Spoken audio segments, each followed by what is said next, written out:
Dreamscape presents Empire High Elite by Ivy Smoak, narrated by Lori West. This audiobook version of Empire High Elite includes the bonus short story Matthew Caldwell, The Untouchable, narrated by Connor Crace. Chapter 1. Thursday. No. Never. Nunca. The words rolled around in my head as I stared at Isabella's father. My father. This isn't happening. I turned in my seat and watched Mrs. Alcaraz and Matt getting smaller and smaller through the back window of the car. There was no way in hell I was going anywhere with this man. Whether he was blood or not, he'd never be my father. I'd never be a Pruitt. And this was kidnapping. I grabbed the door handle and pulled, but the door didn't budge. "Calm down and put your seatbelt on," Mr. Pruitt said. "Screw you. Let me out."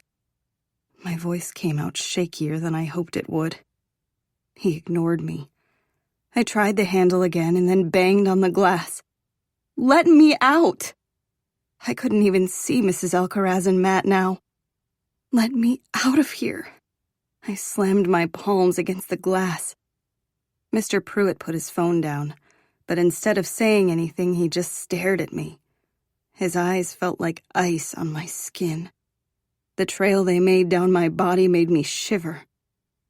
"You look like her." I swallowed hard. "My mom?" For just a second, I didn't want to flee. I wanted to ask him a million questions about my mom. He frowned. "But you don't look at all like me." He squinted his eyes. "There's a doctor waiting at the apartment. He'll run a paternity test, just to make sure. And other tests to ensure that you're clean." He said clean the same way he'd said ethnic when referring to Mrs. Alcaraz being my guardian. I didn't even want to know what he meant by that. And it didn't matter. I'd refuse any tests he wanted to perform. Mrs. Alcaraz was my legal guardian, not him. "What apartment?" I asked. Would Matt know where he was taking me? Matt knew the Pruitts. He could help sort this out. He would come get me. I hope. Mr. Pruitt ignored my question, his eyes still scanning my face like I was a puzzle he couldn't solve. "Where you live?" I asked. It was a stupid question. Of course he was referring to his home. Some people in New York referred to their homes as apartments, which didn't sound at all homey to me. Despite the fact that it was a stupid question, I asked another equally stupid one. "With Isabella?" Something constricted in my throat. This couldn't be real. I couldn't be related to her. Did he have a wife that was just as hateful as his daughter? Were there any more demon siblings I didn't know about? He eyed me coolly. No, his home would most definitely not be homey. It couldn't possibly be if someone who lived there had such a cold, hard stare. And he already had a perfectly hateful daughter to go home to, so he didn't need me. "Look, I'm glad that you decided you wanted to get to know me." I lied. He was 16 years too late. "But this isn't the best time. It's actually the worst possible time." Mr. Pruitt knew that already. He'd taken me from my uncle's funeral and didn't seem to feel any remorse. I blinked away the tears threatening to escape my eyes. "I'd appreciate it if you let me out." He looked back down at his phone like the conversation was over, but then added, "My family doesn't know about you. I need time to sort out this mess, so you'll stay put until I say otherwise." So that's what I was to him? A mess? That was fine. I didn't want to be his anything. But if that was the case, why the hell wasn't he letting me go? There was really only one logical reason. "I'll save you the trouble," I said. "I don't want anything from you. I don't need your money or your help. I swear I won't even tell anyone that you're my father if that's what you're worried about. I just want to go home." I tried to think of something else I could add so he'd get the point. "Home? To that dingy apartment with a woman who barely speaks English? I'm saving you." "I don't need you to save me." The car pulled to a stop in front of a high-rise that looked like any other newer building in the city. Tons of glass, cold, hard lines. If that was where Isabella lived, I didn't want to touch it with a 10-foot pole, let alone go inside. He couldn't make me. He couldn't do this. "Your mother is dead," Mr. Pruitt said. "So is your uncle. You have no money, no prospects, nothing. You'll thank me later. And in the meantime, you'll stay here. I'll be in touch shortly." One of the bodyguards opened my door. I looked back at Mr. Pruitt, who was focused on his phone again. "You're not coming with me?"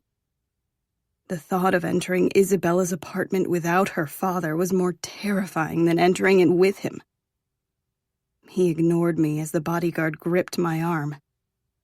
"You can't just leave me here," I said. Before Mr. Pruitt could respond, the bodyguard hauled me out of the car. He slammed the door shut, and the town car pulled back onto the busy city street. I tried to yank my arm away from the bodyguard, but his grip tightened on my bicep. "Let me go or I'll scream at the top of my lungs," I said. He pulled me toward the building. "Help!" I yelled. A few passers-by looked my way, but then kept going. "Are you serious? I was being kidnapped and people were just looking the other way? What the hell was wrong with New Yorkers? If screaming didn't work, maybe pleading with the enemy would. Please, just take me back to the church. It's my uncle's funeral." No emotion crossed the bodyguard's face at all. I might as well have been talking to a brick wall. "There's still a reception being held in the hall. I need to go back." He looked over his shoulder where Mr. Pruitt's car had just disappeared. "I'm sorry about the funeral, but I can't take you back." "Please." I felt myself breaking again. I couldn't handle this right now. I needed to be back at the church. I needed to say goodbye to my uncle. I needed to put the yellow rose down on his coffin just like I had with my mother's. I needed to be there. I had to be there. "One thing you should learn fast. The Pruitts get whatever they want. So, if you don't willingly go inside right now, I'm going to have to force you to go in. I don't want to have to do that. I don't think you do either." I didn't move. "Look at it this way, kid. The sooner you come with me, the sooner this will all be over." That finally sounded like something I could get behind. And him calling me kid reminded me of my uncle calling me kiddo. Maybe the testing wouldn't take that long. Maybe I could get back in time for the burial. Maybe. But the longer I waited, the longer it would take. I let the bodyguard guide me into the building. A chill ran down my back as I stepped onto the shiny marble floors. The air was colder inside than it was outside, but I didn't think it had anything to do with the temperature. I was in Isabella's territory now. The Pruitts get whatever they want. I was hoping this bodyguard was right, because there was no way in hell Isabella wanted me as a sister. As soon as she knew I was in her home, she'd demand that I leave. It wouldn't take long at all. I could already picture the scene in my head. She'd scream and throw a fit, probably make fun of my outfit and threaten to make me disappear. And then I'd be able to go home to the Alcarazes. Everything would go back to normal. I ignored the tears pooling in the corners of my eyes. Normal would be back in Delaware, with my mom. Normal would be watching a movie with my uncle. There was no more normal. The bodyguard escorted me through the lobby. The man at the concierge desk smiled at us, like it was normal for a huge man to be pulling a teenager through the building. It was tempting to tell him I was being kidnapped, but his smile and general air of not caring about my obvious kidnapping weren't leaning in my favor. I just needed to get into Isabella's apartment and make sure she knew I was there. It would all be over soon. The elevator doors dinged open. I stepped on and tried to ignore the feeling that I was entering the gates of hell. Chapter 2. Thursday. The elevator doors opened to an apartment that was as cold as I expected. For just a second, I held my breath as if breathing the same air as Isabella would turn me into a monster like her. Or maybe I was just scared that she'd appear out of thin air and spit on me. Or worse, I didn't want to be here. I couldn't be here. Before I could beg to be taken back down to the lobby, the bodyguard ushered me forward. Shit. But I didn't fight him. I was resigned to my choice. Because as much as I didn't want to ever interact with Isabella, I needed her to throw a hissy fit and throw me out of her apartment. And that involved finding her. I glanced into the living room we were passing. It didn't look like anyone lived here. There wasn't even a snuggly blanket on the untouched couch. Yet I knew she was here. I could feel her presence. She was the reason why a chill had just run down my spine. She was the reason why I kept glancing over my shoulder. "Where's Isabella?" I asked. The bodyguard ignored me as he steered me past the kitchen and down a hall. Everything was white and pristine and impersonal. There wasn't a single picture of Mr. or Mrs. Pruitt or Isabella on any of the walls. Maybe he hates Isabella as much as I do. We stopped outside a bedroom. There was a man in a white lab coat in the room. He turned toward me. "You must be Brooklyn Pruitt," he said. "I'm Dr. Wilson. If you could please take a seat." He gestured toward the edge of the bed he was standing beside. There was a lot wrong with this situation, but one thing stuck out the most. "Sanders," I said. The doctor raised his eyebrows. "My last name is Sanders, not Pruitt." "Ah." He made a note on the file he was holding. "This won't take very long, Brooklyn. I just need to run a few tests." He set down the file and lifted a needle. There was no way I was entering that room and sitting on a bed while a stranger either gave me a shot or took my blood. "No, that's okay. Actually, this is all a big misunderstanding. I don't want anything from Mr. Pruitt." Dr. Wilson cocked his head to the side. "You don't want to know if he's your father?" I hesitated. I was pretty sure he saw it too. But then I shook my head. "No." I took a step back and ran straight into the bodyguard. He looked down at me with a hard gaze. What was my plan here? Run past him to the elevators? There was no way I'd be able to escape this buffalo of a man. And even though the bodyguard didn't say a word, I had a pretty good idea that his hard stare involved some kind of threat. I didn't want to find out what it was. Honestly, I hadn't been to the doctor in ages. My mother didn't have insurance. I couldn't remember when my last checkup was. Maybe in middle school? What could it hurt to let Dr. Wilson run a few tests? My mother died too young from heart disease. My uncle too young from lung cancer. Wasn't it better if I knew I was healthy? I looked up at the bodyguard like he could read my thoughts, but I'd only known him a few minutes longer than I'd known this doctor with a needle. It wasn't like I had a lot of options on who to trust. The only encouragement he gave me was a nod of his head toward the doctor. I pressed my lips together and turned around. The doctor smiled. "Really, it'll only take a few minutes." I slowly nodded my head. "I don't mind making an appointment and coming in at a more convenient time," I said.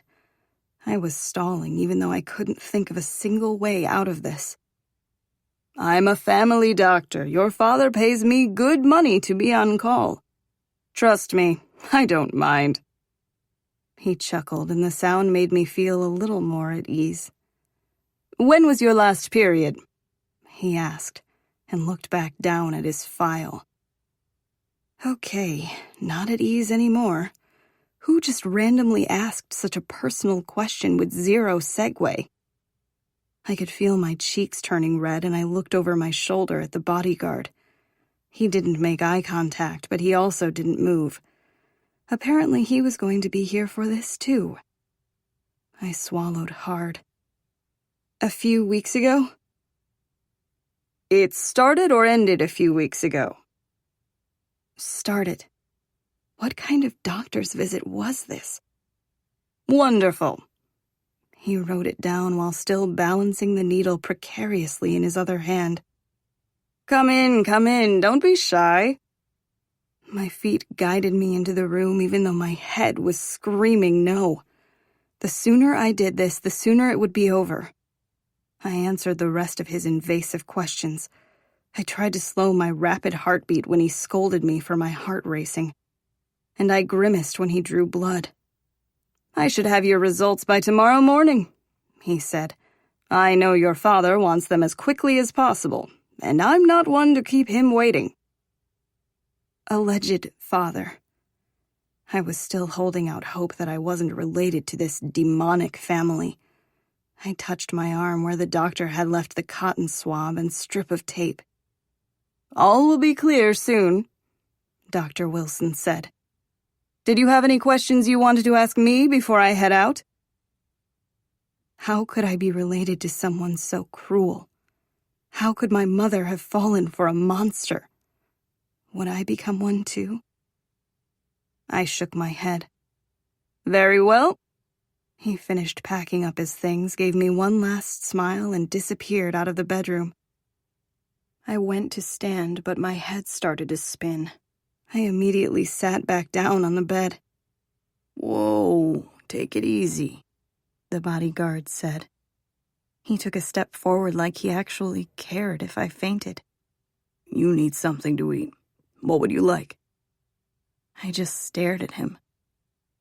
"I can go grab whatever you want. Just pick something." "Anything?" He nodded. "My legal guardian makes great empanadas. Can we go there to eat? I can show you the way." "There's a great Mexican place down the street. I'll be back in a few minutes." He turned and disappeared down the hall. For just a second I sat there in silence, and then I heard the ding of the elevators opening and closing. He'd left me all alone in the Pruitts' apartment, which basically meant he'd given me my freedom. Oh, thank God. I needed to get the hell out of here. I stood up and my head spun again. How much blood did that weird doctor take? I pressed my hand against the door jamb as I made my way out into the hall. My fingers trailed the pictureless walls while I kept myself upright. I hit the elevator button and waited. And waited. I hit it again and realized that there was a keypad. The little hairs on the back of my neck rose and I turned around. I could have sworn someone had been watching me, but the apartment was empty and lifeless. I slammed my fist against the button again. How could they leave me in here without the code to get out? What if there was a fire? I swallowed hard, knowing it probably wouldn't bother my alleged father if I died. Wouldn't that be convenient? He wouldn't have to tell his wife or real daughter about me. I'd just be gone. A chill ran down my spine and I turned around again. "Isabella?" I hated how much my voice shook. No one responded. There were 3 ways out of here: my Isabella freakout plan, cracking the elevator code, or finding a phone and calling for help. All of them involved exploring the apartment. If there was an office somewhere, I might be able to find Mrs. Pruitt's and Isabella's birthdays or something. One of them could be the code. There also might be a phone in there. I liked both of those options better than actually running into Isabella herself. I made my way back down the hall and past the bedroom I'd been in earlier. There was a hallway bathroom that was bigger than my bedroom at my uncle's apartment. Another empty bedroom, a master bedroom that was just as unlived in as the other 2 rooms. I walked up to the last door and turned the knob. It was locked. I'd checked every other possible room. There had to be something in this one. Or someone. I knocked on the door. Nothing. "Isabella?" I called. No response came. I tried the door handle again and then pressed my ear against the door. It was completely silent on the other side. "You're not allowed to go in there."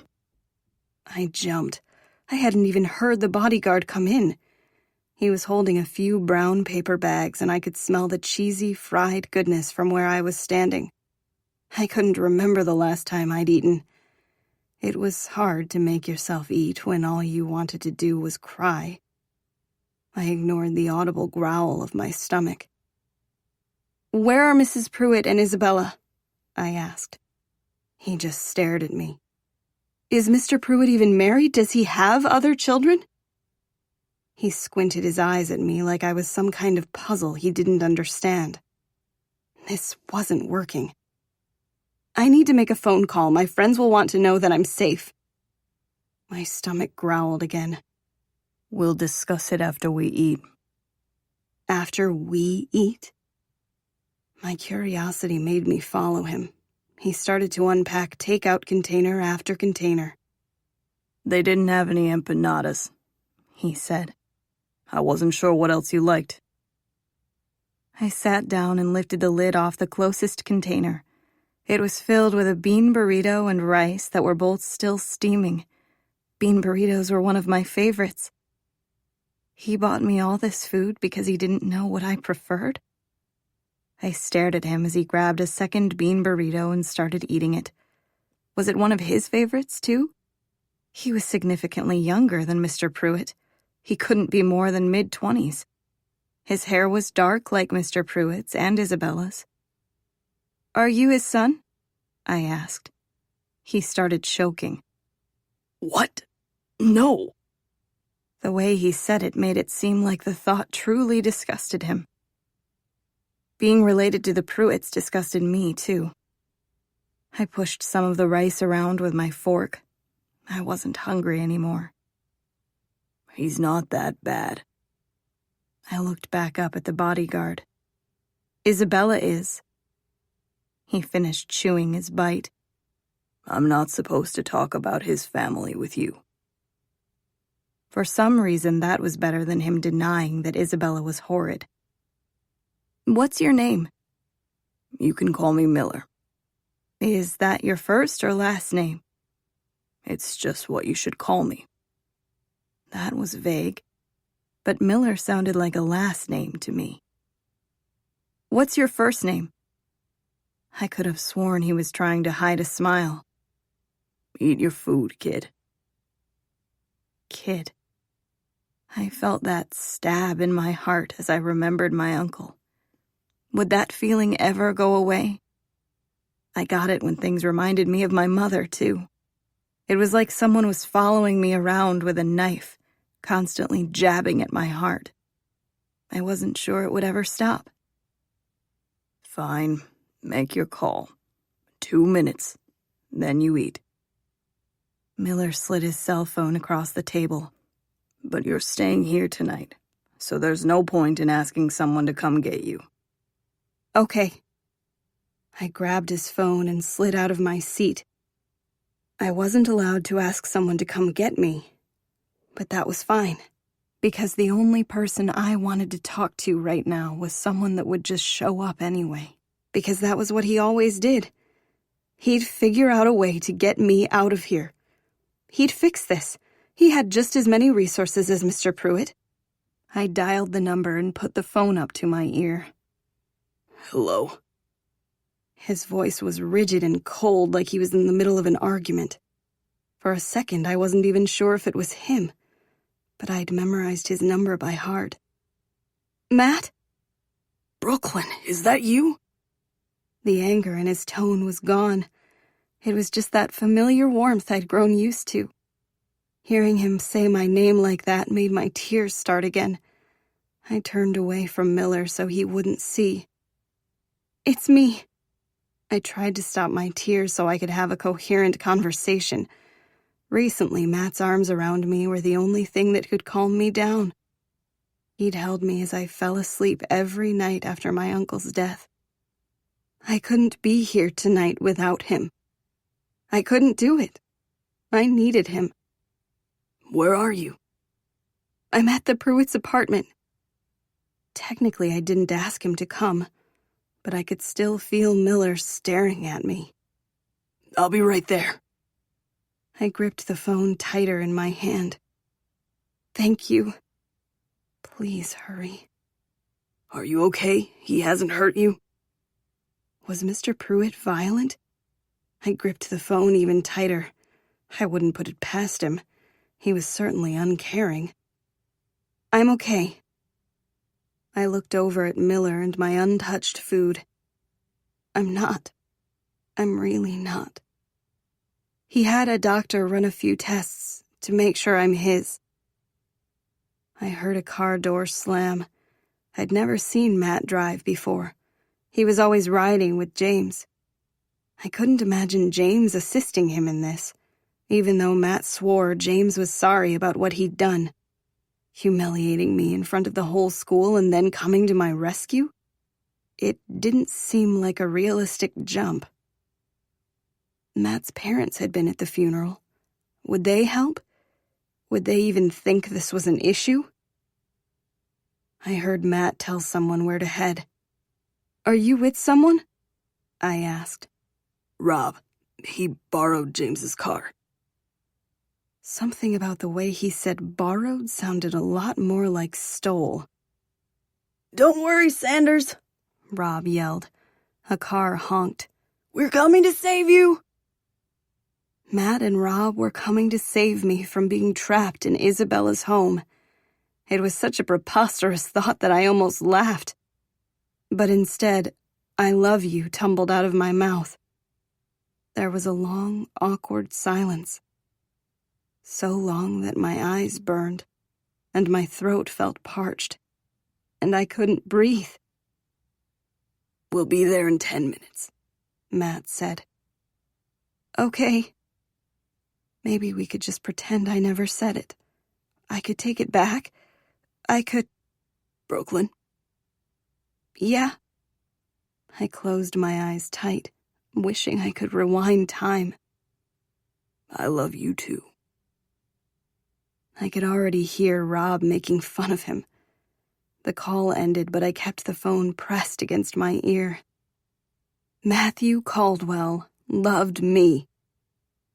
For just a second, my heart didn't feel so broken. Chapter 3. Thursday. I waited for Matt to come, and waited, and waited. 10 minutes turned to an hour to 2, 2 hours to 3. Miller showed me back to the room that the doctor had been in. I didn't bother getting ready for bed. I just laid down and stared at the ceiling as 3 hours became 4, and 4 became 5. I stared at the ceiling waiting for Matt to come, but he never did. And my already broken heart broke a little more. There was a knock on my door, and I turned my head to see Miller walk in. Did you sleep okay? He asked. No. But there was no point in telling him how pathetic I was, that I didn't know how to fall asleep without Matt's arms around me, that somehow sadness gave me insomnia. Matt had an uncanny way of lifting my spirits just to crap all over them. It wasn't the first time that he'd let me down. It was just the first time he'd let me down immediately after dropping the L word. Yeah, I lied. Mr. Pruitt will be here in about 30 minutes. There's some things for you in the bathroom so you can shower and freshen up. He left before I could respond. I slowly sat up and made my way to the huge bathroom. The water pressure in the shower was amazing. The shampoo smelled like $1,000,000. And I hated all of it. I just wanted to be able to go back to Kennedy's house. I quickly dried off, ran my fingers through my hair, and pulled on the same clothes I'd worn to my uncle's funeral. As much as I wished Matt would appear last night, I also wished that I wasn't Pruitt. The first wish didn't come true, so the second one had to. The universe owed me this, just this one tiny thing. After everything that had happened in the last few months? Yeah, it definitely owed me. I made my way out into the hall. But the universe hated me. Mr. Pruitt was standing in the living room holding a freshly pressed Empire High uniform. That couldn't be a good sign. I didn't think I'd be allowed to go back after my uncle died. He was the only reason I was a student there. So, if Mr. Pruitt was holding that uniform, it either meant he was really nice and somehow persuaded the board to let me keep attending through the end of the semester, or I was allowed to attend because... I swallowed hard. No. Please, God, no. He smiled, but it seemed forced. Did you sleep well? I liked him less than I liked Miller, so I didn't bother sugarcoating it.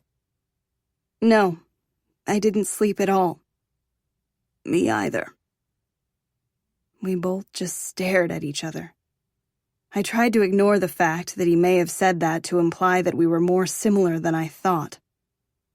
I didn't want to inherit anything from him, including insomnia, including a ticket to Empire High, including half my freaking genes.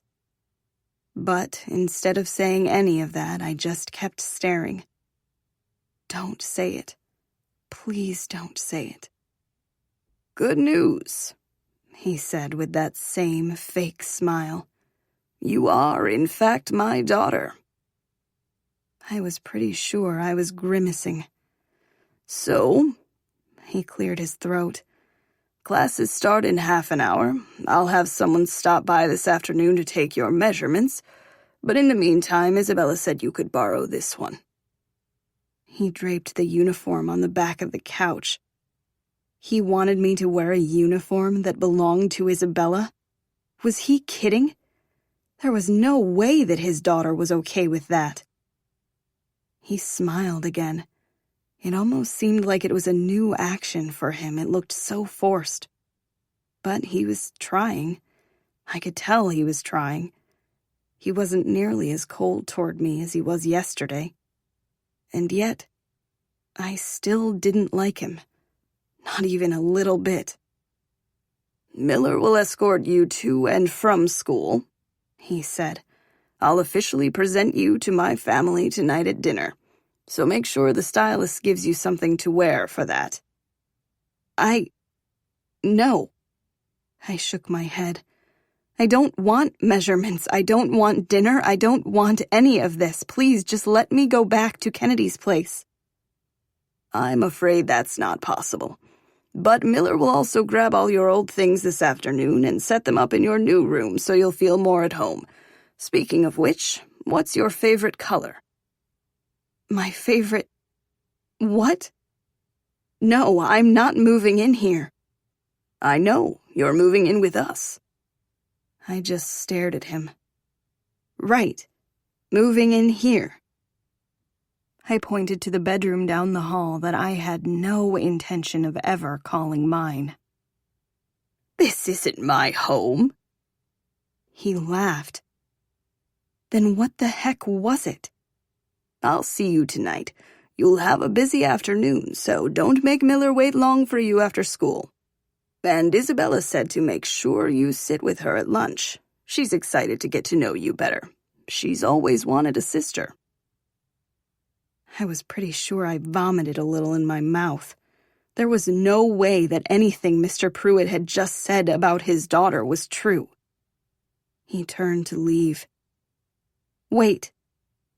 He stopped but didn't turn around. "Why are you doing this?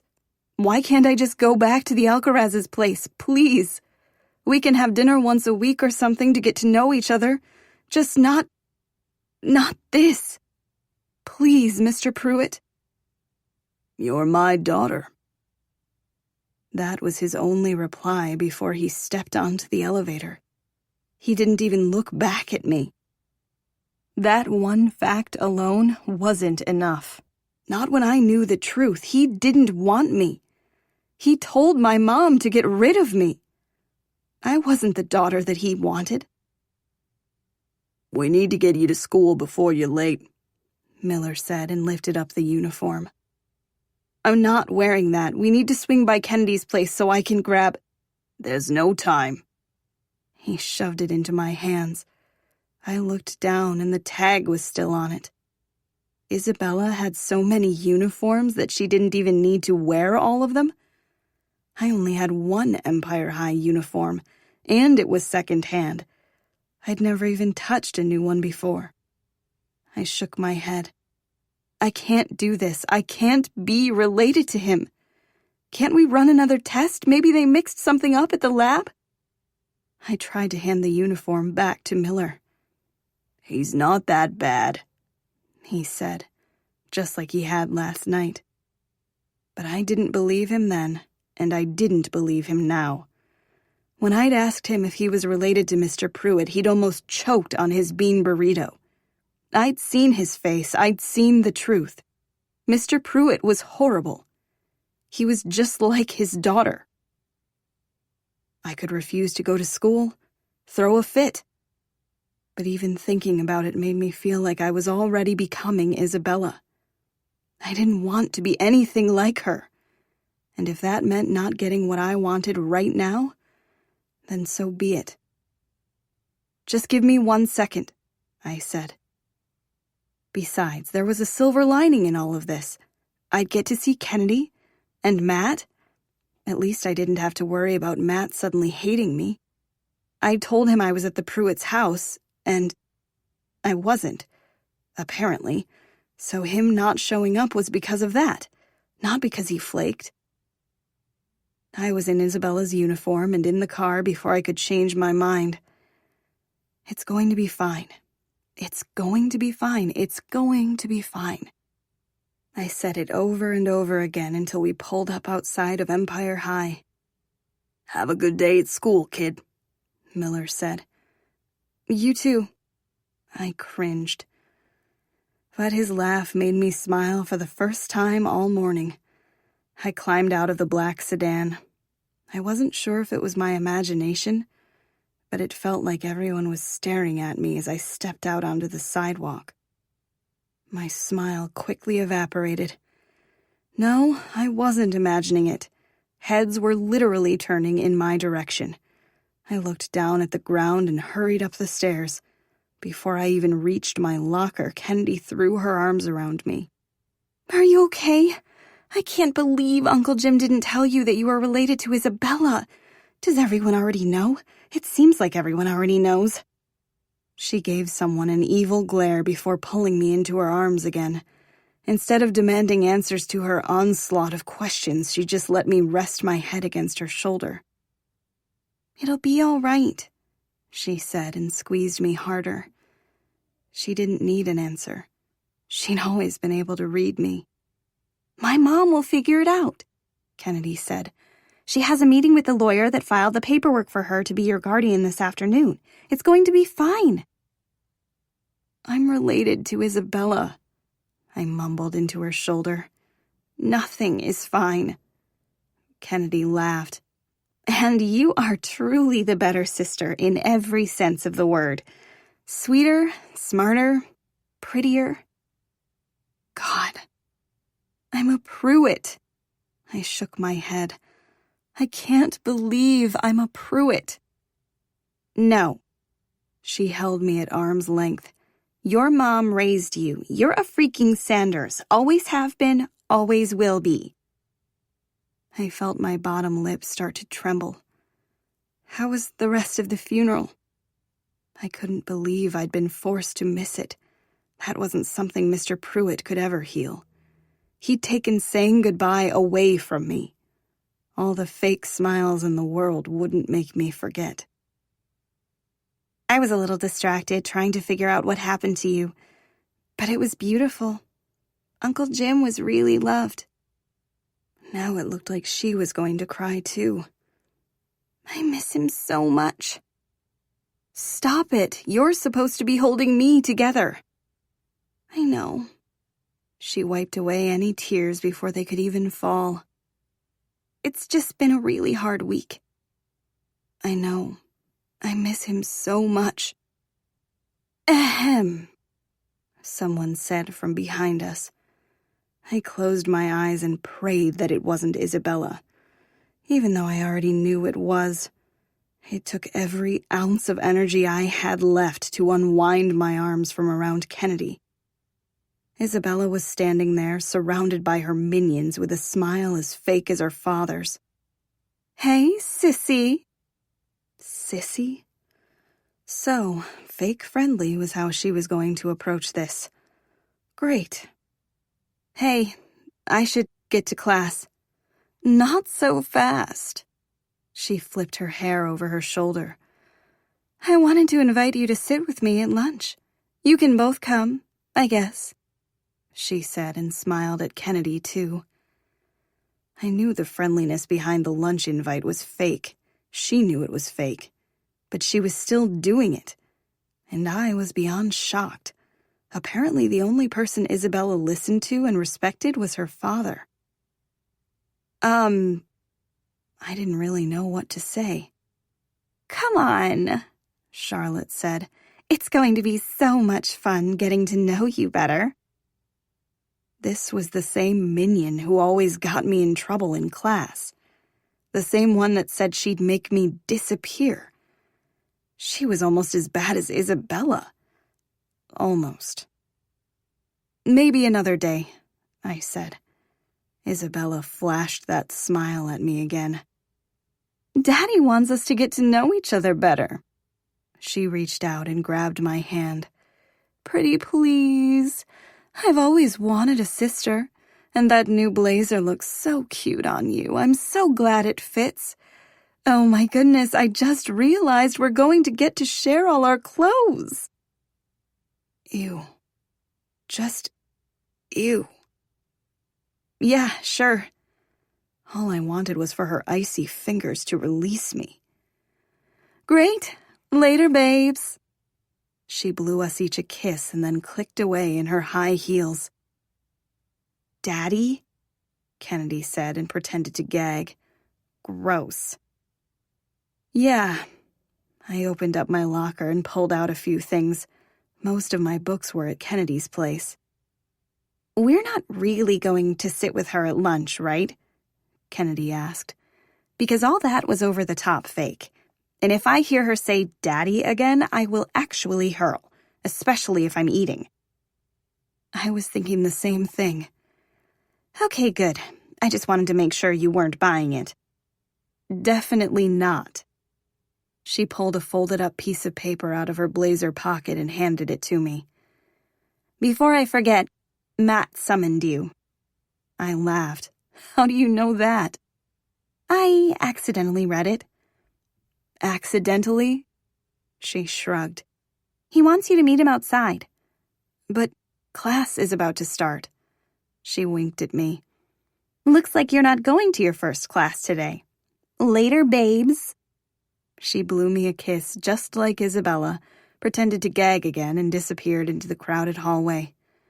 The bell was going to ring any minute. I opened up the note. I think we have something more important to do than first period. Don't leave me hanging. I can only steal James's car one more time before he completely loses it. I folded the note and slid it into my blazer pocket. He didn't have to ask me twice. I thought being back at Empire High would be comforting. But it just made me miss my uncle even more. I kept thinking I'd see him like it was a regular day. Just thinking it made it hard to breathe. Matt was the only person who could make me feel better. Missing a class or two was worth it, if I could spend the morning in his arms. Or whatever he had planned. It would certainly be better than this. Chapter 4. Friday. Matt was leaning against the side of James's Benz, staring down at his phone. Him showing up each night after my uncle died was the only thing that had held me together. And if I was being truly honest with myself, just seeing him in the hallways when I first moved to the city had held me together too. Without him, I'd still be in pieces. I ran down the front steps. He looked up from his phone just in time to catch me as I launched myself into his arms. He held me tight, not letting me put my feet back to the ground. "I'm sorry about last night," he whispered into my hair. "I went to their apartment and Mr. Pruitt just kept saying you weren't there. He wouldn't tell me where you were, he wouldn't even let me up. And then this morning when he left, he said you'd be at school." Wait. I unwrapped my arms from around his neck so I could look at him. You stayed outside the Pruitt's apartment all night? I stared at the dark circles under his eyes. "I thought he was lying," Matt said. "I didn't want to leave, just in case you were up there. I wanted to make sure you knew you weren't alone. And I called that number you called me from about 1,000,000 times, but no one answered."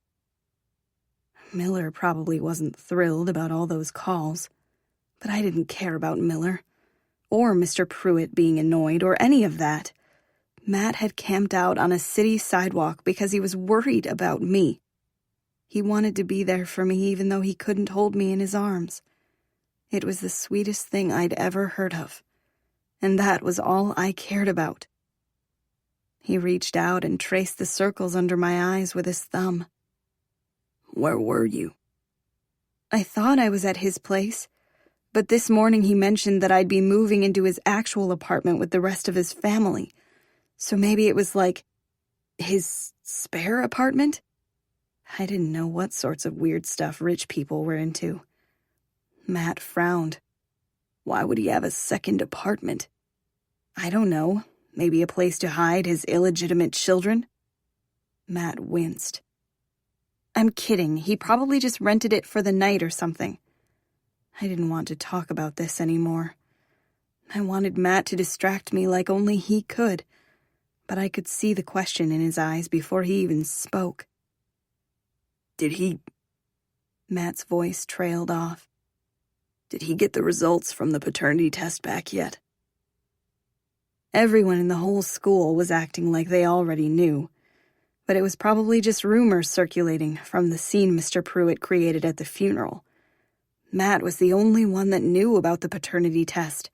He was the only person left that thought I was still just me. I didn't want that to change, especially because I knew what he thought of the Pruitts. He told me Isabella was a disease, toxic, and that it wasn't just her.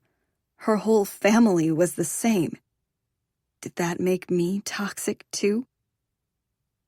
I took a deep breath and remembered what Kennedy had just told me. I'm a Sanders. I'll always be a Sanders. But, yeah, he's my biological father. I shrugged like it meant nothing, but we both knew that wasn't true. It changed everything. I swore it even changed the way Matt was looking at me. Or maybe it was just my own disappointment that I felt. He reached out and ran his fingers through my hair. His touch was so comforting. It helped give me the courage to ask him all the questions that I knew he had answers to. Is he married? Does he have any other kids? It's just his wife and Isabella. Do you know how long they've been married? Matt shook his head. Isabella was older than me, so the odds that Mr. Pruitt was married to Isabella's mom when my mom got pregnant with me were pretty high, which meant he was a cheater. Did my mom know?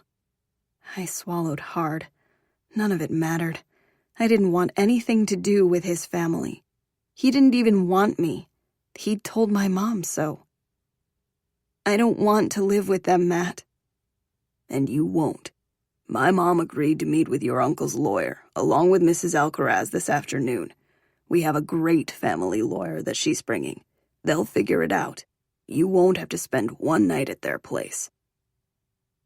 I heard it in his voice. What he'd told me about the Pruitts was true. He hated them. And it felt like maybe he hated a tiny piece of me too now. I didn't want to think about any of that. Thank you for asking your mom to help. I want to hear all about how that conversation went, but right now I just really want to get the hell away from here. Are you sure James doesn't mind that you're borrowing his car again?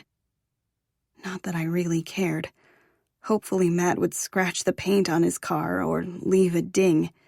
As far as I was concerned, James was an asshole. One of my uncle's last days had been spent hearing insults thrown at him from Isabella. And it was James's fault. He wouldn't care.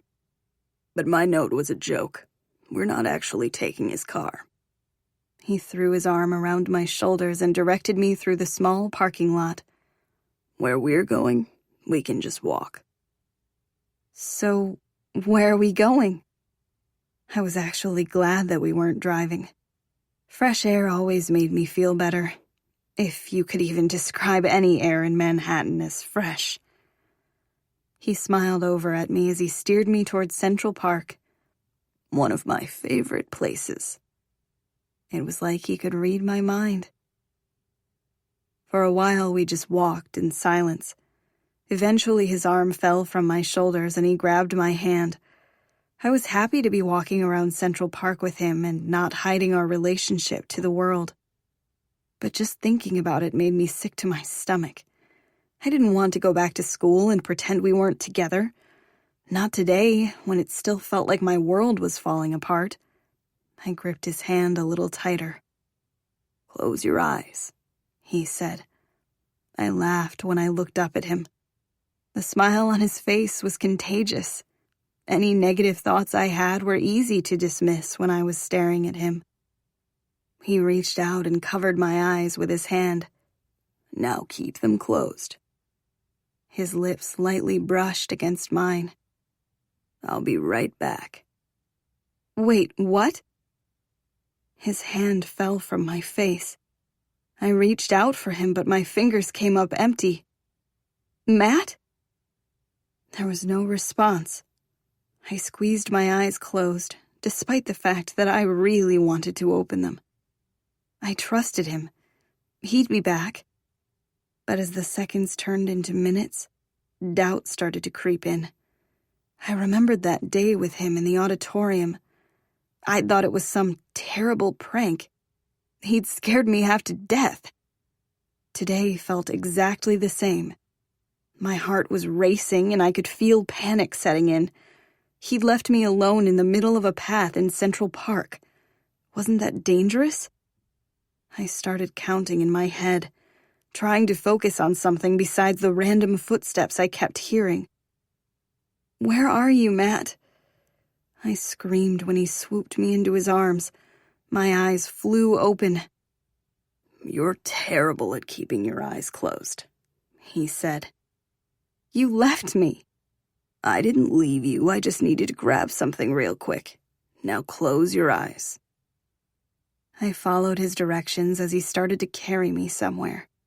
The farther we walked, the better it smelled. I'd barely touched my food last night, and I'd been in too much of a hurry to eat breakfast. I prayed my stomach wouldn't make that same embarrassing rumble that it had last night.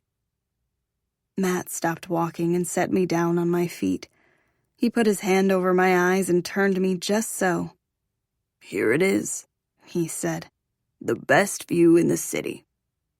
He pulled his hand away from my face. I opened my eyes and smiled. We were standing on a little bridge with water stretched out in front of us. I used to come here with my family and feed the ducks when I was little. Sometimes we'd stay in the park so late that we'd eat at that restaurant over there. He pointed across the water at a cute little place. My favorite part of those days was walking through Central Park after the sun set. Because at night that restaurant turns on tons of fairy lights on their outdoor patio. It lights up the water and looks like the stars. Seeing it makes the city feel more like home. Matt's house was anything but homey. But he lived in the suburbs, right outside the city. So I understood what he meant. No matter where you were, if you could see the stars, there was some sense of familiarity. I'd felt it on the fire escape at my uncle's apartment. Back then, I wished I could go home back to Delaware when I stared at the stars. And now, I didn't even really know where home was anymore. Just thinking about the word made me want to cry. My uncle's home had become my home. And now he was gone too. I know you lost your family, Matt said. but it doesn't mean you don't have one. I could feel my eyes watering. Brooklyn Sanders, he said and dropped to one knee. My heart started racing. Matt, what are you doing? A smile stretched across his perfect face. Will you? He reached behind his back. Was he seriously about to propose to me? Had he lost his mind? We were 16. We couldn't be engaged. Be my girlfriend? He asked. What is wrong with you? I said with a laugh. You scared me half to death. I put my hands on his shoulders when he didn't get up off one knee. That isn't an answer. He stared up at me. I know we've been together for a while now, but I realized we never actually made it official. Will you be my girlfriend? He was the sweetest person I had ever met. Yes. I was smiling so hard it hurt. But as I stared down at him, I knew I needed more from him. Because I was barely holding on as it was. And he'd hurt me before. I didn't want him to do it again. As long as you promise not to break my heart. Because it already feels broken and I can't. I took a deep breath. I didn't want to cry. He was being wonderful and I refused to ruin this moment. I can't handle you breaking it too. I'll never hurt your heart. You're my forever, Brooklyn. He smiled up at me. I was pretty sure he looked as happy as me. Get up, I said with a laugh. I wanted his arms around me. Instead of standing, he pulled out what he'd been hiding behind his back. And I was relieved it wasn't a jewelry box. And since you're now part of my family, I thought maybe you could adopt some of my family's traditions. He handed me one of the foil packets he was holding as he stood up. I know you like to eat healthy. Sometimes you need a little comfort food, though. And whatever you don't eat, you can feed to the birds. I pulled back one of the layers of foil and laughed. I don't think ducks like hot dogs. But they do like bread. He tore a piece of bread off his hot dog bun and tossed it in the water. Sure enough, one of the ducks swam over and grabbed the bread in his beak. I smiled as I watched the water ripple where the bread had been. The duck slowly swam away to find more food. You need to eat something, Matt said. Please. I looked up at him, and for the first time I could see how worried he was about me. I could feel him staring at the dark circles under my eyes. I wouldn't be surprised if I had lost some weight. The last few days had been terrible. I smiled to help reassure him, and then took a bite of the hot dog. Oh my God, this is so freaking good. He laughed. I thought you might like it. Where did you even get this? I looked over my shoulder at the empty path. The best hot dog vendor is just right over there. He pointed down a path in the opposite direction, but I couldn't see any farther because of the trees. There's so many things about this city that I can't wait to show you. Stick with me and this will feel like home in no time. I tried to hide my smile as I took another bite. I had no problem sticking with him. The issue was that it was hard to stick to someone who wasn't allowed to be seen with you in public. So, you told your mom about me, huh? He nodded. How did that go? He smiled. Good. She saw you at the funeral. She said you were pretty. I wasn't sure why, but I was expecting a bigger reaction than that. I couldn't be someone that his parents approved of. But then something hit me. He told her after the news broke. He told her after everyone believed I was related to the Pruitts. I suddenly wasn't hungry anymore. But we mostly talked about how we can get you out of staying with the Pruitts. He continued. Wait, aren't your parents friends with them? No, not really. They used to be in business together, but then they had a falling out. Interesting. Is your mom the only person that knows about us? I was happy he finally told someone, but it made me a little sick to my stomach that he only fessed up after he realized I was related to a monster. A rich monster, but still. And I was happy that Matt wanted to ditch class with me this morning. But I wasn't an idiot. He'd given Kennedy the note to give to me so we wouldn't be seen together. And we were in the middle of Central Park because no one at school was allowed to know I was seeing him. All of it was twisted. And it resulted in my stomach twisting into knots. I was his girlfriend right here, right now, but I wouldn't be at school later today. He'd keep his love for me hidden. I told Rob, too. Technically, he borrowed James's car yesterday so we could find you. And that combined with the fact that he overheard our conversation on the phone, I didn't have much of a choice. He didn't sound mad, but he also seemed to purposefully avoid the word love again. I was worried I knew why. It felt like my heart was beating too fast. I didn't want him to take it back just because I was a Pruitt. I didn't want anything to change. But everything already had. I'd given him a condition for being my boyfriend, to not break my heart. Maybe he had a condition too. We'd be in a relationship, only if I could get away from the Pruitts. Did you tell Rob why you're keeping our relationship a secret? He lowered his eyebrows as he looked down at me. You know I can't. Honestly, I didn't. That was the whole problem.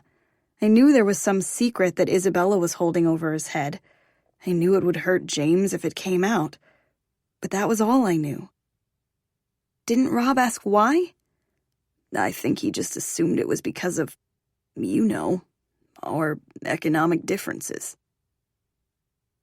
Economic differences? Something about the way he tried to make it sound fancy pissed me off. It was almost as if he was confirming why he finally told his mother about me. Because maybe we weren't so economically different now. You mean because I'm poor and you're rich? I took a step back from him. You let him think that you're embarrassed to be with me? That is what you did, and that is what he thinks. Of course that's what he thinks. Hey. He grabbed my hand and pulled me into his chest. I just need a bit more time, but I promise I'll figure it out, okay? He cupped the side of my face with his hand.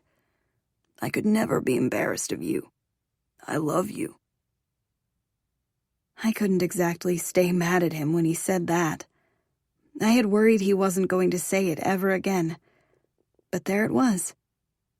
I love this hot dog. I said and took another bite to stall. He'd told his mom so he could get me out of this mess with Mr. Pruitt. And he'd already told me our relationship had to be a secret for now. Nothing had changed, really, except my living arrangements and possibly my last name. He laughed. Anything else you love? This view? I gestured to the water. His stupid, perfect face and perfect smile were tipping the scales back in his favor. Is that all? I smiled up at him. No. I bit my lower lip, pretending to think. But there was nothing to think about. I'd still love him even if we had to hide from the world for a few more days. Or weeks. God, hopefully not months. I stared into his chocolatey brown eyes. Oh, right. I'm pretty sure I love you, too. He leaned down and kissed me. And I knew I could never stay mad at him when I craved his lips this much. I was pretty sure the taste of cinnamon on his lips somehow soothed my soul. And I needed more. I gripped the back of his neck. He groaned into my mouth and pulled away far too soon. As much as I want to keep doing that right now, I have one more stop on our adventure before we need to go back to school. I have a test third period that I can't miss. He grabbed my hand before I could respond, and we started running through Central Park. We did need a car to get to our second destination, so he hailed a taxi. He didn't ask me to close my eyes this time. And as we made one turn after the next, I knew exactly where we were going. When the taxi pulled up in front of the cemetery, I was already having a hard time keeping a straight face. He knew how important it was for me to say goodbye. He knew how much missing the second half of the funeral weighed on me. He was already fixing everything. I tried to hold it together as Matt opened the taxi door for me, and as he held my hand, winding me through the tombstones until we got to a patch of fresh dirt, and as I forced myself to not fall to my knees. If Matt wasn't here, I knew what I'd probably do. I'd cry big, ugly tears. I'd sit on my uncle's grave and have a conversation with him, like I so often did at my mom's gravesite. I'd cry some more. I'd pray to go back in time, and most importantly, I'd tell him I was sorry that he gave up his last several weeks on Earth to take care of me. I owed him everything. But Matt was here, so I didn't do any of those things.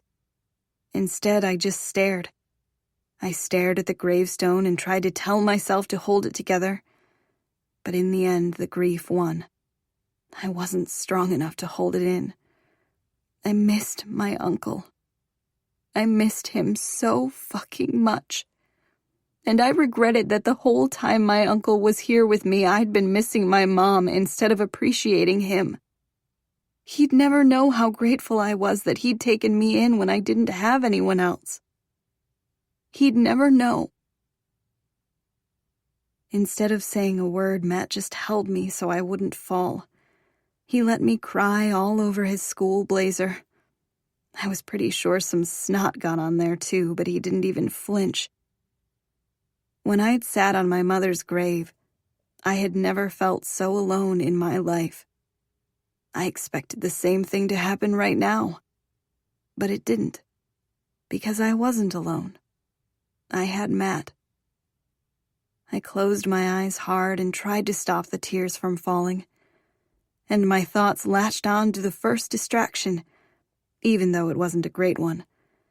My mother didn't want me to know who my father was. My uncle wanted to keep me from it too. Even Mrs. Alcaraz wanted to protect me from whatever went on under the Pruitts' roof. Standing there on top of the dirt, I was devastated. I couldn't even stop the tears streaming down my cheeks. But mostly, I was terrified. Because I didn't know why I needed protection from my own father. I knew his daughter was cold and cruel. It was likely Mr. Pruitt was those things too. But what if it was something worse? Right now, the only thing that felt worse, though, was knowing what moving in with the Pruitts would mean. It would force me to see Matt even less. There would be no late nights sneaking into my bedroom or coming over for dinner. I'd be living with Isabella, the one person that wouldn't allow our relationship. She'd take Matt away from me for good, and he was the only thing holding me together. But there was nothing to say. Matt knew it too. He was doing everything he could to fix it.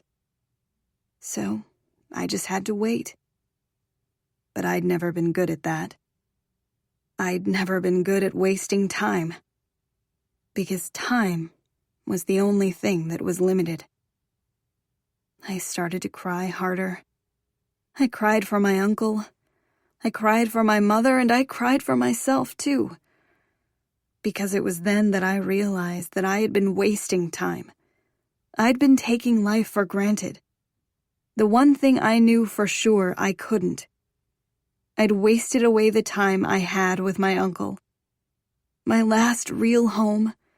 My last real semblance of normal. It was gone before I ever really got a chance to appreciate it.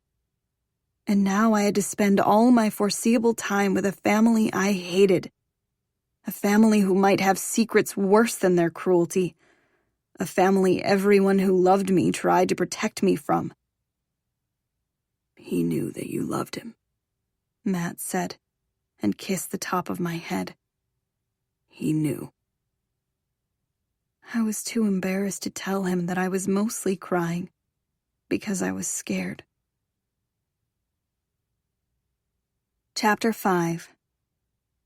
Friday. Felix was great at making me laugh, but the thought of going to gym and running when all I wanted to do was curl up in a ball and cry made me actually feel ill. Besides, I didn't need anyone else staring at me with concern. Kennedy kept poking me during English and asking if I was okay. And I was tired of putting on a smile and lying. I wasn't okay. I wasn't even a little bit okay. I couldn't focus in class. I couldn't stop thinking about what would happen after school today. I felt paralyzed. The nurse smiled at me when I made my way into her office. "Oh my, your face is so pale. Tell me what hurts." "It's just cramps," I said and sat down on one of the beds. It was the second time I'd come in here with the lie. Eventually she'd have to catch on, but I just hoped she wouldn't today. I made a show of lying down as I clutched my stomach. Please let me stay here for the rest of the day. Scratch that. The rest of the year would be preferable. Maybe I could just sleep here, too. It would be better than living with the Pruitts. She nodded at me, but this time she didn't hand me a Midol or a glass of water. "Cramps again?" she asked. Apparently the gig of fake periods was up. I didn't even know what to say. I didn't have enough energy to continue with the lie or make up a new one. So I just lay there and tried not to cry. Maybe she'd think I was depressed and just leave me alone.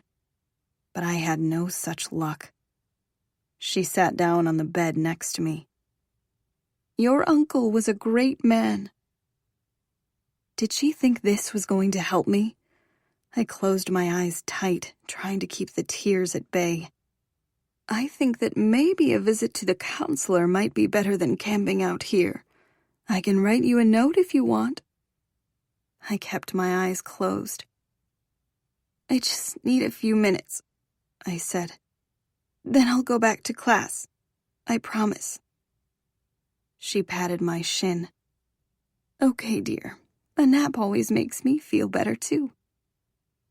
The mattress shifted when she stood up, and I waited until I heard her typing on her computer before I let myself cry as silently as I could. When she patted my shin again, I jolted awake. A few minutes had definitely turned into a lot more. My stomach growled and she smiled. "Lunch is about to start," she said. "How about you go get some food? If you want, you can even bring it back here." I wiped the sleepy out of my eyes as I sat up. No, that's okay. A normal lunch actually sounded really great right now. Felix could make me laugh without the run, and Kennedy and I could talk without having to whisper. It was exactly what I needed. Before I could leave, she handed me a slip of paper. It was an appointment with the school counselor. "If you can't make that time work, just stop by her office and she'll reschedule you." Yeah. I shoved it into my blazer pocket without even looking at the time on the sheet. I didn't need a school counselor. I wasn't worried about grades or getting into the right college. I was worried about sleeping in enemy territory and not having any family left. "Thanks." I hurried out of her office before she had a chance to reply. The cafeteria was already buzzing when I walked in. I was glad Matt had left me a salad in my locker like always because the lines were still long. I sat down in my usual spot across from Kennedy. She was laughing at something her boyfriend Cupcake had just whispered in her ear. It was tempting to grab her camera and snap a photo of the two of them.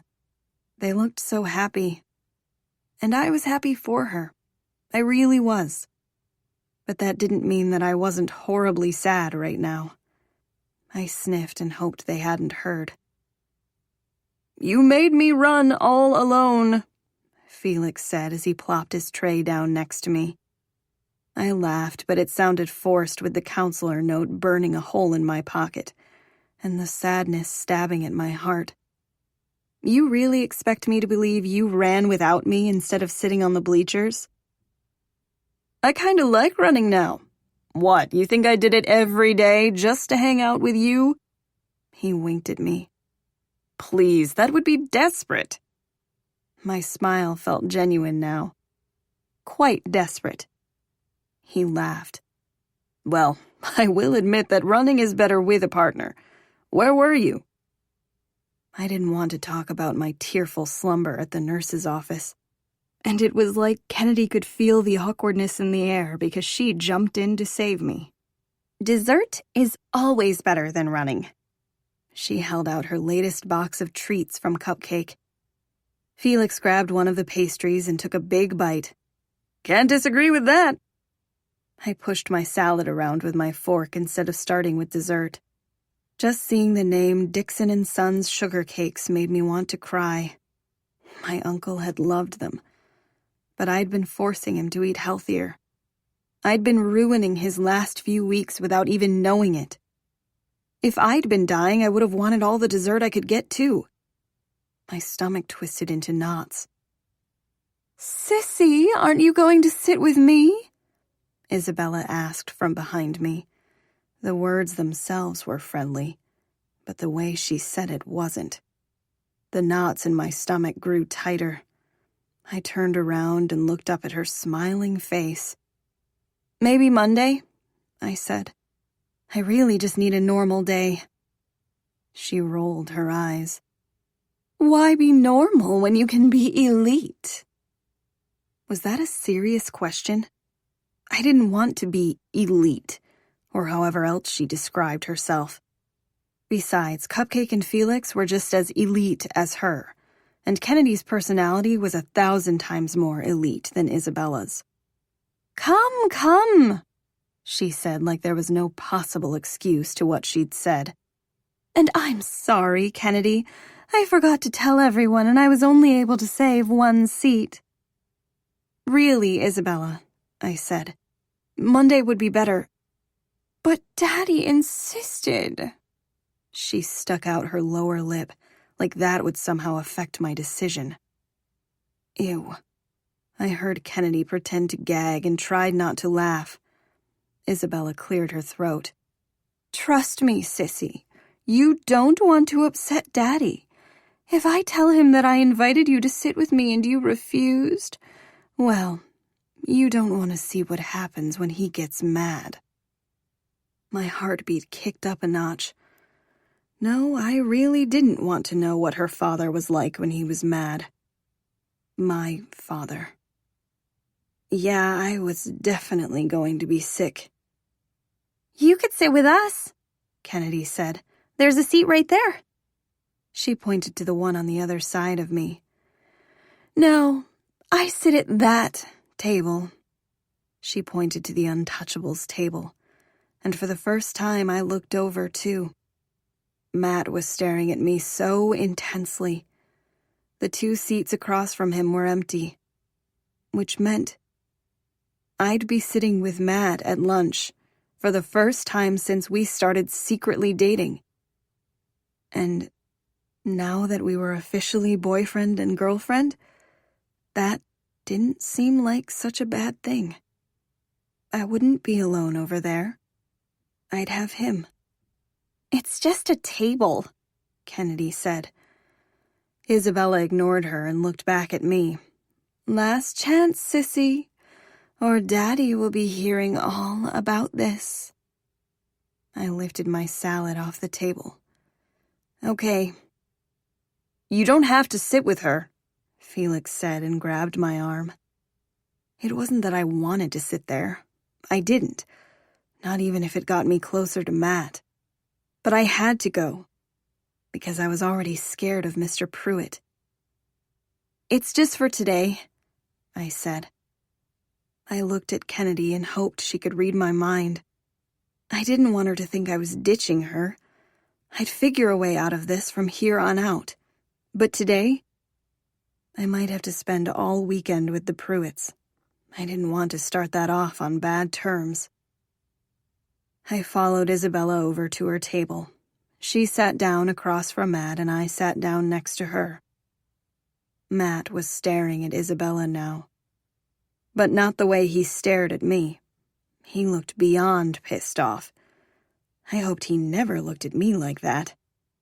No one said a word to me when I sat down, and I felt myself shrinking. I focused my gaze on my salad and hoped the next 20 minutes would hurry up already. The person next to me cleared his throat up. I looked up. I hadn't even realized that Isabella had made me sit right next to James. He gave me a sheepish smile. I looked back down at my salad. Brooklyn? He nudged me with his shoulder. I'm really sorry about your uncle. Thanks. I'm sorry. I hated those words, and he wasn't sorry. Because if he was, he'd apologize for what he did to my uncle. Not apologize for his untimely death. I'm sorry? Screw you.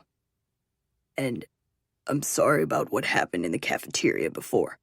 I didn't know about your mom, I swear. That sounded a little more sincere. But I knew the only reason he was apologizing was because Matt probably made him. And I didn't want to play games with any of these people. I just wanted to go back to my normal seat. Why else would I live with my uncle? Did that thought really not cross your mind? He ran his fingers through his perfect hair. Honestly? He asked, lowering his voice. I wasn't thinking at all. That was the whole problem. He stared down at his food like I had been doing a moment ago. Something about the action pulled at my heart. He was actually sorry. I could feel it. And ultimately he was Matt's friend. Which meant, wasn't he going to be mine too? And maybe, just maybe, a little bit of the reason I was angry at him was because he was part of the reason keeping Matt away from me. But that was Isabella's fault, not his. And I couldn't put that blame on him. I needed to stop blaming him for something he knew nothing about.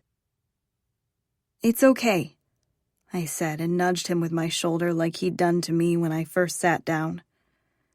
Maybe we can just start over? I'm Brooklyn. I awkwardly held out my hand. He looked back up at me with a smile on his face. Deal. He shook my hand. Sissy, you're not making a good first impression, Isabella said. Introduce yourself to everyone, not just James. I let my hand fall out of James's. Oh, hi, I'm Brooklyn. But I was pretty sure everyone already knew me. Isabella and her minions had been trying to make my life hell ever since I started going here. Matt obviously knew me, Rob knew me, James knew me, I'd even met Mason once at a party. "Sup, Sanders?" Rob asked as he shoveled some pasta into his mouth. "Are you really related to Isabella? That's wild." Yeah? I wasn't sure why it came out as more of a question. "Sucks to suck," Mason said with a laugh. "Just kidding. So you're friends with Felix and Cupcake?" He nodded at the table behind me. I didn't turn around. I knew they were probably staring over here, and I was worried if I turned around I'd run back over to them. Mm-hmm. I took a bite of salad and prayed that no one else would speak to me. "So, now that we're friends, does that mean I get a discount?" asked Mason. I stared at him. First of all, he'd only ever spoken a few sentences to me. The only things I knew about Mason were that he was the Empire High quarterback, and he liked to smoke pot on the weekends. That didn't make us friends. And second of all, what was he even talking about?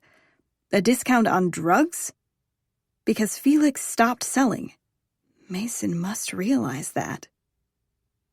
I don't know what you're talking about. I took another bite of lettuce. Mason put his elbows on the table and leaned forward. I couldn't help but think that somewhere out there, someone would have fainted at the sight of such a brash disregard for etiquette. "Of course you do," he said. "Everyone knows that you and Felix are close." The word close was laced in innuendo. It felt like my lettuce went down the wrong pipe and I started coughing. I swallowed a huge gulp of water and tried to ignore Matt's angry gaze. "We're not that close," I said as soon as I could speak again. "Great, you met Mason," Isabella said. For a second, I thought she was saving me from the awkward conversation, but then she opened her mouth again. "And speaking of close, this is Matt," she said. "We're super close." She said the word the same way Mason had. "And I think you two have a class together, right?" I looked up at Matt. The intensity from his gaze was gone. He nodded. "Yup." He didn't offer anything else. Everyone at the table was quiet. James was kind to me. Rob was his usual funny self. Mason was, at least, interested in talking to me. But that one simple yup hurt more than I wanted to admit. A few hours ago, he'd asked me to be his girlfriend. And now he couldn't even look at me? I wasn't sure if I was cut out for a secret relationship. "The other night when Matt and I were hanging out, he told me that you two and Rob have a group project together," said Isabella. "It'll be so fun now that we can all just hang out and work on it at my place. Sorry, our place." She smiled at me with all her sweet insincerity.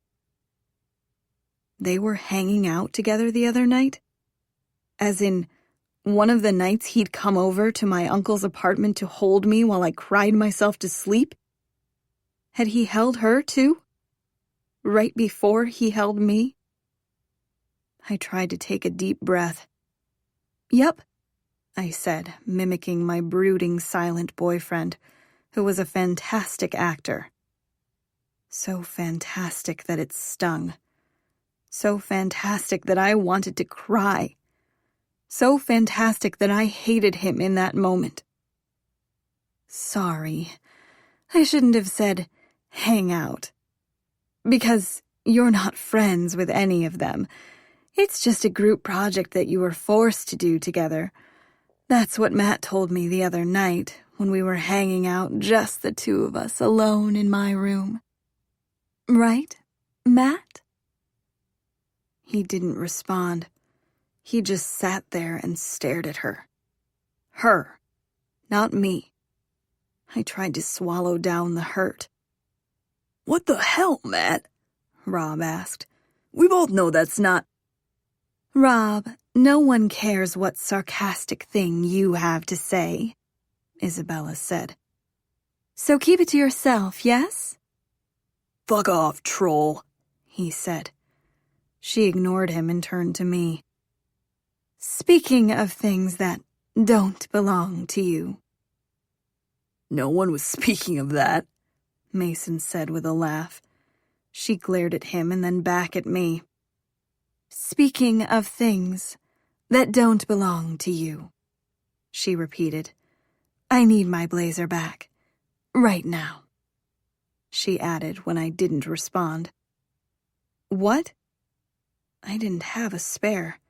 Her dad said I could wear this one today.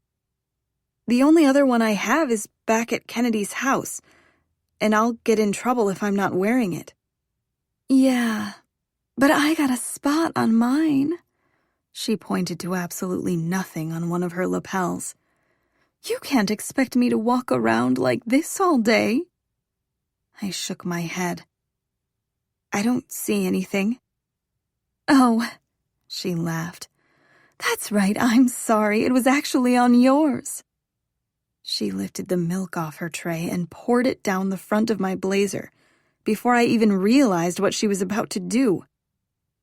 "What the hell?" James yelled as he shifted me out of the way. But he was too late. The front of my blazer was soaked. I was too shocked to say a word. But I heard Matt's silence loud and clear, and I felt James's arms around me when it should have been Matt's. Matt was the one that was supposed to defend me. He was supposed to be on my side. I was supposed to be able to rely on him. I stood up, letting James's arms fall from my waist. I looked down at my borrowed blazer, the one her father said it was okay to wear. Tears stung the corners of my eyes, but I refused to cry in front of her. "Oops," Isabella smiled at me. "Accidents happen. And that's exactly what I'll tell Daddy if you're stupid enough to bring it up. And he'll believe me, because he actually wanted me. Unlike you. And just so I'm perfectly clear, you're unwanted here, too." She tapped the seat I'd just jumped out of. "So don't ever sit with me again. And stop being so utterly naive. It's embarrassing. Clearly I was just messing with you by asking you to eat with me. We'll never, ever be sisters. Because you're a garbage person, just like your uncle. And I'm a Pruitt. Later." She blew me a kiss and turned back to her friends, who were all laughing. I didn't look at any of the untouchables. I just turned and ran as fast as I could out of the cafeteria. "Brooklyn!" I heard Kennedy yell from behind me. But I kept running. Chapter 6. Friday. The tears streamed down my face as soon as I pushed out of the cafeteria doors. I ran down the hall and into the restroom. I threw my soaked blazer onto the bathroom floor before the milk could get on my collared shirt. And I broke. I leaned against the cold sink and let all the tears I'd been holding in all day come out. I cried and cried so hard that I was gasping for air. I wasn't at all surprised when I heard the bathroom door open. Kennedy had already been running after me. "I'm so stupid," I said, moving my hands to cover my face. "I didn't see that coming at all. I'm just as naive as she said. I can't stay at her house. I can't live with the Pruitts. I wasn't even sure she could hear me through my sobs. My uncle didn't want me to. He wanted me to stay with your mom. She said she signed all the forms. I don't understand why he's doing this to me. I jumped when someone's hand that was absolutely not Kennedy's touched my back. I looked up at Felix. I was surprised at how relieved I was. Because if it had been Matt, I was pretty sure I'd punch him in his perfect face. He was the real reason I felt stupid. He'd just sat there. He sat there and did nothing. And I wasn't even sure I was surprised. It wasn't like it was the first time Matt had let me down. You're not stupid, you're perfect, noob. Perfect? I was a freaking mess. But I loved that he saw me that way. Because I'd lost everyone in my life that thought I was perfect. I threw myself into his arms before I had a chance to second-guess anything. He held me tight, like he was the only thing holding me together. And maybe he was. Being in his arms felt so safe, so warm, so loving. I closed my eyes tight and tried to hold on to this moment, because I knew I'd need it. If I had to go to the Pruitts tonight, I needed any happiness I could hold on to. He ran his hand up and down my back.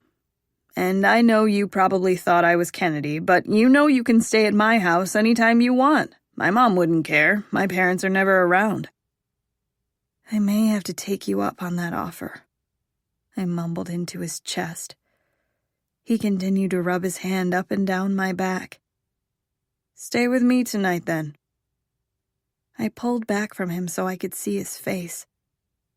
Before my life turned upside down, I'd told him I wanted to be friends. He'd agreed, but he said he'd wait for me. For whenever I was ready to be more than friends again. He didn't know about Matt. And I couldn't correct him because Matt said our relationship needed to be a secret. Hell, I'd even said yes to going to homecoming with Felix.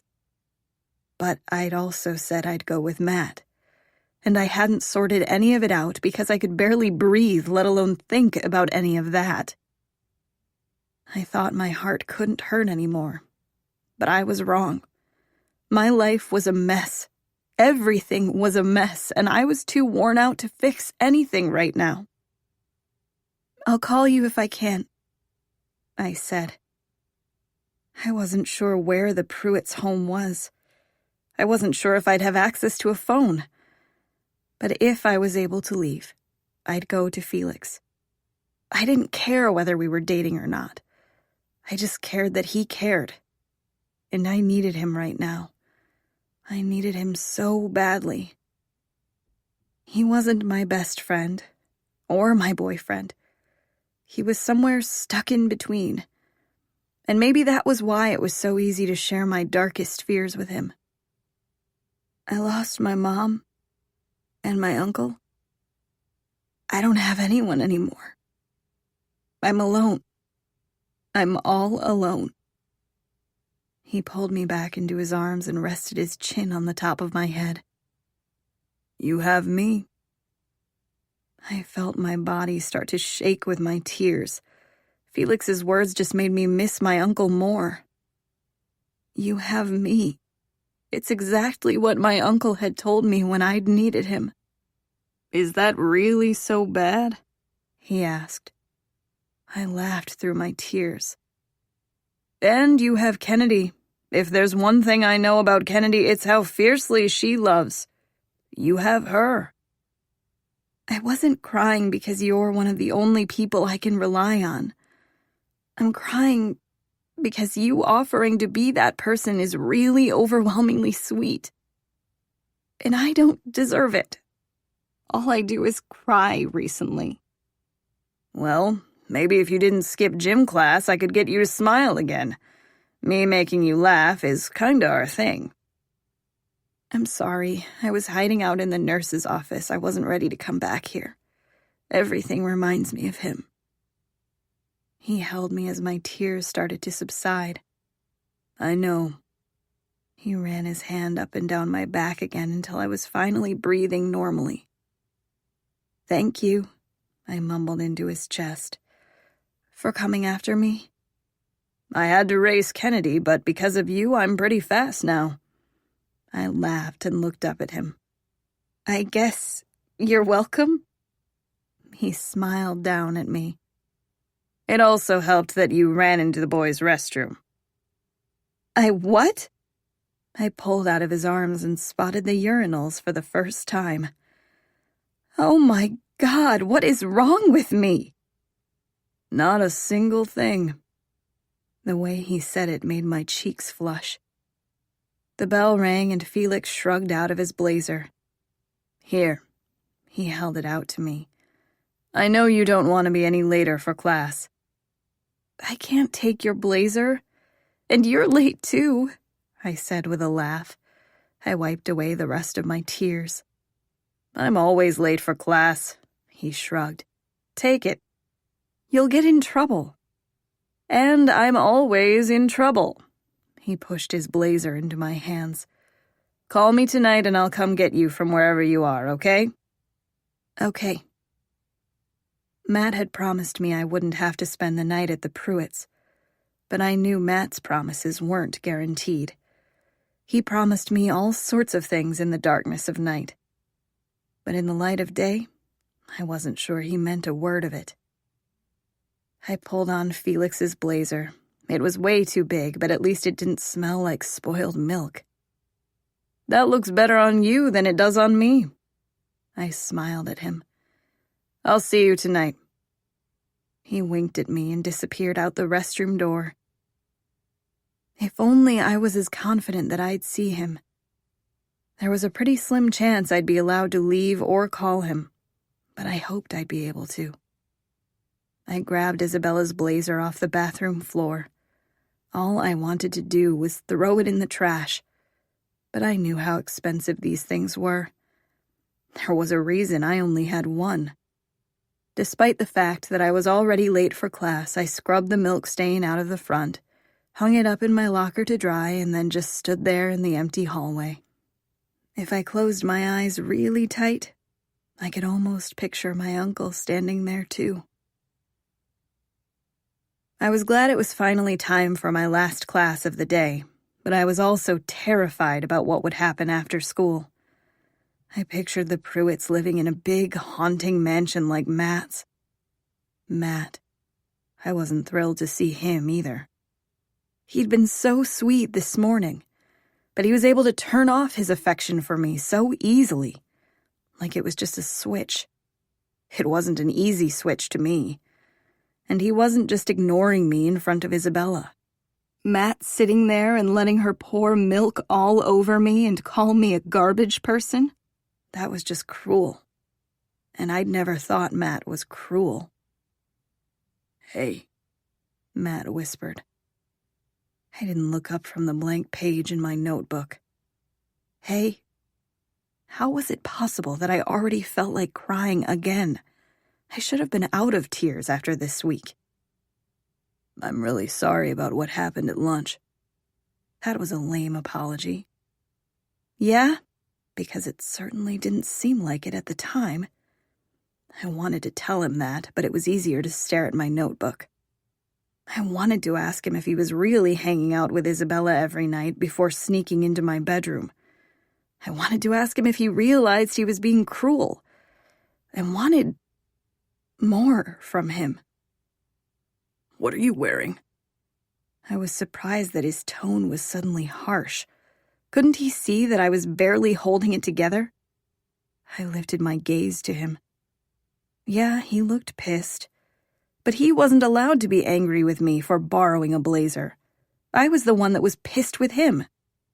"I'm wearing a different blazer because Isabella poured milk down the front of mine, while you sat there and did nothing." "Whose blazer is it?" Of course he ignored the last thing I said. "Felix's." There was no point in lying. Felix had been the one to come comfort me. Felix was the one that kept showing up. Felix never made me feel alone. "Take it off." "What?" I can't, I'll get in trouble. Take it off, Brooklyn. And put on what? Your varsity jacket? Oh, right, I can't, because no one's allowed to know about us. For some reason, it was really easy to turn my sadness into anger. And it felt good to feel something besides despair. Look, I know this whole relationship is supposed to be a secret, Rob said. But would you lower your voice? Matt said. Charlotte wasn't even in the room yet.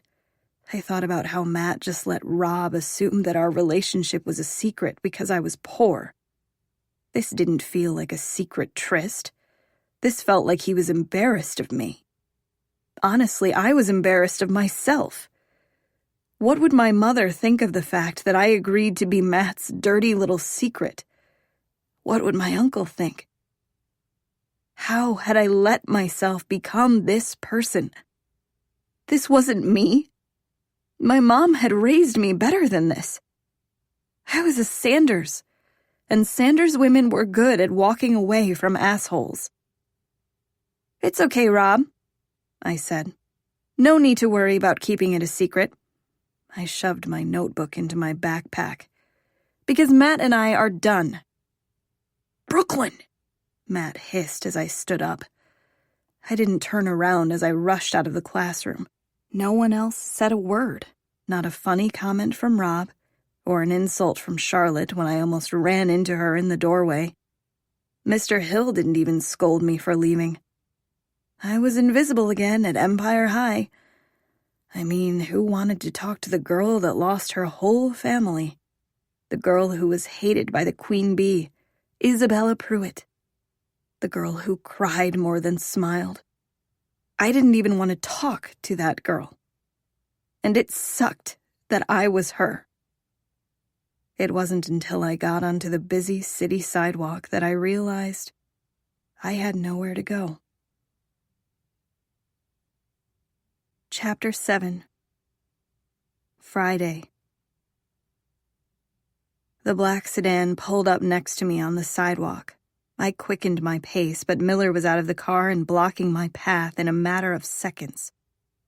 You have an appointment with the stylist in 20 minutes, he said. I had no idea how he'd found me. Did Mr. Pruitt put a tracking device on me like I was a dog or something? I wouldn't put it past him. I'd been roaming around the city aimlessly for the last hour, and his minion had still found me.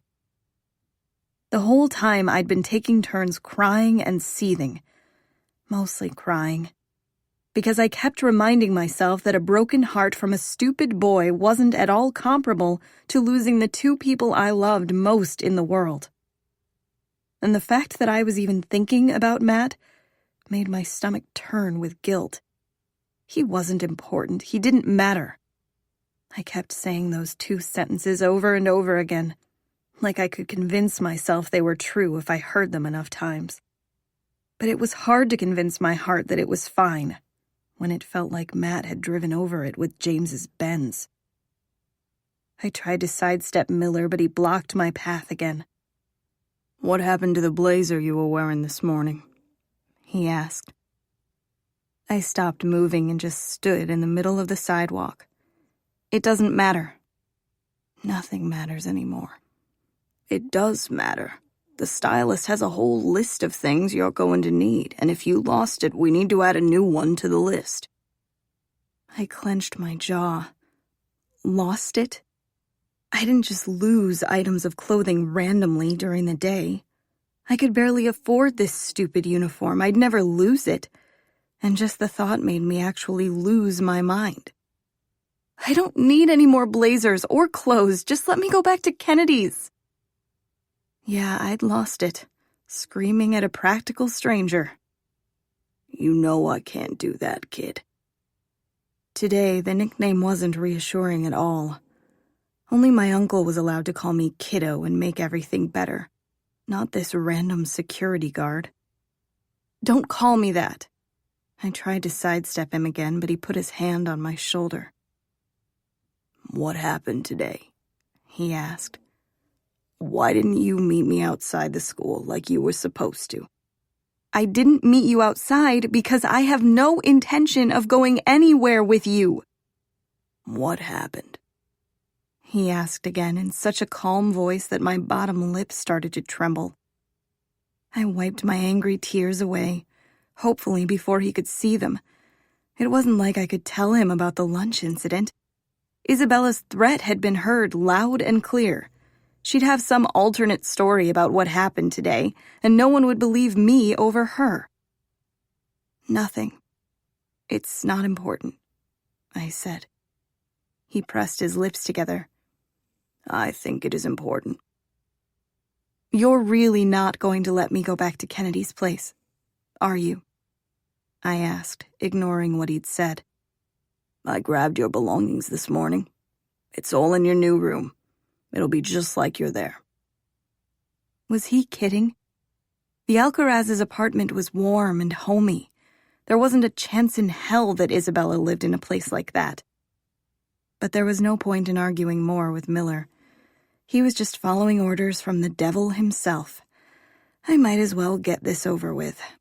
One weird stylist meeting and one awkward dinner. There was no way Isabella would let me stay at her house longer than that. I'd be back at the Alcaraz's in no time, or at Felix's. I'd go anywhere as long as it was far away from the Pruitts. I sighed. "Okay, let's get this over with." "That's the spirit," he said with a small smile. We were both quiet as we got in the car. But as the minutes ticked by, I was getting more and more anxious. I leaned forward in the back seat. "What's Mrs. Pruitt like?" I asked. Like Isabella?" "And what do you mean by that exactly?" I asked, even though I had a good guess. He cleared his throat. "You know, a lot like Mr. Pruitt." "Great." I leaned back in my seat. He didn't need to elaborate. I did know. The whole family was toxic, just like Matt had said. I refused to let myself think of Matt as the tall buildings flew past in the window. He didn't deserve to occupy any space in my head. But when I glimpsed one of the entrances to Central Park, I wanted to cry all over again. This morning he'd been so sweet. This morning, when no one was watching. I was surprised when the car suddenly came to a stop. I just assumed we'd leave the city and drive into mansion territory. "This is it?" I asked as I stared out the window. "Home, sweet home," Miller said. It was an older building, so much different than the modern monstrosity Mr. Pruitt had locked me up in last night. It reminded me more of the outside of Felix's place. I opened up the door before Miller had a chance to. I squinted at the building. Wait, was this Felix's apartment complex? It certainly looked the same, but I didn't remember his address. Kennedy was the one that knew it. "Aren't you coming?" Miller asked. I realized I'd been awkwardly standing on the sidewalk, staring at the front doors. "Mm-hmm." I wasn't sure why he'd asked. He'd made it pretty clear that I didn't have a choice in the matter. The doorman greeted us as I walked into the lobby. The whole building screamed old money. And even though it was definitely restored at some point, it still possessed its old charm. It was the same thing I'd thought when I walked into Felix's apartment building. And I was positive it was the same one. I thought about the way he winked after saying he'd see me tonight. He must have known. I mean, of course he knew. You couldn't live that close to evil and not know it. Why didn't he tell me? Knowing he was close by made me feel so much better. I breathed a sigh of relief while I listened to the elevator music. Yep, it was definitely the same building. Now if I could just remember what number his apartment was. I knew it felt like it took forever to reach his floor, so he had to be pretty high up. I was barely paying attention when the elevator came to a stop. I followed Miller down the hall, one with the same plush carpet that had been in Felix's apartment's hallway. And when we reached a door that had an uncanny resemblance to the ornate front doors of Empire High, I was 100% certain I was in Felix's building. It made me significantly less scared to enter the Pruitts' evil lair. I was expecting it to look completely modern, like Felix's apartment, but the Pruitts had gone in a different direction with their interior decorating. Everything inside looked like it was an antique. There was art in gold frames, fancy vases on display, and even a statue in the middle of the foyer. I just stood there, afraid to move in case I broke something. It reminded me more of the decorating in Matt's huge mansion. Is that why he came over here to hang out with her? Because it felt like his creepy vampire-esque home? I swallowed hard. I didn't want to live here. I already knew I'd have nightmares and never be able to sleep. Even if it had been homey and quaint, I'd still have nightmares living down the hall from Isabella. The stylist is upstairs, Miller said. I'll give you a tour after your fitting. Okay. My voice echoed around me. The thought of being alone in the foyer was enough to pull me out of my thoughts. I hurried after him up the stairs. We passed a few rooms and the smell of fresh paint hit my nose. He guided me to the room all the way at the end of the hall. I peered inside. There was a woman with thick glasses and wiry hair standing in the middle of the room with a long rack of clothes. It was an odd sight, but I was more shocked by the room itself. The room didn't match the aesthetic of the rest of the house at all. Everything inside was light and airy. There was a white four-poster bed with pristine white sheets and a poofy white comforter. There was a matching nightstand and dresser. A huge window was on the far wall with a view of the city. But the most shocking thing of all was that the whole room was painted bright yellow, almost the exact shade that my mom's kitchen had been. Sorry about the smell, Miller said. The painters just left. It's yellow, I said. You didn't choose a color when Mr. Pruitt asked your favorite, so he chose for you. He chose this color?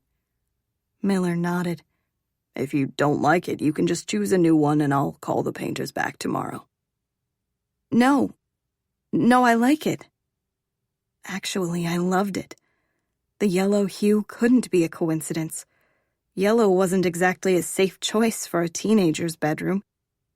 Mr. Pruitt knew my mom's favorite color. He chose it because he wanted me to feel like this was home. Right? The thought made my chest ache. What else did he know about my mom? What else did he know about me? We don't have much time, the stylist said. I have another appointment in 3 hours. 3 hours? What was she planning on doing with me for 3 hours? Miller gave me a guess on your measurements so you'd have a few things to wear this weekend, but come, so I can get you fitted perfectly. I swore it looked like she pulled a measuring tape out of thin air. I looked up at Miller. He'd guessed my measurements? I'll be back in a bit, he said without looking at me, and closed the door. I turned back to the stylist.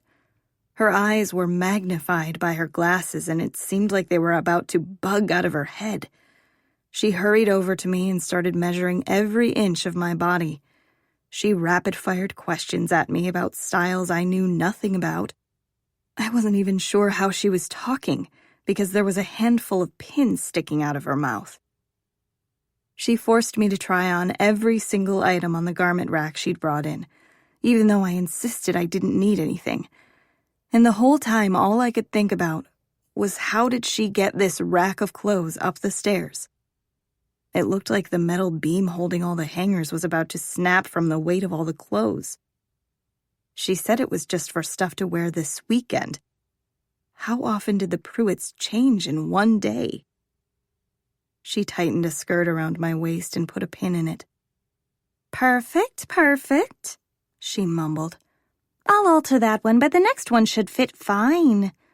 She handed me a dress to change into. I stared around at the comforting yellow of the walls as I pulled what felt like the 100th garment over my head. I stared at my reflection in the floor-length mirror. I'd never worn anything so beautiful in my life. My fingers traced the sequins on the shoulder. A perfect fit, the stylist said. I smiled. For just a second, it felt like this random woman was my fairy godmother, and that maybe, just maybe, everything would be okay. Wear that one tonight, she said. Mrs. Pruitt loves red. The idea that this was my fairy godmother quickly disappeared, because all I could think about was that Mrs. Pruitt loved red. A shiver ran down my spine. Red was the color of blood. No matter how hard I tried to shake away the image, I couldn't. Chapter 8. Friday. I sat down on the edge of the bed and practically sank into the cushiony mattress. My butt had never touched something so soft before. I sighed. Half my closet and a few of the dresser drawers were already filled with the most expensive clothes I had ever touched. I should have been grateful, but all I felt was empty. I ran my fingers across the white down comforter. I didn't need a soft mattress or nice things. All I needed was a home where I was loved, and this would never be it. I pulled over one of the boxes that had been stuffed in the closet. There were a few school books, some pictures that had been on my walls, and it felt like something was caught in my throat as I pulled out Matt's varsity jacket. I'd never even gotten a chance to wear it. I'd never even gotten a chance to go to any of his games. There was a knock on the door, and I shoved the jacket back into the box. "Yes," I said. I didn't know who was on the other side of the door. The last thing I needed was an impromptu torture session from Isabella. Wasn't eating all our meals together enough? And I didn't even want to think about what she'd do if she saw this jacket. I closed the flap of the box. "Dinner starts in a few minutes," Miller said from the other side of the door. "Do you still want that tour real quick?" Not really. But walking around the house with him was better than sitting here alone. I smoothed down my dress and opened the door. A smile stretched across his face. "That dress looks great on you." I wasn't even sure why I blushed. It was probably part of his job description to be nice to the ladies in this apartment. Thanks." I tucked a loose strand of hair behind my ear and waited for him to start the tour. But he didn't move. "You mentioned a tour?" "Yeah, it's just, you need shoes." I looked down at my bare feet. I could see that maybe it seemed a little silly to be wearing such a fancy dress and no shoes. But I had my reasons. One being the fact that my black flats I'd worn to the funeral pinched my heels, and I'd been enduring their wrath for the past 2 days. I also hadn't unpacked my Keds yet, but I had a feeling that Isabella's parents would appreciate them about as much as she did. And my uncle wasn't here to fix them, if they threw food on them. Oh, and then there was the most obvious reason. But we're inside. The only other thing I'd consider wearing were slippers, and I had a feeling the Pruitts would frown upon that, too. "Right. I'm just letting you know that they usually wear shoes to dinner." Who wears shoes to dinner? The first answer that popped into my head was Nazis. I'd bet the $0 I had that Nazis did in fact wear shoes to dinner. "I think I'll take my chances," I said.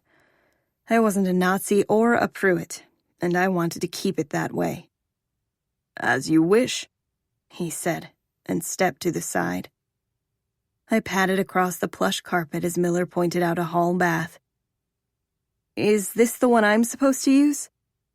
I figured humoring this arrangement was better than letting anyone know I'd be fleeing to Felix's tonight. Miller gave me a weird look. "No, you have your own bathroom in your room," he added when I didn't respond. "Didn't you see it?" There was another door in my room. It looked just like the one for the closet, and I just assumed it was more room for all the garments the stylist was shipping me. "Oh," I said. "Yeah, right, sorry." He smiled and continued down the upstairs hallway. He pointed out a few guest rooms, an office, some locked door that he skipped entirely. He frowned when I tried to open it. "Just ignore that room," he said. Okay. Why was Mr. Pruitt obsessed with creepy locked rooms? There was even one in his other apartment. Or rented apartment, or whatever it was. We'd reached the top of the stairs. "Isabella's suite and the master's suite are on the other side of the hall." He gestured toward the hall that stretched out to the right of the staircase. It was fitting that I was on the side of the hall with the guest rooms. And not just on that side, but at the very end of it. Like if I was far enough away, maybe they could forget I existed. I realized Miller was already walking down the stairs. I quickly followed and tried to remember every turn that took me from the dining room, kitchen, and the staff kitchen, where a few people were busy preparing dinner. And then we made another turn into some kind of sunroom, a small library, a living room, a family room, a second more grand office, a room that just had a piano in it, and a few rooms that I'm pretty sure were just to show off more antiques. Even though the interior design was the opposite of Mr. Pruitt's other apartment, it was the same in that it looked like no one ever touched anything. Did they all just stay in their bedrooms when they were home? Or maybe there was a separate family room reserved for purebred Pruitts or something? "And that leads to the lower floor, where the staff stays," Miller said and nodded to a door. "Wait, you live here?" "I'm on duty 24 hours a day, so if anyone ever needs something in the middle of the night, I'm around." "Don't you have a family or something?" He shoved his hands into his suit pockets. "I'm not supposed to discuss that kind of stuff with you." "Just like you're not supposed to tell me your first name?" "Yeah." He gave me a small smile. "Like that." "You know I'm not one of them, right? You can tell me your first name." He shook his head even though that smile remained on his face. A bell sounded from somewhere behind me. I was so turned around that I had no idea where we were. "Dinner is ready," Miller said. "Do you need me to show you the way back?" I laughed. "Yeah, I have no idea where the dining room is." "Follow me." "Do you eat with us too?" I asked as we made our way backward through the tour. This time I didn't try to pay attention. It wasn't like I was going to actually have to stay here. "No." "Where do you eat?" "In the staff kitchen with the rest of the staff." "How many staff members are there?" "Well, you met the chef and his assistant in the kitchen, and you know one of the other security guards from yesterday." "Mm-hmm. How could I forget? He was the one that had knocked Matt down on the steps of the church, although I wouldn't say I knew him." "There's one more guard, one for each family member, but sometimes we have different assignments. And then there's—" "Wait, so who are you usually assigned to?" "Mr. Pruitt." "Oh, I'm sorry." He laughed. I hadn't even realized I'd said the words out loud. And he didn't get the chance to tell me about the rest of the staff, because we'd wound our way right back to the entrance of the dining room. I was pretty sure I was wearing the most expensive dress I'd ever worn in my entire life, but the whole family was staring at me like I was a barbarian. I looked down at my bare feet. I should have just worn the stupid shoes. The way they were staring, I might as well have been butt naked. Isabella smiled at me the same way she had right before she poured milk down the front of my blazer. I forced myself not to wince as I let my gaze wander to her mother. Mrs. Pruitt was a spitting image of her daughter. Unnaturally so. The skin on her face looked oddly stretched out. Botox, maybe? Or some kind of facelift. Either way, she was still beautiful, but the way she was staring at me wasn't. She cleared her throat and set down her wine glass. "If you'd like to eat with us, you'll need the proper attire. Miller, take her back upstairs for a pair of shoes."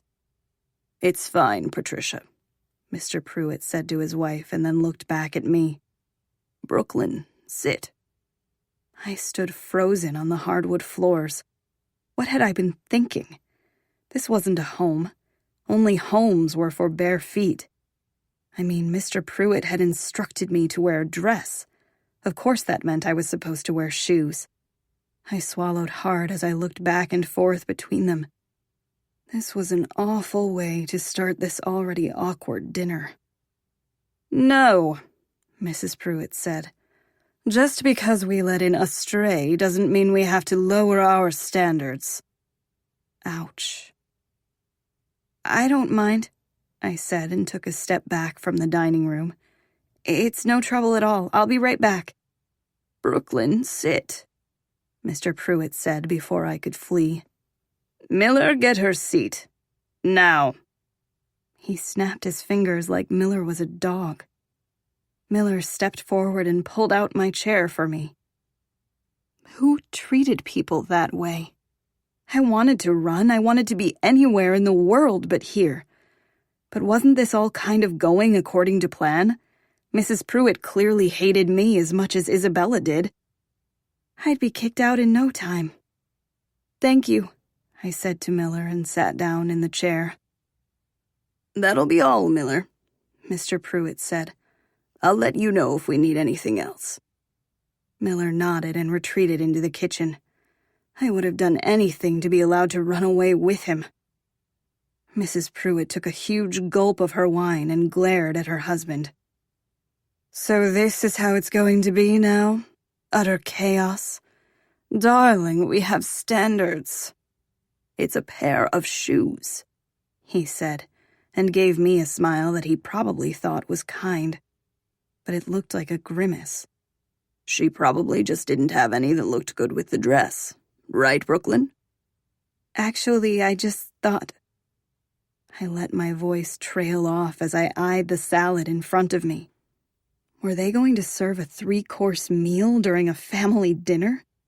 This was not the place to tell him my opinions of what a home should be like, because I wasn't even staying. "Yeah," I said. "It's that." "See?" He took a sip of his wine. "All will be remedied by tomorrow when her order arrives. Now let's try to enjoy this delicious salad." Mrs. Pruitt rolled her eyes so hard I thought they'd pop out of her head. "I think we should get a second opinion." "On what? The salad?" He popped some lettuce in his mouth. "It's delicious." "No, not the salad. On whether or not this child is actually yours." "Dr. Wilson ran the test twice," he said. "I mean, a second opinion from another doctor, obviously." "Dr. Wilson has been our primary care physician for years. Are you saying you don't trust him now?" "I trusted you, too." "It was years ago, Patricia, and we've already had this conversation several times. You've exhausted it to death. The last thing we need is to hash it out again at dinner in front of our daughter." I wasn't sure why I did it, but I braved a glance at Isabella. She was smiling like this was the most entertaining thing she'd ever seen. I looked back down at my salad. I wasn't hurt by the fact that he'd said daughter instead of daughters. I didn't want him as my family either. Mr. Pruitt cleared his throat. "Where are my manners? Brooklyn, this is my wife, Patricia, and you already know Isabella." My voice sounded so small. "It's nice to meet you, Mrs. Pruitt." She just glared at me. I was pretty sure if I was smaller, she'd flick me away like the nuisance she saw me as. "I'd like to say the feeling is mutual, but it is most definitely not." She finished her wine in one big gulp. She snapped her fingers and someone came out and refilled her glass. "How was your day, Isabella?" Mr. Pruitt asked, ignoring his wife's comment. "Fantastic, Daddy. I got an A on my physics test. James told me about his early acceptance to Harvard. He's so excited and I'm so proud of him. We're all supposed to meet up after that game tonight to celebrate his news and what I'm sure will be another Empire High victory. Oh, and I almost forgot. I had a lovely lunch with Brooklyn. We had so much fun we almost didn't hear the bell for class. She's just the sweetest. And we have so much in common. It's like we've been sisters this whole time. Isn't that right, Brooklyn?" I was lucky there was no food in my mouth because I probably would have spit it out. But this was my chance. Even though the dinner was already tumultuous, I wanted the mayhem. I wanted to be kicked out, disowned, whatever it took to get out of this mess. That's one way to put it. The other would be that you poured milk down the front of my blazer and told me to never sit with you again. Someone's fork clattered against their plate, and then, for just a second, everyone at the table was completely silent. Isabella's laugh pierced through the silence. "Sissy, that's too funny. She's kidding. She's always been a little bit of a prankster. Everyone at school says it. Tell Daddy that you're kidding. Tell him." I wanted to run away or hide, but I'd already been strong once today when I told Matt off. I could do it again. And I'd already had to sit here listening to Mr. and Mrs. Pruitt talking about me like I wasn't here. I tried not to think about what the repercussions at school would be if I went through with this. My life was already hell. What did it even matter? I swallowed down the lump in my throat. "I'm not joking. She said I was unwanted. She called me a garbage person, like my uncle, and said that I'd never be her sister." More silence. Mr. Pruitt pushed aside his salad. "Isabella, is that true?" "Of course not, Daddy. She's lying." He looked over at me. "She's been torturing me ever since I first stepped foot in Empire High," I said. "And today, if anything, was worse." "What?" She laughed. "That's not Brooklyn." She laughed again, but the strain was evident. "We're friends. Tell Daddy that we're the best of friends. Sisters." I was tired of being her punching bag. I kept my mouth closed. "I'm going to ask you one more time, Isabella," he said. "Is what Brooklyn said true?" She rolled her eyes like her mother had. "Technically, it was my blazer, so—" "Apologize to her." Isabella folded her arms across her chest. "No." "Now." Isabella's lips pressed together in a harsh line. "She didn't do anything wrong," said Mrs. Pruitt. I was pretty sure I wasn't the only one that jumped when the wine glass collided with the wall. "Both of you get out!" He screamed at his wife and daughter. It looked like he was about to throw more food. "You have to be kidding me, Richard," Mrs. Pruitt said as she calmly sipped her wine, like this was an everyday occurrence. "Can we please have a civil conversation about your illegitimate child without the theatrics? As far as I can tell, Isabella didn't say anything untrue to the girl. No harm, no foul." The muscles in his neck twitched. "Spend the weekend in the Hamptons. Clearly you both need more time to adjust to her presence. And don't come back until you're ready to act more appropriately." "But Daddy—" Isabella protested. "I need to be at the game tonight, and I just told you about my plans afterward." I doubted that the cheerleading team actually needed her, or that James wanted to celebrate his acceptance to Harvard with her rather than with his actual girlfriend. "Then leave town after the game," he said. Isabella huffed and stood up. "Does that mean you aren't coming?" "I'm no longer in the mood," he said. "Richard," Mrs. Pruitt stood up. "You're taking the word of that little trollop over our own daughter." Trollop? I felt myself sinking into my seat. "No. Isabella admitted it. Now go, both of you."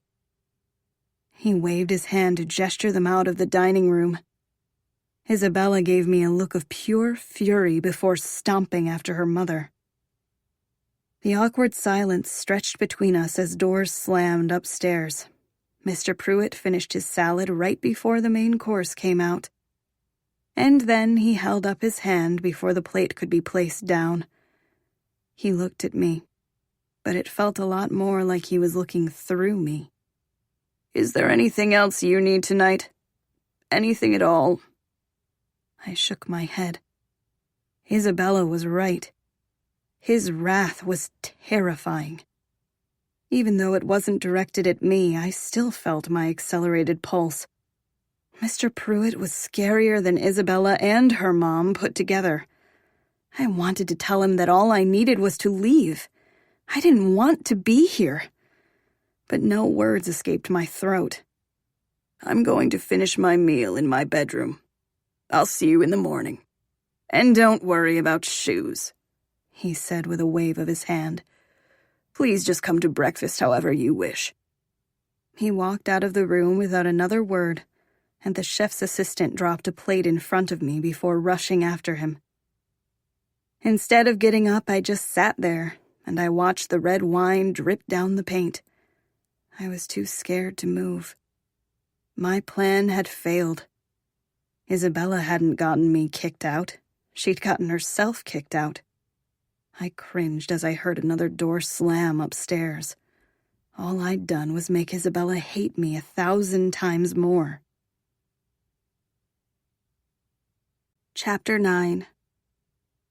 Friday. I wanted to crawl under the table and cry. I'd been brave all day, or at least I'd tried to be. I'd alienated myself from all the Pruitts by standing up for myself. Matt had treated me poorly, so I'd pushed him away. And now? Now I was all alone, in a place that could only be described as a haunted mansion in apartment form. I looked at the creepy portrait of the Pruitt family above the fireplace. It felt like all of them were staring at me, and I couldn't shake the feeling that the two females in the picture wished I was dead. I couldn't stay here. If I did, I'd probably never wake up. I looked behind me at the door to the kitchen. No one was watching me. If I was going to escape, now was my chance. Felix was somewhere in this apartment building. All I needed to do was sneak out. I stood up and looked down at my feet. I guess it would have been a good idea to wear shoes so I could flee.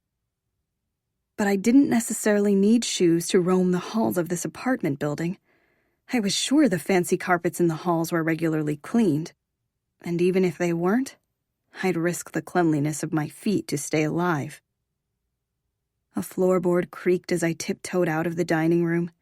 I cringed even though I was pretty sure Isabella and her mother had left. Running into them without Mr. Pruitt there to protect me was my worst nightmare. And why had he protected me? It didn't make any sense. He'd kicked out his legitimate family and taken my side? To someone else it may have been reassuring, but it wasn't when I knew for a fact that he'd never wanted me.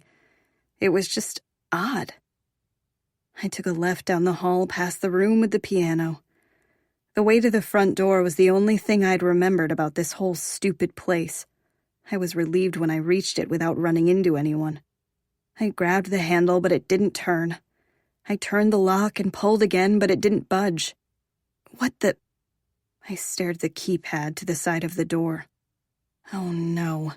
It was just like the one by the elevator in the other apartment. What kind of maniac made it impossible to leave? This was a fire hazard. The apartment complex shouldn't allow it. I tried the handle again to no avail. Damn it. Freedom was just on the other side of that door. I hadn't come this close only to be stopped by a stupid code. Come on. I pulled again. Mr. Pruitt insists on locking everything down once he retires for the night. I almost screamed. I hadn't heard Miller sneak up behind me. Miller, you scared me half to death. He smiled. I'm sorry. I was trying to find you, but you left the dining room before dessert. I just stared at him for a moment. Had he heard the argument? He must have. Or he must have at least seen the red wine on the wall and the shattered glass. He cleared his throat. A young man stopped by while you were eating dinner. Felix Green. Here's the message he left. He handed me a folded piece of paper. I opened it and read the short note. I was hoping to surprise you, but apparently the Pruitts don't do surprises. Pretty lame if you ask me. And the guy that answered the door said I needed to be on the approved visitors list. I requested to be put on it, but then he said it would take a few days to run the necessary background checks. What the hell is that all about? I'm pretty sure he just didn't like me. Call me. Or better yet, get the hell out of there and come over. I live in 24C. Felix. Boyfriend? Miller asked. I didn't even realize I was smiling until the corners of my mouth fell. What? Oh, no, just a friend. Why didn't you let him in? It couldn't have been the background check that Felix had mentioned. That was clearly a joke. Mr. Pruitt has rules about these things. Or maybe it wasn't a joke. Background checks for visitors? Really? He shrugged but didn't offer any details. So, instead of letting Felix in, can you let me out? I gestured to the keypad behind me. Or give me the code? Locking everything down when Mr. Pruitt retires extends to everyone in the household. Okay. But Felix invited me over. I waved the note in the air. He lives in this building. I'll be back in just a few hours. I lied. I was never, ever coming back to this place. I'm sorry, but I can't let you out. Isn't this kidnapping? The corner of his mouth lifted ever so slightly. If I was allowed to let you out or give you the code, I would. But I can't. And I almost forgot. I have about 10 missed calls and a voicemail for you on my phone from Matt. Oh, God. I'm sorry about that. Is he your boyfriend? Why was he so interested in whether or not I had a boyfriend? No. My voice came out harsher than I meant for it to. But I didn't want to have this conversation with him. I wanted to be on the other side of the door. Pretty sure he thinks otherwise. Mr. Pruitt will want a full disclosure on all your relationships. Ew. No. I stared at Miller. What did Matt say in his voicemail? Something about needing to talk, and that his lawyer is having trouble finding a loophole. He said he was sorry like 10 times. I knew I'd asked him what Matt had said in the message, but the fact that he'd listened to it was a little invasive. I was too defeated to care, though. A part of me had been holding out hope that Matt's lawyer would come through, even though Matt never seemed to. Matt had promised I wouldn't have to stay here. But another broken promise added to the list was no surprise. And honestly, he probably didn't even care anymore. If the rumors about him were true, he was probably getting over me by working his way through the cheerleading team a second time. "Are you okay?" asked Miller. I nodded, even though I was anything but okay. "I'll mention to Mr. Pruitt that you need a phone." No, that's... I let my voice trail off. Honestly, getting a phone would be really nice, especially if I was trapped here. That would be great, actually. Speaking of which, is there a phone I can use in the house? "You can use mine again if you'd like." He pulled it out of his pocket. I wasn't sure why, but this felt like a trap. Was someone going to jump out from behind that antique vase and punish me for accepting the cell phone? Am I allowed to use your phone? "No, not really." I don't want to get you in trouble. That was the last thing I wanted to do. Miller was the only one in this house that seemed capable of a genuine smile. I didn't want to lose that. The smile that I'd just been thinking about spread across his face. "It's fine. Really." He held it out to me. I wasn't going to fight with him over this. He was handing me a lifeline, and I was going to take it. I called Felix first and let him know I wasn't allowed to leave. I was very aware of the fact that Miller was staring at me, and because of it, I ended the call sooner than I wanted. "Can I make one more call?" I asked. Miller nodded. I dialed the number and held the phone back up to my ear. Kennedy picked up after only one ring. "Please tell me this is my best friend and she hasn't been murdered by Isabella yet?" I laughed. "It's me. And I'm alive. For now." "Oh, thank God. I've been so worried. I looked all over for you after school ended and you were nowhere to be found. I've been answering the phone all day like this, by the way. I really freaked out the pizza delivery guy." I laughed again. "I miss you." "I miss you too.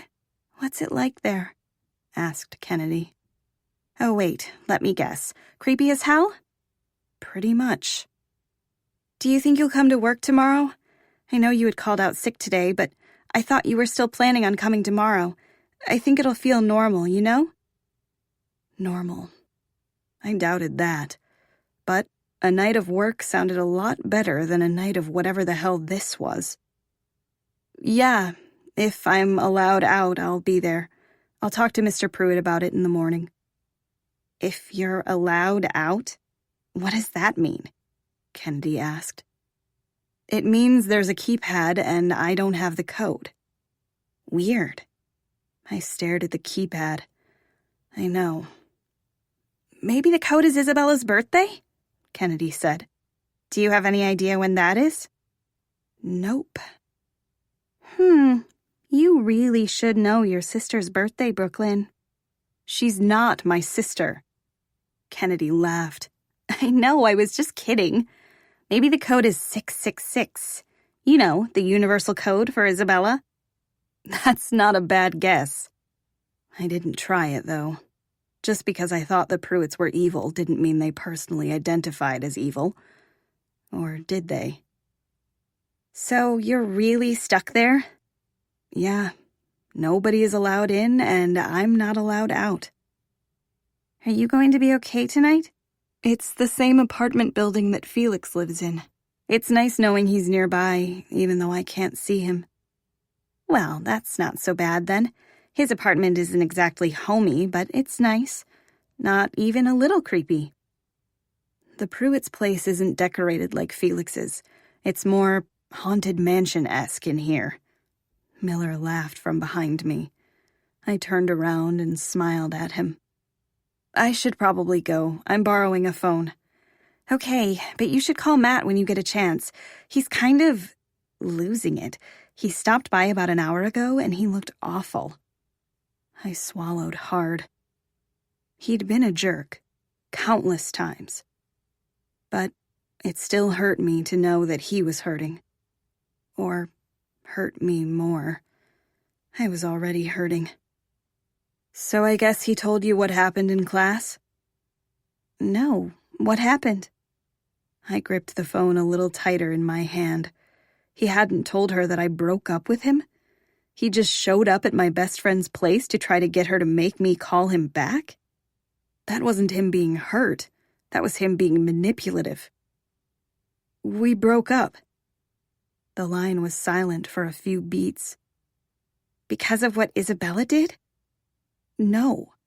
Because of what he didn't do. Another stretch of silence. Kennedy knew about Isabella blackmailing Matt. I'd spilled everything to her on the steps of Empire High the morning before Matt was supposed to announce to everyone that we were dating, but didn't. The same day that my uncle died. We hadn't talked about it since. I hadn't talked about it with Matt either. None of it seemed important after that. But for some reason, I expected today to be different, especially since Matt had just asked me to be his girlfriend officially. Today was my first day back at school, and I'd needed him. I'd needed him, and he hadn't stepped up. I'd lost my whole family. I just needed one person to rely on to have my back, and it wasn't him. I sniffled, remembering how sweet he'd been in the park this morning. Secret rendezvous weren't enough. I'll explain it all at work tomorrow. I just can't be with someone who... I'm proud of you, she said, cutting me off. God, I was so freaking mad at him for just watching when Isabella poured milk on you. I should have known she'd have my back. I didn't need Matt. I had her. Screw Matthew Caldwell, she said. Yeah, screw Matthew Caldwell. I said goodbye and gave Miller's phone back. For just a second, my fingers brushed against his palm. He cleared his throat and shoved his phone back in his pocket. Do you want me to have some ice cream sent up to your room? He got me. A recent breakup meant eating a huge bowl of ice cream in your room and crying. But that wasn't what I wanted. I didn't want to be alone. But I also knew how inappropriate it would be to ask if I could eat ice cream with him. He'd already let me borrow his phone. So instead of saying anything at all, I just nodded. Have a good night, Brooklyn. He gave me one last smile and walked back toward the kitchen. I hugged my arms around myself to help prevent the chill in the air. A good night? That wasn't possible. I watched him disappear down the hall. I was pretty sure I was already going mad in this house, because all I could think about was how Miller's arms looked just as strong as Matt's. I didn't know how to sleep alone anymore. I'd quickly grown used to falling asleep in Matt's arms. But running to Miller wasn't the answer. He worked here. He wasn't my friend. And I was sure he didn't want to hang out with a high schooler on a Friday night. I knew all that. I knew it. And yet, I hurried after him. Chapter 10. Friday. The kitchen was empty, so I pushed into the staff kitchen. Miller was leaning against the counter, laughing at something the chef had just said, but his laughter faded away when he saw me. The chef turned around to see what he was staring at. I'll be right up with some options, sweetie, she said. Actually, is it okay if I just eat in here? She looked at Miller and then back at me. I guess that would be all right. What do you prefer, mint chocolate chip or... She tugged open the freezer and pulled out 2 containers. There's also raspberry with chocolate chips. I wasn't paying attention to the options because I was focused on the fact that each ice cream container had a little label with Miller's name. Oh, I don't want to steal anyone's ice cream. Don't the Pruitts have some? She laughed. No, the Pruitts don't eat ice cream. Are they lactose intolerant or something? I was glad I didn't inherit that.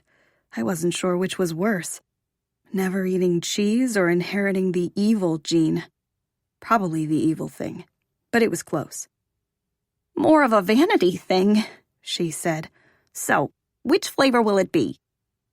I looked over at Miller. That's okay. I looked over my shoulder at the door. I really didn't want to leave. It's fine, Miller said. I got this, Barbara. He grabbed the containers from her. Very well. She untied her apron and hung it on a hook. There was a show I wanted to catch, so I'm going to scurry off. Have a great rest of your night, you two. Which flavor? He asked once Barbara disappeared out of the kitchen.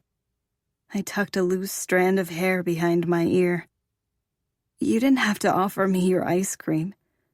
I could tell you needed it. He pulled out 2 bowls, and I couldn't even try to hide my smile. So, mint chocolate chip or raspberry chocolate chip? Mint. Thanks for sharing. He didn't reply. He just got to work scooping out 2 bowlfuls. I sat down at the table in the middle of the room and watched him. I could add the fact that he liked ice cream with chocolate chips to the few things I knew about him. He was also generous and kind for letting me use his phone. He could have been doing a million other things tonight, but he was giving that all up to hang out with a practical stranger, just because he'd overheard a conversation about my breakup. It was really sweet. He placed a heaping bowl of ice cream down in front of me and sat down across from me. The look of pure indulgence on his face when he took a bite was kind of adorable. I remembered when a bowl of ice cream could make me that happy too. I took a bite and smiled. Maybe it still could. I just needed to remember how to embrace that feeling. Seeing his smiling face made it seem possible. How old are you? The words tumbled out of my mouth before I could stop them. Older than you. He resumed eating like that was a suitable answer. But before I could question it, he beat me with a question of his own. So, what didn't he do? Miller asked. I swallowed down my bite of ice cream. What? You said you broke up because of what he didn't do. He lifted up a huge spoonful of ice cream. Your ex, he added when I didn't respond. Oh, I figured since you came in here that you needed someone to talk to, but we don't have to talk about it if you don't want to. I shook my head. I just didn't want to be alone. His jaw tensed. Look, Brooklyn, I'm not even supposed to be talking to you, let alone sitting here with you. I should probably go. But he made no movement to get up. Just tell me something about you. Anything. He pressed his lips together. Please, distract me from whatever hell I'm currently living in. Like how you ended up working for the Pruitts of all people. It's good money, and I'm saving up for college. College. So that made him, what, 18? It was older than me, but only by 2 years. He acted like we were a whole lifetime apart. Surely there are other high-paying security jobs in the city. Not this good. Why? He took another bite of his ice cream as he thought about the question. Because it's the Pruitts. Yeah, but this city is full of wealthy families, like the Hunters and the Caldwells, the Greens and the Dixons. I wasn't sure if Felix and Cupcake's parents were as wealthy as the other families I'd mentioned, but surely they could afford the best security. Hell, most of the kids at my school were from families as wealthy as the Pruitts. What's so special about this gig? Miller finished his ice cream and put his elbows on the table. Higher risk means higher salaries. Higher risk? Because of Mr. Pruitt's line of work. I just stared at him. What's his line of work? I didn't know anything about the man I was living with. I hadn't had an opportunity to ask. The only hint I could even think of was that when I first met him, he'd asked if I'd ever picked up a newspaper. I also get paid to keep his secrets. He smiled. Really? What does Mr. Pruitt do? If he was in the paper, that made him, what, a writer? Or maybe someone that graced the pages of the local paper. A politician? I've already said too much. Now back to you. Are you sure you don't want to call Matthew Caldwell back? He keeps lighting up my phone. No. No, you aren't sure? Or no, you don't want to? Both. I took a bite of my ice cream. I didn't want to talk about me. I wanted to talk about Mr. Pruitt's secrets. The whole staff heard the argument at dinner. Did Isabella really pour milk all over you at lunch? I nodded, but I couldn't tell if he believed it or not. He was just staring at me like I was a puzzle he couldn't solve. Why didn't you tell me when I asked you what happened to your blazer? Because I wasn't sure if I was going to tell anyone. But then I thought it was the perfect opportunity to get Isabella to explode and get me kicked out of the house. My plan kind of backfired, though. Now her mom hates me as much as she does. Yeah, you really don't want to be on Mrs. Pruitt's bad side. Now you tell me? I said with a laugh. He smiled. It doesn't seem like she was really open to getting to know me regardless. The circumstances are pretty uncomfortable. Besides, did you really expect for it to be an easy transition with people like this?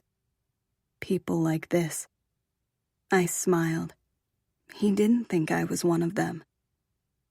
Just a little tip for you when it comes to Mrs. Pruitt. Don't back down from her. It'll make it worse. I nodded, even though I didn't really know what he meant. It was her house, her rules. What was I supposed to do? Miller let his spoon fall into his empty bowl and then stood up. He grabbed my bowl, too, and I watched him silently do the dishes. "Thank you for letting me have some of your ice cream," I said as he placed the last dish in the dish rack. He folded his arms and leaned back against the counter behind him. No problem at all. I hope it helped. It did. Just knowing that there was one nice person in this apartment meant a lot to me. More than he probably knew. Tomorrow will be better, Miller said. Will it? I wasn't so sure. At least Isabella and Mrs. Pruitt won't be here. You'll have some time to get to know your father.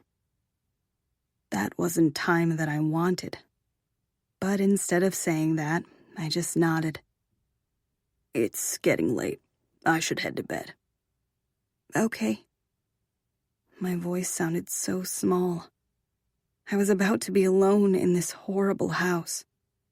A shiver ran down my spine. He walked over to the door but then stopped and turned around.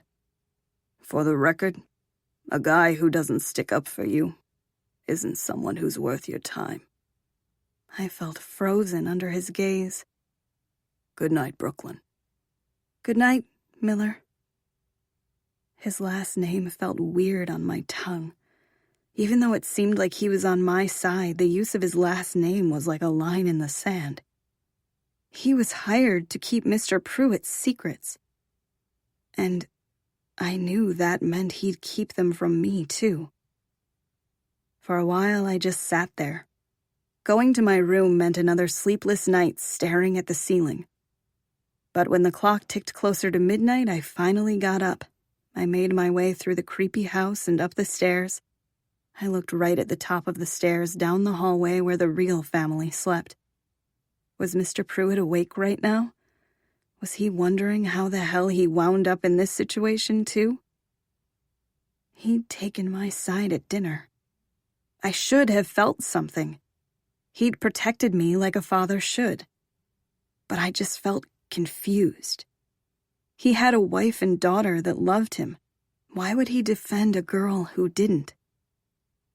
I retreated down my hall and stopped at the locked door. I looked over my shoulder to make sure no one was watching, and then tried to open it. But it was locked, just like the front door. I turned my head and pressed my ear up against the wood. I don't know what I was expecting to hear, but only silence greeted me, just like the locked room at Mr. Pruitt's other apartment. I took a step back and stared at the handle. There were secrets in there. Secrets that Miller was keeping for Mr. Pruitt. Secrets that Isabella and Mrs. Pruitt probably knew. What horrible things did he do that made him pay his staff exorbitant salaries? I heard the creak of a door and threw my hand over my mouth before I could scream. Instead of looking behind me to see where the noise was coming from, I ran toward my bedroom. I threw the door closed and turned the lock on the doorknob. My heart was racing so quickly that for a second I thought the noise outside my bedroom was my heart thudding against my chest. But then there was a very audible squeak of a floorboard right outside my door. I took a step back and stared at the crack between the bottom of the door and the hardwoods. There was definitely a shadow in the middle of it, blocking the light. For a few seconds, everything was still. I couldn't even hear any breathing besides my own. And then there was another squeak of the floorboards, and the shadow beneath the door disappeared. I knew it was a person. Every logical conclusion pointed to that. Someone had heard me upstairs and come to see what I was up to, and then they'd walked away when they realized everything was fine. But if that was true, why did it feel like someone was watching me right now? I turned around and looked at my room. Empty, except for me. But I felt it. I folded my arms across my chest to help stop the chill running through my bones. It was almost as if the shadow had come under the door and into my room, which made no sense. Neither did the fact that it seriously felt like it just dropped 10 degrees. I swallowed hard. Earlier tonight I'd been scared to be all alone. Now I was worried that I wasn't. Chapter 11. Saturday. I didn't sleep at all. I tossed and turned and dreamed of ghosts for the first time since I was a child. I kept my eyes closed shut all night, wishing that sleep would come. But all I could see was the shadow under the door as it seeped into my room. A loud bang made my eyes fly open. I screamed at the top of my lungs when I saw a man hunched over in my closet. He turned around holding a dress in his hand. "Calm yourself." "What? Who? What are you doing in my room?" I'd locked the door. I was sure of it because I was so freaked out last night. I pulled the comforter up to my chest even though I wasn't wearing anything even remotely revealing. "You're going to give yourself premature wrinkles," he said as he slipped the dress on a hanger. "Who the hell are you?" He smiled, not at all alarmed by my tone. "Justin, I'm Diane's assistant." "And who's Diane?" "Your stylist. You met her yesterday. You know, big glasses, crazy hair, about yay tall." He held his hand out to the side to show her height. I just stared at him. "How did you even get in?" "The door was unlocked." "No, it wasn't." Yes it was." He slid another dress on a hanger. "Would you prefer if I organize by color, or are you more of a hang all the pants together kind of girl?" I've never even hung up a pair of pants. "Interesting. It's best if we just do it my way then." He turned back to the closet. For a few seconds, I just stared at the back of his head. The morning had just started, and I already felt completely out of my element. I climbed out of bed and opened one of my moving boxes. Before I could pull on some of my old clothes, Justin stopped me. "Absolutely not. Try this." He tossed me a pair of dark-washed jeans and a sweater that would definitely show off my midriff. "I don't think this is very me." "Nonsense. Diane wouldn't have picked it out for you if it wouldn't look good on your figure. Trust me, some of the celebs she dresses would die for that outfit, but if they can't pull it off, Diane won't send it to them." "She dresses celebrities?" "She's Diane Cartwright, the head stylist for Odegaard. What kind of depressing hole have you been living in?" "The kind in Delaware, I guess." I didn't want to fight with this weird man, so I took the clothes to the bathroom and quickly changed. I stared at my reflection in the floor-length mirror. The cut of the waistline of the jeans and the length of the sweater only left about an inch of skin showing. I smiled at my reflection. It actually looked really good. And unlike the itchy sweaters I was used to, this one was crazy soft. When I walked back into the room, Justin whistled. "Get it, girl! Spin for me." I wasn't sure why, but I twirled in a circle for him. It should have made me feel ridiculous, but it actually had the opposite effect. "It's even better with your smile. Perfection. Before you get me too distracted, some delicious man just stopped by and said breakfast was ready. Aren't you a lucky little thing to ogle that eye candy all day?" Every word out of his mouth was confusing, but I was pretty sure he meant Miller had stopped by and announced breakfast. "Is it okay if I leave you here?" I asked. "Or did you need my help?" "It's my job to get everything organized until I can realize my true potential, that is." "What's your true potential?" He looked up from his work. He seemed surprised by my question. "I was born to be an event planner." "All events, or something in particular?" He was staring at me like I was an alien. "Weddings, specifically." "That sounds like a fun job." He smiled. "Fun, flirty, and fabulous. The trifecta of Fs. It's the best job in the world. The only one for me." I smiled back. I really didn't know what he was talking about, but he seemed excited. "So, is being Diane's assistant a stepping stone toward wedding planning?" "Absolutely. Diane has all the connections." He gestured around the room. "Remember me when you're planning the wedding of your dreams." I laughed. "Not anytime soon, I'm afraid, but I'll certainly remember you." He stared at me for a moment. "I guess I can fold your pants and put them in a drawer for you, but only because I like you." I laughed. "Thank you. That will actually be a lot easier for me, especially since I had no intention of ever hanging them up again." "You're so welcome. What a breath of fresh air you are." He started humming and turned back to his work. I left him to it and wandered out of my room. For just a second, I let myself think of Matt. He'd made a joke a few nights ago about how he'd be my first husband, like he'd take all my firsts. It didn't feel like a joke at the time, but now it did. How could he ever marry someone he refused to be seen with in public? Matt and I were done. We were. So why did I miss him so much? I tried to push the thought aside as I walked down the stairs and made my way to the dining room. The house seemed less creepy during the day, but before I reached the dining room, I glanced over my shoulder. It really felt like someone was watching me. I ignored the shiver down my spine and walked into the room. Mr. Pruitt was sipping a cup of coffee. He stopped mid-sip and looked up at me, a smile stretching across his face. It was the most genuine smile I'd seen on him. "Good morning, Brooklyn." Was it a good morning? He'd kidnapped me. He'd kicked his family out of the apartment last night. Nothing about this situation was good. Good morning?" It came out as more of a question. He gestured to the buffet spread out on the table. "Help yourself. I wasn't sure what you liked, so I had the chef make quite a bit. I hope you're hungry." I was starving. All I'd eaten last night was ice cream, and before that, I hadn't had an appetite.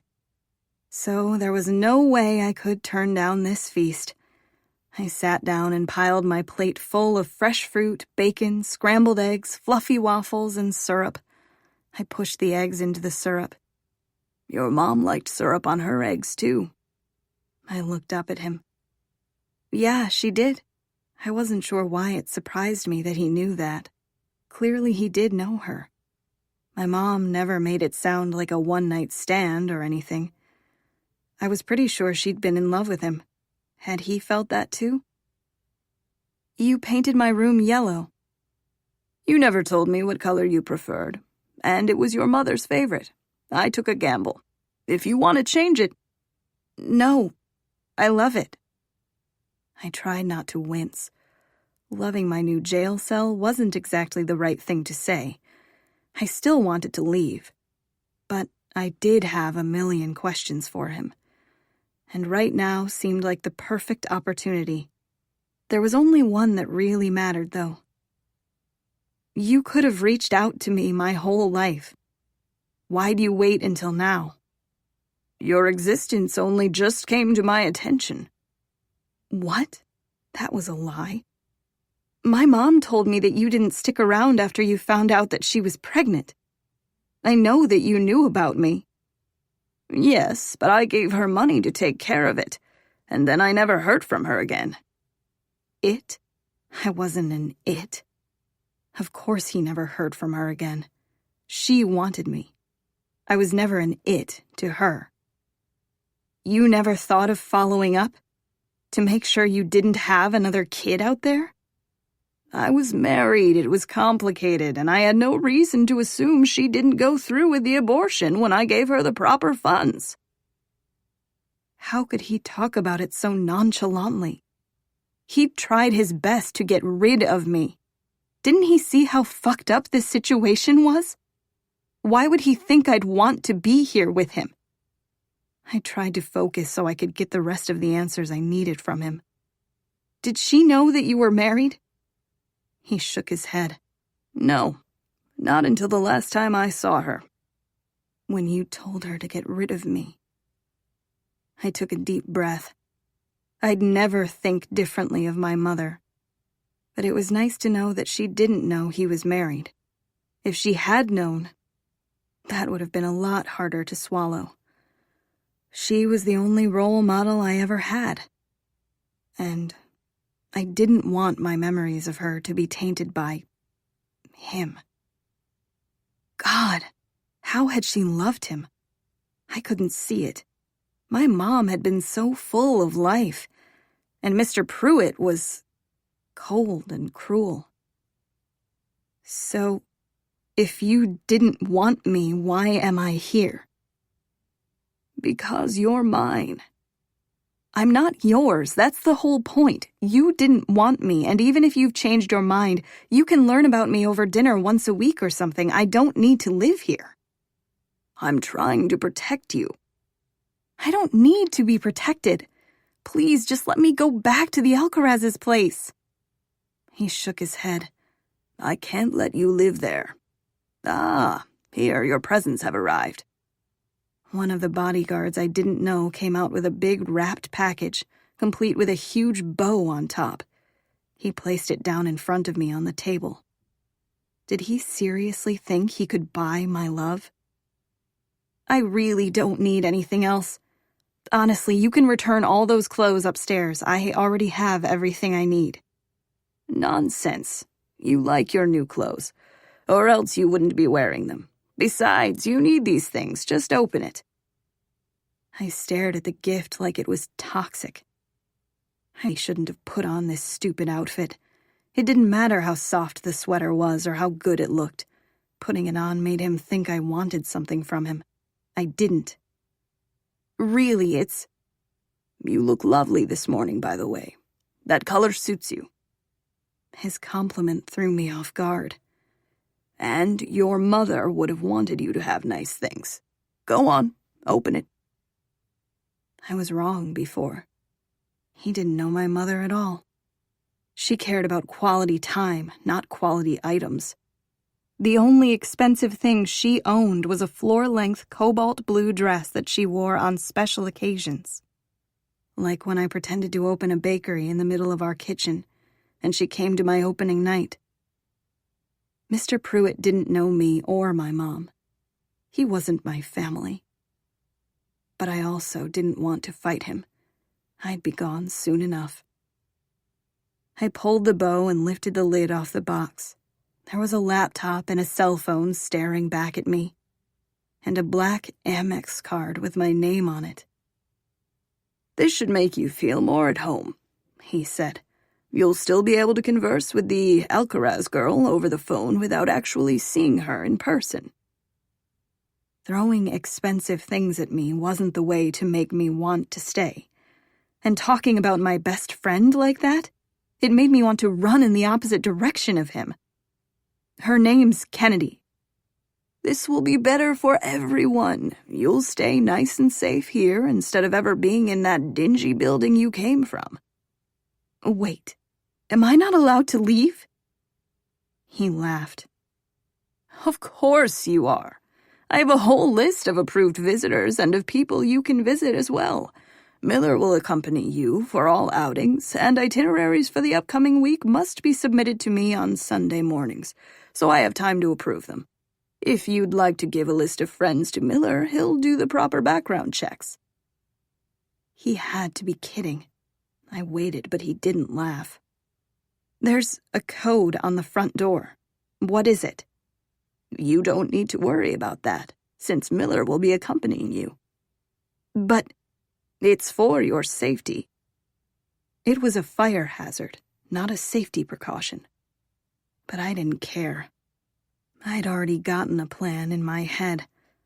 I wouldn't be coming back. I just needed to get out of here once and I'd be all set. My friend Felix Green lives in the building. Can I go see him today? The Greens? He took a sip of his coffee. They're art dealers, right? Yes. Although Felix had implied that was just a front for something much more sinister. The less Mr. Pruitt knew about that, the better. Very well. Miller can take you over to their place after our round of golf. Our round of golf? Yes. I thought it would be nice to show you around the club and introduce you to some of my associates. That sounded worse than my nightmares last night. I didn't want him to parade me around to his associates, whatever that meant. Unless you count mini-golf, I don't know how to golf. Really? Where the hell would I have learned how to golf? Really? Then I'm afraid today won't work. Bill is a real stickler for speed of play. I'll have to teach you another day. As it is, I have a tea time. He placed his napkin down on top of his plate. Enjoy the rest of your day. And please don't hesitate to ask the staff for anything at all that you need. Their numbers are already programmed into your phone. Wait. He'd sidetracked the conversation so much I'd completely forgotten my most important question. I have work tonight. It seemed like telling him was better than asking. So I won't be here for dinner. He laughed. No, absolutely not. No? I purposely didn't ask his permission. He didn't get to tell me no. Despite what he thought, he wasn't my parent. He wasn't even my legal guardian. He was a kidnapping psychopath. You won't be working anymore, he said. But I have to work. He tilted his head to the side as he stared at me. I can give you everything you need. He gestured to the presents still sitting on the table. I don't want anything from you. I'm saving up for college. You get decent grades. I looked at your transcript. Pick any school you please, and I'll make it happen. I opened my mouth and closed it again. I don't want to get into a good school because of your name. Of course you do. You're already reaping the benefits. Why do you think you didn't have detention yesterday after you started that food fight last week? I got you a clean slate at the school. Have fun with Mr. Green, and expense whatever you want to your card. He strolled out of the dining room. I honestly hadn't thought about my detention at all. I'd been a little too preoccupied with my grief and being taken away from my uncle's funeral. And a food fight was stretching it. I'd thrown one green bean at Isabella after she'd berated me and my uncle. I didn't even deserve detention. Isabella did. And it twisted my stomach into knots knowing that it was Isabella's last name that had gotten me out of it. Chapter 12. Saturday. You really don't have to come with me, I told Miller when we reached the front door. Actually, I do. But you could just give me the code. You know I can't. I felt bad dragging him into this. But I couldn't think about what would happen to him when I ran off. All I could focus on right now was myself and getting as far away from here as possible. My backpack was stuffed with everything I needed. I'd even snagged a few bottles of water and some granola bars from the kitchen. I wasn't coming back. Miller typed in the code, being careful not to let me see. And then we walked in silence down the hall and into the elevator. The elevator music played through the speaker system. For some reason, it was really soothing. So, what are the two of you doing today? Miller asked as he shoved his hands into his pockets. Just hanging out.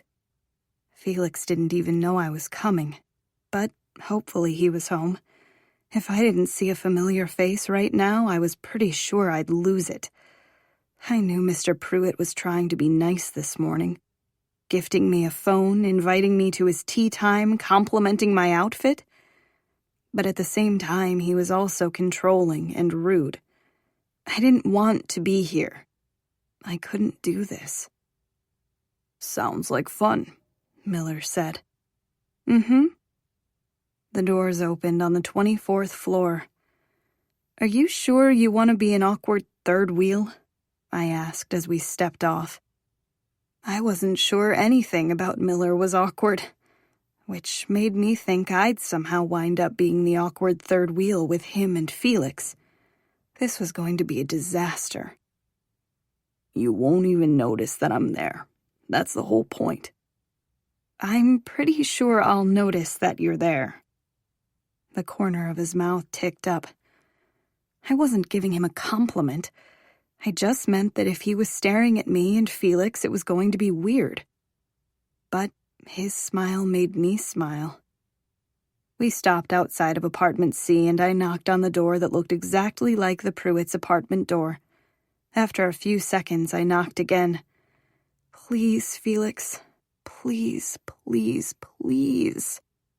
If he wasn't home, I wasn't sure what I would do. The thought of being dragged back to the Pruitt's place was horrifying.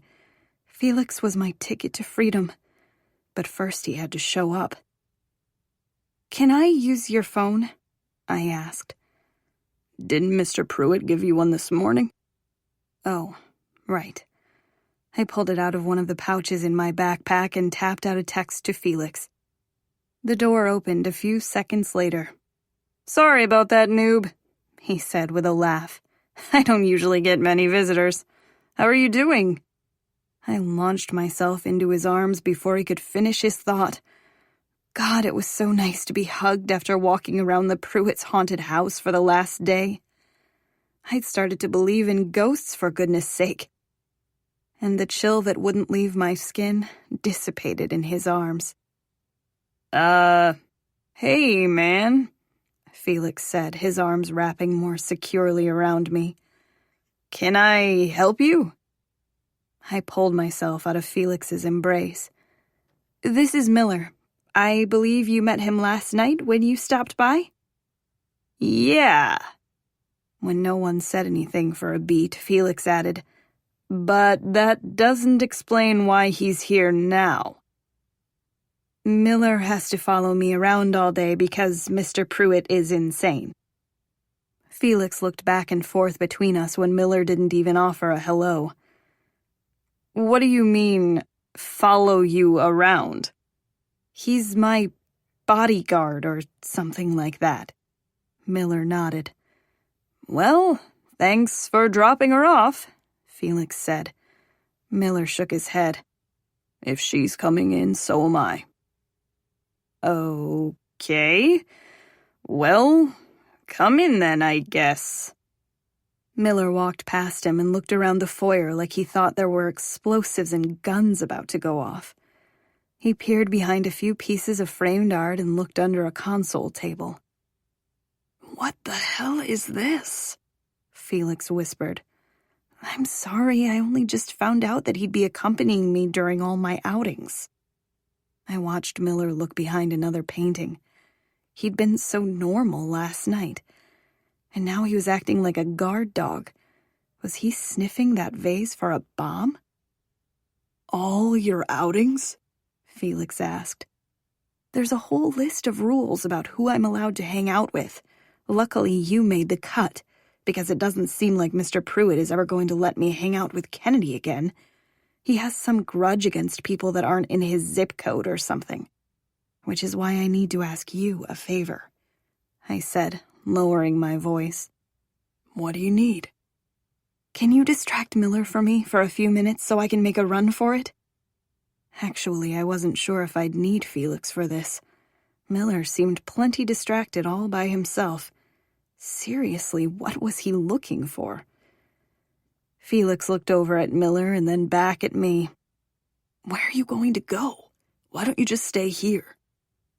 I'm supposed to be back for dinner with Mr. Pruitt tonight. Miller wouldn't let me stay here. He'd drag me out of here when the time came. He already dragged me away from the funeral. I have to get away from him in order to pull this off. I'm going to go to Kennedy's. I'm pretty sure Mr. Pruitt would never follow me there. He's repulsed by it. Doesn't mean he won't send Miller. Good point. Then I'll just go somewhere else. Please, Felix, you have to help me. I can't spend another night there. Well, you don't have to make a run for it just yet. Come in and relax for a bit, and we can strategize. He was right. I didn't have to flee this second. Mr. Pruitt would be gone for hours. At least I thought golf took hours. Whenever I saw it on TV, it certainly felt like I'd been watching for hours. I'll let Kennedy know you're here, too. Felix pulled out his phone and shot her a text. Wait, you texted me. He looked up at me. Does that mean you got a phone? Yeah, and a laptop, and a new wardrobe, and an Amex card for something, I don't know. He laughed. I like your outfit. He put his hand on my shoulder and gently ran it down to my elbow. Your sweater's really soft. Miller cleared his throat. Everything looks good here. Can we maybe choose one room to hang out in so I don't have to do this all day? His voice practically echoed. The last time I'd been to Felix's, there were students everywhere dancing and drinking. It was weird seeing it so empty.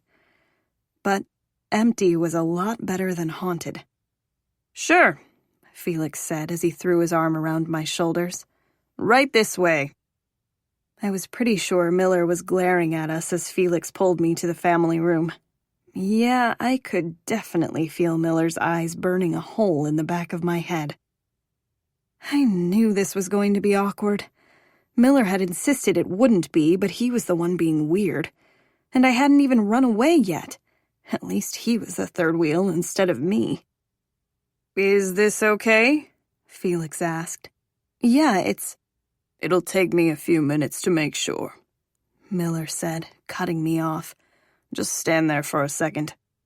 He lifted a couch cushion and inspected the zipper. Welcome to your new life, Felix whispered. I laughed. My life for the next few hours, maybe. Because this? The weird precautions, the security detail, the clothes, none of it was me. Is this normal? I asked. Do you have a security guard that goes into people's houses and acts like this?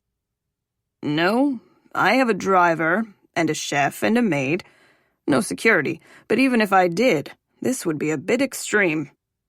Miller picked up a lamp and looked under it. Scratch that, Felix said. This is very extreme. It really was. Do they have this many precautions with Isabella, too? I asked Miller. He looked up from the magazines he was overturning on the coffee table. I don't know. I'm not on her security detail. Does Mr. Pruitt have you do this with every room he walks in? No. What? So why are you doing it now? Because he asked me to.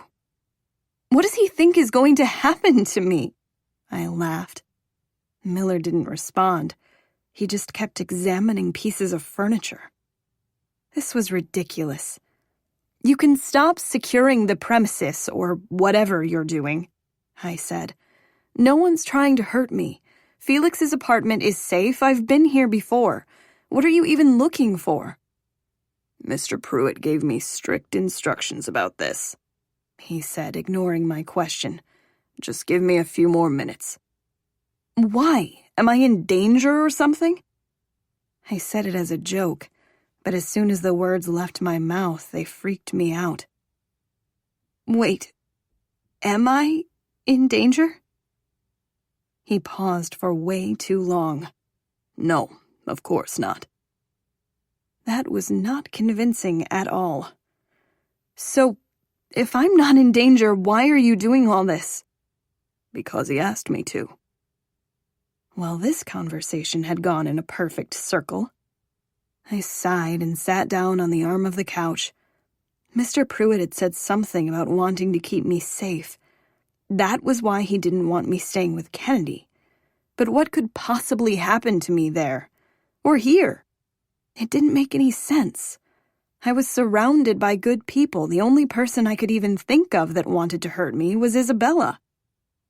Okay, you're good to go, Miller said. He walked over to the entrance of the room, folded his arms, and stared at me. You said this wouldn't be awkward. He ignored me. It's fine, Felix said and sat down on the couch. Just ignore him.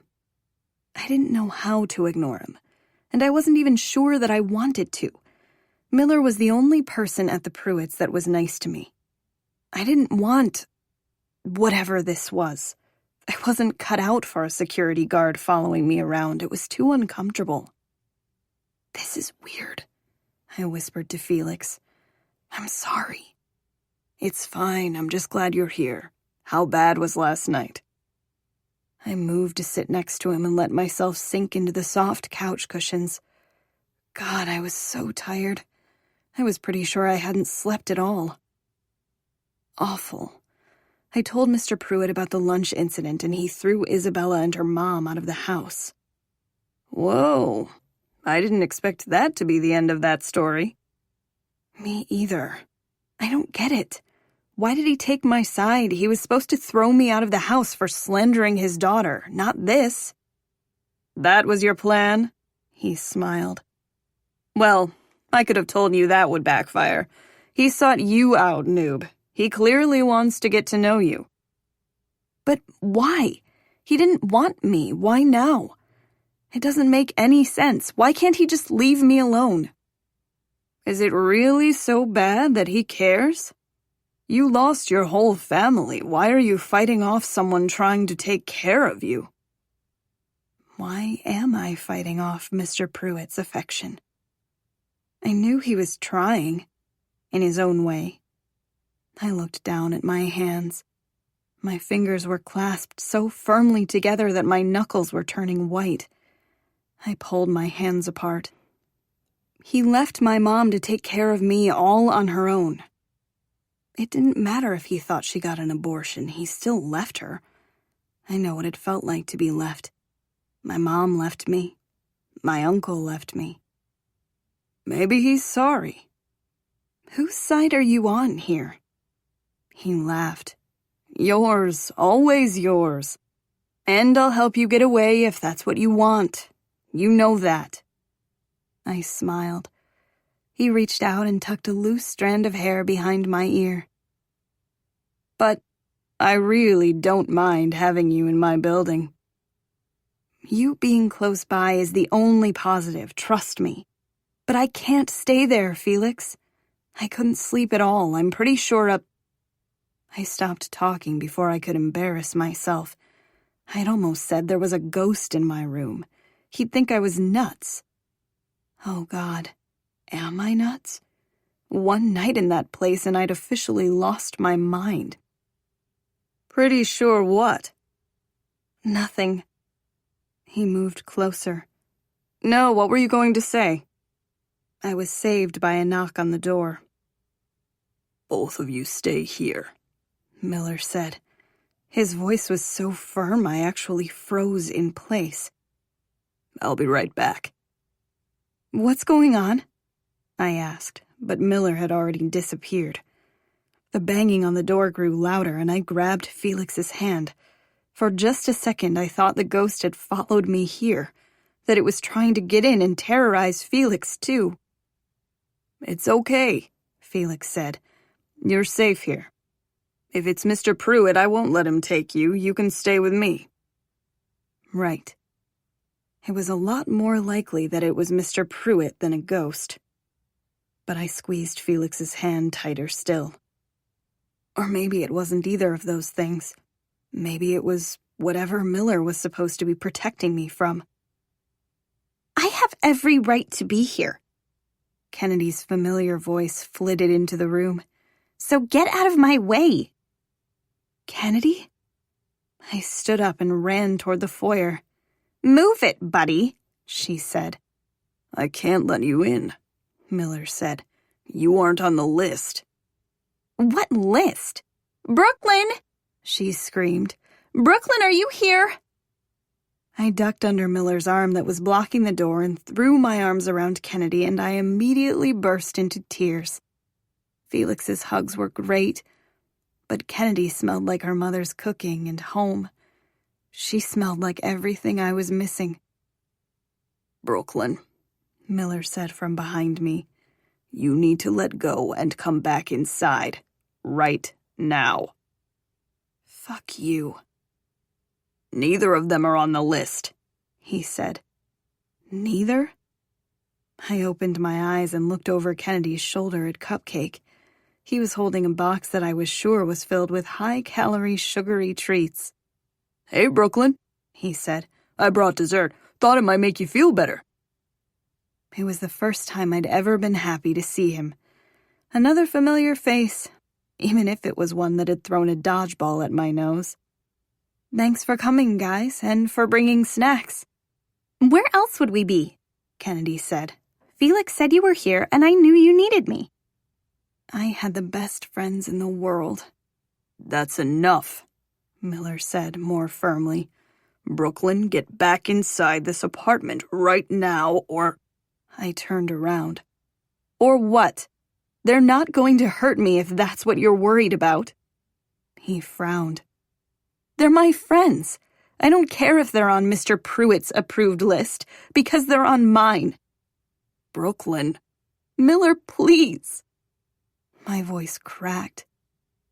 "Please." He sighed. "Come on, man," Cupcake said from behind me. "I brought cupcakes." "Yeah, we brought dessert," Kennedy said. "And we absolutely won't hurt her.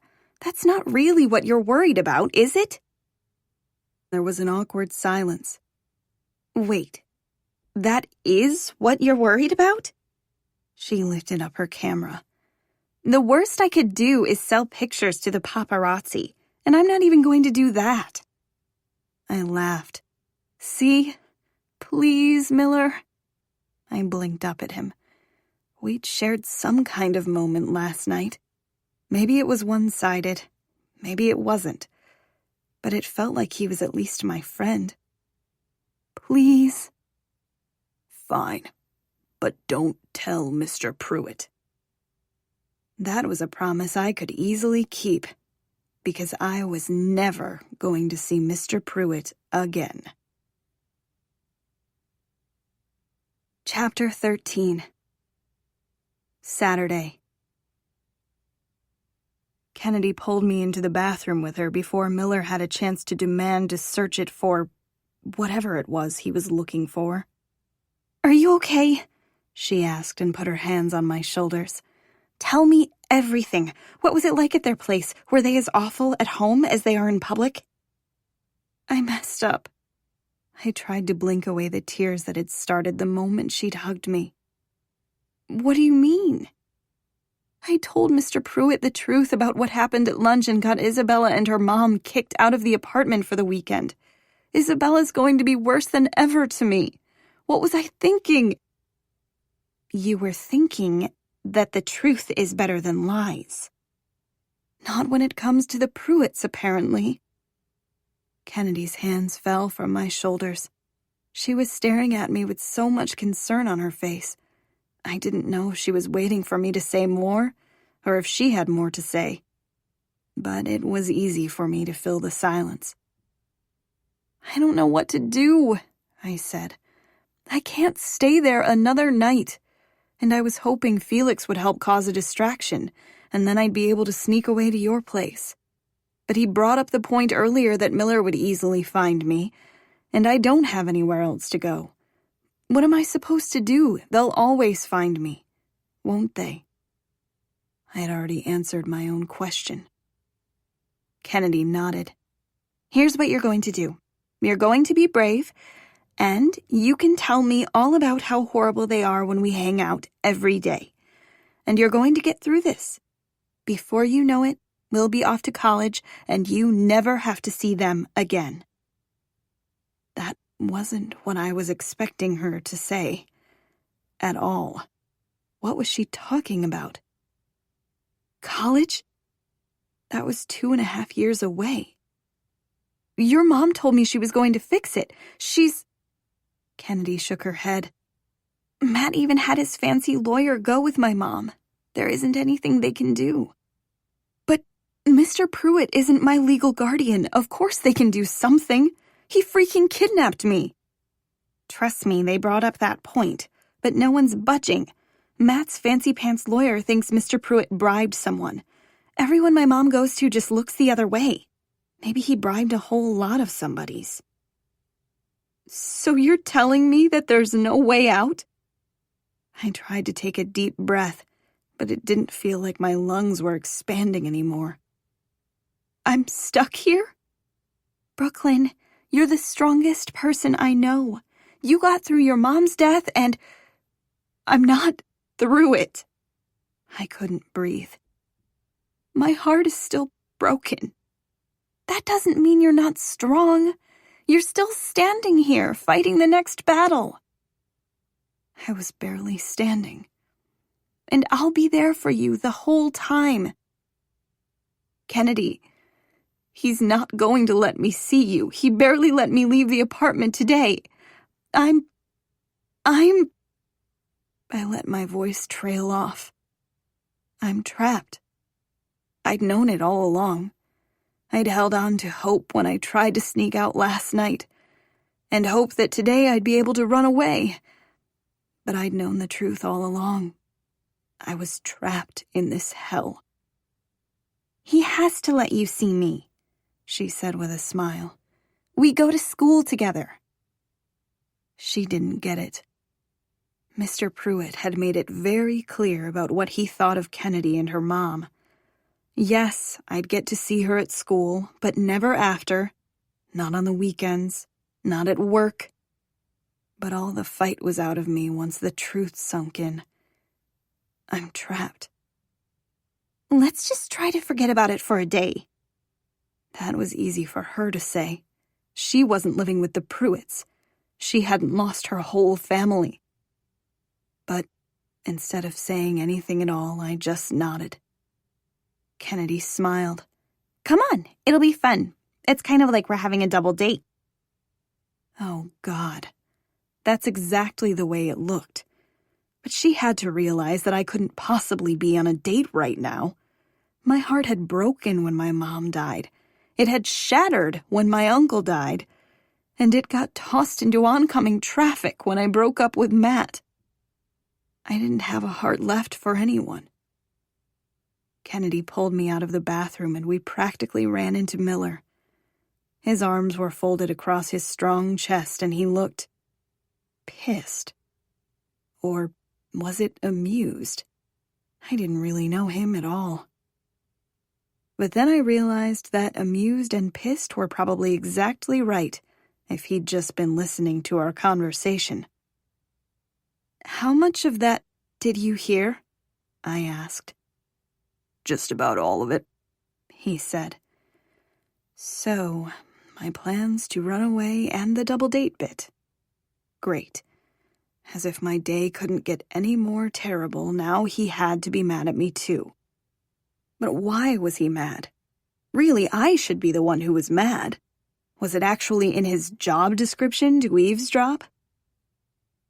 "Awkward," Kennedy said a little too high-pitched and pulled me past him. Felix and Cupcake had already cracked open the box of sweets. I usually didn't eat much dessert. It was easy to be hyper-aware of the food I put into my body when my mom and my uncle had both died so young. But today, I really didn't give a shit. I picked up what I figured was the infamous sugar cake and took a huge bite. It practically melted in my mouth. No wonder these things are so popular. I took another bite, and another. I grabbed a second sugar cake and pretty much shoved half of it into my mouth like a barbarian. You should probably slow down. You don't need all that, Cupcake said and grabbed my arm. Excuse me? I was pretty sure that offhand comment about my weight was worse than him literally throwing a dodgeball in my face. What's your problem, man? Felix said, breaking the awkward silence that followed Cupcake's comment. Nothing, Cupcake said. I just really think one's plenty for her. There was no other way to look at it. Cupcake thought I was fat. I looked down at my sweater that showed off my midriff. I tried to pull it down a little. I knew wearing these stupid clothes was a mistake. Justin was wrong about Diane Cartwright knowing how to dress people because I clearly wasn't pulling this off. Don't be rude, Kennedy said and lifted up her own sugar cake. She's had kind of a rough few days, if you haven't noticed. Right. Cupcake nodded, but he still looked weirdly concerned about me downing a second dessert. Screw you too, Cupcake. I picked up a third just to annoy him. Ignore him, Felix said. You look amazing. It was sweet of him to say when his friend had just called me fat. But all I could think about was that it was also very awkward, because I could feel Miller staring at me. I turned toward his piercing gaze. "Miller, don't you want any?" I asked. I hated that he just stood there, watching us. Couldn't he just sit down and join us instead? He didn't budge from his spot on the wall, so I brought one over to him. "They're really good," I said and handed it to him. Thanks. He took it from me. Who's that little jackass? I didn't need him to clarify who he was talking about. Cupcake. He's Kennedy's boyfriend. Want me to take care of him? What does that even mean? Miller brushed a crumb off the lapel of his suit jacket. You don't need to know the specifics. Was this the kind of stuff that the Pruitts paid their security detail extra for? I didn't need to hear anything else. I could tell by Miller's tone that it was something sinister. That's definitely not necessary. Let me know if you change your mind. I could take care of myself. I didn't need him to do whatever it was he was referring to. And why was that Miller's first reaction? Seriously, what line of work was Mr. Pruitt in? I retreated back to the couch. Miller was the only person in the Pruitts' apartment that I thought was nice. But nice people didn't offer to take care of things in that tone. Are you feeling okay? Cupcake asked. You look a little pale. So now I'm fat and sickly? The words just spilled out of me like I had no filter. What? No, that's not... His voice trailed off. I was just asking, he said a little quieter. And for some reason, I started laughing. Once I started, I couldn't stop. My stomach, which as far as I was concerned was very flat, hurt with laughter. Cupcake started laughing too, probably just relieved that Miller wasn't going to kick his ass. And then everyone started laughing. I feel like I haven't eaten in a week, I said and grabbed another sugar cake. Cupcake, these really are great. Thanks, he said when he finally caught his breath. I made them myself. It's a new recipe with a secret ingredient. What's the secret? Kennedy asked. Love? He smiled and nudged her with his shoulder. It was the first time that I actually thought they were cute together. I polished off my third sugar cake and sunk into the couch. I'd had that kind of love with Matt, and I threw it all away because he was being blackmailed by Isabella and refused to acknowledge my presence in public. That was oddly specific and conclusive. And despite that, all I wanted to do was text him. I looked down at my new phone. It was a bad idea, but I did know his number by heart. What was I even doing texting Matt? I shook my head, thinking about Matt. I was most definitely not texting him, which was good, because there was a guy that actually cared about me sitting next to me. He had my back. He cared about me, and he wasn't embarrassed of me, even when I did stuff my face with 3 sugar cakes. Have you thought about what you're going to wear to homecoming? Felix asked. I want to make sure my tie matches your dress. Homecoming. Crap balls. I'd told both Felix and Matt that I'd go with them. But seeing as Matt and I were over and he was never allowed to be with me in public in the first place, he was out of the race. Which was good, because telling one of them that I overbooked would have been very uncomfortable. So really, the breakup saved me. Yep. I don't know yet. As soon as I do, I'll make sure to tell you. I found a few dresses online that I thought you might want to see, Kennedy said. But I guess you can kind of buy whatever dress you want now, right? I didn't want to talk about this. I wanted to forget about the Pruitts, not picture myself in one of the stupid dresses Diane Cartwright had fitted me for. They probably all showed my midriff, and Cupcake would just make fun of me all night. Do you guys want to watch a movie or something? I asked. It was a lame segue, but I prayed that it would work. Sounds good to me. Felix put his arm behind me on the couch, being careful not to touch me. I breathed a sigh of relief. Apparently my segue was perfection. Kennedy abruptly stood up. Better idea. Let's play Never Have I Ever. Oh, good idea, babe, Cupcake said. Felix looked at me like he was waiting for me to make the decision for both of us. Yeah, let's do it. I was actually feeling a little too wired to sit and watch a movie anyway. All the sugar had made me forget about the fact that I hadn't slept at all. I'd just be careful not to bring up homecoming during the game. Miller, you're up first, I said with a laugh. He just stared at me, but I swore I saw a hint of a smile.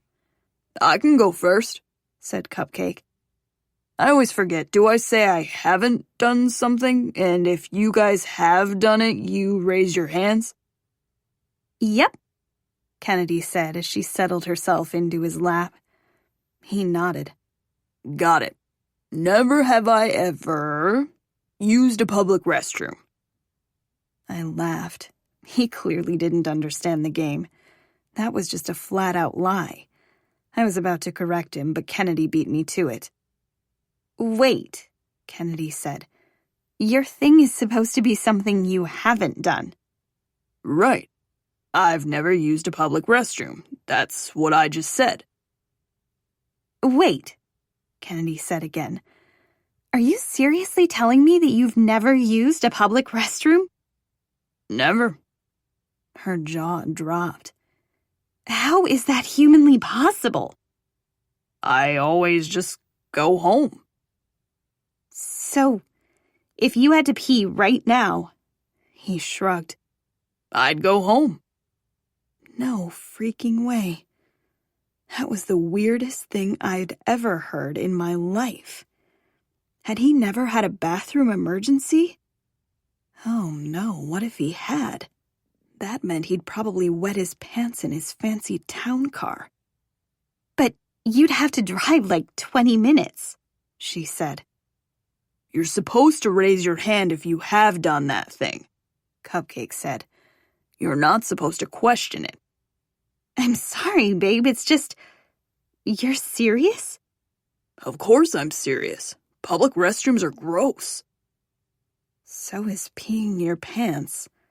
I giggled to myself, even though Cupcake hadn't admitted to such an incident. He finally corralled us into finishing our side of the game. We all raised our hands, because we weren't psychopaths like him.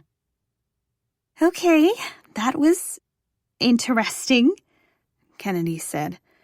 Well, it finally all makes sense. Now I understand that thing you told me. You know, that tidbit of information would be really great for this game. Cupcake looked horrified. Don't. Never have I ever sharted my pants at school, Kennedy said before Cupcake could stop her. I almost spit out the sugar cake I was eating when I saw Cupcake's eyes bug out of his head. I told you that in confidence, Cupcake hissed at her. She held back her laugh as only Cupcake raised his hand. It was one time, Cupcake said. Felix laughed. Man, maybe you should start using a public restroom. One time, he grumbled.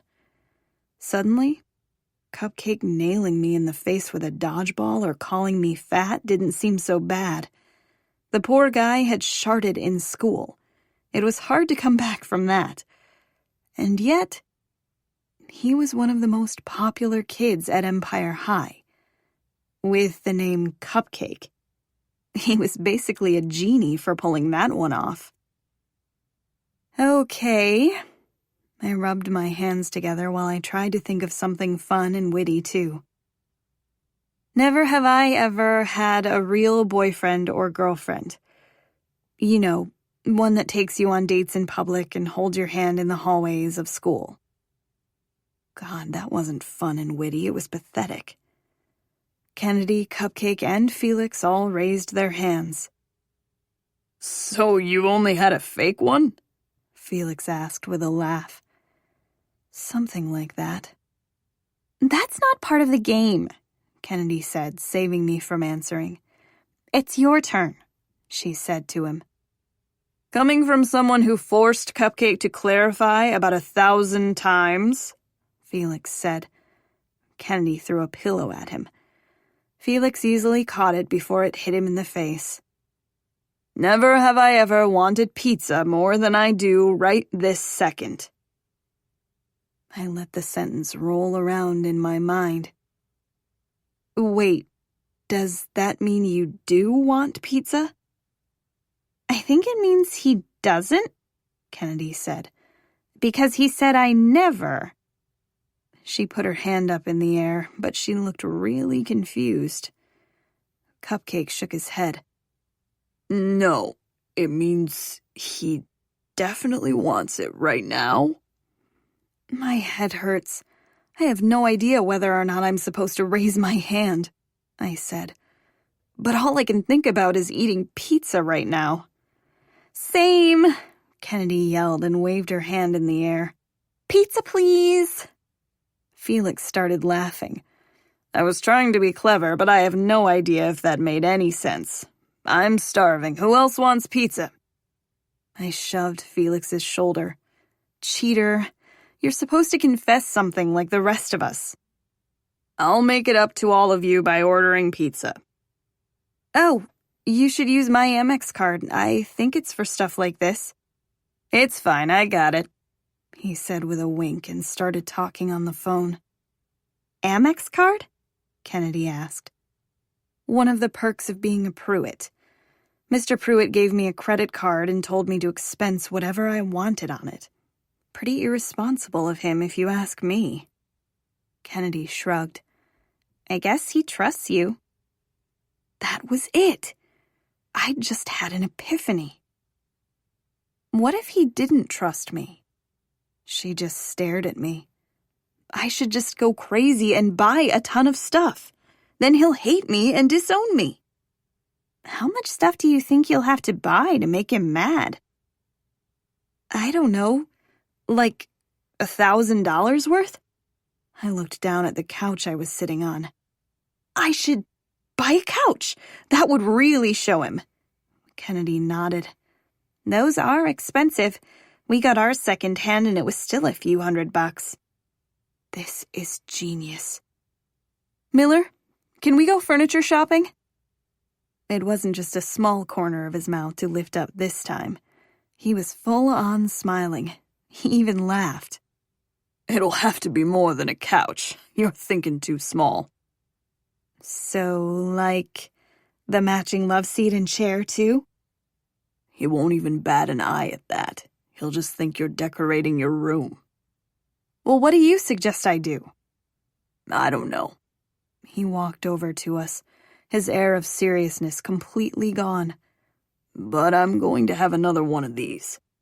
He picked up a sugar cake. They're great. Thanks, Cupcake said.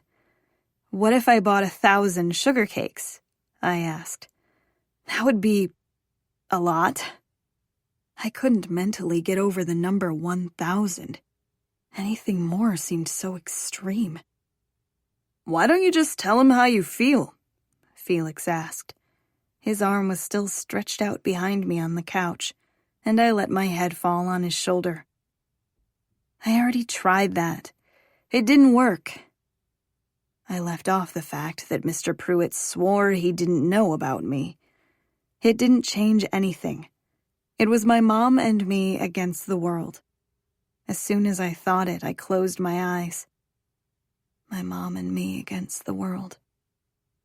For a few minutes there, I had forgotten that my mom was dead.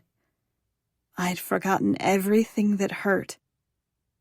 I took a deep breath and breathed in Felix's familiar cologne. It was him. He'd taken away the pain. God, I was such an idiot. I thought Matt was the one for me. Hell, for a few minutes there, I even thought Miller could be it. But it was Felix. Clearly, it was Felix. He was literally my shoulder to cry on, and he'd made me forget. My whole body felt weird and light, like the realization had put me on a cloud. I'd let myself forget about Matt for an hour, and it had given me all the clarity I needed. I love you, Felix, I thought to myself. I did. I loved him. It had always been him. Everyone around me stopped laughing and talking. A hush fell over the room. I lifted my head off Felix's shoulder and stared at them staring at me. What did you say? Felix asked. Holy hell in a handbasket.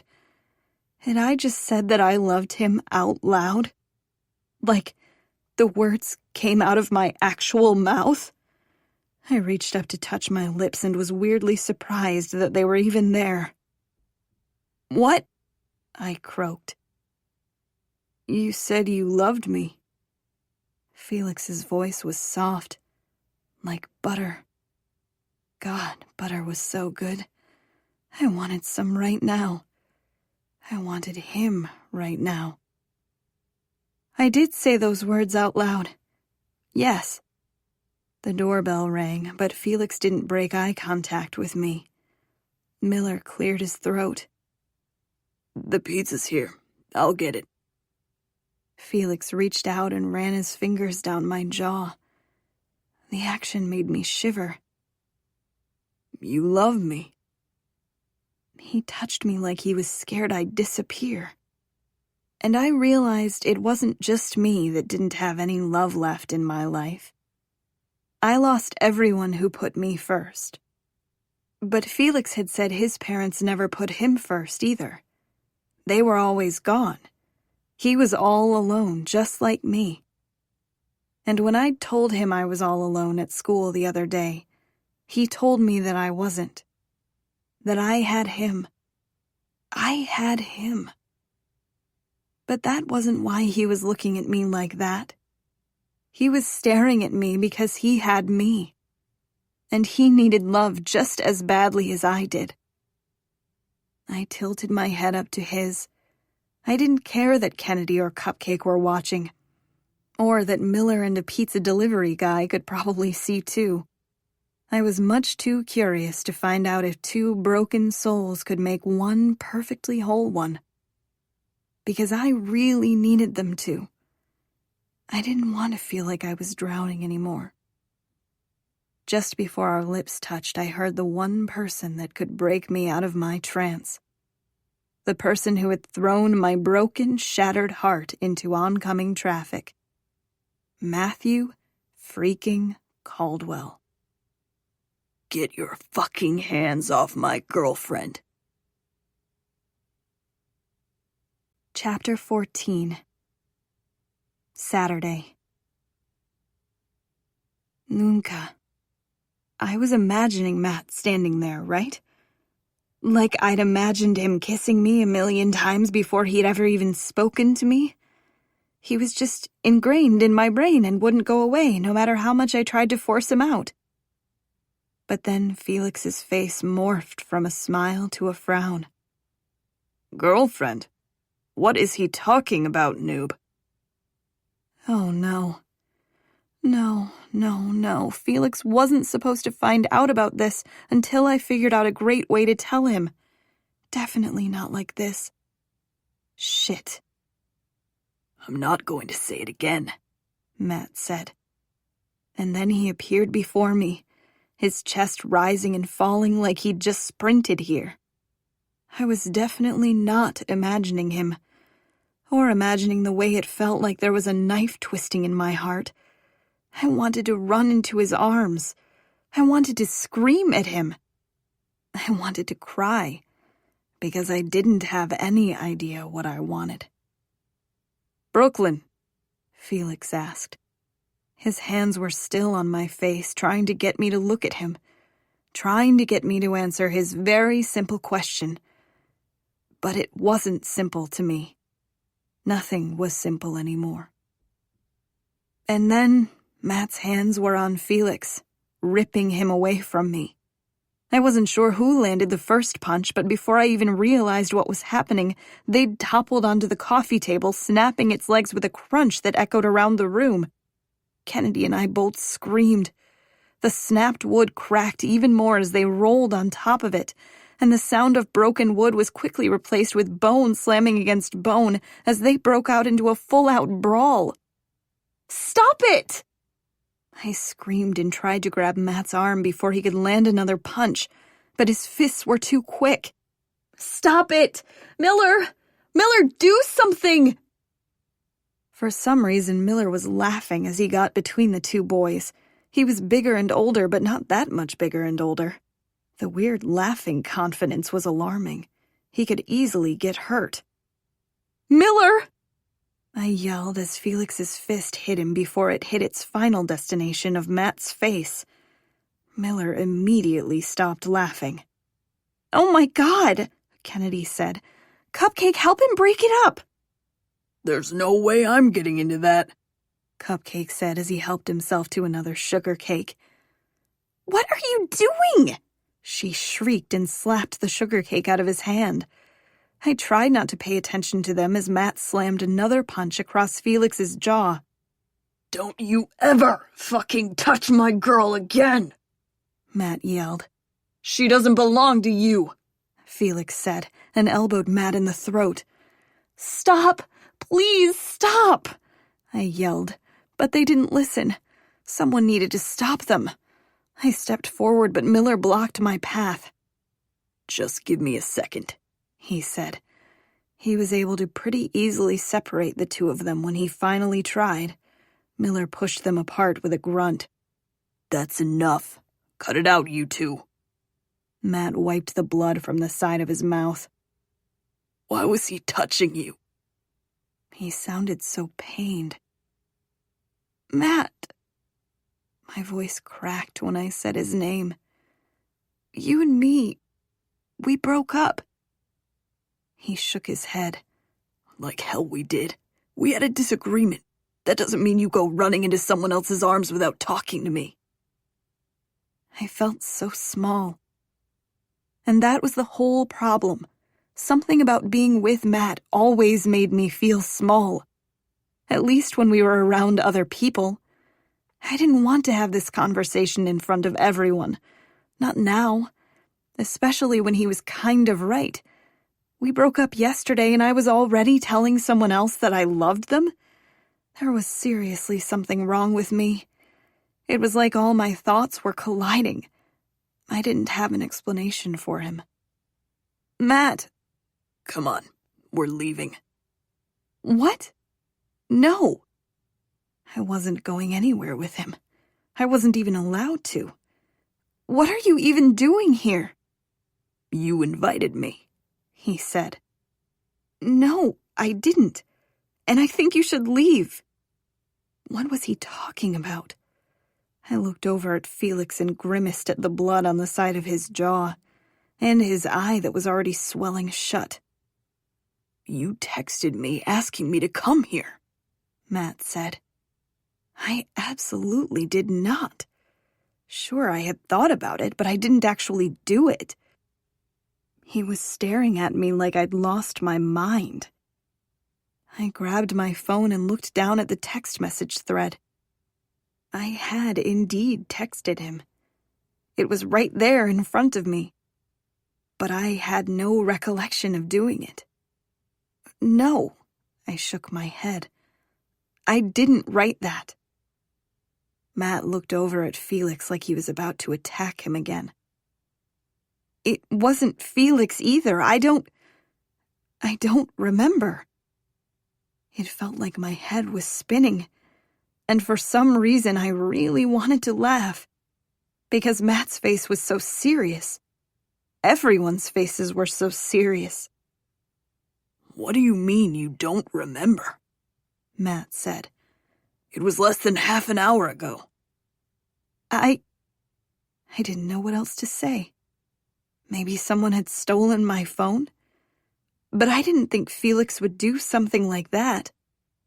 I looked over at Cupcake.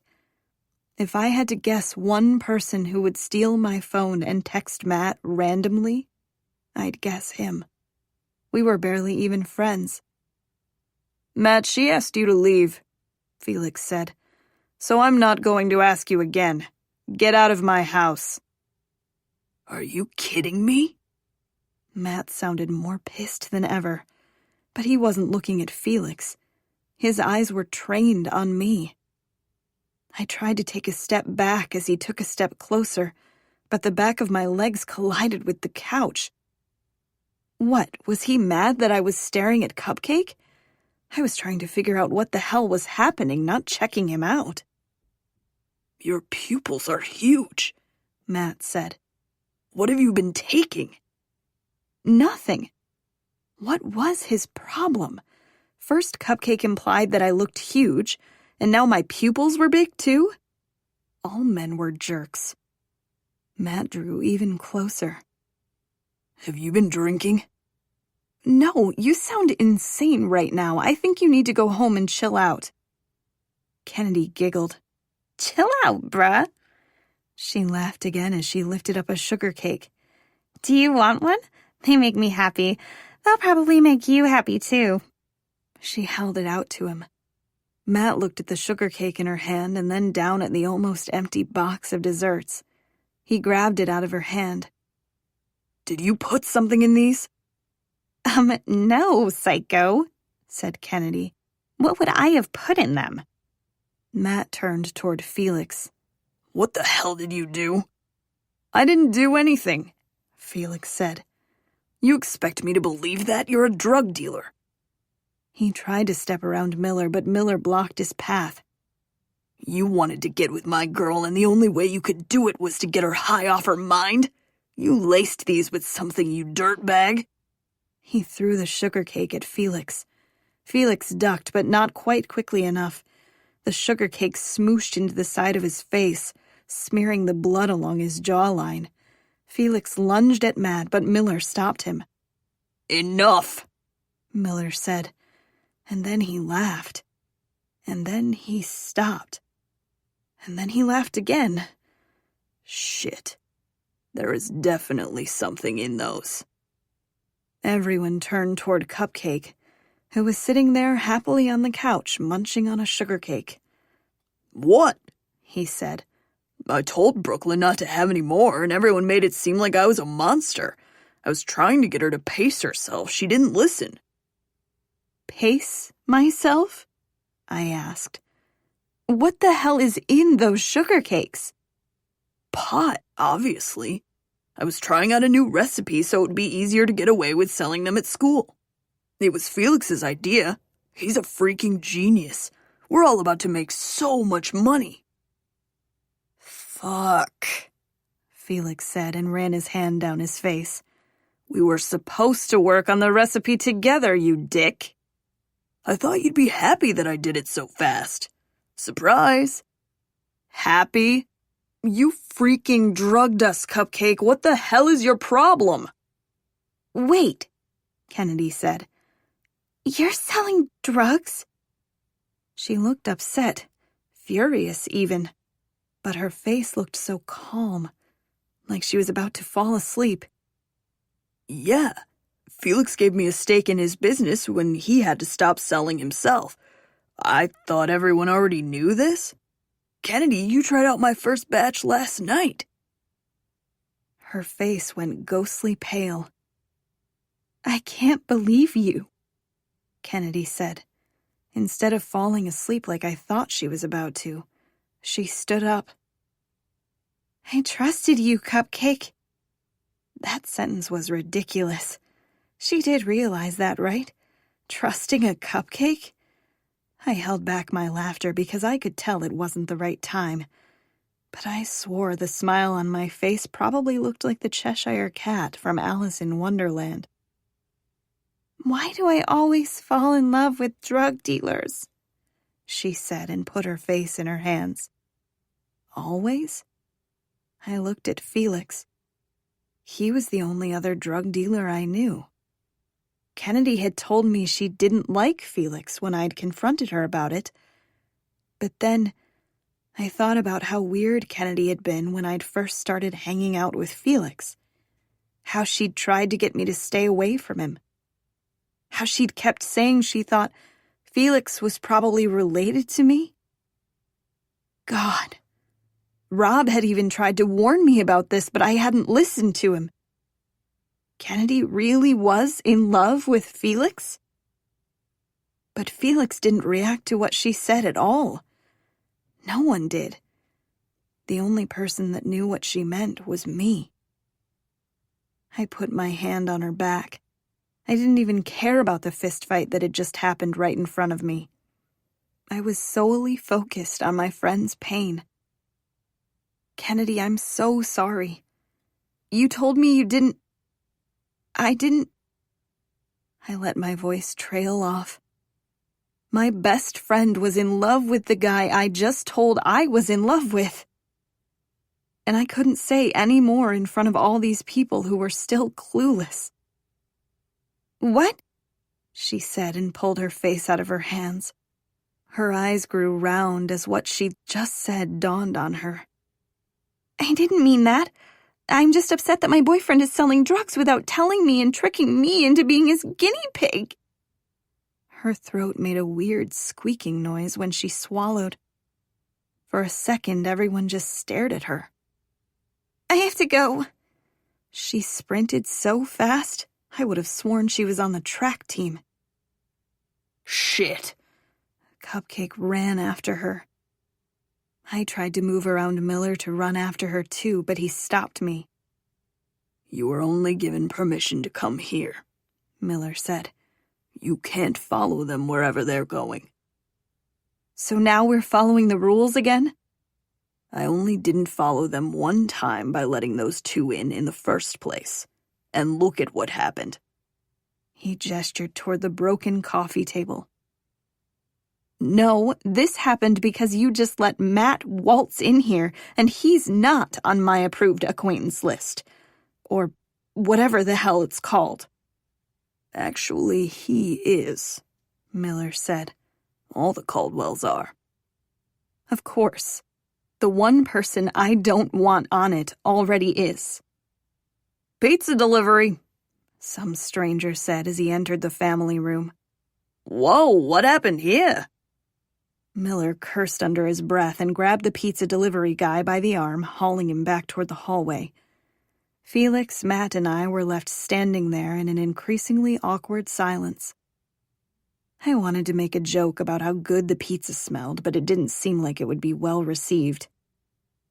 "So he's the one you kissed?" Felix asked. "When you promised I could be your first?" I wasn't sure if his words were just harsh against the silence, or harsh because he was angry. I swallowed hard. Matt stole my first kiss. I didn't give it to him. Felix shook his head. "Were you seeing him that whole time? Or just after you told me you wanted to be friends until you were ready for more?" "Felix, I'm just your backup plan." He ran his fingers through his hair. "I feel like a fucking idiot."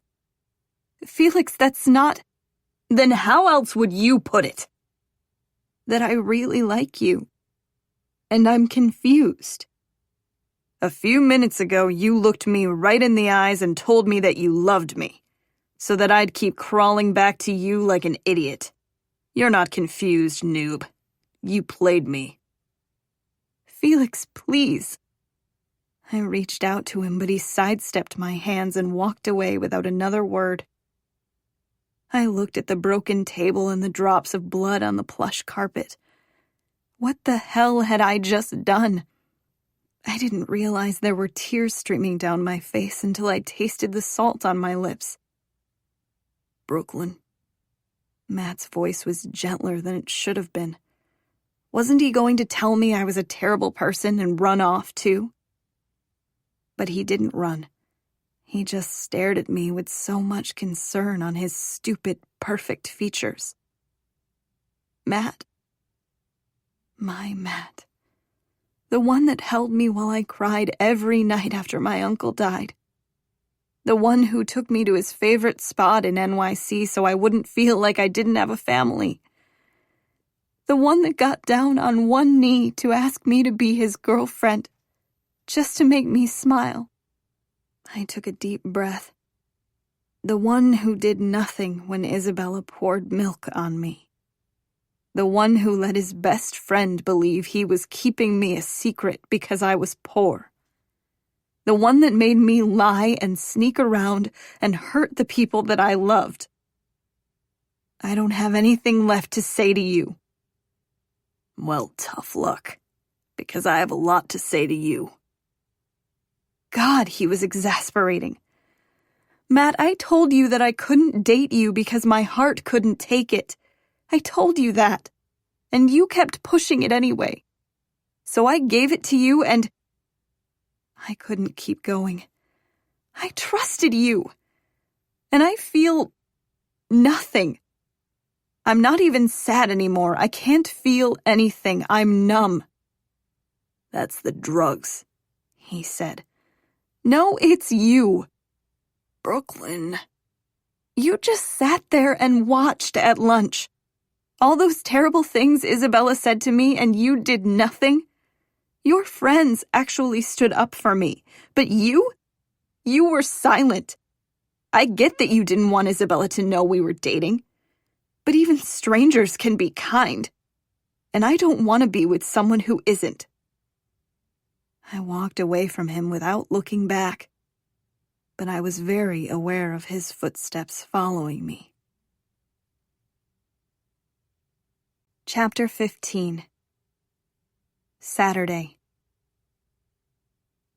I ran to the elevator and pressed the button to close the doors, but they stayed open for an agonizingly long time. Come on.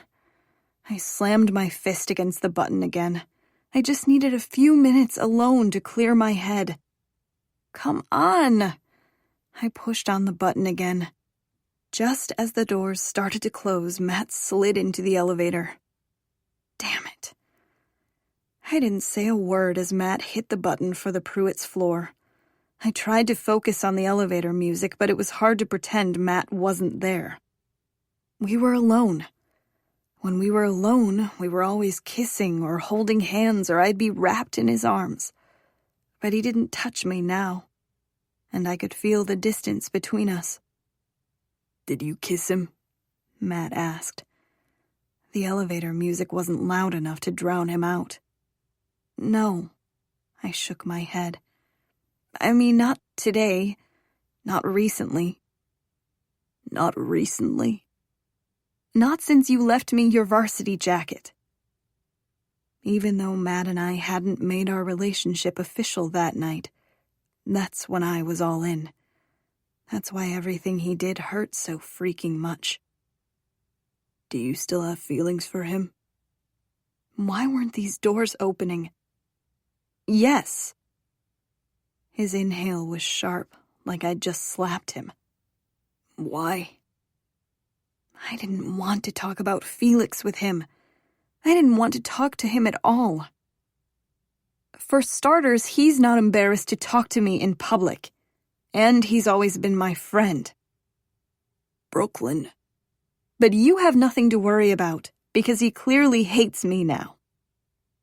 I wasn't even sure who I was more upset with, Matt or myself. This was the longest elevator ride of my life. Matt would never understand. He had tons of friends. He had a family. Everyone loved him.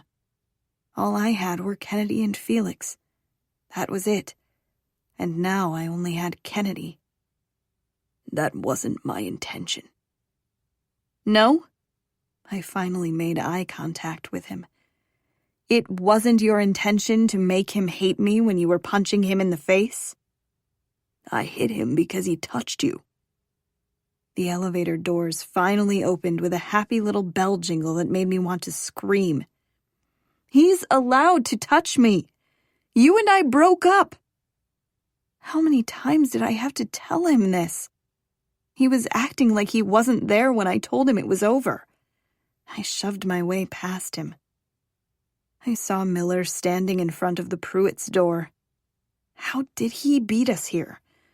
God, I didn't want to go back inside that haunted prison. I also didn't want to stand here and listen to Matt.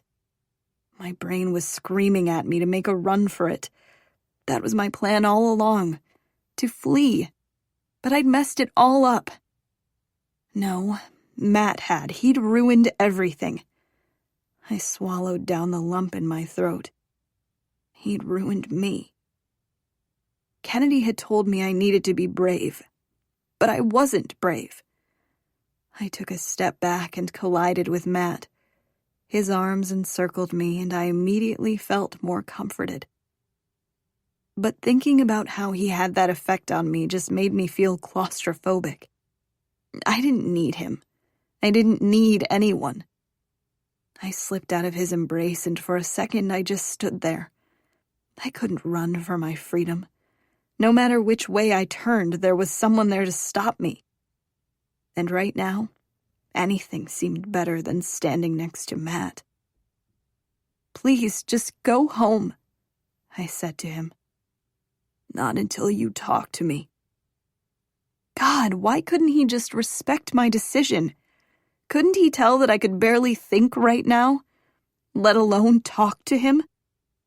I took a deep breath. It didn't matter.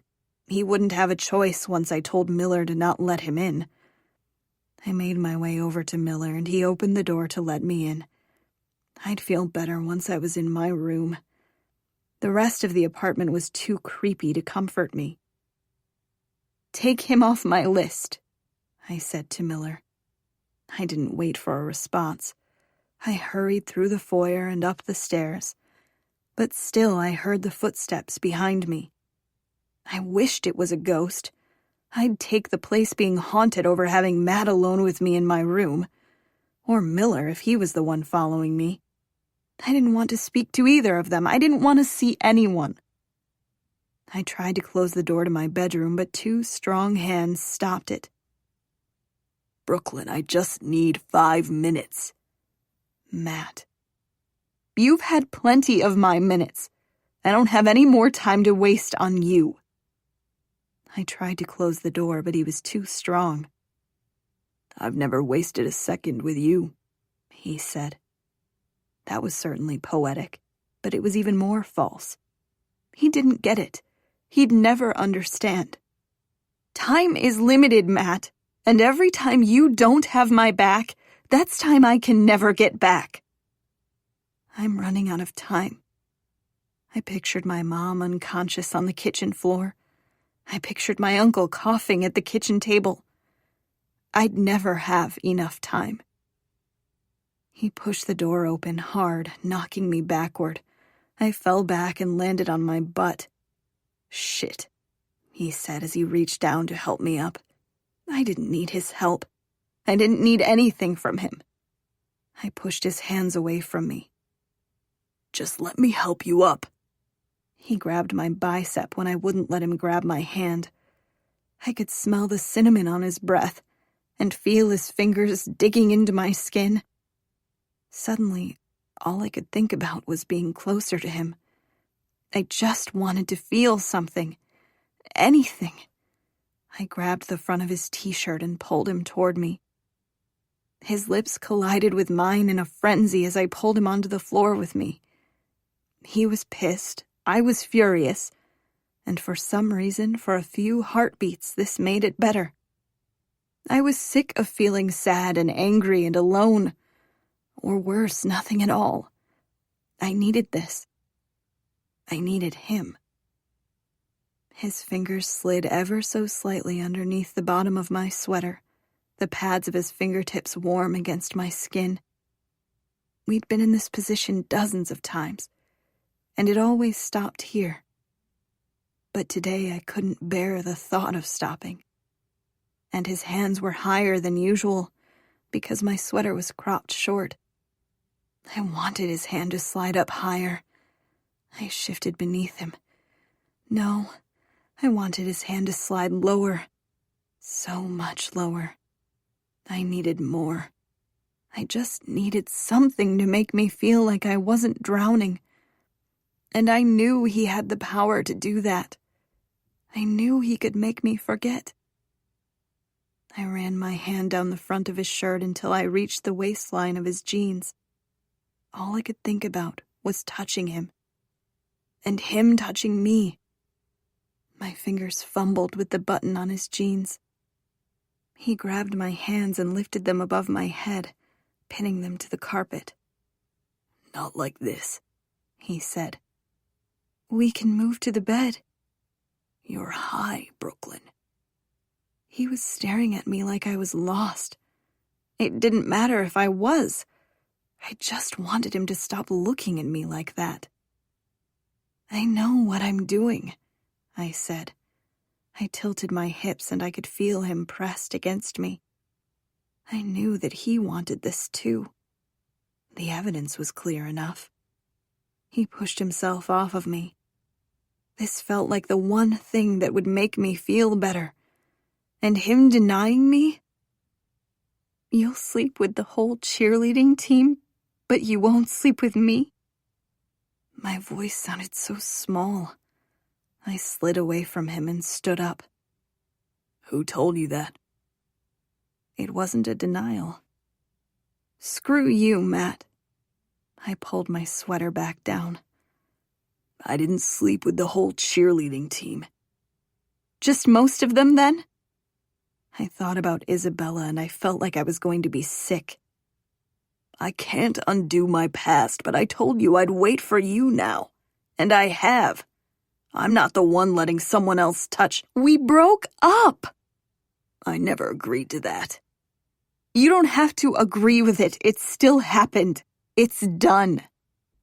He just stared at me. "I'm not done with you." That's not how this works. Let me make this easier for you to comprehend, because clearly you're struggling. I hate you. I wasn't sure I really meant it, but I certainly meant it right then. I freaking hated him for barging in here uninvited, for making me feel unwanted when he'd already been with everyone else, for not listening to me. He had the audacity to smile. "Tough luck, because I love you." I opened my mouth and then closed it again. What the hell was I supposed to say to that? He took a step toward me and I didn't retreat. His words were swirling around in my head and I didn't know how to process them.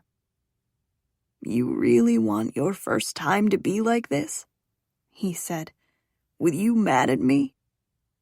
He put his hand on the side of my face. Obviously, or I wouldn't have tried to unbutton your pants. I swallowed down the words. I didn't want him to remove his hand. Do you know how badly I want you, all the time? How many times I pictured you saying you were ready for more? But not like this. Not when all you need is for me to be here for you. Not today. He swiped his thumbs under my eyes to remove the tears I didn't even realize I shed. I knew that he thought he loved me. And I could forgive him for a lot of things. I could love him in spite of his flaws. But not this. If you loved me, you would have stood up for me. We've already talked about all of this. Isabella... I know. You did something and Isabella is holding it against you, but you don't even trust me enough to tell me what it is. Or what she's threatening. I removed his hands from my face. All you said is that it would hurt James, but don't you see that I'm hurting? All I've been doing for the past few months is hurting. And you hurt me, Matt. I'm sorry. But that's why I'm here. Because I know you're hurting. I know you need me. If you're that sorry, you can fix it. Just tell me the truth. He pressed his lips together. His silence was the problem. Didn't he see that? Get out. Maybe I was high, but I was damn sure about this. Brooklyn, get the hell out. You don't understand. James, he's one of your best friends. I know. I get that. What I don't get is why I don't matter. You make me feel like I'm nothing. Of course you matter. I'm standing here telling you I love you. You mean everything to me. It's not enough. Love isn't ignoring someone when they get milk thrown on them during lunch. Love isn't not acknowledging me in public. You know I can't. You know what will happen if Isabella tells James. That's the thing, Matt, I don't. What will happen to James if you come clean? What secret do you have that will hurt him? What could possibly be worse than this? I can't. Tell me. What is worse than not being there for your girlfriend when she just lost everything? What is worse than that? Losing him. It felt like his words echoed around me. You're scared he won't be your friend anymore? I'm pretty sure friendship has built-in forgiveness. At least I hoped so, because I needed a lot of forgiveness from Kennedy if she really was in love with Felix. But my stomach was twisted into knots. Because shouldn't all relationships have built-in forgiveness? And I wasn't forgiving Matt. What is wrong with me? He sat down on the edge of my bed. No, I don't mean he'd stop being my friend. But yeah, I'm sure that would happen too. Then what did you mean? I think he might kill himself, Brooklyn. It looked like he was going to cry. Like the confession was breaking him in two. But instead he just put his elbows on his knees and looked down at the ground. I didn't know what to say. All I could think about was that James looked sad. If there was one word I could have chosen to describe him, that probably would have been it. He drank too much. He was addicted to some kind of drug to the point where he'd blackmailed me. He was even more lost than me. Do you really think James would do that? Yes. No, I don't know. Maybe. He looked so sad. His parents gave him some bullshit ultimatum about having to break up with Rachel or they'll cut him off. I'd heard the rumors about how Isabella and James were supposed to end up together. I thought it was just rumors. But his parents cutting him off for dating someone else? All rumors were based on the truth. What is he going to do? I asked. I don't know. But he's already depressed. Did you know that he used to play football with Mason and me? And then suddenly his parents decided sports were a waste of time, so they pulled him from the team. He started drinking first. I don't even know what the hell he's taking anymore. He's drowning, and I feel like I'm the only one that can tell it's getting worse every day. And I don't know what to do. Matt. I knelt down in front of him so that I could see his face. If you're worried that he might try to kill himself, we need to tell someone. You don't think I've tried that? He finally made eye contact with me. Rob just thinks I'm being paranoid because of what happened last year. He says he has it all under control, but he doesn't. He can't watch James 24/7. What happened last year? He looked up at me with a frown as if he was realizing he let too much slip. Nothing. But I wasn't going to let him out of this conversation so easily. Did James already try this? No. So what happened? He shook his head. We need to tell James's parents about this. No, they were the worst. They were part of the reason all this was happening. Or maybe the school counselor or some other adult? What about your parents? They could help. They wouldn't listen either. Why? I believe you. I've seen James out of control. We can't get him the help he needs. I wouldn't even know where to start. But an adult would, and they'll believe you too. They won't, actually. Why not?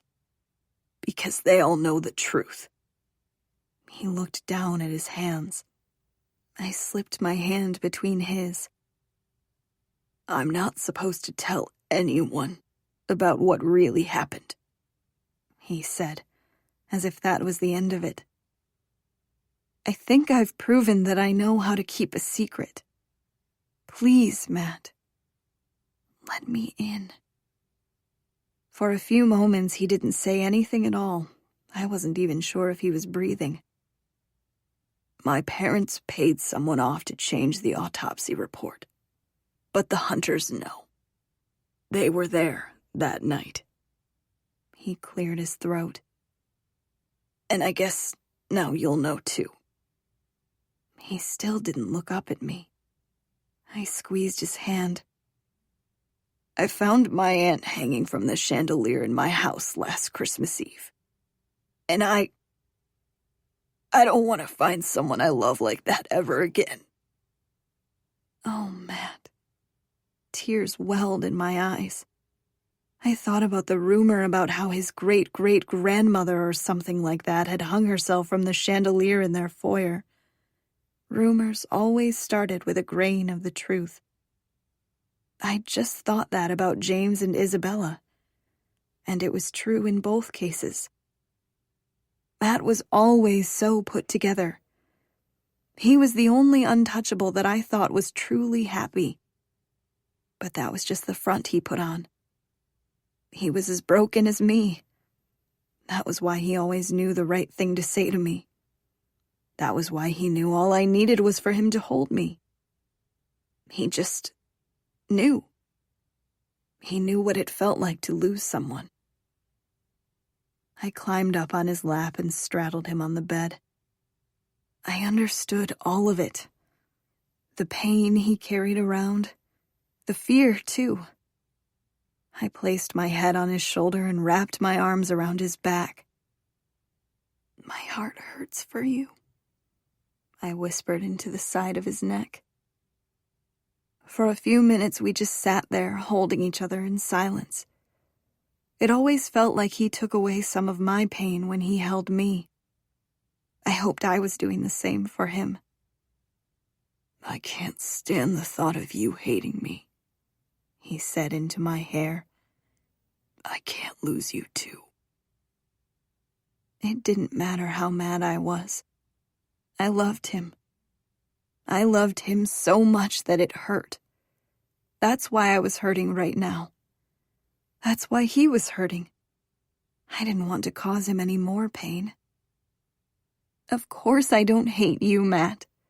I just didn't very much like you for a couple days there. I'm sorry. I shook my head. He didn't have to apologize. I got it, I really did. He was scared of losing someone else. Maybe he was projecting his fears of suicide onto James. Maybe he wasn't. But either way, I could see his fears becoming reality. And I would never do something to jeopardize James's health. Can you tell me about your aunt? I asked. And then my stomach growled embarrassingly loud. I laughed because I didn't know what else to do. He leaned back with a smile on his face, but I saw it now, the sadness in his eyes. How had I not seen it before? I don't even know if you're going to remember any of this tomorrow, he said. But, yeah, I'd like that. His smile grew. You have the munchies, though, so let me go grab us some food from downstairs, and then I'll tell you all about her. I moved off his lap and watched him leave, and I tried not to think about the fact that he knew where the kitchen was because of his visits with Isabella, or the fact that I might forget all of this in the morning. I touched the side of my head. Stupid cupcake. I shook away the thought. Our fight from a few minutes ago had changed everything. Matt had lost someone too. He was just like me. I didn't feel nearly as alone anymore. And at least I understood now why he couldn't just come clean. But I was very aware of the fact that nothing had really changed. He hadn't told me what Isabella was blackmailing him for. And I'd still be a secret. Chapter 16. Saturday. It was hard to picture Matt as a little kid. He was just so big and intimidating now. I couldn't imagine him small. But I'm sure his hair was just as golden back then, and his smile was probably equally contagious. He was smiling now, reminiscing about moments with his aunt from when he was younger. They used to paint together. I had the same reaction to the idea of his hands being little and holding a delicate brush. They seemed much too big to hold a paintbrush, but they were probably a lot smaller back then. Do you miss that? I asked. Spending time with her or painting? I stared into his eyes. Both. He nodded. Both, he agreed. You could still paint, you know. Maybe it'll make you feel closer to her. Like how I felt close to my mom when I looked at the stars on the fire escape, or saw the color yellow, or wore the sneakers she gave me. I swallowed down the lump in my throat. He reached out and pushed a strand of hair behind my ear. I don't have that much free time. Because of football practice? Because of me? Because of worrying about James? He didn't offer an explanation. And I didn't know if I should push anymore. He'd already told me his fears. He'd told me a secret he was keeping. He was finally letting me in. She sounded like a wonderful person. I didn't even know she was depressed. How self-consumed was I that I never noticed. It's not your fault, Matt. I should have seen it. You're just a teenager. It wasn't your job to see it, or fix it. I saw the irony in my words. Because James was a teenager. And if his closest friends didn't see his behavior as worrisome, who else was going to take the time to? The way Rob had described their parents was chilling. All James had were his friends, and his girlfriend, but his parents were pressuring him to break up with her. I didn't know what to say. We were stretched out on my bed, close, but not touching except for our intertwined fingers. I wanted to pull him in closer, but I wasn't sure if he was still mad at me. The empty Pringles can Matt had pilfered from downstairs was lying between us, like an impenetrable wall. And thinking about Pringles made me hungry all over again. I was never going to eat pot sugar cakes again. Focus. What are we going to do about James? You're going to forget I said anything, and let me handle it. But there has to be something I can do to help. Or maybe if we can figure out a way to get Isabella to stop blackmailing you? What happened to the private investigator you hired? He didn't find anything. I'm pretty sure she got to him and paid him off. She paid off a PI that was hired to find dirt on her? What kind of tangled mess was Matt caught in? The door to my bedroom flew open and Matt and I both sat up. Mr. Pruitt was standing there with a frown on his face. He cleared his throat. Matt practically fell out of the bed as he moved away from me. His hair was sticking up funny in the back, and I'm sure I looked equally unpresentable. Matthew, could you please give me a moment alone with my daughter? Mr. Pruitt's voice was even icier than usual. Matt smoothed his shirt as he stood up, just making the scene look even worse. We'd barely touched, let alone whatever it looked like now. We were only talking, Matt said. Downstairs. Now. Matt turned around, giving me a reassuring smile. I swear we didn't do anything, but I'll wait downstairs so she can tell you herself. He walked past Mr. Pruitt. I busied myself sweeping some of the crumbs from my bedspread back into the Pringles can and looking anywhere but at him. There are rules in this house, Mr. Pruitt said as he made his way over to me. Before I could climb off the bed, he sat down on it next to me. Each designed to make sure you're behaving like the lady you now need to be. The lady that I wasn't? I think normally I'd be offended by the comment, but instead I wanted to laugh. I bit down on the inside of my lip to prevent myself from even smiling. I was definitely still high, and I had a feeling that was probably against one of Mr. Pruitt's rules. We follow a very strict no-processed foods diet, for starters. He lifted the Pringles can out of my hand. I don't usually eat like that either. Only when Cupcake drugs me. Good. He tossed it into the trash, landing a perfect shot.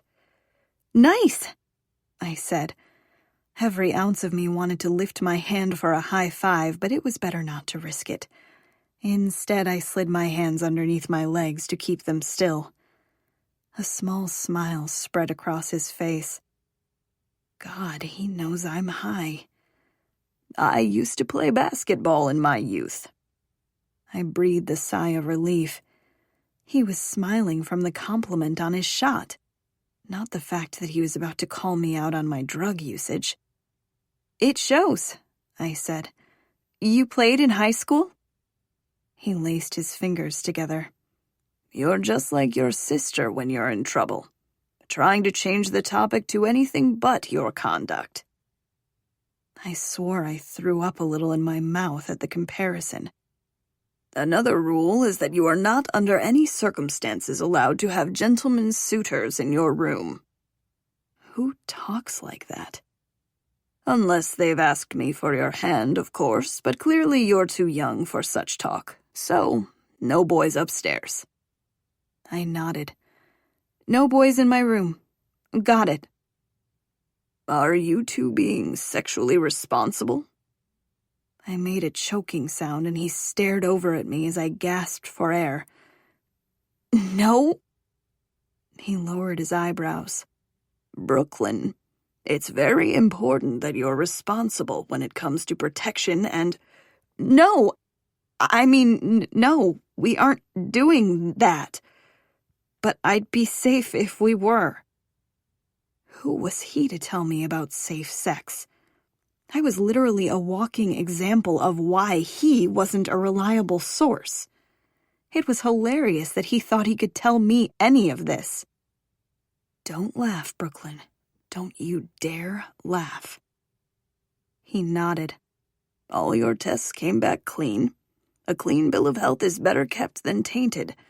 A sexually transmitted disease could jeopardize your health. I'm not having sex! My voice came out squeaky and high-pitched. He cleared his throat. Do you have any questions about sexual relations? Or the aforementioned diseases? This isn't happening. It was like the awkward conversation with my uncle about condoms. Only worse because I didn't even know this man. And at least my uncle didn't use weird big words when talking about STDs. My mom already taught me about the birds and the bees. The public school system covered that topic pretty thoroughly too. And I've had this conversation with my uncle. I'm all up to date, I promise. Very well. He stood up and brushed off his pants like sitting on my bedspread had been a dirty thing. But there are probably a few more options for you in regards to birth control now that you're living with me.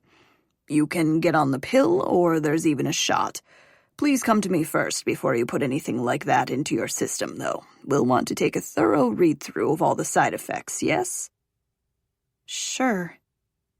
Did anyone ever read those things? They were pages long. And I'd be happy to accompany you to any such appointments to discuss these things with Dr. Wilson. This conversation was so invasive even for a normal father, let alone one I just met. Sure, I said again, even though I wouldn't be going to any such appointment, especially with him or Dr. Wilson. Will Matthew be joining us for dinner? The air of concern about my sexual activity had vanished. Mr. Pruitt seemed to be in a good mood. Oh, I don't know. I didn't ask him. I'll extend the invitation. How about you freshen up and meet us downstairs in the dining room? I nodded. He disappeared as quickly as he'd come. What the hell was that? I buried my face in my hands. I didn't know whether to be mortified or pissed or just plain confused. The last option won by a landslide. Mr. Pruitt was so weird. He went from terse to overly caring in 2 seconds flat. Why did he even think I was having sex? Matt had clearly been dressed. Matt. I couldn't leave him down there alone with Mr. Pruitt. That would just be asking for trouble. I didn't want to walk in on them talking about sex either. I ran toward my door, but then remembered that Mr. Pruitt had basically told me I needed time to freshen up. When I reached the bathroom, I was horrified to see my hair in a tangled mess. No wonder he thought we were banging. I grabbed a brush that was lying there and pulled it through the mess, my hair detangled in one stroke. I looked down at the brush. It must have been some magic rich person brush. I put it down gently, afraid that I might break it, and then I went to go save Matt from what was surely an awkward conversation.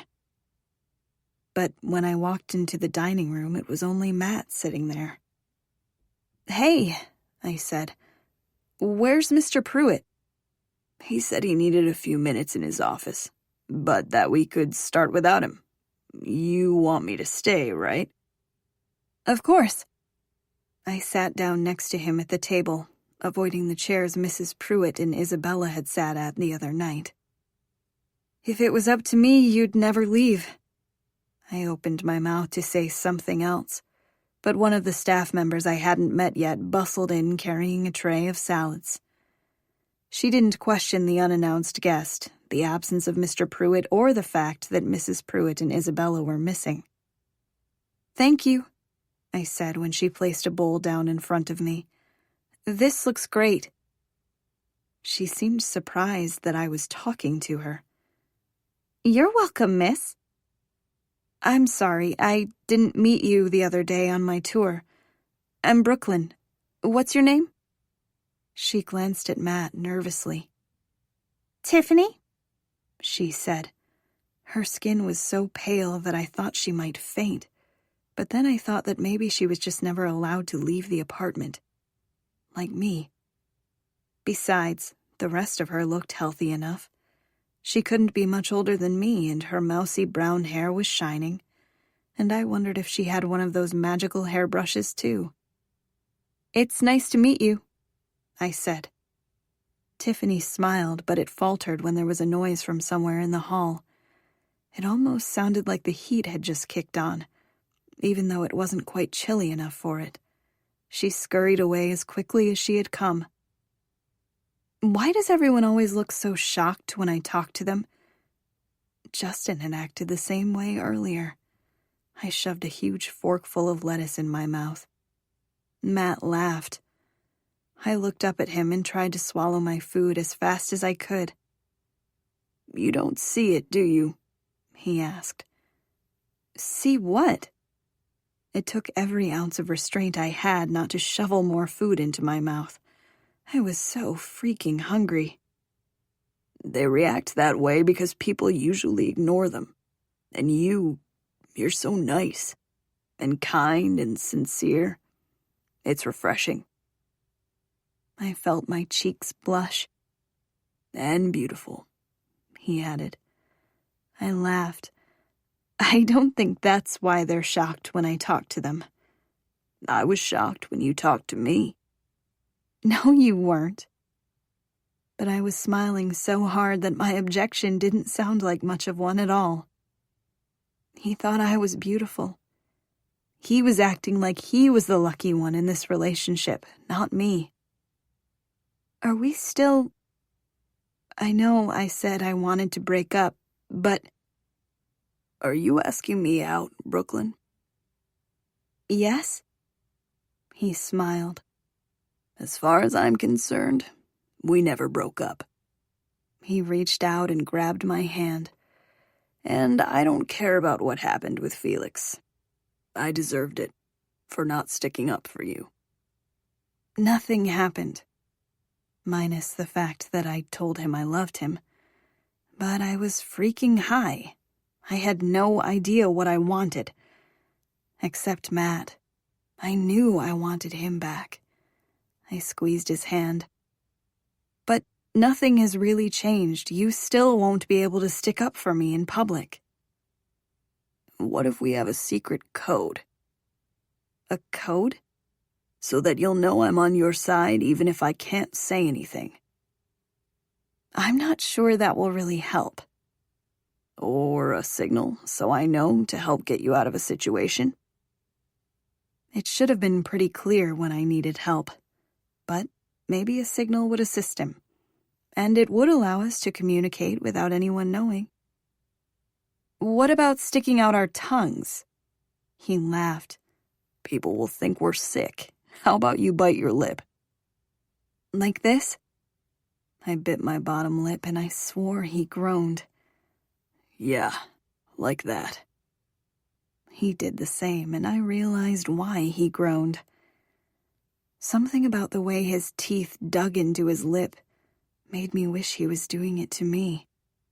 My lips, my skin, anything. He could bite me anywhere he wanted. You don't think it's too suggestive? He smiled. "You might be right. How about we rub the tip of our nose with our index finger?" That works for me. Matt ran his thumb along my palm, sending shivers down my spine. His touch was a lot better than a signal. But the signal would have to do in public. "Stop the hand-holding for a moment," Mr. Pruitt said as he walked into the room with a huge pile of papers. I pulled my hand out of Matt's and stared at the papers as Mr. Pruitt plopped 2 stacks down in front of me. So the noise that scared Tiffany away earlier wasn't the heat coming on. It was the printer whirring to life. What are these? Mr. Pruitt snapped his fingers and Tiffany rushed out with his salad.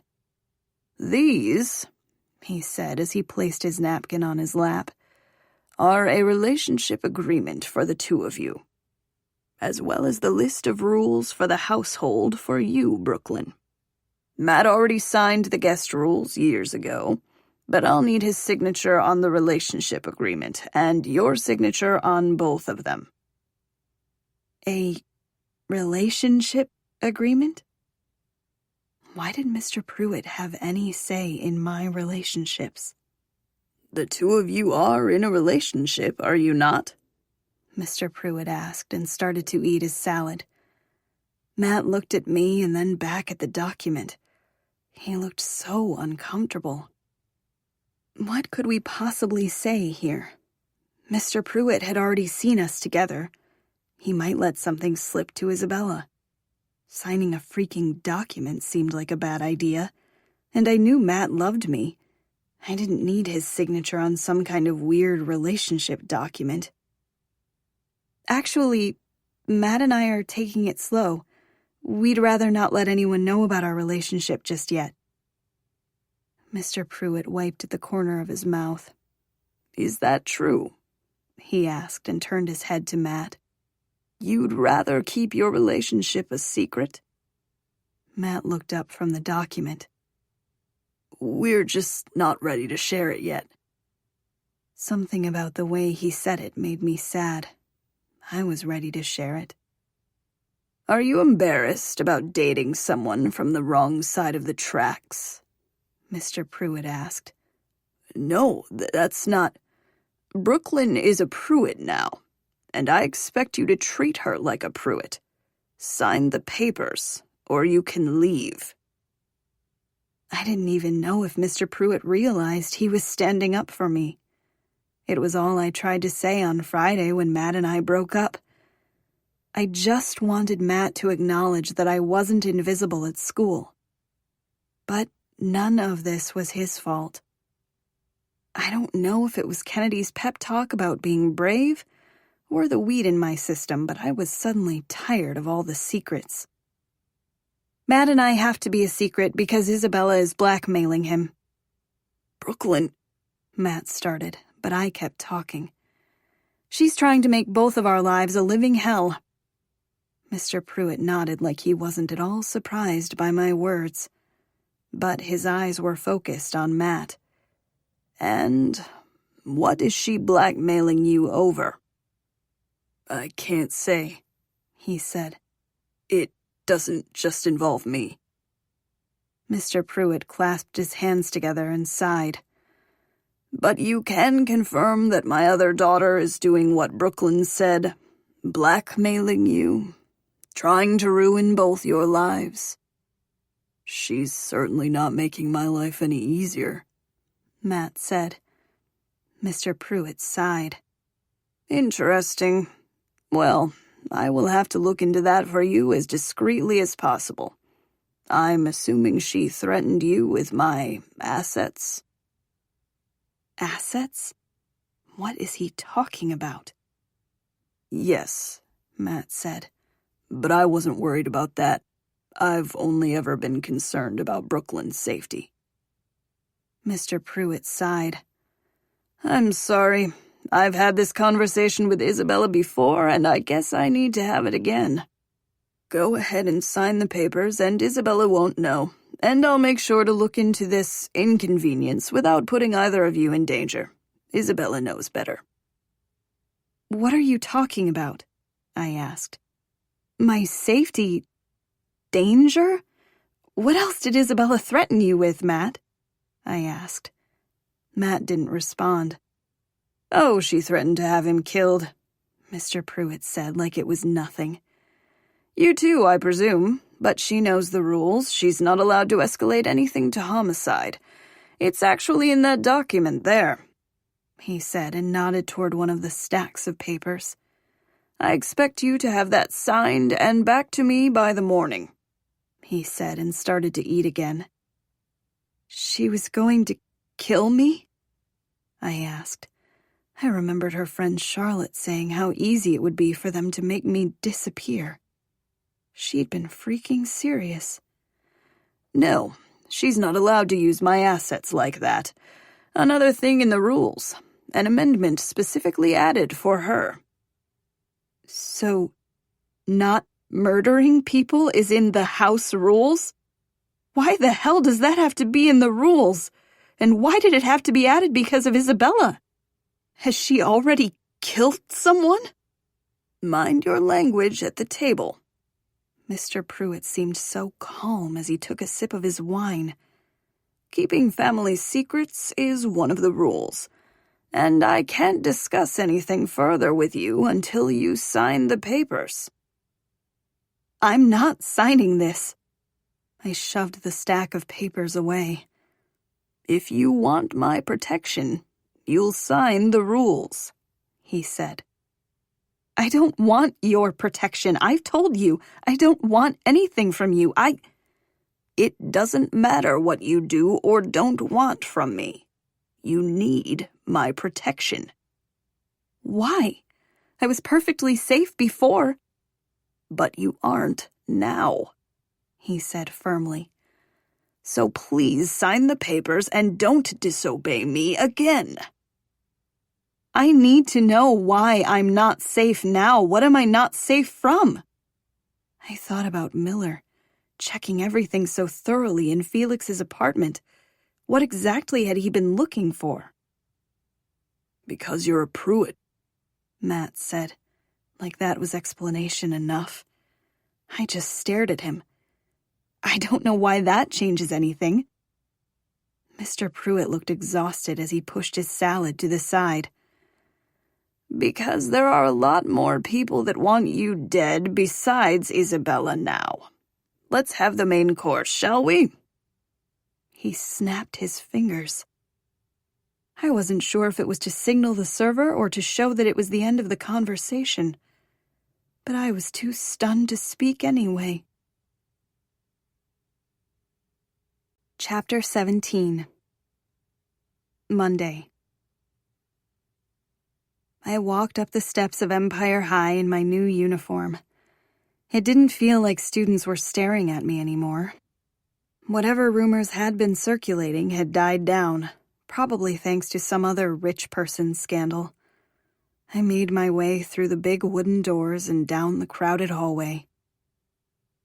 The rest of my weekend passed in an awkward blur.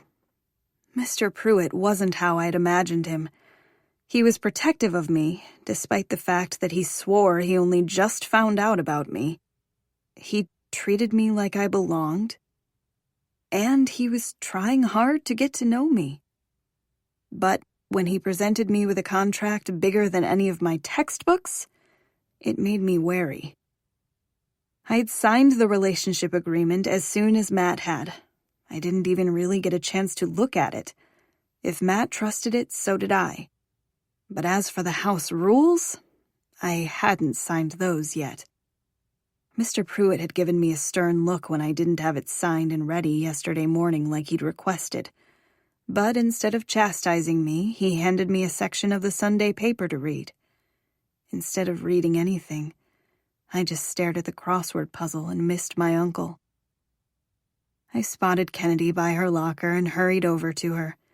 She hadn't answered any of my calls yesterday, or the night before, and I was dying to talk to her. "Hey, are you okay?" I asked. She looked up at me. "Shouldn't I be asking you that?" I just stared at her. There were dark circles under her eyes. One of the times I'd called, her mom had said she was taking a nap. If that were true, wouldn't she look a little more rested? "I'm fine. I was worried about you after you ran off." That was nothing. It wasn't nothing. She'd confessed that she loves Felix. Well, kind of. She hadn't actually said his name. But I knew. She knew that I knew, right? Kennedy started playing with her camera instead of looking back up at me. "How was the rest of your weekend?" she asked. Should I push this? I stared at the way her bangs hid her face when she was fidgeting with her camera display. If she wanted to talk about it, she would. I couldn't force it. It was okay. Mr. Pruitt gave me some weird house rules document to sign. I've only read about half of it, but it's all pretty insane. She finally looked back up and she was smiling. Did you expect anything less than crazy from him? I laughed. Not really. I'm sure it only gets weirder. I'd just sign it and get it over with. Fair point. She was probably right. I couldn't memorize all the rules anyway. I thought about the contract sitting on my bed. Signing it would make Mr. Pruitt happy, and he was significantly more pleasant when he was in a good mood. Oh, and Matt and I made up. Well, that's good. How did Felix take it? Oh, balls. I'd been so happy that Matt and I had gotten back together that I hadn't even thought to tell Felix. I haven't told him. Felix and I got into a pretty bad argument after you left. It wasn't much of an argument. He'd pretty much just said I was the worst and walked away. And I was. I treated him awfully. I hadn't even meant to. So you and Felix are done? She asked. It was a weird question. I'd just told her I was back with Matt. But it was less weird if she was secretly in love with Felix. I'll try to talk to him today, though. I really want to be friends. Do you think he'll still sit with us at lunch? I don't know. Kennedy and Felix were my only friends at Empire High. I didn't even want to think about the fact that there was a chance I'd lost that. He'd forgive me, right? I hadn't intentionally led him on like he believed. I was trying to protect Matt. I was dealing with other things. But it didn't matter what I told myself. I still felt guilty. At least I won't have to sit with Isabella at lunch today. Are you sure about that? Kennedy asked. Yeah, she didn't come home. I guess she's still in the Hamptons. Are you sure about that? Kennedy asked again and looked over my shoulder. Isabella and her minions were walking down the hall, their high heels clicking on the linoleum. What are the odds she'll just ignore me? I whispered. Based on the fact that she's coming this way? Slim to none. Kennedy slammed her locker shut. Come on, she grabbed my arm. Let's just get out of her way. But before I even took 2 steps, Isabella called my name. Kennedy and I both froze. Sissy, whatever are you doing? Isabella said and stopped beside me. It's like you're trying to avoid me. That's exactly what I'm doing. Of course not, I said. God, when had she gotten back? Just seeing her made my stomach roll. Her fake smile made me nervous. And the nickname Sissy? Come on. She wasn't fooling anyone. Isabella flipped her hair over her shoulder. You'll sit with me at lunch again today, yes? I couldn't even fake being nice this time. No, absolutely not. She looked surprised by my answer. But I talked to Daddy. Ew, stop calling Mr. Pruitt that. Great. And I know I messed up, and I'm sorry. It was like the apology pained her because her fake smile faltered for just a moment. Apology not accepted. Okay, but I'm still not eating lunch with you. Please, Brooklyn, she said, her voice lowered. I said I was sorry. Truly I am. And if Daddy thinks we're not getting along, he'll send me away again. She was acting like a trip to the Hamptons was a punishment. It sounded pretty glamorous to me, especially if that house wasn't haunted too. I'll just tell him I sat with you. He doesn't have to know. But Brookie, we're sisters now. It's okay if I call you Brookie, right? I just stared at her. I prefer Brooklyn. Okay, great. I'll just call you Sissy then. So we're on for lunch then? How were either of those things the conclusions that she came to? But just then Matt walked past us. Our eyes locked for a second, and he ran his index finger against his nose and then winked. I was pretty sure I melted right there. It wouldn't be as bad now that we had a signal, right? Maybe it would be nice to sit with him this time. I quickly looked away before Isabella could notice. "I'll think about it," I said. Her smile grew, and for the first time I wasn't sure if it was fake. She actually looked relieved. Daddy will be so pleased with this news. I know it's his wish for us to become close, and now I can tell him we're doing just that. See you later, Sissy. She blew me a kiss, and her posse clicked off, everyone in the hallway parting for them to pass. Sissy? Kennedy said under her breath. Could she be any more manipulative? It's fine, I said. I'm not actually going to sit with her, but I don't think she's planning anything sinister today. Oh, yeah? Kennedy raised her eyebrows. What makes you say that? Because Mr. Pruitt has my back. He'd kicked her out of the house after the milk incident, and he was keeping my relationship with Matt a secret. He wasn't even going to let Isabella kill me anymore, although I still wasn't sure of the specifics on that. Mr. Pruitt refused to elaborate, and I hadn't seen the amendment in the document yet. Either way, Isabella was scared. I could tell. She wouldn't pull anything like that again at lunch. So you're coming around to him? Kennedy asked. Is it the new clothes? She looked down at the blue tights I was wearing. There wasn't a single hole in them. You know my love can't be bought, I said. It certainly can't hurt. She stopped outside her homeroom. I'll see you later. Kennedy, wait, I said. Did I do something wrong? She hugged her books to her chest. No, nothing. I just didn't feel well yesterday, and I think I still have whatever bug it was. I could tell she was lying, but I didn't know what to say. I had already told her I was worried about her, but she just brushed it off. Are you sure that's all? Yeah, I gotta go. The bell's gonna ring. She turned around and hurried into the classroom.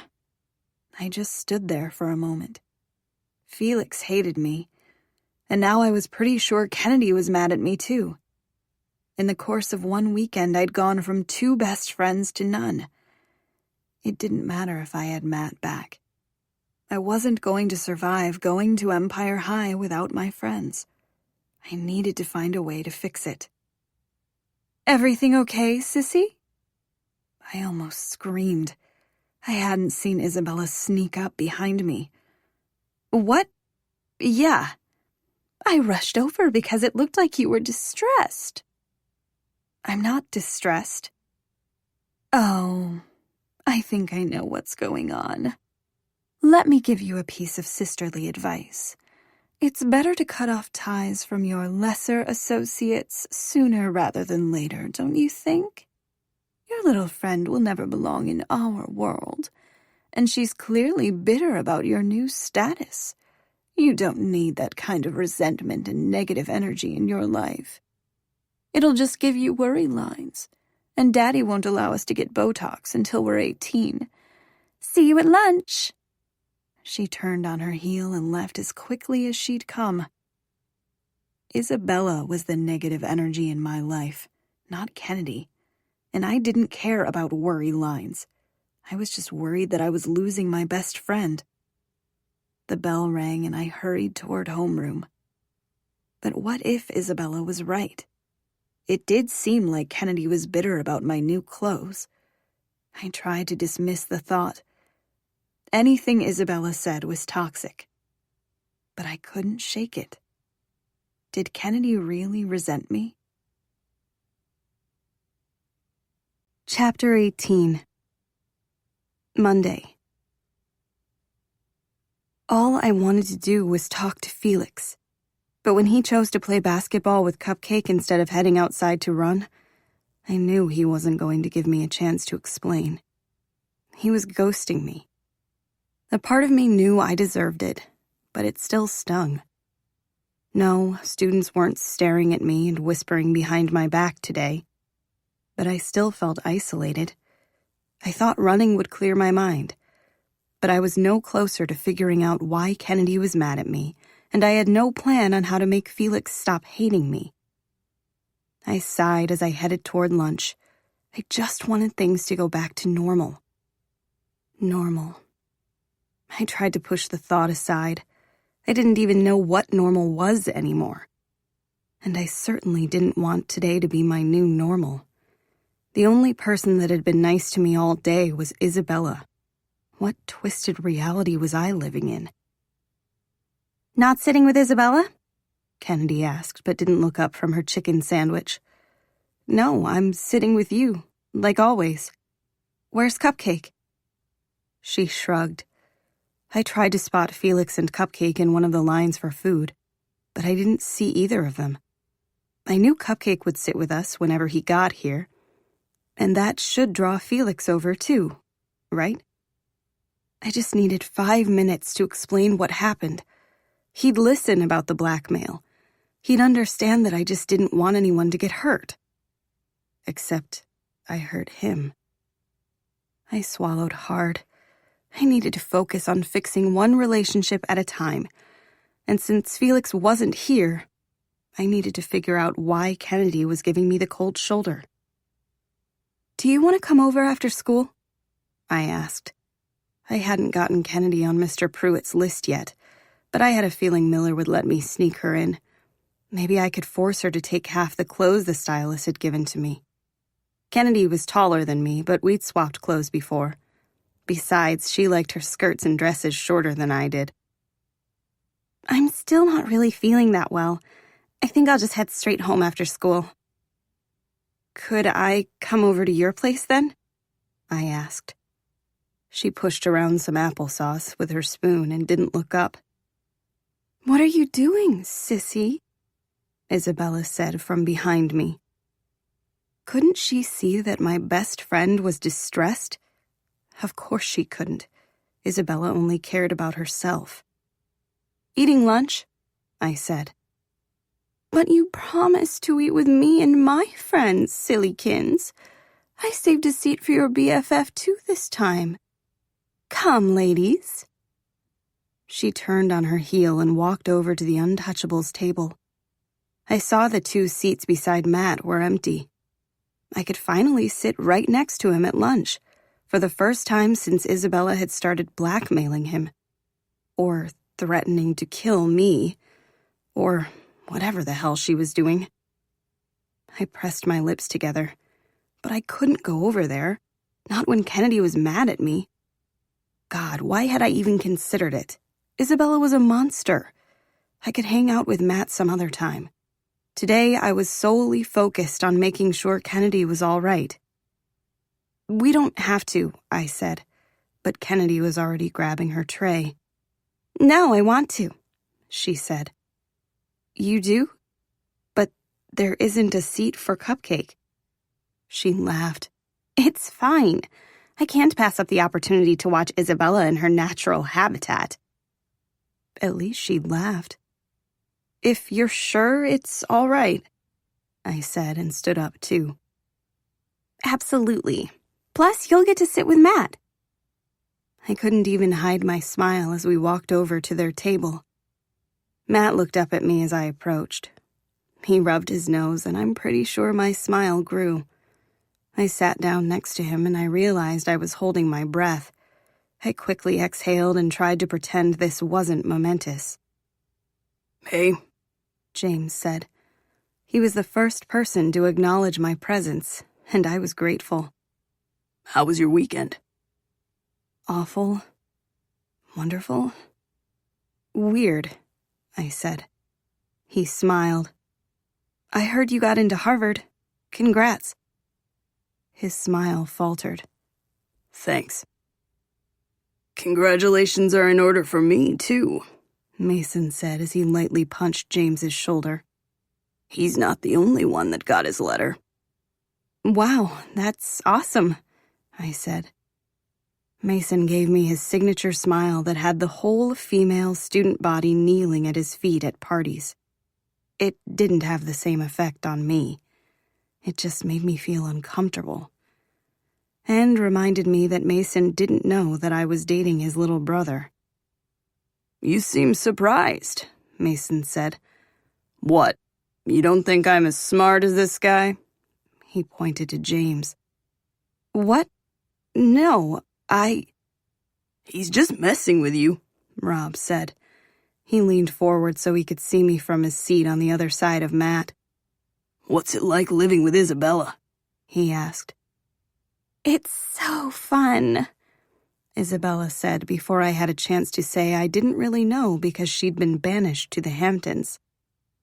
Brookie's the long-lost sister I've always wanted. Barf. Rob laughed. "What's it really like, Sanders?" Matt shifted in his seat, making his thigh brush against mine and distracting me from Rob's question. "Interesting?" I said. It came out as more of a question than anything, and Rob laughed.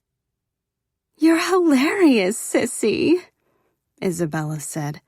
I'm always telling her that. What the hell kind of game was she playing here?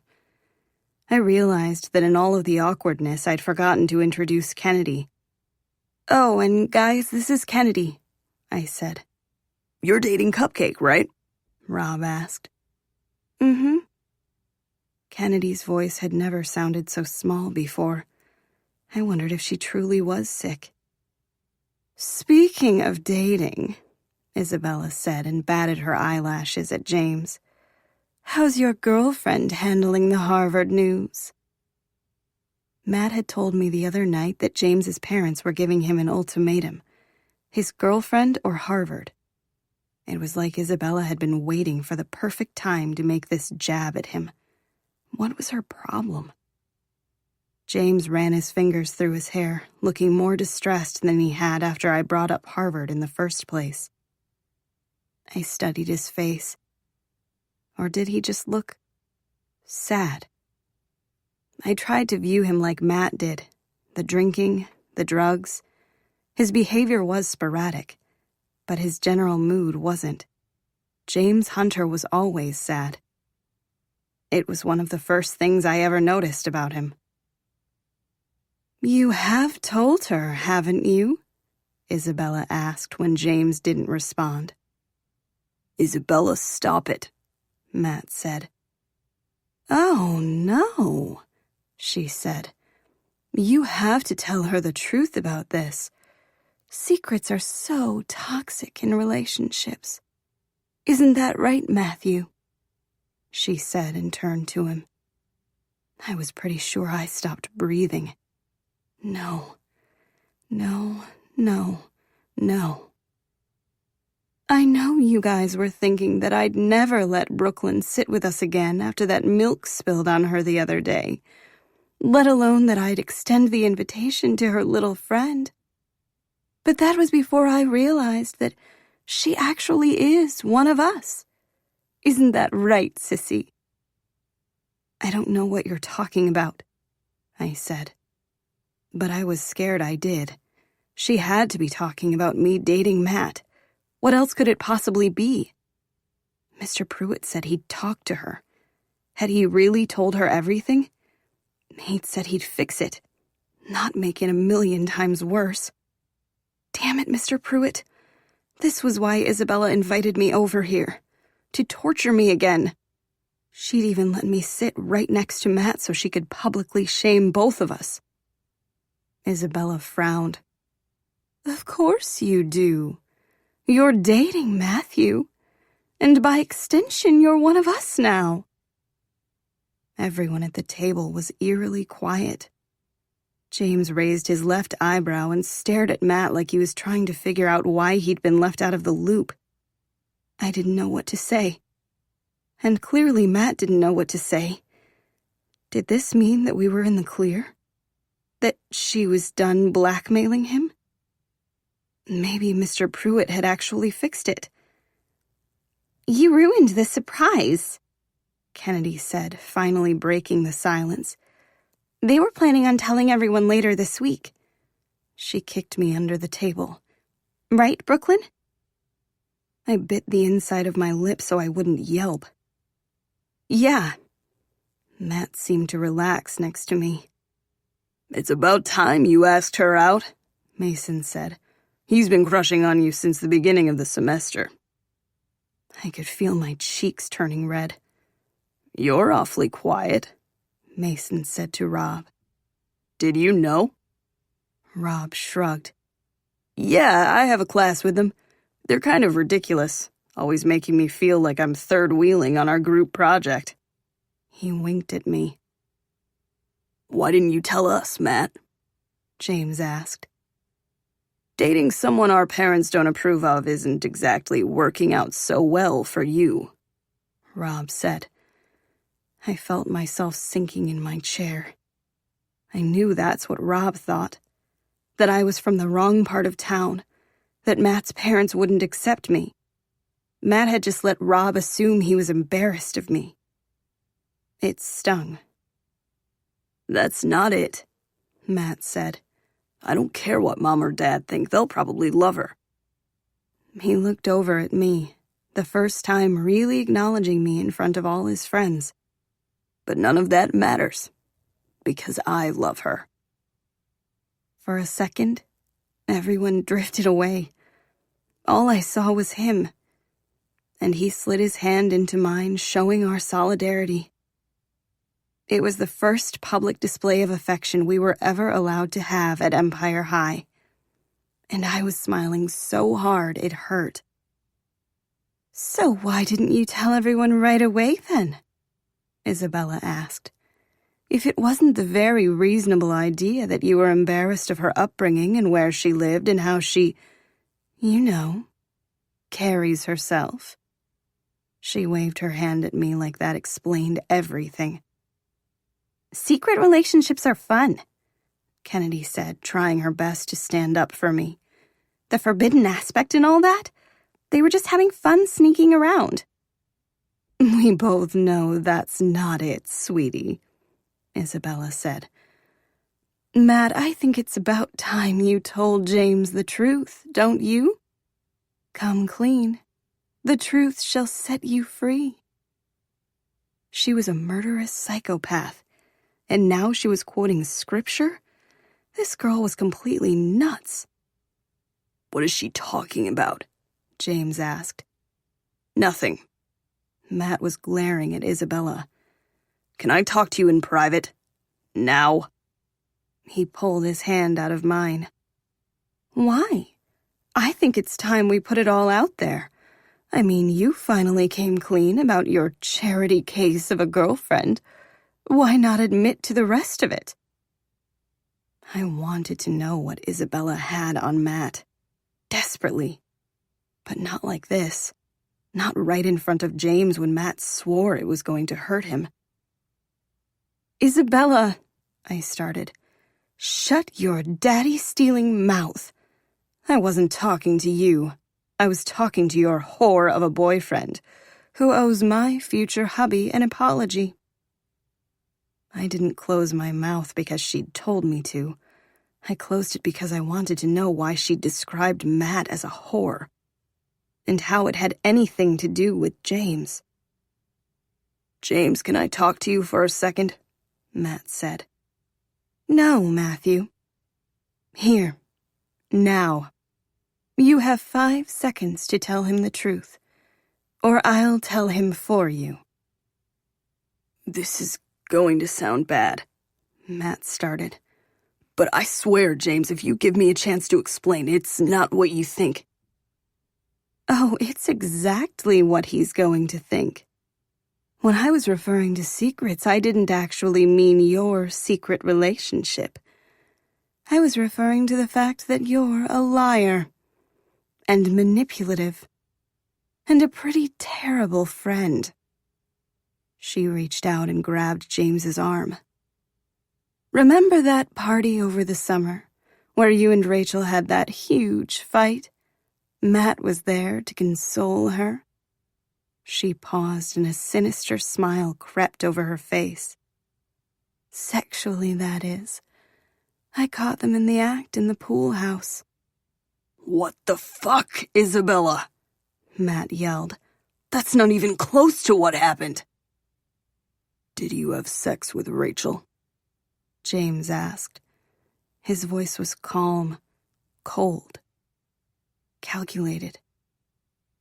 Everything about the way James spoke made me want to hide under the table, but I was glued to my seat. Matt had slept with James's girlfriend? That was what Isabella was blackmailing him for? He wasn't allowed to speak to me in public because he'd slept with someone else? It didn't even feel like he wanted to keep it from James. It felt a lot more like he was just keeping it from me. My whole body went cold. You know I wouldn't do that, Matt said. It was all Rachel. She was upset and she... James lunged across the table, his hands making perfect contact with Matt's throat. Kennedy screamed, and more students joined in. Mason grabbed James by the back of his blazer, pulling him off. Stop it! Both of you! I'm gonna fucking kill you, James said. I didn't do anything. Rachel kissed me and... Get her name out of your mouth. James shoved Mason off of him. Fucking asshole.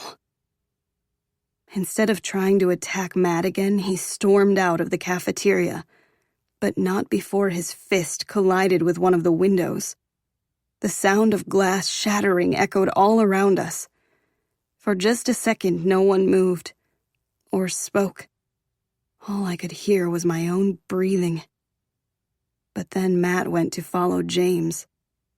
Don't, Rob said and stopped him in his tracks. What the fuck, man? How could you do that to him? You of all people. I didn't. Rachel... Nice. Take the high road and blame his girlfriend. Screw you. Matt shoved his way past him, beelining toward the doors James had just gone through. I felt myself shrinking all over again. He hadn't looked at me once. Not once since the truth had come out. But it was better that he hadn't, because Rob was right. It took two people to kiss. Matt had gone on and on about not wanting James to get hurt, when really, he'd already hurt him. Matt didn't care about anyone but himself. Daddy said I shouldn't tell, Isabella said, but I decided not to listen, because I think everything is better out in the open. Don't you agree? You're a nasty bitch, Isabella, Rob said. I'm pretty sure everyone was thinking it, but she still looked shocked that someone had actually said it out loud. She rolled her eyes. And you're a little twerp who uses humor to hide from the fact that he's living in his brother's shadow. I was hoping we could all discuss this like adults, but clearly I've overlooked the fact that you're all so juvenile. Ladies, she said and turned to her friends who were sitting in silence watching their horrid ringleader. Let's go. All her minions stood as one and followed her from the table. Did you know? Rob asked me. He sounded hurt. I wasn't sure if it was because of what Isabella said, or if he was somehow channeling James's pain. Maybe it was both. No. He said we had to keep our relationship a secret because Isabella was blackmailing him. He never told me what she had on him. He'd hinted that if it came out, it might hurt James. I shook my head. I was such an idiot. What else would have hurt James? Rob sighed like the weight of the world had just been put on his shoulders. If Matt was right about James, maybe it had. What if James tried to hurt himself? What if I was the only one besides Matt who realized he might? I should go stop them before they try to kill each other again, Rob said. Mason stood up. I'll come with you. Kennedy, do you mind telling your boyfriend I need to talk to him? She nodded. Thanks. He's probably the only one that has something to smooth this over. Mason followed Rob out of the cafeteria. "Are you okay?" Kennedy asked. I nodded, even though I wasn't. "I guess I should go find Cupcake. I'll see you later." She dumped her tray of uneaten food in the garbage and hurried off. I didn't know if she was sick or if she hated me. All I could think about was how many times I had dreamed of sitting at the Untouchables table. The first time I'd been here, Isabella poured milk on me. And the second time, I was sitting all alone at their table. Isabella had tricked me with her fake niceness again. I was so naive. I stared at the empty table. I'd been right all along. I didn't belong in their world. I didn't want to be an untouchable. And I didn't want to be with someone like Matt. Chapter 19. Monday. "Please, Miller?" I said from the back seat. I tried to hide my tears from him. Matt and Rob hadn't shown up to our entrepreneurship class. I hadn't seen any of the Untouchables the rest of the day. Even Isabella had left me all alone. Felix was ghosting me, and Kennedy hadn't shown up with a smile and her camera at my locker to walk me out of school. It was like the whole school was hushed. And being alone with my thoughts, I felt like I was being swallowed whole. I needed my best friend. I had to go see Kennedy. I needed to fix whatever was broken between us before I lost everything. "She's not on the list," Miller said. "Please?" My voice cracked. He didn't respond. He just kept driving in the opposite direction of my old neighborhood. "Only if you tell me what's wrong," he said. I lifted my face out of my hands. "It doesn't matter." Blabbing on Isabella the first time just made everything worse. I wouldn't be making the same mistake twice like I had at lunch. As far as I was concerned around Mr. Pruitt and his staff, Isabella's name would never fall from my lips again. "It matters. Tell me and I'll turn the car around." For the first time since James had lunged across the table at Matt, I felt a teensy bit of hope. Miller was going to let me see Kennedy. "There was a fight at school." "Are you okay? Did you get hurt?" "No, nothing like that." How could I say this without incriminating my devil sister? Everything just blew up between some of my friends. Matt, he lied. I know he technically just hadn't told me the truth.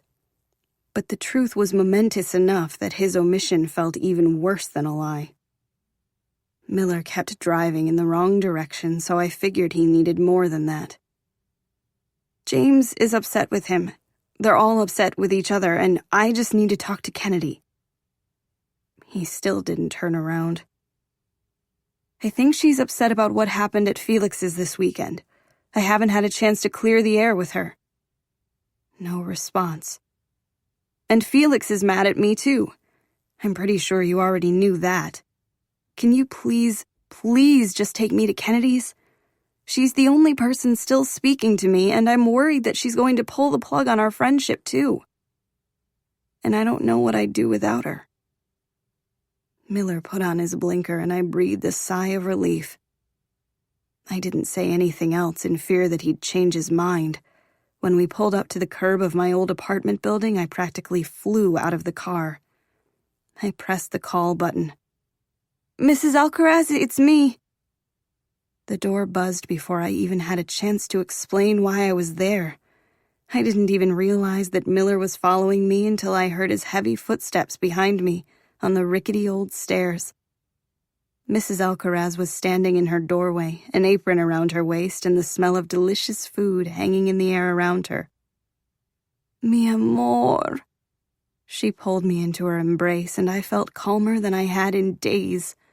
The familiar smell of spices in the air and the soft fabric of her worn clothes almost made me want to start crying again, but this time from joy. It was so good to be home. She squeezed me so tight, like she was happy I was home too. I didn't ever want to let go. "I'm so glad you're here. She won't talk to me," Mrs. Alcaraz said. "I'm worried sick." I pulled myself out of her arms. I guess I wasn't the only one worried about Kennedy. But Kennedy and her mom talked about everything. I was surprised Mrs. Alcaraz wasn't shaking her head at me for being a terrible friend. "No," she said before I could respond. "You are not allowed in my home. Be gone." I turned around to see Miller standing there awkwardly. "It's okay, Mrs. Alcaraz. He's one of the good ones." She'd reserved all her head shaking for Miller. "Nunca. Not in mi casa." She untied her apron like she was going to whack him with it. "Please, Mrs. Alcaraz." I grabbed her hand to prevent her from whatever she was about to do. "I'm not allowed to come in unless he comes too." She sighed and lowered her slapping hand. "Mi amor, do not trust a rat." It was probably one of the rudest things I had ever heard her say, but I didn't have the energy to diffuse the tension. I needed to see Kennedy. "Please just don't touch anything," I said to Miller as I stepped past Mrs. Alcaraz.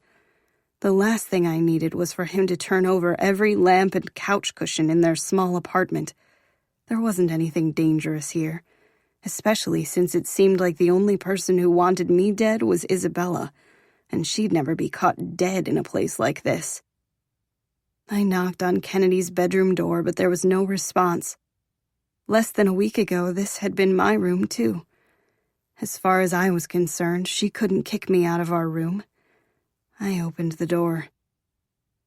Kennedy was curled up in a ball on her bed, staring at the wall, staring at nothing at all. "Kennedy?" She didn't turn her head, but I heard the distinct sound of her sniffling. "Kennedy!" She still didn't acknowledge me.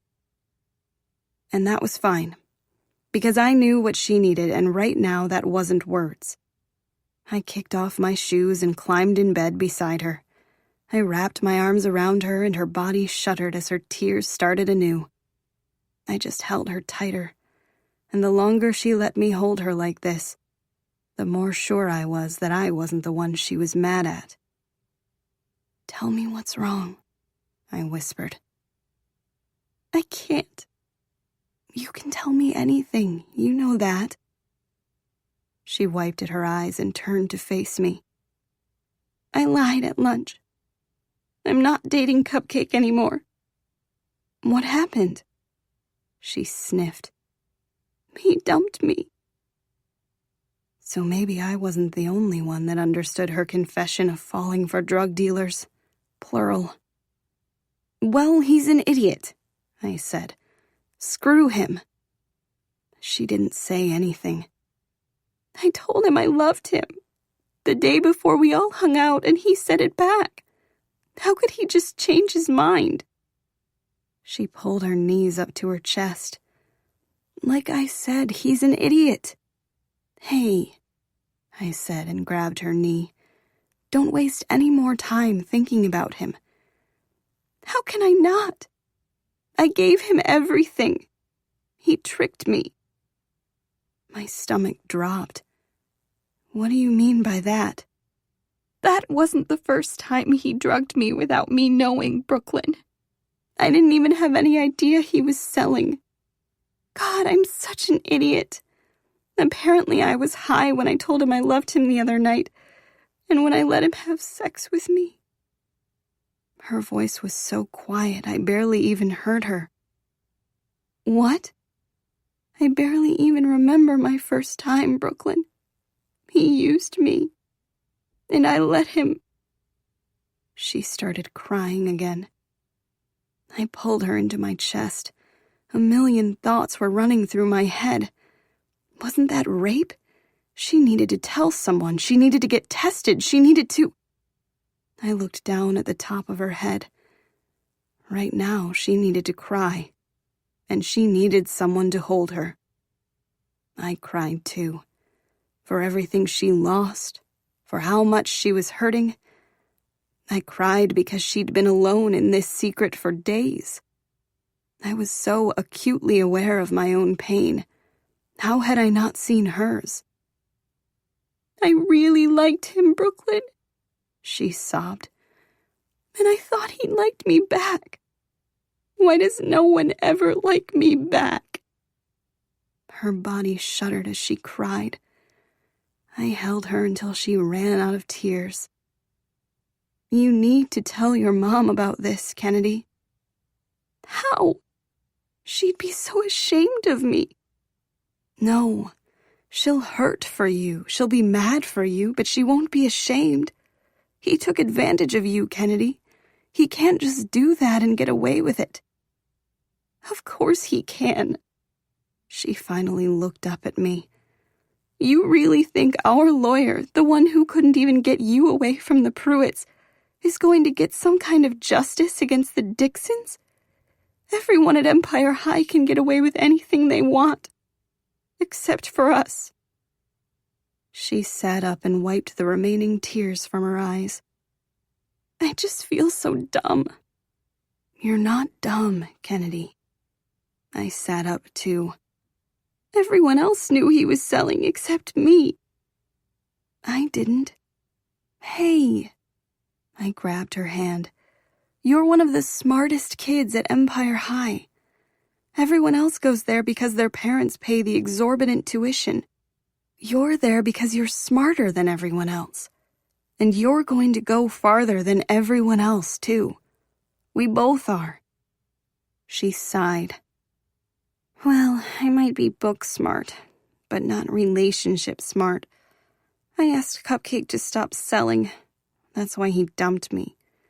Apparently money and cocaine are more important to him than I am. She shook her head, but the sadness was gone from her voice. The fiery Kennedy I knew was back. Puta mierda. What does that mean? Nothing worth repeating. I'm sorry I didn't tell you sooner. I was just so mad. And then embarrassed, and then I couldn't even think about it without crying. She looked determined not to cry again. Can I tell you something, if you promise not to get mad? I asked. She nodded. I've always hated Cupcake. She laughed. Yeah, I kind of figured you hadn't forgiven him for nailing you in the face with a dodgeball. I mean, who does something like that? Cupcake? Ugh, and what a gross nickname. Right? Seriously, if that kid went to my school back home, he would have been made fun of so hard. I'm just pissed that I already wasted money on a homecoming dress. I looked over at the beautiful purple dress hanging in her closet. I don't think that should go to waste, I said. Homecoming is this Saturday. I won't find a date before then. Me either, which is why we're going together. We'll make everyone there so jealous that they didn't think to go with a friend instead. She suddenly looked sad again. I'm sorry. I didn't even ask you about what's going on with Matt. Did you talk to him after lunch? No. All the Untouchables kind of disappeared from school after that. I tried not to think about the fact that it bothered me that Matt hadn't reached out. I didn't blame him for running after James, but it was like he'd completely forgotten that the news would affect me, too. But I'm definitely not going to homecoming with him after that, and Felix isn't talking to me. So, will you go with me? I'd gone from 2 dates to none, and I was actually a little relieved. A girls' night sounded so much better. It's a date, she said with a laugh. Do you know what you're going to wear? I had dozens of appropriate dresses now, but they weren't me. There was only one dress that I wanted to wear. The blue one my mom used to wear on special occasions when I was growing up. I just hoped it would fit me as well as it had fit my mom. I'd never tried it on before. I already have the perfect dress picked out. I should probably get some homework done. I've gotten a little behind over the weekend. I climbed off her bed. Will you tell your mom? I asked before I could stop myself. Mrs. Alcaraz would know what to do, and I knew Kennedy would feel better once it was off her chest. She nodded. But don't tell anyone else, okay? I won't. Even though all I wanted to do was storm over to Cupcakes and kick him right in the nuts, or ask Mr. Pruitt to sick his lawyers on him. But what good would that do? Kennedy couldn't get her virginity back. She couldn't undo that night. And Cupcake would always be an asshole. I'd stay silent, because she asked me to. But I really hoped she wouldn't stay silent. I closed the door behind me.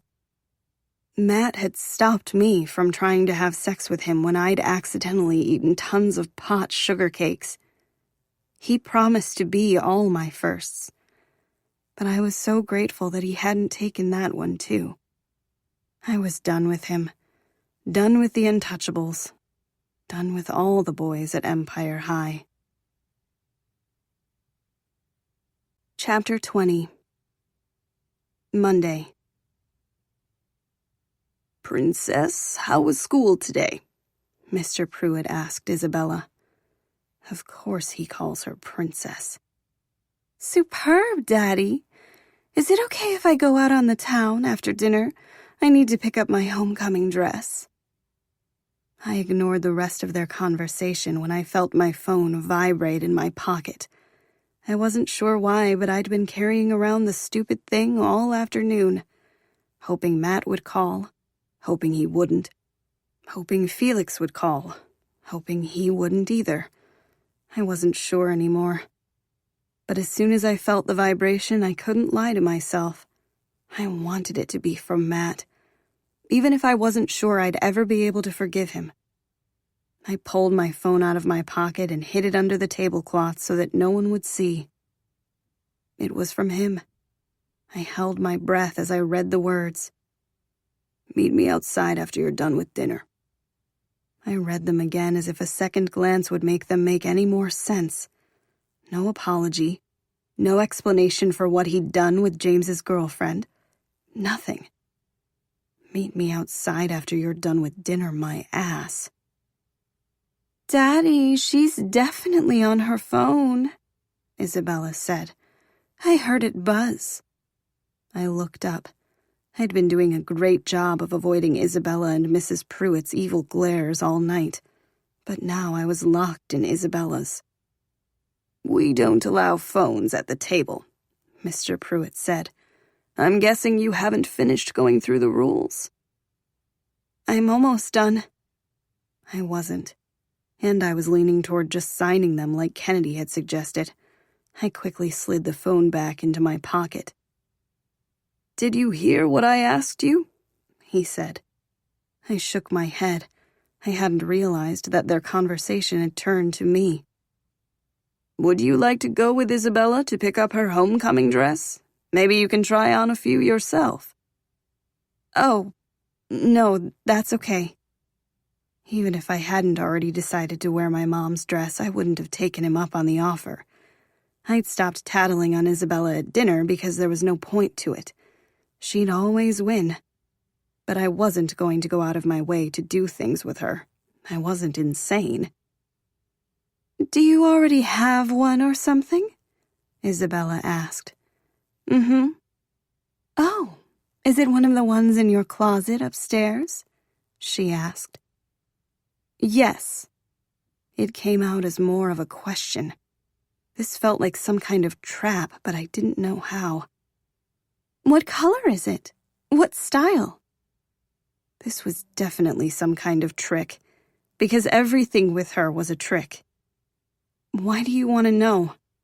She laughed. Because I don't want to accidentally get something similar, sissy. How embarrassing would that be? So describe it to me. It's green. The lie came easily to my lips. I knew this was one of her games, even though I couldn't figure out what exactly her motive was. It was easier to just go along with it. I tried to picture one of the new dresses hanging in my closet. A deep emerald green. It's tight all the way through except for the bottom that flares out. Sounds pretty, Isabella said. It is. Just not as pretty as my mom's dress, which I'd actually be wearing. I was happy that I'd lied when Isabella got a smug smile on her face. What are you up to? May I be excused, Daddy? The girls are waiting for me outside. How did she know that unless she was also hiding her phone under the table? Sure thing, Princess. Don't be home too late. I won't. She gave him a kiss on the cheek and practically skipped off in evil joy. I take it the two of you are getting along better now? Mr. Pruitt asked. No. You told her everything you promised you wouldn't. She made another scene at school and dragged all the untouchables into it. She's worse than ever. But there was no point in the truth with the Pruitts. I said. It was alarming how quickly I'd grown used to lying. My stomach twisted in knots with guilt. What would my mom think of that? May I be excused as well, Richard? Mrs. Pruitt asked. Of course. Mrs. Pruitt placed her napkin down on the table and stood up. Without looking at me, she said, "Thank you for wearing shoes to the table." And then she walked off. It was like Mr. Pruitt had asked her to give me a compliment, and that was the only thing she could think of to say. I'd never come to the table without shoes again if I knew she was going to be here. A shoeless home was just that. A home. This wasn't a home. I'd learned that just as quickly as I'd learned to lie, because I was living in a haunted mansion full of crazies. As if the ghosts could hear my thoughts, there was a loud crash in the foyer. Mr. Pruitt and I both rushed out to see what happened. One of the large vases had toppled over. Glass was all over the floor.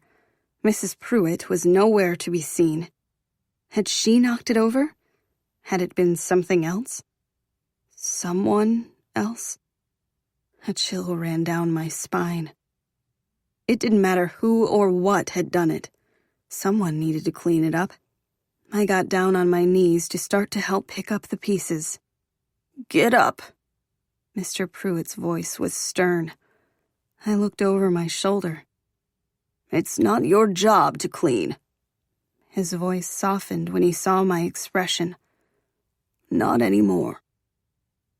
He grabbed my arm and helped me to my feet. And for a second, his hand just stayed there. You look so much like her. My mom? His smile was so sad. I loved her, but she never would have fit into this world. I know you don't want to be here. I know all this isn't you, but please try. Please be patient with my wife and Isabella. I don't want to lose you too. You're all I have left of her. He dropped his hand and walked into his study, slamming the door behind him. I was left all alone, surrounded by the glass. What the hell was that? I took a step forward and my shoes crunched on the shards. He loved my mom? Had he loved her all this time? I wanted to knock on his door. I wanted more information. But if he wanted to share, he would have stayed out here. I retreated up the stairs, trying not to think about the mess I was leaving behind. I couldn't handle today. I didn't understand Mr. Pruitt, or his horrid daughter or wife. All I knew was that I could feel the hole in my heart. Just him mentioning my mom made me want to cry. I'd been filling up my thoughts with Felix and Matt and even Miller, like I'd been trying to latch onto someone to fill the void. I walked as quickly as I could to my room, but my feet froze when I reached the room I wasn't supposed to ever go in. There was a new lock on the door. A keypad, like the one on the front door. It definitely hadn't been there before when I'd tried to open it. Right? The same chill I felt in the foyer ran down my spine. I spun around. Someone was watching me again. I knew it. I could feel it in my bones. I spun around again, but no one was there. I ran the rest of the way to my room, closed the door, and locked it behind me. Not that it would help.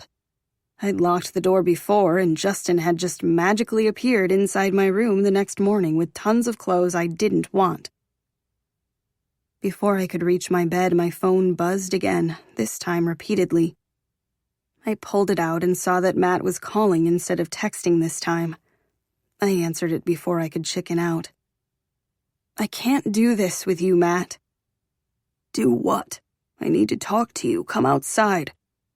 I can't. And it wasn't just because I didn't have the code to get out.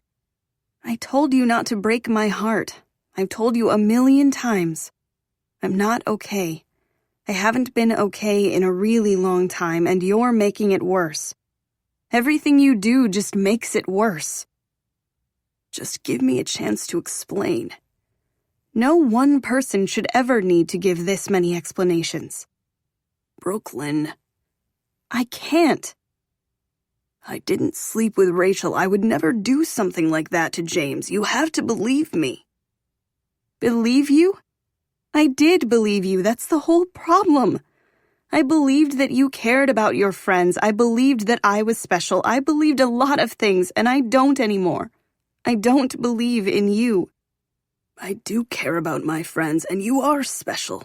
You're so fucking special. I closed my eyes. I could hear the emotion in his voice. He needed me. He'd held me when I needed him. But the circumstances couldn't be more different. I thought about what Mr. Pruitt had just said to me, that my mom didn't belong in this world, that he wanted me to. But I didn't. I never would. It wasn't going to work out anyway, Matt. As the notes fade gently, let your mind feel lighter, ready to re-enter the world of the story.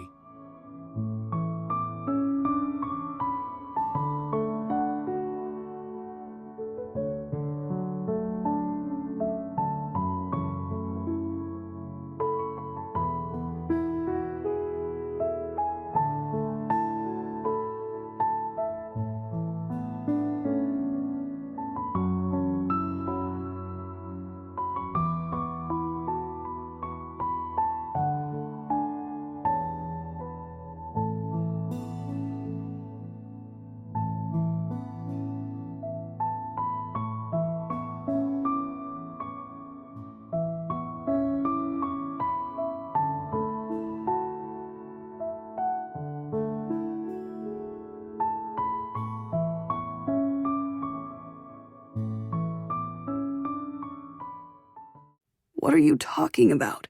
We're forever, Brooklyn. Forever was too long for someone with his privilege to understand. But me? I understood that forever could be cut short far too soon. That forever felt endless when you were alone. I needed someone from my own world. I'll never fit in with the Pruitts and Hunters and Caldwells of the world. I'm a Sanders. I'll always be a Sanders. I hung up the phone. It immediately started buzzing again. God, why did anyone think cell phones were a good idea? I turned it off so that the grating buzzing noise would finally stop, and then I shoved it in a drawer for good measure. I'd broken up with Matt once. You'd think it would hurt less the second time. But if anything, it hurt more. Because I didn't love him any less. I hated him. I hated him so much. But God, I still loved him too. And it was infuriating. Why couldn't I just stop? I went over to my closet, pushed past the green dress I'd described to Isabella, and grabbed my mother's dress. I'm a Sanders.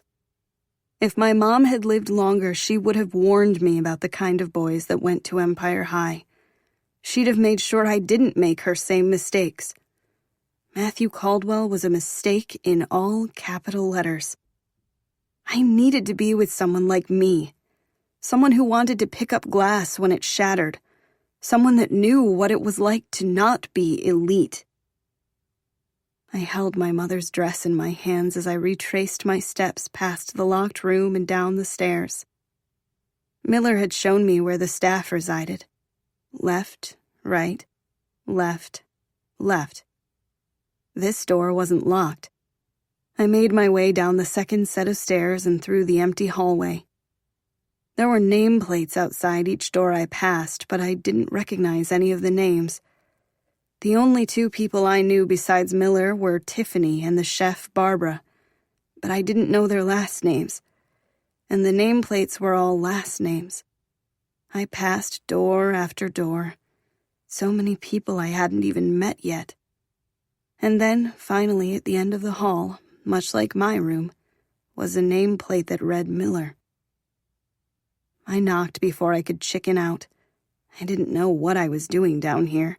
This was probably a mistake, but my feet stood firmly rooted in place. I needed a friendly face right now. I needed him. Miller answered the door. He was wearing a pair of gray sweatpants and no shirt. I wasn't sure which was sexier, the outline the gray sweatpants gave the muscles in his legs, or the exposed muscles of his very defined six-pack. I swallowed hard and my throat made a weird squeaking noise. "You shouldn't be down here," he said. I held up my mom's dress. "I need to hide this from Isabella. Can I keep it down here with you?" I knew that Isabella was up to something devious, but I didn't know what, and I'd be devastated if my mother's dress got caught in the crossfire. He leaned out of the doorway, looked both ways, and then grabbed my hand to pull me inside.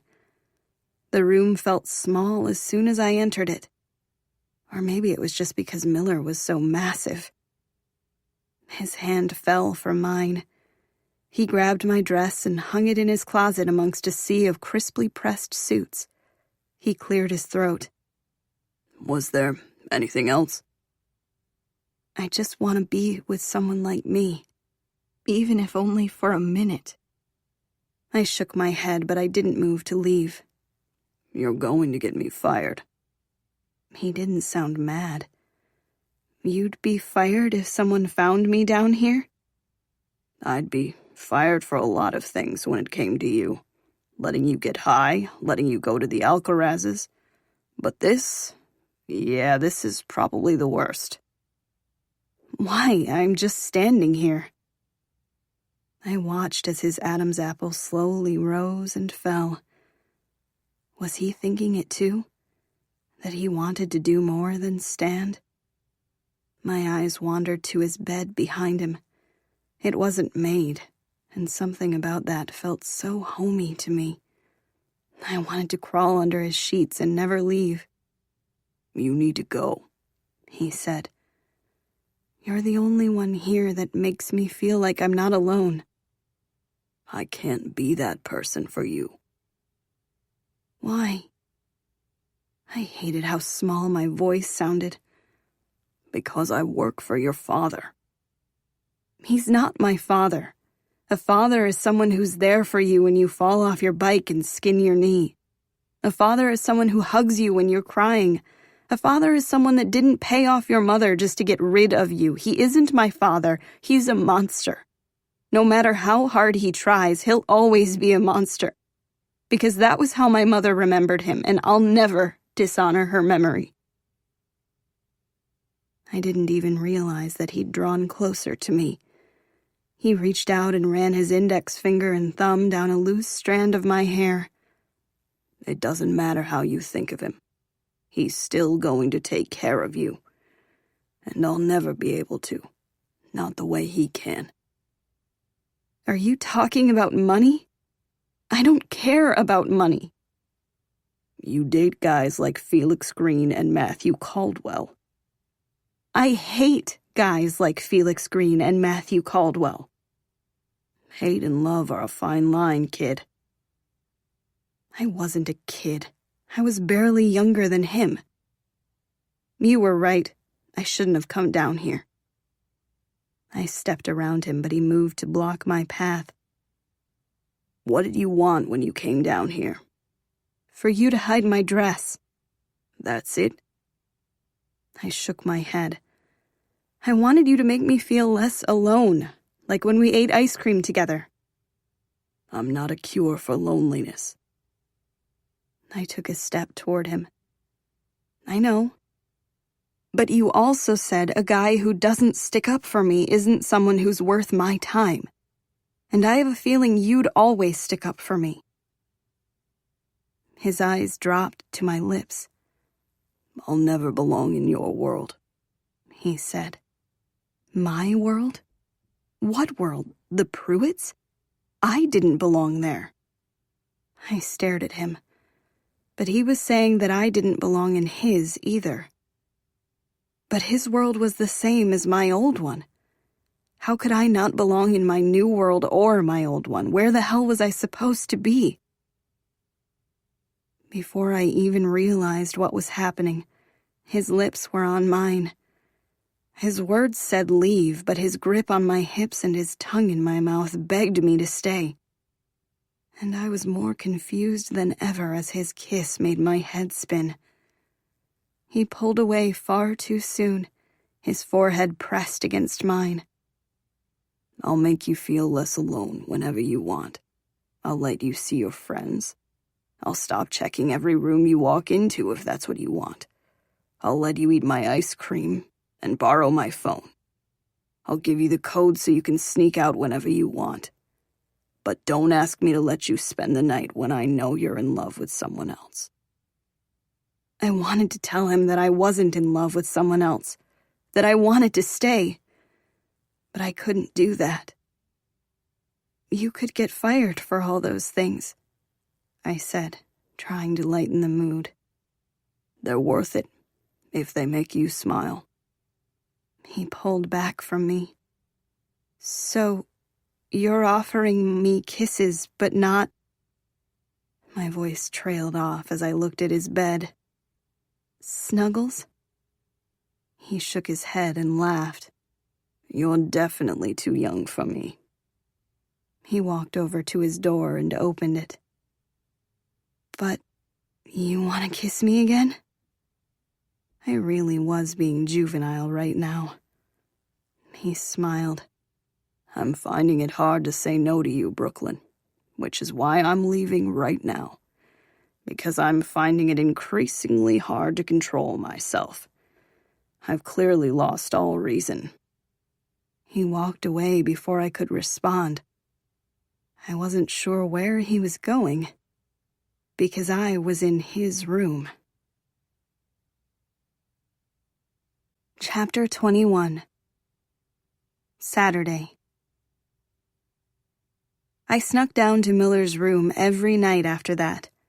Eventually, he stopped turning me away. One of the only house rules I knew was that boys weren't allowed in my room. What would Mr. Pruitt say if he knew I spent every night at Miller's? Technically, it wasn't breaking the rules, just the spirit of them. And honestly, I didn't care about Mr. Pruitt's endless rules. That's why I'd signed the papers without reading any further. Isabella didn't follow half the ones I'd read, and I had no intention of following them either. But for some reason, I hadn't given the signed papers back to Mr. Pruitt. It was almost like if I gave them to him, I'd officially be one of the Pruitts, and I didn't want that at all. Miller and I both knew he could get in trouble, but I wasn't sure either of us cared. Sometimes we'd kiss. Mostly we just talked. He was always a complete gentleman. I was pretty sure he viewed my late-night knocking as temporary, even though I viewed it as necessary.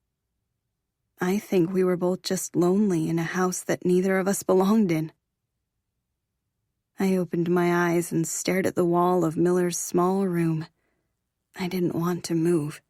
There was nothing more comforting than being wrapped up in someone else's arms.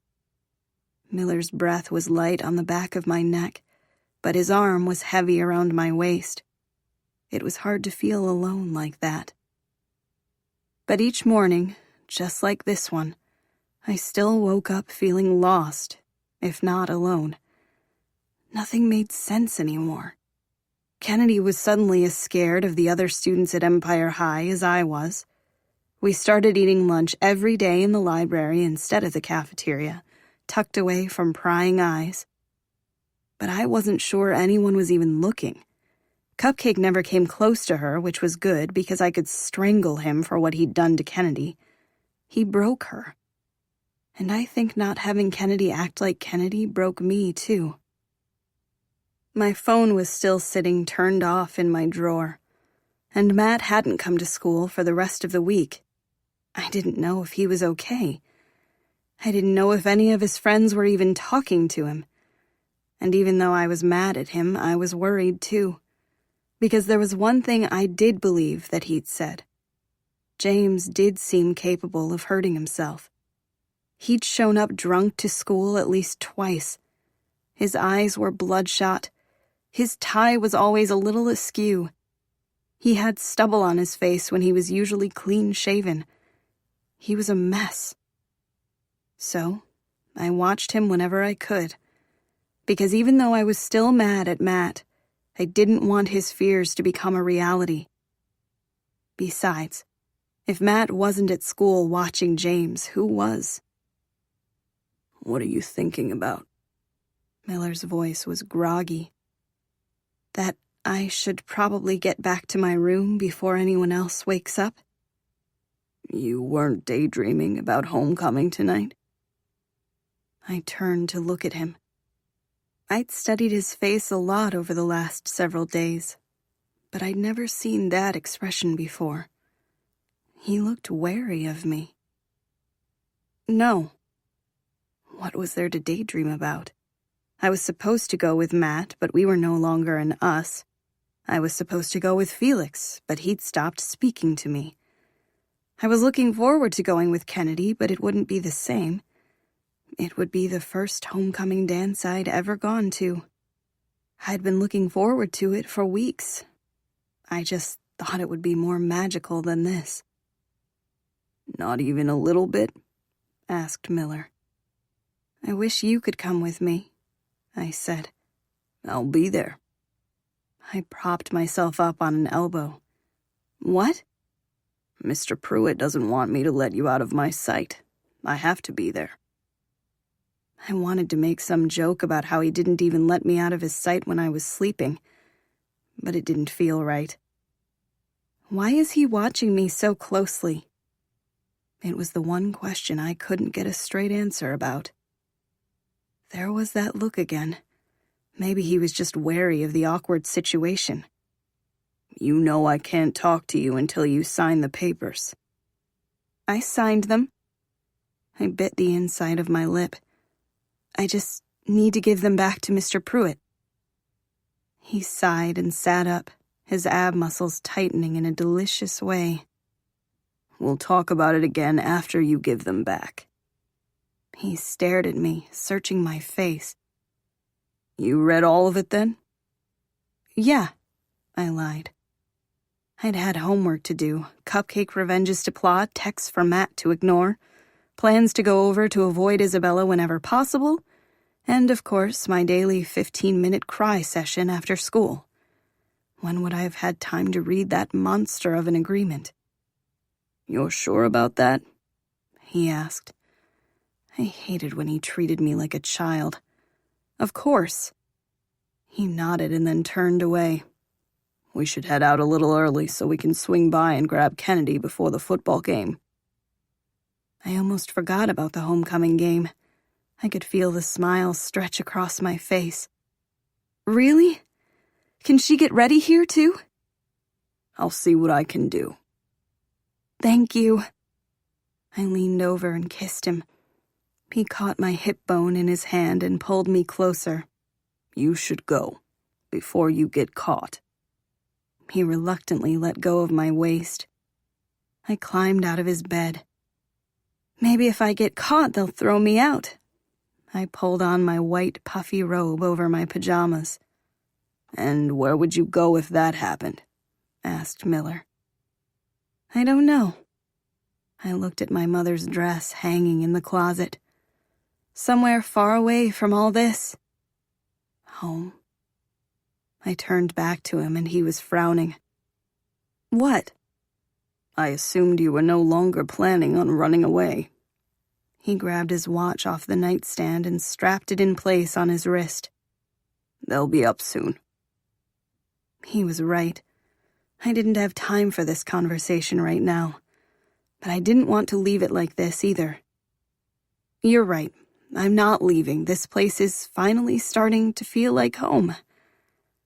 And by this place, I meant specifically Miller's room. He smiled. I'll see you in a bit. I looked both ways before leaving his room and then hurried off to my bedroom. I thought I was in the clear, but as I rounded the corner to the staircase, I saw the whole family sitting at the dining room table. There you are, Mr. Pruitt said. Where have you been? We were all worried. I saw Isabella roll her eyes. Think of something to say. Think. I was just exploring. Mr. Pruitt raised both eyes. Exploring? Haven't you been given a proper tour? I'll have to talk to Miller about that. No, it's not his fault. It felt like I was digging my own grave. Or maybe Miller's. I just get so easily turned around. It's fine, darling. Come eat with us. Isabella looked shocked by his term of endearment. She used to call me that when we first met, but not in a nice way. The way Mr. Pruitt said it reminded me of how my mom used to say it to me. There wasn't a hint of evil behind it. He sounded almost loving. And I had a weird feeling that maybe he used to call my mom that too. And that maybe she called me that because it reminded her of him. Are you deaf? Isabella said. Don't just stand there when Daddy tells you to join us. Mr. Pruitt shot her a harsh stare. I hurried over to my seat, trying to ignore the fact that I was in a robe and slippers and they were all fully dressed. I was sure Mrs. Pruitt was displeased, but I made sure not to look at her. This looks great, I said as I stared at the normal breakfast buffet. It was too much food. What did they always do with the leftovers? So are we allowed to eat breakfast in our pajamas now, Daddy? Isabella asked. No, her mother said. We're not troglodytes. At least as I sunk lower in my seat, I was comfortable because my robe was so lush. Have you even given her the rules to sign yet? Mrs. Pruitt asked. Or will homeless casual be the new dress code for all of our meals? We have to raise both of them with the same rules, Richard. She'll sign them once she's read over them, he said, seemingly oblivious to her hateful tone. It's okay. I actually did sign them, I said. I'll go get them now. I doubted anyone protested, but I wouldn't have known because I practically ran out of the room. Once I got upstairs, I quickly changed into clothes that would be suitable for the homecoming game. I opened up one of my boxes that I hadn't unpacked yet so I could find my Keds. But the first thing I saw on top was Matt's varsity jacket. I tried to swallow down the lump in my throat, but it wouldn't go away. I'd never even gotten a chance to wear it. In a different world, I'd be wearing it today. I'd be cheering him on from the crowd. But I wasn't even sure if he'd show up to play. And I wasn't exactly in a cheering mood. For him or anyone else at Empire High. Honestly, I was surprised that Kennedy still wanted to go. I tried to shove the thoughts aside, along with the jacket, as I pulled out my Keds. Mrs. Pruitt would hate them as much as Isabella did, and for some reason I found that wonderfully pleasing. I laced them up, grabbed the signed stack of papers, and headed back downstairs. Here you go, I said and handed Mr. Pruitt the papers, trying my best to ignore the evil ladies of the house staring at my shoes. Splendid. I'll update the will immediately. He snapped his fingers and a staff member I hadn't met before appeared. "Have this sent over to my lawyer at once," he said. "Your will, Daddy?" "Yes." He took a sip of his coffee. He was so calm when all I felt in the room was building tension. "You have to be joking," Mrs. Pruitt said. "I'm not. I have 2 daughters now, and I'm splitting my will accordingly." "Without discussing it with me first?" "If either of you say another word, I'll alter the will a 3rd time, and I promise you that you won't be pleased." Mrs. Pruitt's jaw actually dropped. I would have reached across the table and pushed it back into place, but that was probably against the rules. Besides, I was a little shocked myself. "It's okay," I said. "You don't have to update it at all. I don't want anything." "Which is exactly why I'm updating it. You haven't used your Amex card once since I've given it to you. Do you have any idea how much these 2 spend in a week?"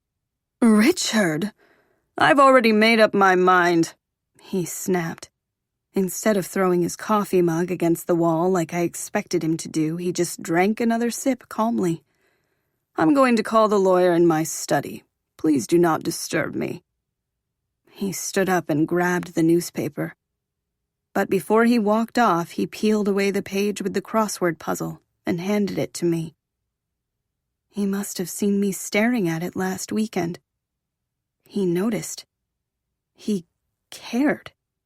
He was changing his freaking will. What if I was entirely wrong about him? Some beasts had a bell. Maybe my mom was his. And maybe he didn't resent my existence. Maybe I really was all that he had left of the woman he truly loved. Maybe he was telling the truth when he said he didn't know I existed. It was a whole lot of maybes. But even if a single one of them was true, he wasn't such a monster after all. Isabella's chair squeaked across the wooden floor as she stood up. "You'll never replace me, Brooklyn. Hell, your name says it all. Go back to the burrow you belong in. Because Daddy only has 1 daughter. Me. And I'm not sharing him with you. And I'm certainly not sharing my inheritance with trash." She turned on her heel and walked out of the room. I knew her sweet act was in fact an act, but the way she could flip the switch so easily was terrifying.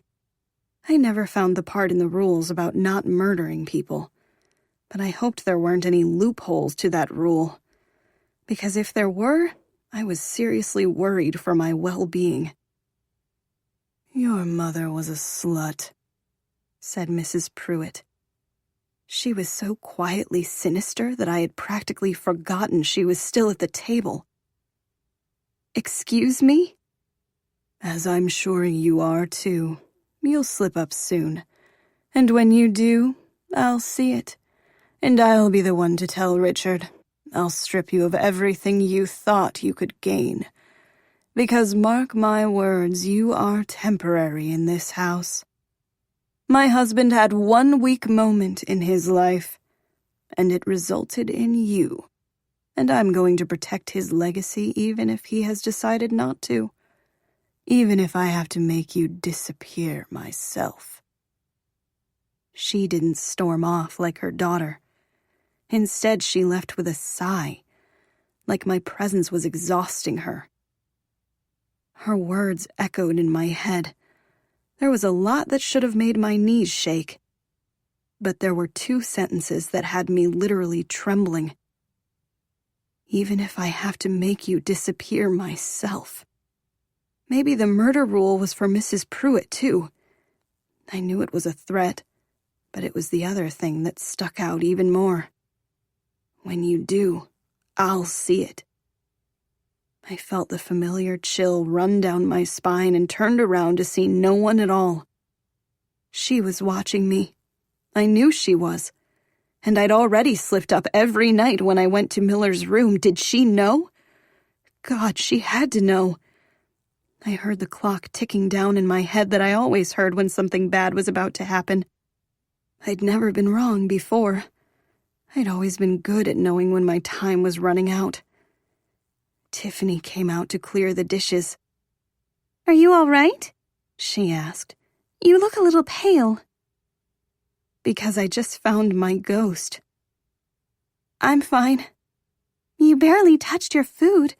Do you want me to send a plate up for you?" No, that's okay. Thank you, though. Tiffany seemed nice enough, but I suddenly saw everything differently. I could think of a million loopholes to a murdering rule. One being that she could pay someone else to do it for her. A little drop of something in my food. Tiffany smiled at me. I needed to get out of this house before I wound up dead. Chapter 22. Saturday. I could feel the stands rumbling as Kennedy, Miller, and I searched for 3 seats together. Music blared through the speakers, pumping up the crowd for the upcoming game.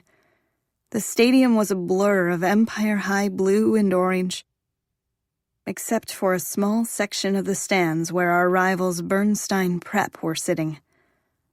Go ahead and grab those seats, Miller said and gestured toward a section of the bleachers where he most definitely wouldn't fit. Maybe I'd misunderstood. I could barely hear him over the music. Aren't you going to sit with us? I asked. He tilted his head to the side and I followed the direction with my eyes. Mr. and Mrs. Pruitt were seated across the aisle a few rows ahead. They were here to see Isabella cheer, I guessed. I didn't know whether or not either of them were alumni of Empire High, but they were sitting with a group of other adults, right next to Mr. and Mrs. Caldwell. I quickly turned away.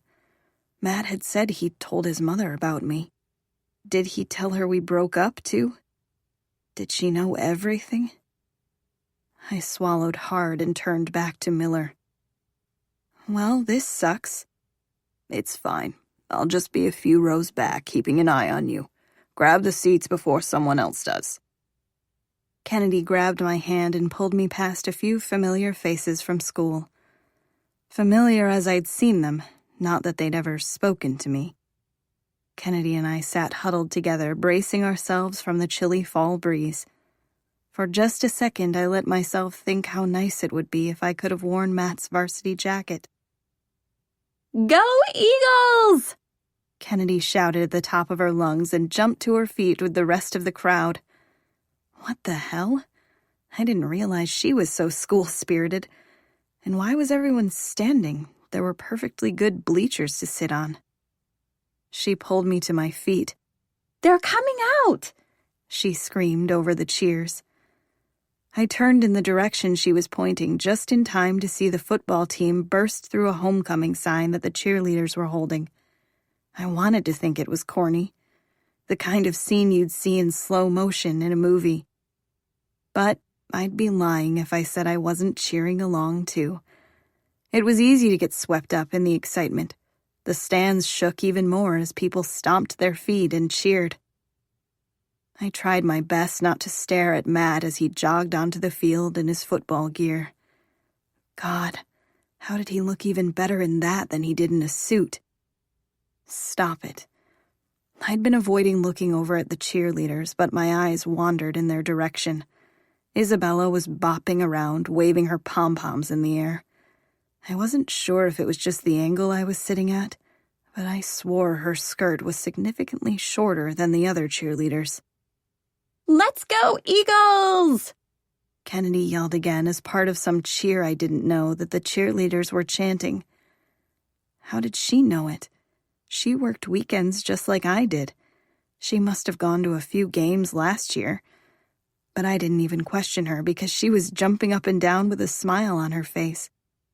I hadn't seen her smile in a week. It was like I finally had my friend back. It had been so hard seeing her walk around like a shadow of her former self. "You're in a good mood again," I shouted to her over the crowd. "That's because I got revenge," she said. Revenge? What do you mean? I was yelling at the top of my lungs so she could hear me. I started a rumor that Cupcake has a little dick. I didn't know when it happened, but the crowd had definitely hushed right before she said, "Cupcake has a little dick." A gasp fell out of my mouth. I couldn't even help it. A few students turned their heads to look at us. "Joe Dixon has a small dick," she yelled, just in case someone in the stadium hadn't heard. "It's the size of a peanut." "Kennedy!" I grabbed her arm to pull her back down to her seat as we both exploded in a fit of giggles. A few other kids snickered. "Oh my God, that was amazing!" Her smile grew even wider. "If he's going to tell the whole school I was an easy lay, I can at least prevent him from doing it to someone else with that tidbit of information." I wanted to ask her if it was true, if Cupcake really did have a mini dick.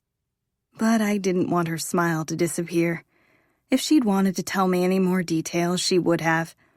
And it made me sick to my stomach to know that she might not remember any more details. Because that asshole had drugged her. He deserved this. Hopefully no one at this school would ever fall for his games now. I pulled her into my side, keeping us both warm. "You're amazing," I said. "I know. Let's hope our team is as good as they were last year, because I seriously hate Bernstein Prep." I didn't mind the change of subject. This was my first homecoming game. My first high school football game ever, actually. And it didn't matter that I was in love with one of the players. Used to be in love. I was going to try to enjoy this. If Kennedy was smiling, I could smile too. Besides, this was the first time where I was able to stare at Matt without Isabella giving me shit, or someone else being suspicious. I could stare at two of the untouchables unabashedly, and they were both freaking amazing, totally lost in their element. It seemed like every pass Mason made went straight into Matt's arms. "Go, Matt!" I yelled and jumped to my feet as he rushed toward the end zone. His head turned like he could hear me. And maybe he had, because I swore for just a second we locked eyes, right before some asshole from Bernstein Prep completely decked him. I threw my hand over my mouth. "Stop distracting them," Kennedy said and pulled me back down into my seat. "Is he okay?" I wanted to run down there and make sure, but a piece of me hated myself for it. He'd never run after me in public. "Of course, he's used to being tackled, see?" Matt was already standing up, straightening his jersey over his pads. He looked back up at me in the stands and my heart started racing. He ran his index finger across the tip of his nose. My heart melted. Our secret signal. But then he turned his head as if he was looking for someone else. My heart started beating faster. Who else was he looking for? Was I even allowed to be jealous? I'd spent every night the past week in Miller's arms. But I still found myself following Matt's gaze, my heart beating faster. My eyes landed on his mother. Mrs. Caldwell was staring right at me, a smile on her face. I quickly looked away. I didn't know what that meant. Matt said she'd seen me at my uncle's funeral. Did she recognize me now? Did she know I was responsible for breaking her son's heart? And if so, why was she smiling? "I really hope they go for a 2-point conversion if they score," Kennedy said. "Prescott is shitty at converting the PAT." "How do you know so much about football?" I asked. I needed her to distract me from Mrs. Caldwell's prying eyes. But when I looked at Matt's mom out of the corner of my eye, her attention was back on the field. "I used to watch it with my dad every Sunday." I pressed my lips together. Neither one of us talked much about what we'd lost, but whenever she did share something about her father, I felt that much closer to her. I'd gotten close to Matt, Miller, and Felix, but only Kennedy knew what it was like to lose a parent.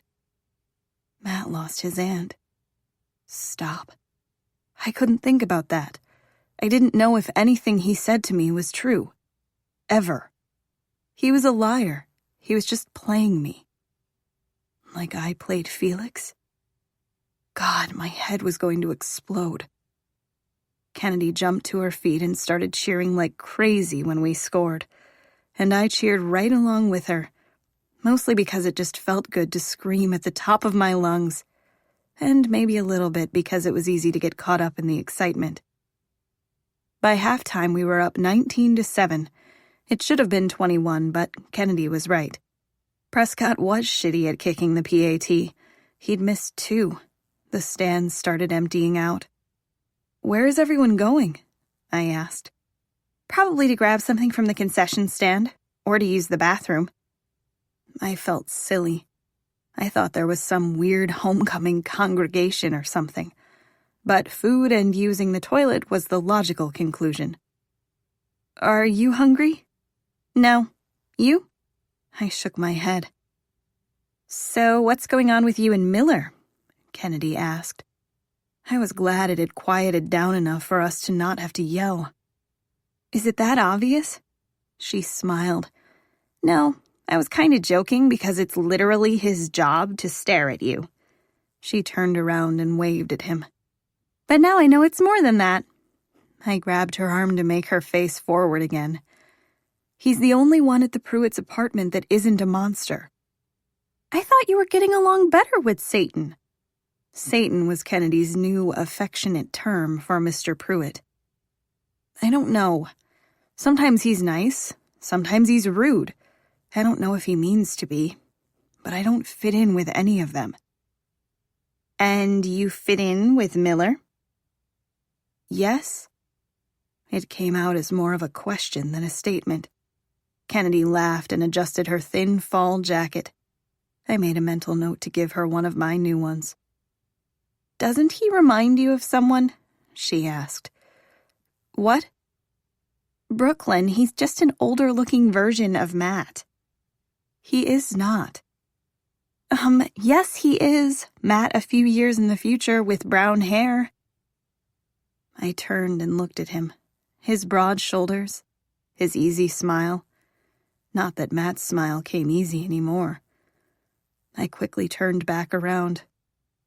"I don't see it." But it was a lie. I did see it. Is that why I climbed into his bed each night and let him hold me? The marching band had come onto the field, making it a little harder for us to talk. But that didn't deter Kennedy. "I bet Miller played football when he was in high school," she said. I shook my head. Yes, maybe Miller looked a little like Matt. But the resemblance ended there.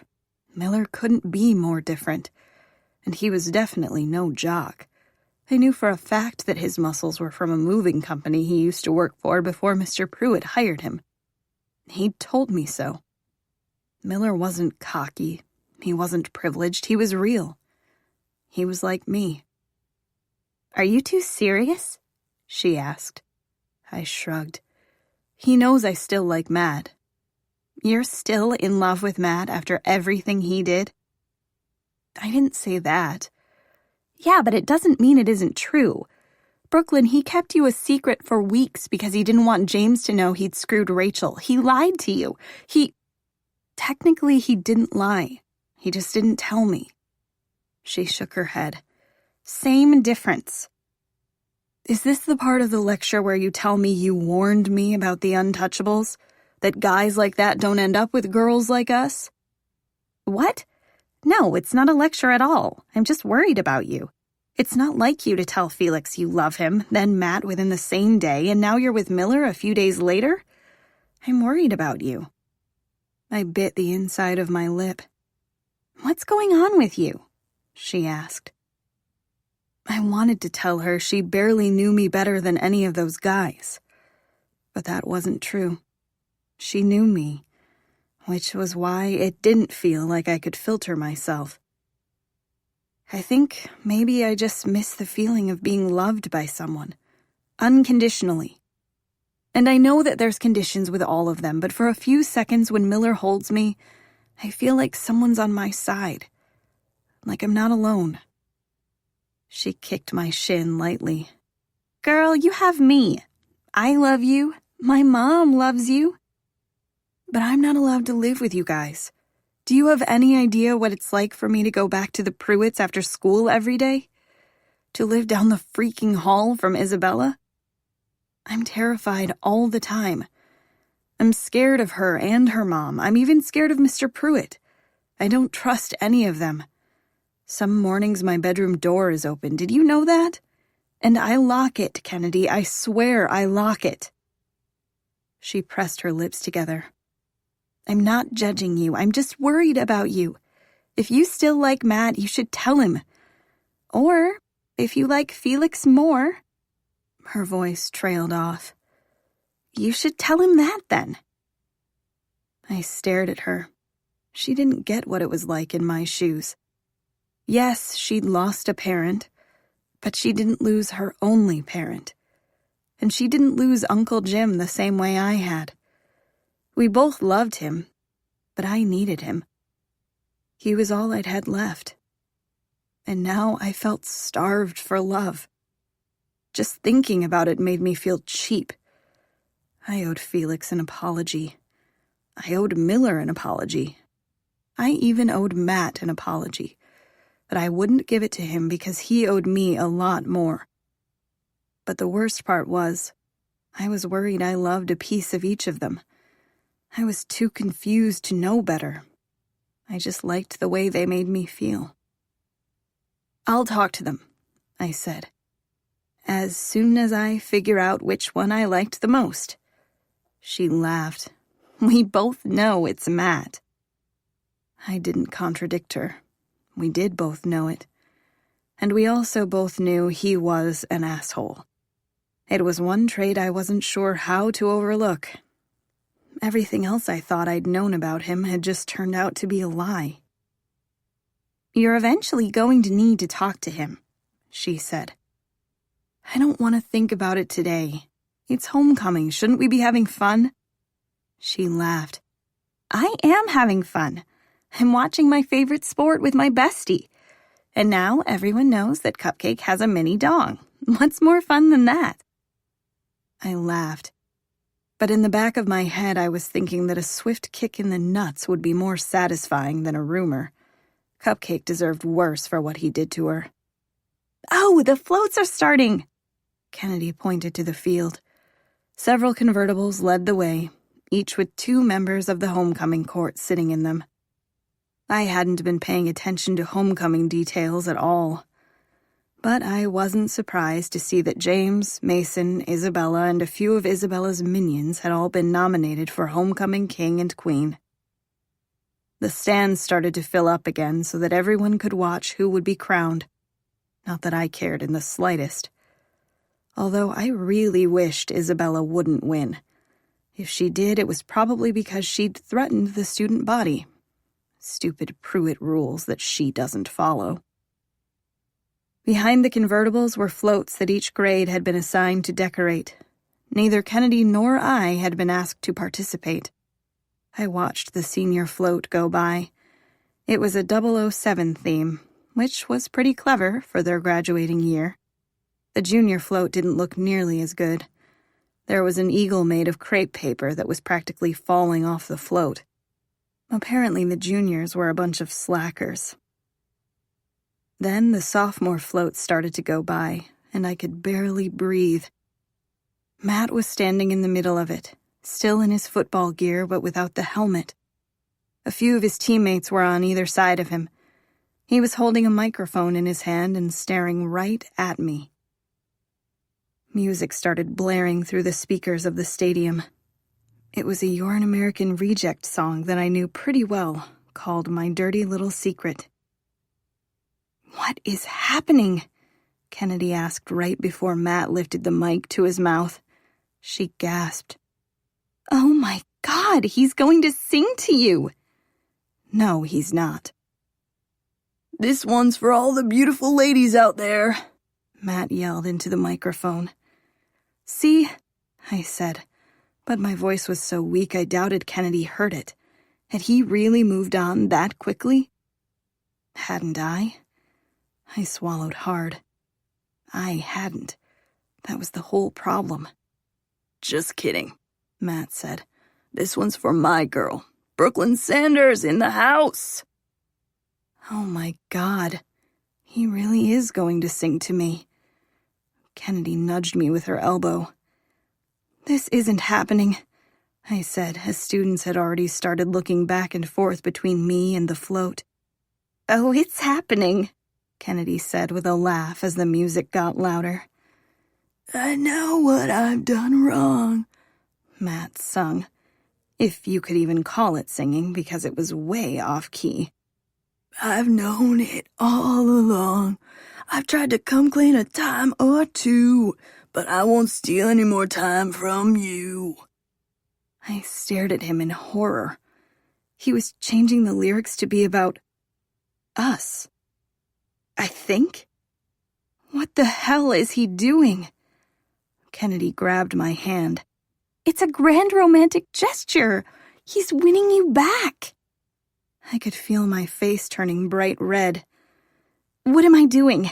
Kennedy said and pulled her hand out of mine. I need pictures of this. She lifted up her camera and started snapping away. Tell me you haven't thrown me away, Matt sung.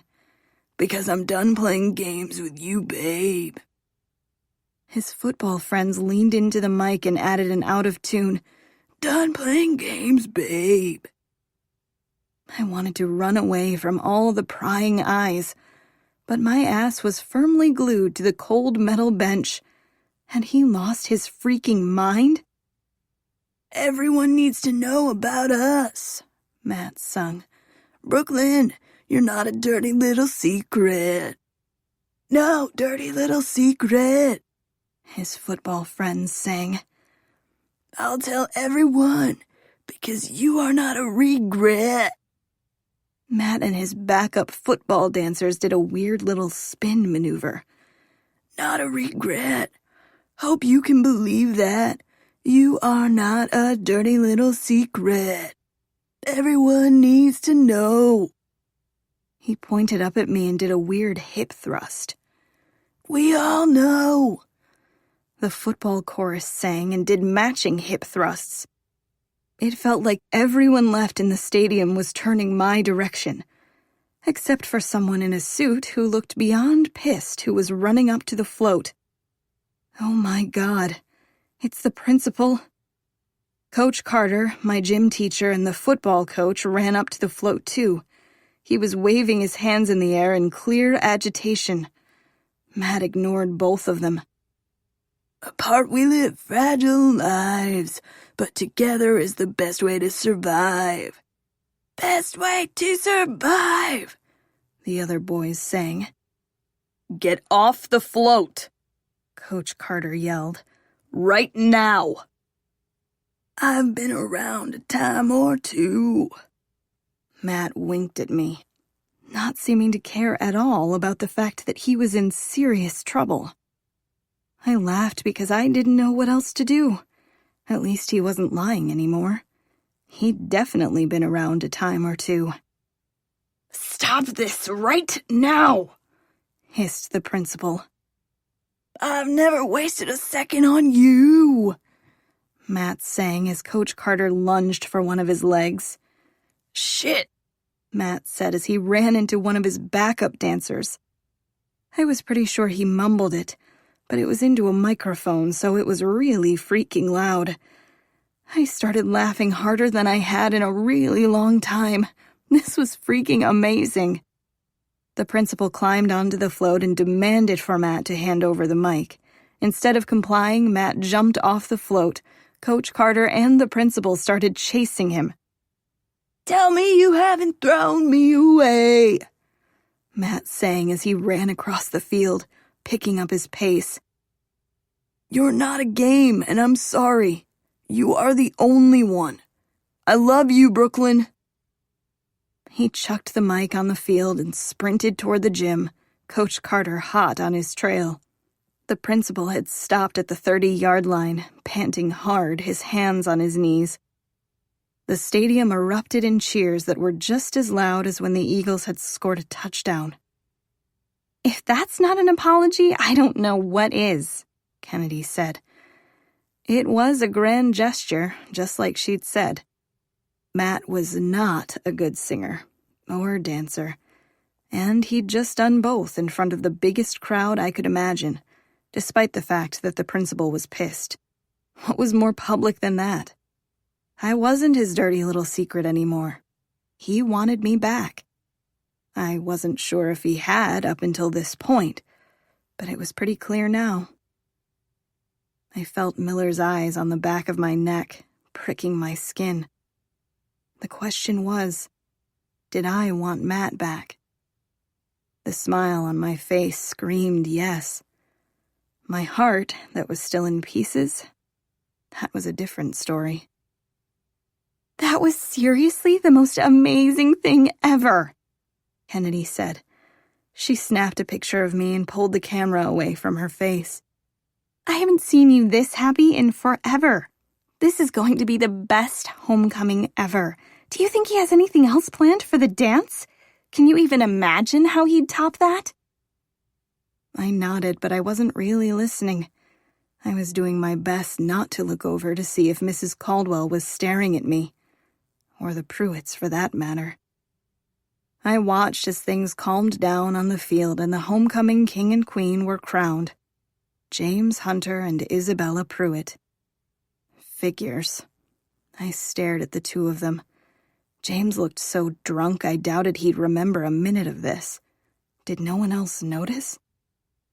And then there was Isabella, who looked furious.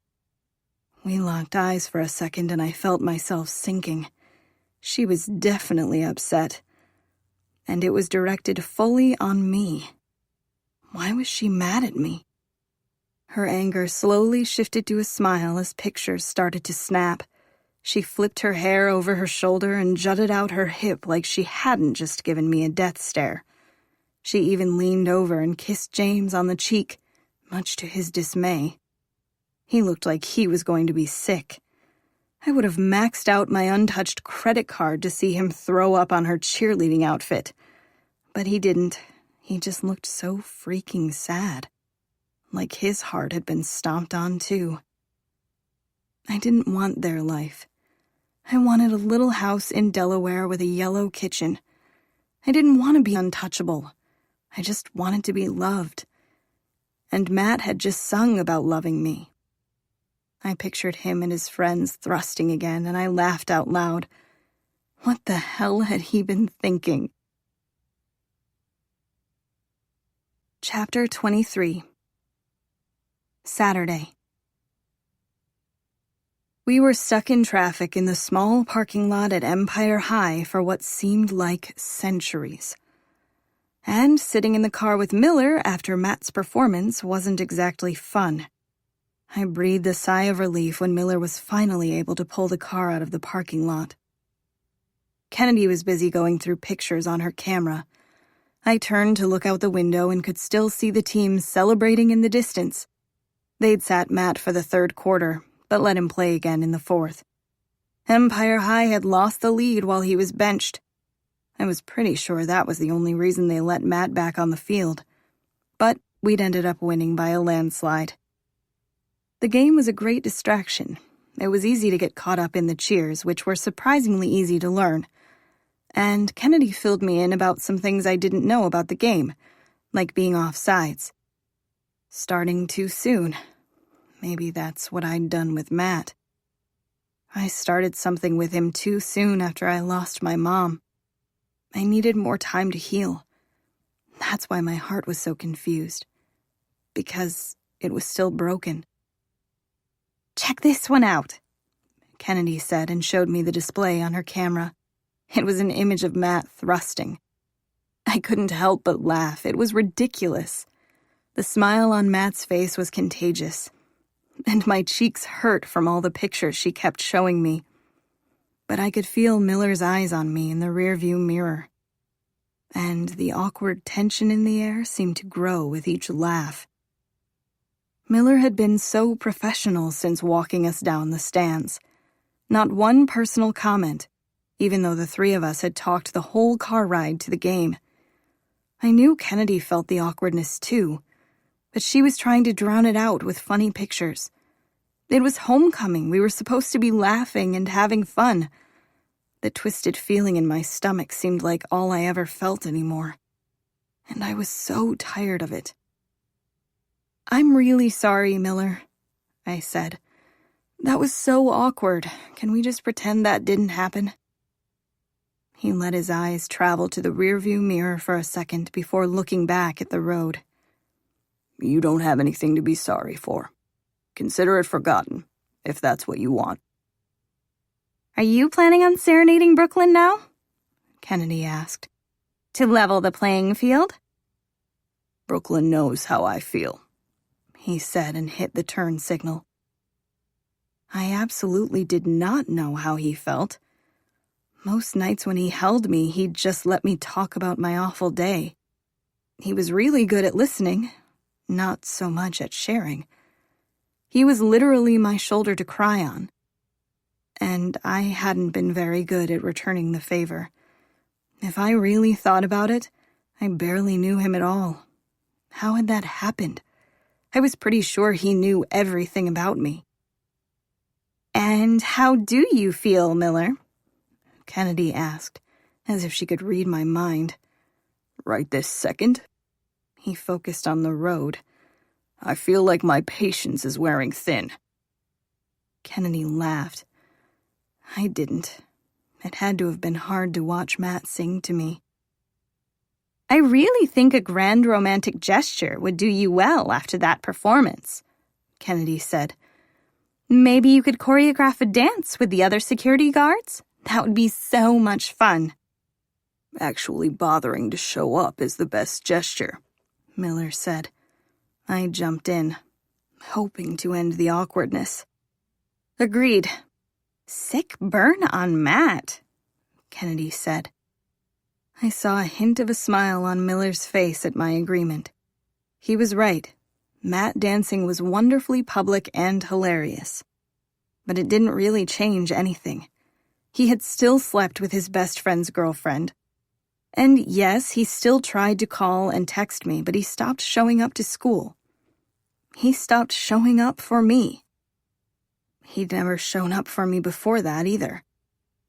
I was a dirty little secret, despite what he's saying.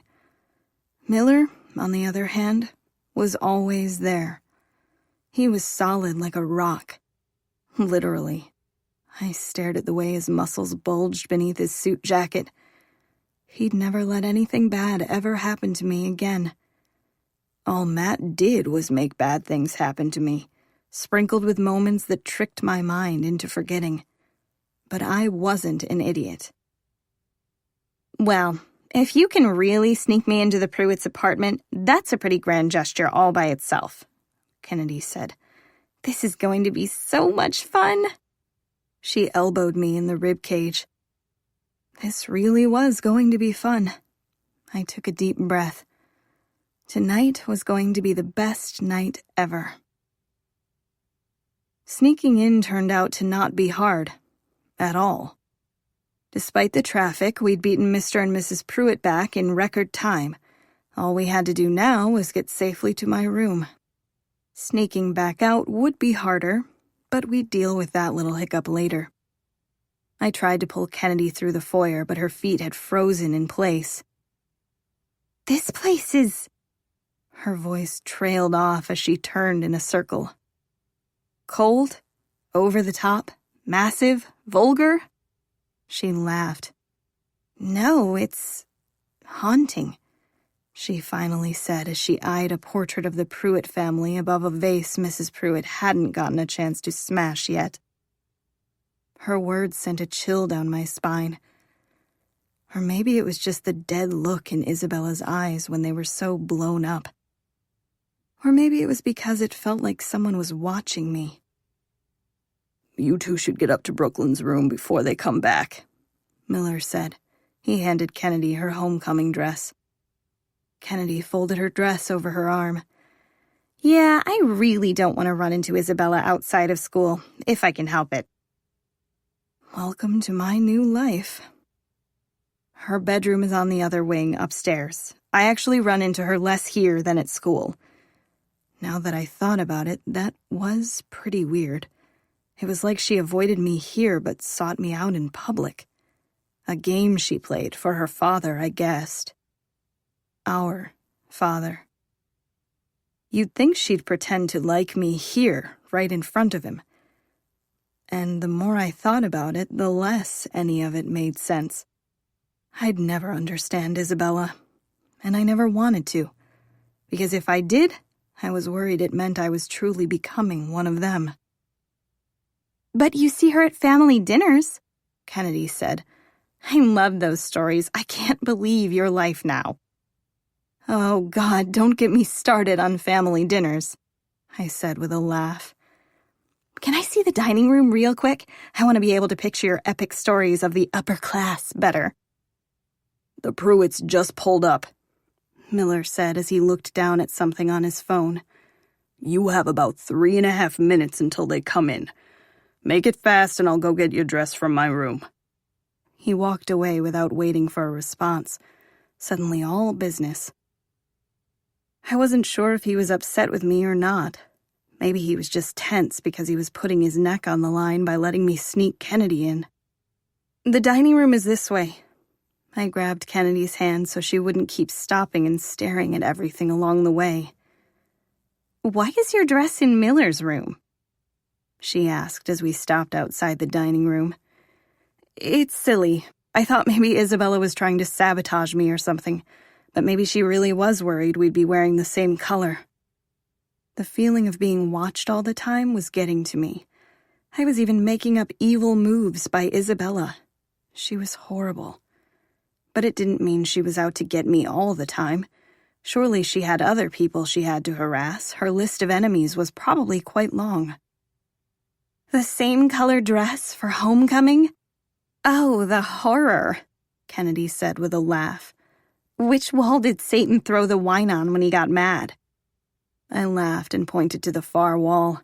Kennedy loved hearing stories about Mr. Pruitt, and I loved reenacting all of it for her. I'm pretty sure hearing about my horrid living situation was the highlight of her day.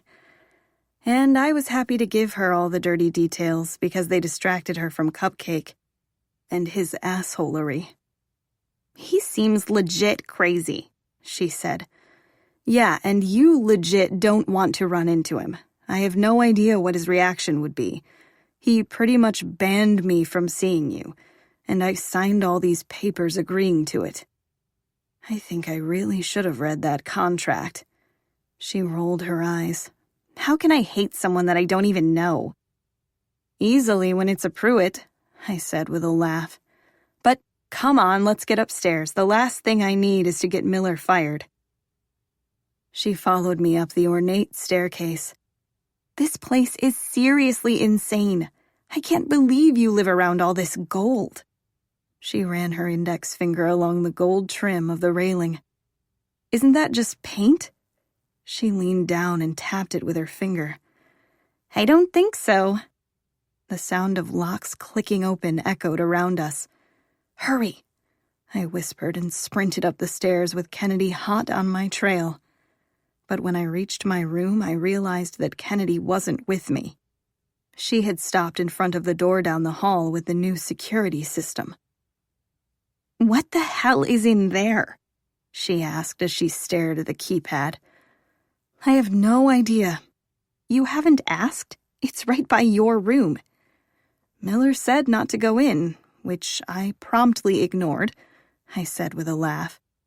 But it was locked when I tried to open it, and the next thing I knew there was all this, I said and pointed to the display. That's really freaking creepy, Brooklyn. What do you think is in there that they don't want you to see? I shrugged. I'm sure Miller would warn me if it was something really bad. Yeah, you're probably right. But she didn't look that convinced. I didn't have time to think about what was behind that door right now. All I could think about was the fact that I couldn't get Miller fired. I'd never be able to forgive myself, especially because my heart was still so stupidly confused. This time, when I pulled Kennedy to my room, she didn't protest. I practically pushed her in when I heard the sound of footsteps on the stairs. I was about to close and lock my door, but I heard her gasp. I turned around to see what she was upset about. My heart dropped to the floor. "What the hell happened in here?" asked Kennedy. My clothes. All the beautiful clothes that Justin had organized for me were on the floor in shreds. Thousands and thousands of dollars worth of clothes that were so nice that I hadn't even touched them. I swallowed hard. It wasn't just all my new clothes. No. I took a few steps into my room and felt like I was about to burst into tears. The few outfits that I'd owned were ruined too. The sundress my mom had always complimented, her old riding boots, my favorite pajamas, even my black dress shoes that hurt my feet. Everything. It was all torn to pieces. All I could think about was how lucky I was to have been wearing my Keds. I was never going to take them off again. "Seriously, what the hell happened?" Kennedy asked as she wandered toward the mess. She lifted up a pair of designer jeans. "They look like they were cut with scissors." What? I walked up and looked down at the mess. The rips were precise, perfect, planned. "Oh no, sissy," Isabella said from behind us with zero shock in her voice. Kennedy and I both spun around to look at her. She was holding a tiny, fluffy white dog in her arms. The smile on her face was eerily calm. She slowly stroked the fluffy dog like a psychopath as her smile grew. "Sir Wilfrid must have accidentally gotten into your room." "Sir Wilfrid?" I asked. Had she had a secret dog this whole time? I hadn't heard a single bark. "Yes, isn't he such a cutie pie?" She scratched behind his ears. "When did you get a dog?" "I got him this morning as a reward for my good behavior. Daddy always lets me get whatever I want when I'm good, because he loves me the most." I was going to be sick. Isabella walked farther into my room. Just her standing here made the room feel less safe. She was invading my space, and I knew for a fact it wasn't the first time. A dog didn't do this. Like Kennedy had said, it looked like my clothes had been cut into perfect pieces with scissors. They hadn't been shredded by dog claws and teeth. I'd been right. Isabella was trying to sabotage me. But why'd she even bother asking what dress I was wearing when she was planning on ruining everything and blaming it on an innocent dog? Isabella lifted up what was left of the emerald green dress I'd described to her the other day at dinner. "Sissy, your homecoming dress is ruined. And all your other dresses, too." She dropped the dress on top of my other shredded clothes. "I guess you can't go to homecoming after all." She shook her head like she was actually upset. The smile on her face was proof that she wasn't. "What a shame. Oh well." She turned to walk away. "You're such a bitch," Kennedy said. "These clothes were cut with scissors. Obviously." She picked up a shirt that was cut in half. "You did this." "Are you calling me a liar?" "If the shoe fits." Isabella continued to pet her dog. "At least I have shoes. It looks like Sir Wilfrid got to all of Brooklyn's." She stifled a laugh. "Such a shame. Wait, what are you even doing here, Kennedy?" A vicious smile spread across her face. "Daddy!" She screamed at the top of her lungs. Daddy, there's an intruder! Stop yelling, I hissed. I could handle all my clothes being destroyed by a monster. What I couldn't handle was getting Kennedy kicked out and Miller fired. What the hell had I been thinking bringing Kennedy here? Of course we'd be caught. Please, Isabella, I'll do whatever you want. Go tell your dad that everything's fine. Tell him not to come up. Whatever I want? She asked. Anything, please. But it was too late. Mr. Pruitt was standing at the door with a frown on his face. Chapter 24. Saturday. Sorry, Daddy, Isabella said with a smile. Everything's fine. It's just Brooklyn's friend. I was mistaken. He didn't seem to care what she said. Where is Miller? He asked. I don't know, I said. I snuck Kennedy in on my own, though. It wasn't his fault. I stepped in front of Kennedy as if that would save her from his wrath.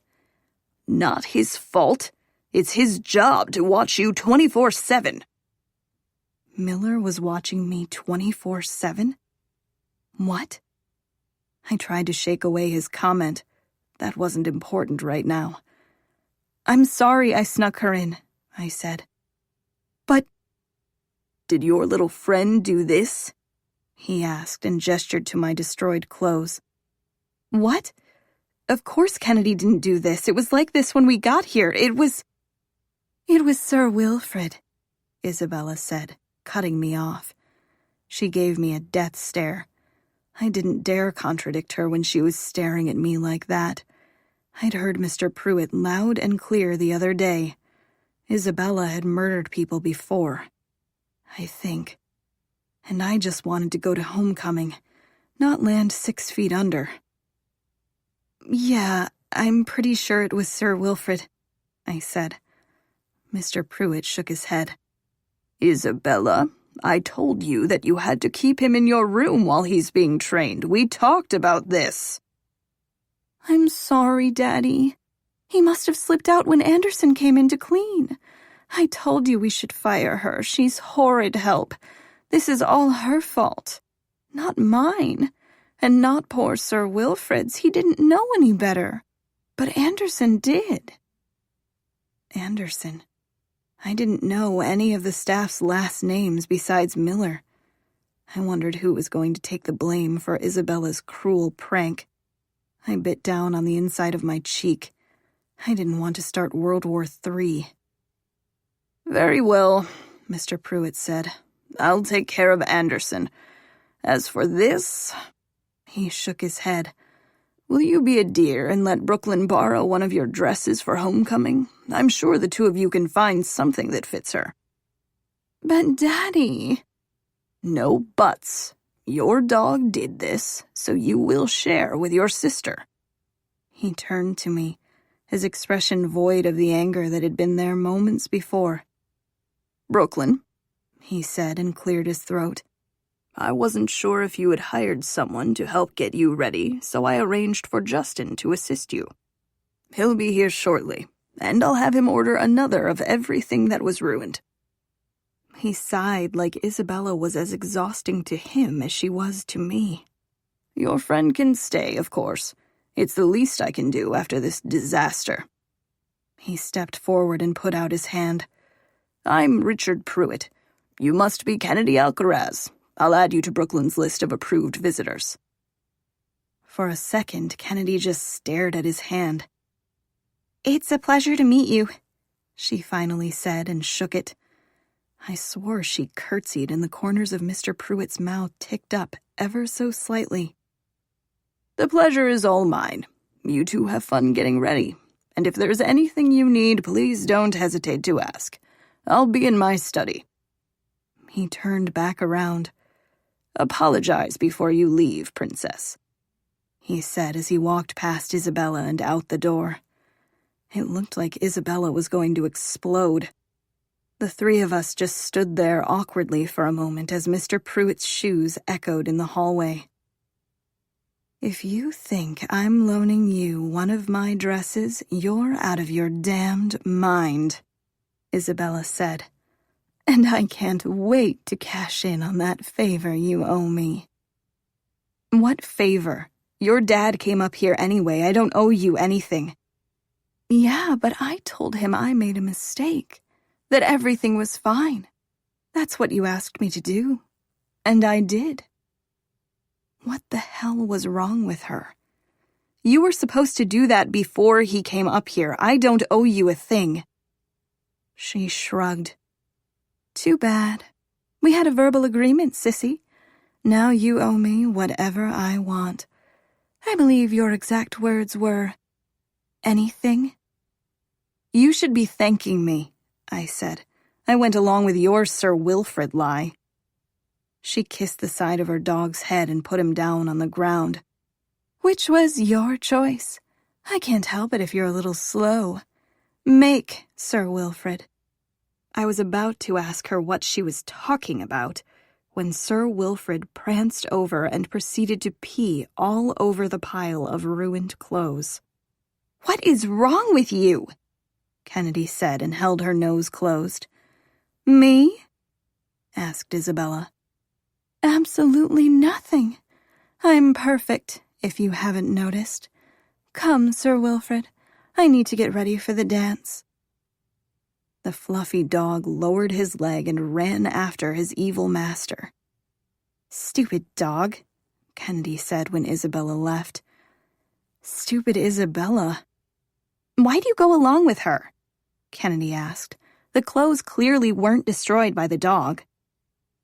I didn't want to admit that I was scared of Isabella, that I was worried she'd actually kill me. I was pretty sure it was all in my head, and I needed to learn how to stand up to her if I was going to live here. I've learned to pick my battles with her. Kennedy flopped down on my bed.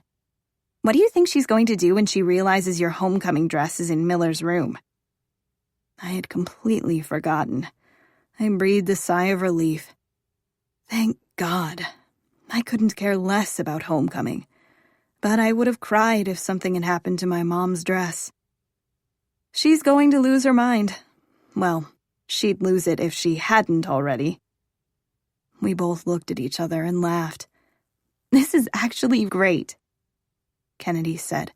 We got Isabella's shot at sabotage out of the way early. Now we can just relax and have fun. That was a good point. Unless she's planning more. I sat down next to Kennedy on the bed. Why would she? She thought her first trick would prevent you from going at all. I nodded. You're right, I said with a smile. But I was thinking about Anderson. And if there was a way to make sure whoever she was didn't get fired for something she absolutely didn't do. Your dad actually seems kinda nice. Mr. Pruitt is not my dad. Technically, I never saw the results of the tests, I said with a laugh. Fair enough, but he took your side over Isabella's. No one ever takes anyone's side over Isabella's. Maybe he's not so bad. He's letting me visit now, and he's going to replace all the clothes. He's at least trying. He seems kinda nice. Nice? He'd immediately blamed her for destroying my clothes. But I bit my tongue. Mr. Pruitt was trying, I knew that. And yet, I was still uncertain about him. But maybe if I could convince him not to fire Anderson. If he took my side on that, then maybe I could finally let my walls down. Because he was trying. He did care. He was acting like the father I never had. And I was pretty sure that was a good thing. Maybe I'd just been fighting it off because Uncle Jim had felt like a father to me too. And as soon as I'd let him in, I'd lost him. Tiffany, the timid server, rushed into the room carrying some black trash bags. Mr. Pruitt said I needed to clean up. Her voice trailed off as she looked at the mess. Oh my, I'll get right to it. She hurried over. I can help, I said and started putting clothes in the plastic bags before Tiffany could stop me. This was probably cute, Kennedy said as she started helping us too. She was holding a pink dress that would have looked amazing on her. I made a mental note that when Justin replaced it, I'd give it to her. It smells so gross. I shoved another jacket into the trash. Tiffany laughed. "What the hell happened in here?" Miller said. My mother's dress was clutched in his hands. "Isabella," I said as I grabbed a pair of pants by the leg where there was no pee. He shook his head as he stared at the now stinky, ruined clothes. He looked beyond pissed. "Oh, you're so lucky that you had a dress at the dry cleaners," Tiffany said. I guess she didn't realize that the dry cleaner's bag was years old and not from New York, which was good, because there was no other excuse for Miller to have my dress. "Let me grab that so I can steam it for you," she said and pulled it out of Miller's tight grip. "You're wrinkling it," she laughed. "Sorry," he said. I stood up as I put one of the torn pairs of leggings in the trash bag. "Who's Anderson?" I asked. Tiffany pulled my dress out of the dry cleaning bag and turned around. "That's me." What? My face fell. She was so sweet and polite, but up here she'd laughed at our jokes. She didn't complain about the dog pee. She was wonderful. "Why?" she asked. I swallowed hard. Why did Mr. Pruitt send her up here to help with this mess if he was just going to fire her? "No reason," I said. "I actually need to run to the bathroom real quick. I'll be right back." Mr. Pruitt wasn't a nice man. He was a monster just like his legitimate daughter, and I was going to give him a piece of my mind. I practically ran into Justin as I beelined for the door. "Careful, darling," he said as he adjusted 2 large plastic containers in his dainty arms. "Sorry, I need to—" "What in tarnation happened here?" Justin asked. "All my clothes, and is that urine I smell?" "Miller will fill you in," I said. "I'll be right back." "Well, I certainly have no problem with Miller filling me wherever he pleases," Justin said and handed off the plastic containers to him. He winked at Miller. "But we don't have much time to get ready for the dance, and it's my understanding that I need to give 2 makeovers in the time I'd allotted for 1. He looked over at Kennedy. "Great," I said. "You can get started on Kennedy and I'll be right back. It's a bathroom emergency." It seemed like no one had any intention of letting me get away, but adding that it was an emergency silenced the room. Awesome. Yes, it was nice that Mr. Pruitt had asked Justin to help Kennedy get ready too, but that didn't take away the fact that he sent Tiffany up to clean up a mess she hadn't made, right before he was going to fire her for that very same mess. He had some explaining to do. I hurried out the door before anyone else could stop me. Chapter 25. Saturday. Miller caught my wrist right after I made it into the hallway. "There's a bathroom attached to your room, Brooklyn." God, stupid rich people with fancy bathrooms in their bedrooms. I'll never get used to this stuff. "Oh, right.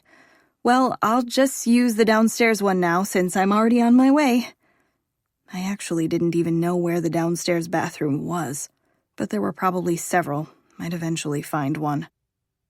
He looked down the hall to see if the coast was clear and then pulled me to his chest. "You can tell me the truth. You know that." I breathed in his familiar scent. Isabella said it was Tiffany's fault for not watching Sir Wilfrid better. Mr. Pruitt is going to fire her. "Who is Sir Wilfrid?" "Isabella's stupid new dog. But that's not even the point. Isabella did it. The clothes weren't ripped by a dog. They were cut with scissors." Miller shook his head. "But I'm going to go fix it. I'm going to go talk to Mr. Pruitt now." Miller tilted his head down to mine. "You're amazing, you know." It looked like he wanted to kiss me. I smiled up at him. I'm not amazing, but I am going to try to save her job.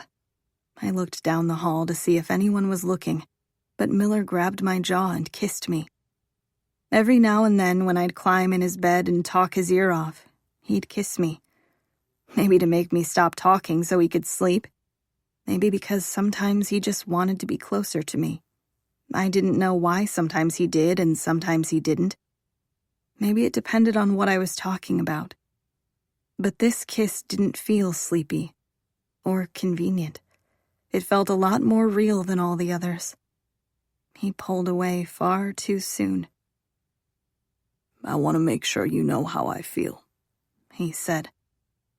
I'm not a grand gestures kind of guy, but I'm here for you. I know you're confused right now, but I'm not. You're not? He smiled. Not even a little. You're going to get yourself fired, I said with a laugh. Maybe so, but I don't care, as long as you come with me wherever I go afterwards. He pushed a loose strand of hair behind my ear. I thought you didn't want me to run away from here anymore. The unselfish part of me, but the selfish part? I want to get you as far away from these people as possible. Something about the way he said it made me remember what Mr. Pruitt had said. Do you watch me 24/7? His eyebrows pulled together. What? Mr. Pruitt said that it was your job to watch me 24/7. Yeah, technically that is my job. I stared up at him. What does that mean? Like, are there... I looked up at the ceiling. Are there cameras somewhere? There are cameras everywhere, Brooklyn. Their locations were listed in detail in the contract you signed, remember? Oh, right, yeah. I definitely didn't remember, since I hadn't actually read the contract. Wait, so you watch me when I change? He shifted away from me. It's not like that. I'm not staring at the screens non-stop. I don't watch you undress. I'm not a creep. It felt a little creepy to me. Suddenly, the feeling of being watched made so much more sense. Who else is watching me? Each of the security detail is assigned one person. Then don't they see me coming downstairs to you at night? My heart was racing, and I wasn't sure if it was because I was mad that he was watching me, or I was worried that someone else was. There aren't any cameras around the staff floor, or anywhere near the door to our floor for that matter. There's no reason for them. I nodded, not feeling all that convinced. Is someone watching us right now? You're the only one living in this wing. He pulled out his phone and brought up a screen filled with different shots and angles of the apartment. So I'm the only one that needs access to the cameras in this wing. He showed an image of us on his screen. I could also see a few angles of my bedroom. Kennedy and Tiffany were laughing about something, and Justin's hands were on his hips. At least there wasn't a shot of my bathroom. But still, it all felt wrong. Why hadn't Miller told me he was watching me? I should really go talk to Mr. Pruitt. You're not mad at me, are you? I looked up at him as he shoved the phone back in his pocket. I wasn't mad. I knew he was doing his job, and if I'd read that stupid contract, I would have known about the cameras. It was weird, though. I'd had no idea he was watching me. You swear you don't watch me change? I asked. He smiled. I swear. Well, that's good. I laughed awkwardly. I wouldn't look at all if it wasn't necessary, but I have to make sure you're safe. Safe from what? And that was the whole problem. It was another thing I wanted to talk to Mr. Pruitt about. Why was any of this necessary? He said if I signed his contract, he could fill me in on what he did for a living. I'll be back up in a minute, okay? He smiled, even though he still looked tense. I'm not mad. I promise. I stood on my tiptoes and kissed his cheek. I knocked on the big wooden door of Mr. Pruitt's study. Come in, said a muffled voice from the other side. The door was heavy and it slammed closed with a loud thud behind me. I'd never seen Mr. Pruitt with glasses on before. It made him look even more sophisticated. How can I help you? He asked as he pulled his glasses off. Reading glasses. That was even more peculiar. Wouldn't he need them when he read the morning paper? Did Mrs. Pruitt even know he needed glasses? Did anyone? He set his glasses down, shaking me out of my thoughts. You can't fire Tiffany, I said. It wasn't her fault. Isabella... I know, he said. Isabella and her friends cut up all of your clothes after you left for the homecoming game. How do you know that? Miller had just told me that only he had access to the cameras in my room. Mr. Pruitt closed the lid of his laptop. I have my ways. A chill ran down my spine. He had pretty much just admitted that he was watching me too. Who the hell else was watching me? First it seemed like Mrs. Pruitt was, then Miller, now Mr. Pruitt too. Was my bedroom on full display for everyone? Mr. Pruitt stood up from his chair and walked around his desk. I'm not a fool, Brooklyn. He leaned against the side of his desk. It was the most casual I'd ever seen him. Isabella seemed to be in a rather great mood this afternoon, even for homecoming. She and her friends giggled during the whole car ride to the game, and the scissors from my desk were missing. She didn't even bother to cover her tracks. She's testing me. Testing you? To make sure I love her more, I assume. He sighed. But you're as much of me as she is. More, maybe. Because you haven't been hardened by my wife. I see so much of me in you from when I was your age, and so much of your mother. I felt a lump forming in my throat. Maybe his heart was hardened by his wife. Maybe he was kind to my mother. Maybe he wasn't always like this. I'd seen glimpses of his kind heart. He was nice to me, too. My wife will never approve of you. He tilted his head to the side as if he was inspecting me. But I do. I don't want you to change. I want you to come to me when you think something is unjust. I want you to tell me if I'm doing something wrong, and I don't want you to be scared of standing up for what you believe in, even if it goes against Isabella or my wife. Is that why you liked my mom? Because she told you when things were unjust? I loved your mom because she was everything I could never have. She didn't care what people thought of her. She was beautiful inside and out. She was honest. She was happy. She was beautiful, and always honest. But I held on to his last description the most. Because knowing that my mom was always happy was what I needed to fall asleep at night. The memory that even in her last days I was the reason she smiled. She was happy. Even during the hard times, she had always been quick to make me laugh. I wiped beneath my eyes, trying to hide my tears. She never spoke about Mr. Pruitt, but she also never dated anyone. I was pretty sure he had broken her heart, and that she'd always loved him. He nodded. She wouldn't have been happy with me. It was good that she left. He cleared his throat and stood up straight. You have my word. Anderson's job is secure. Good. He walked back around his desk, seemingly dismissing me. But I had one more thing to discuss. I signed the papers, I said. So you can tell me what you do now. He smiled. I'm a businessman. Right. I'd gathered that much. But what kind of business? You can think of me as a CEO of sorts, of a lot of different businesses.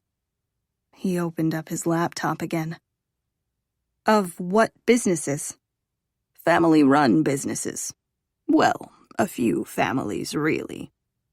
Can't you be more specific than that? We're not in public right now. He looked up from his screen. We're always in public, even when you think we're not. What does that mean? That I never discuss business outside this room. I nodded even though I didn't know what he was talking about. Are you a hitman? I blurted the words out before I could stop myself. He laughed. A hitman? He laughed again. Heavens no, and they prefer to be called wet workers. What? I'd certainly never heard that term before, and I had a sinking feeling in my stomach about why he knew that random fact. If he wasn't a hitman, did he hire them? I thought about how he'd asked if Isabella had threatened me with his assets. Do you have wet workers on your payroll? He steepled his fingers above his desk. Brooklyn, my line of work is dangerous. And by association, my family's lives are also in danger. And our extended family of business owners. I take every precaution to keep what's mine safe. So that's all you can tell me? That it's a dangerous family business? He leaned back in his chair. Trust me, that's all you need to know. Don't you have a dance to get ready for? Was my mom scared of you? Is that why she left? I needed to know everything. There were missing pieces in my story. I wanted him to fill them in. I was married when I got your mother pregnant. I was trying to do the right thing by my family. He looked back at his laptop. I thought he was going to tell me to leave, but then he added, If I could go back, I wish that I could say I'd do it differently. But my obligations are hard to break ties from. I had to let your mother go for her own safety. She wasn't scared of me, but she should have been. I swallowed hard. Should I be scared of you? Are you? Honestly? A little. He smiled.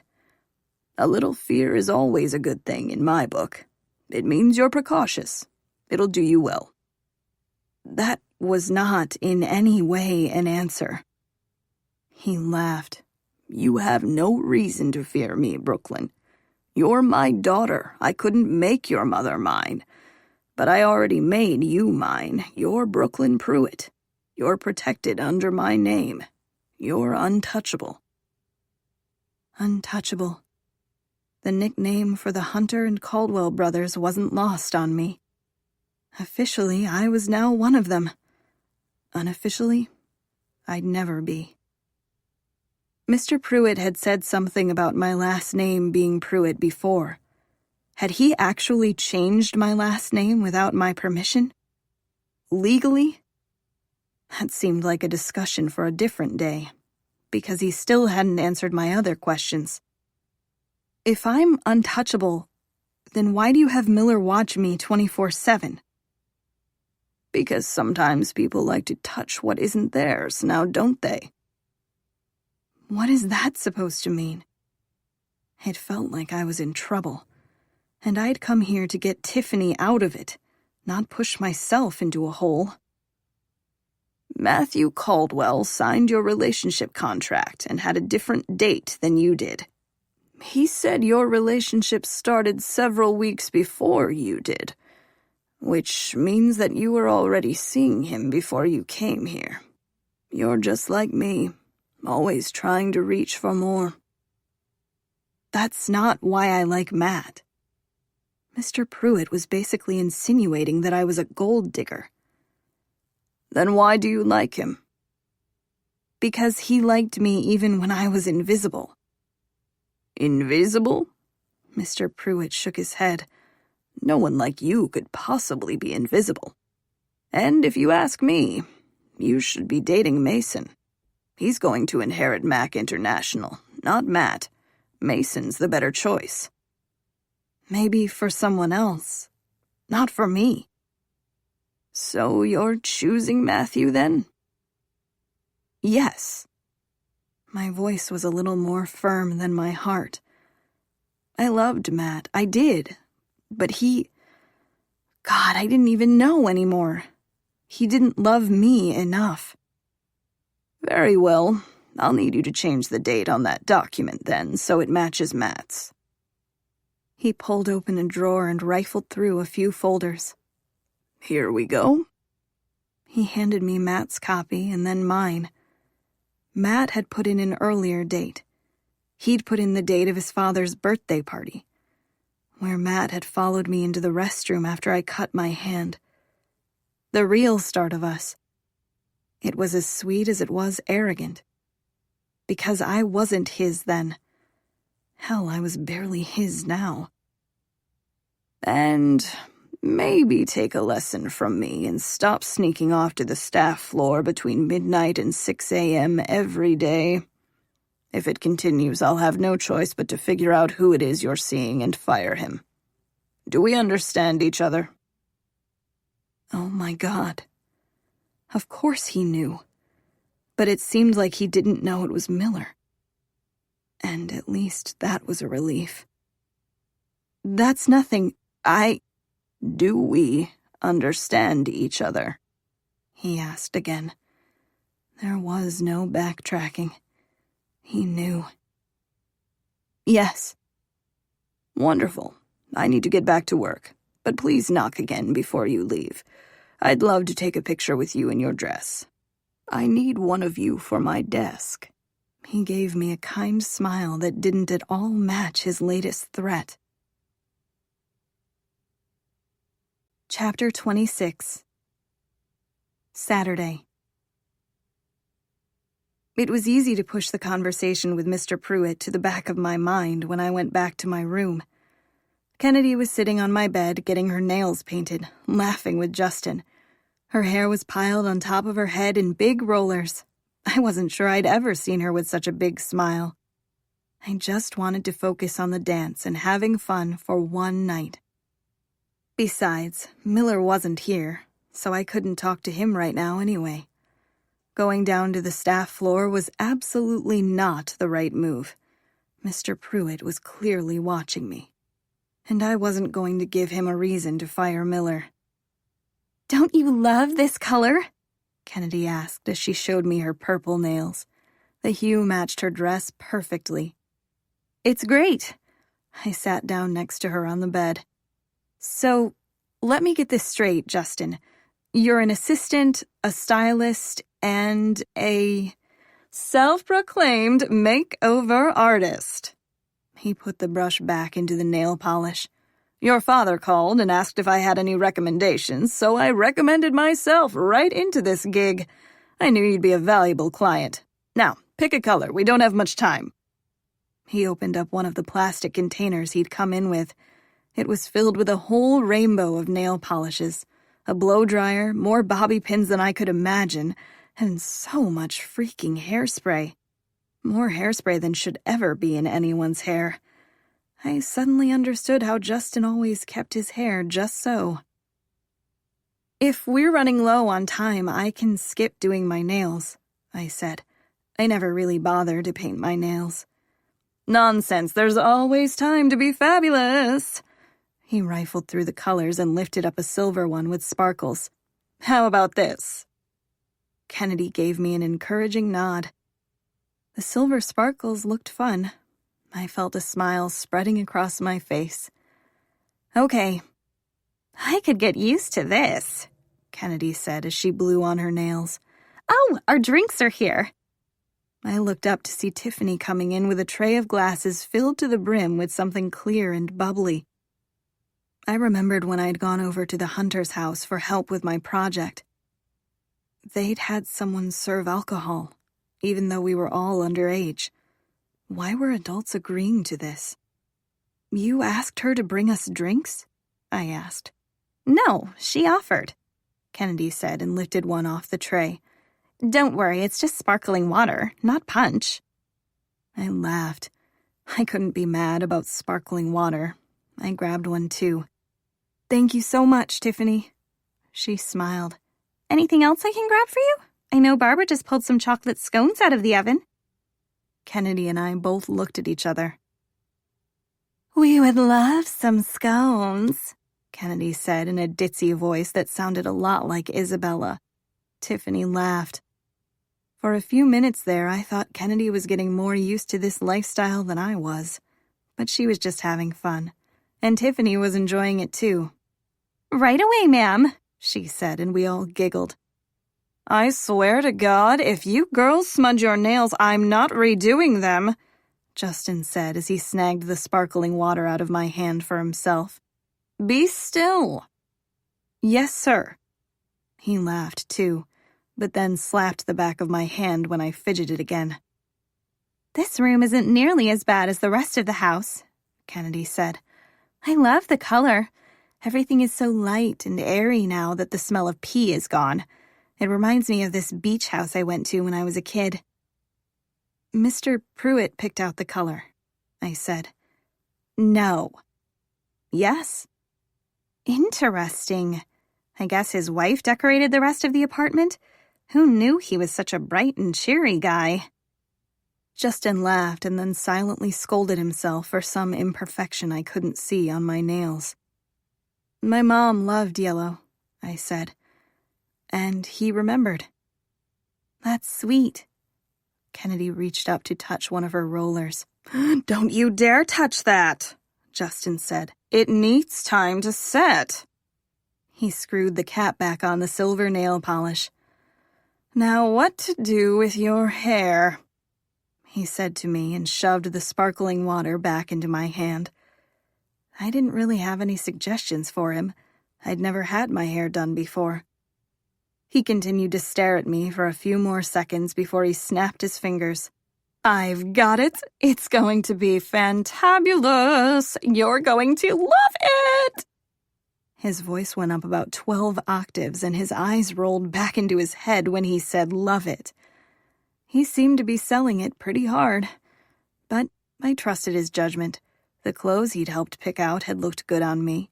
He knew what he was doing. He was going to plan weddings one day, so he could surely handle a hairdo. Kennedy lifted her camera, being careful not to mess up her nails, and snapped a picture of me. This is seriously the best day ever. I don't want to ever forget it. Can you get one of us together? She asked Justin and handed him the camera. Promise you won't touch your hair again? He asked. She nodded.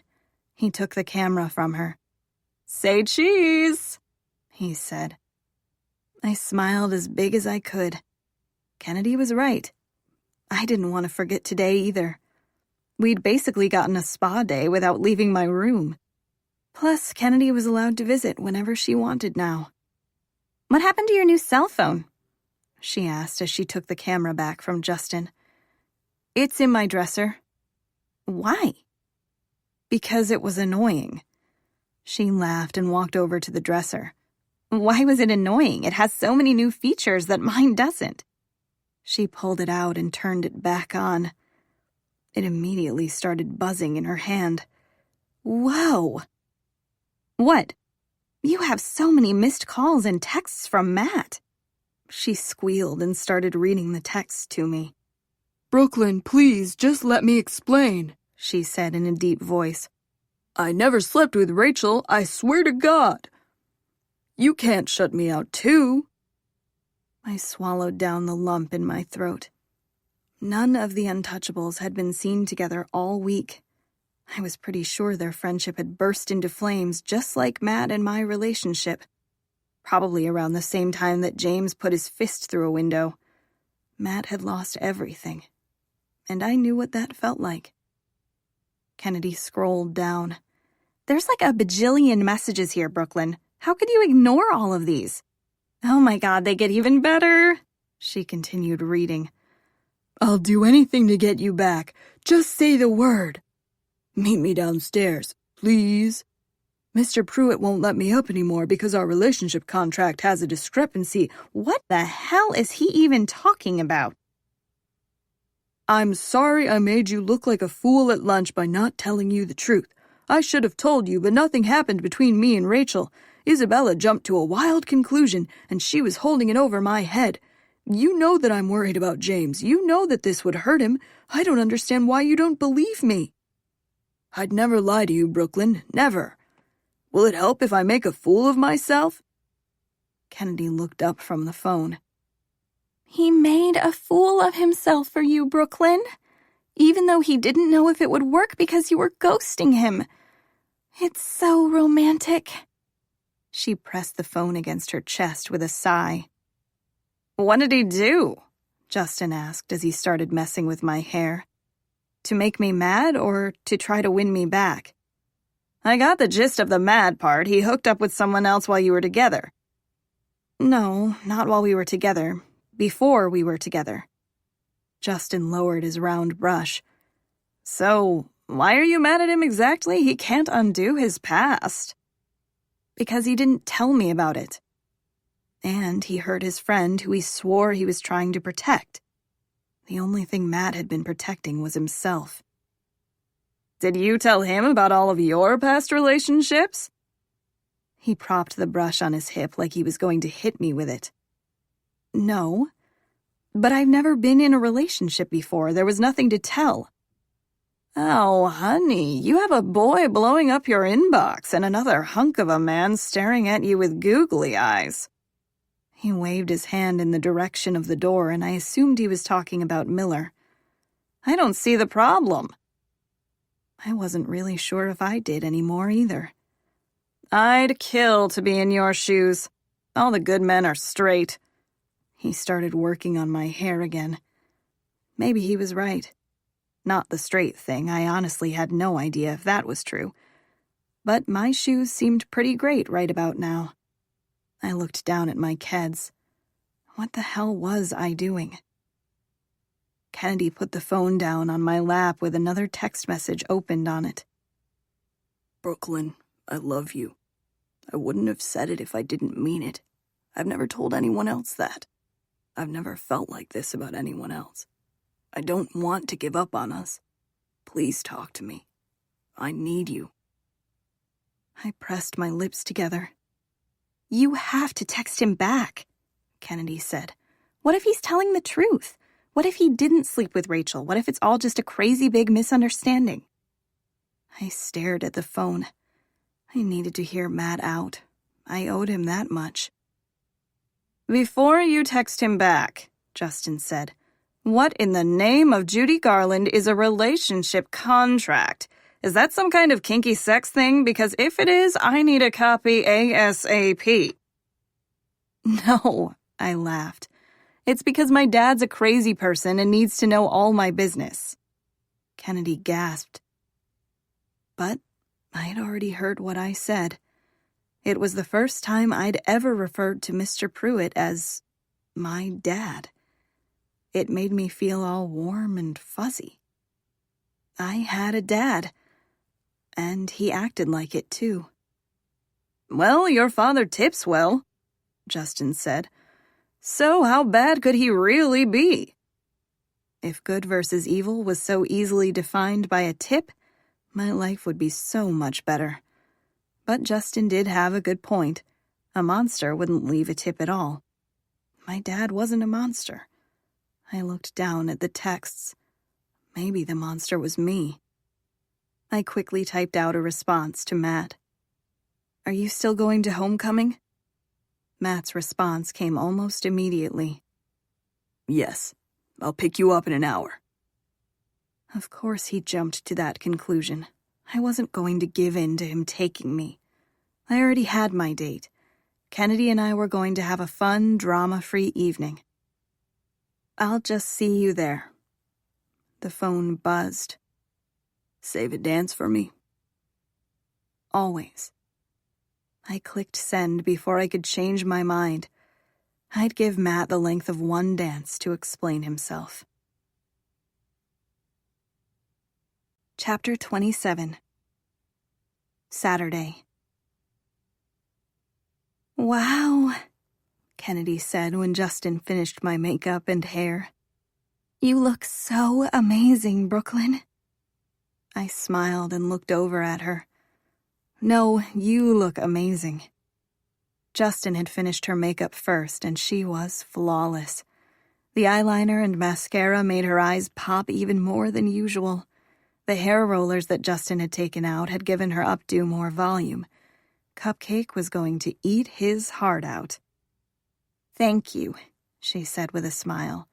"But I'm serious." She grabbed the handheld mirror and lifted it in front of me. I looked just like my mom. I swallowed hard. My loose curls cascaded down past my shoulders. I wasn't used to wearing much makeup. I looked all grown up. I blinked fast, making sure my tears wouldn't fall. Everyone always said I looked like my mom, but it was almost like I was staring at her reflection. Justin was the most talented person I had ever met. I wanted him to do my makeup every day. I felt closer to my mom than I had in months. I didn't know whether to cry or try to hug the mirror. But then my eyes settled on the crown on top of my head that sparkled with crystals. I can't wear this," I said. "What do you mean?" Kennedy pulled the mirror back. "You look just like that picture of your mom that you had on your nightstand back at Uncle Jim's. You look beautiful. You're going to make Matt lose his mind."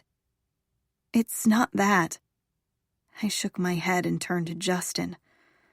"You did a fantastic job, but you have to take the crown out of my hair." "Why, honey, you look fabulous. When you step into the room, everyone will be looking at you."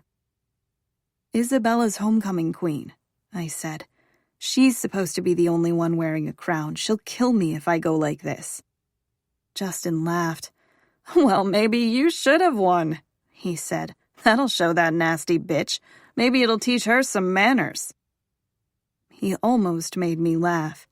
Not because it was super hilarious, but because Rob had said something so similar about Isabella before. Was it possible that Rob was gay?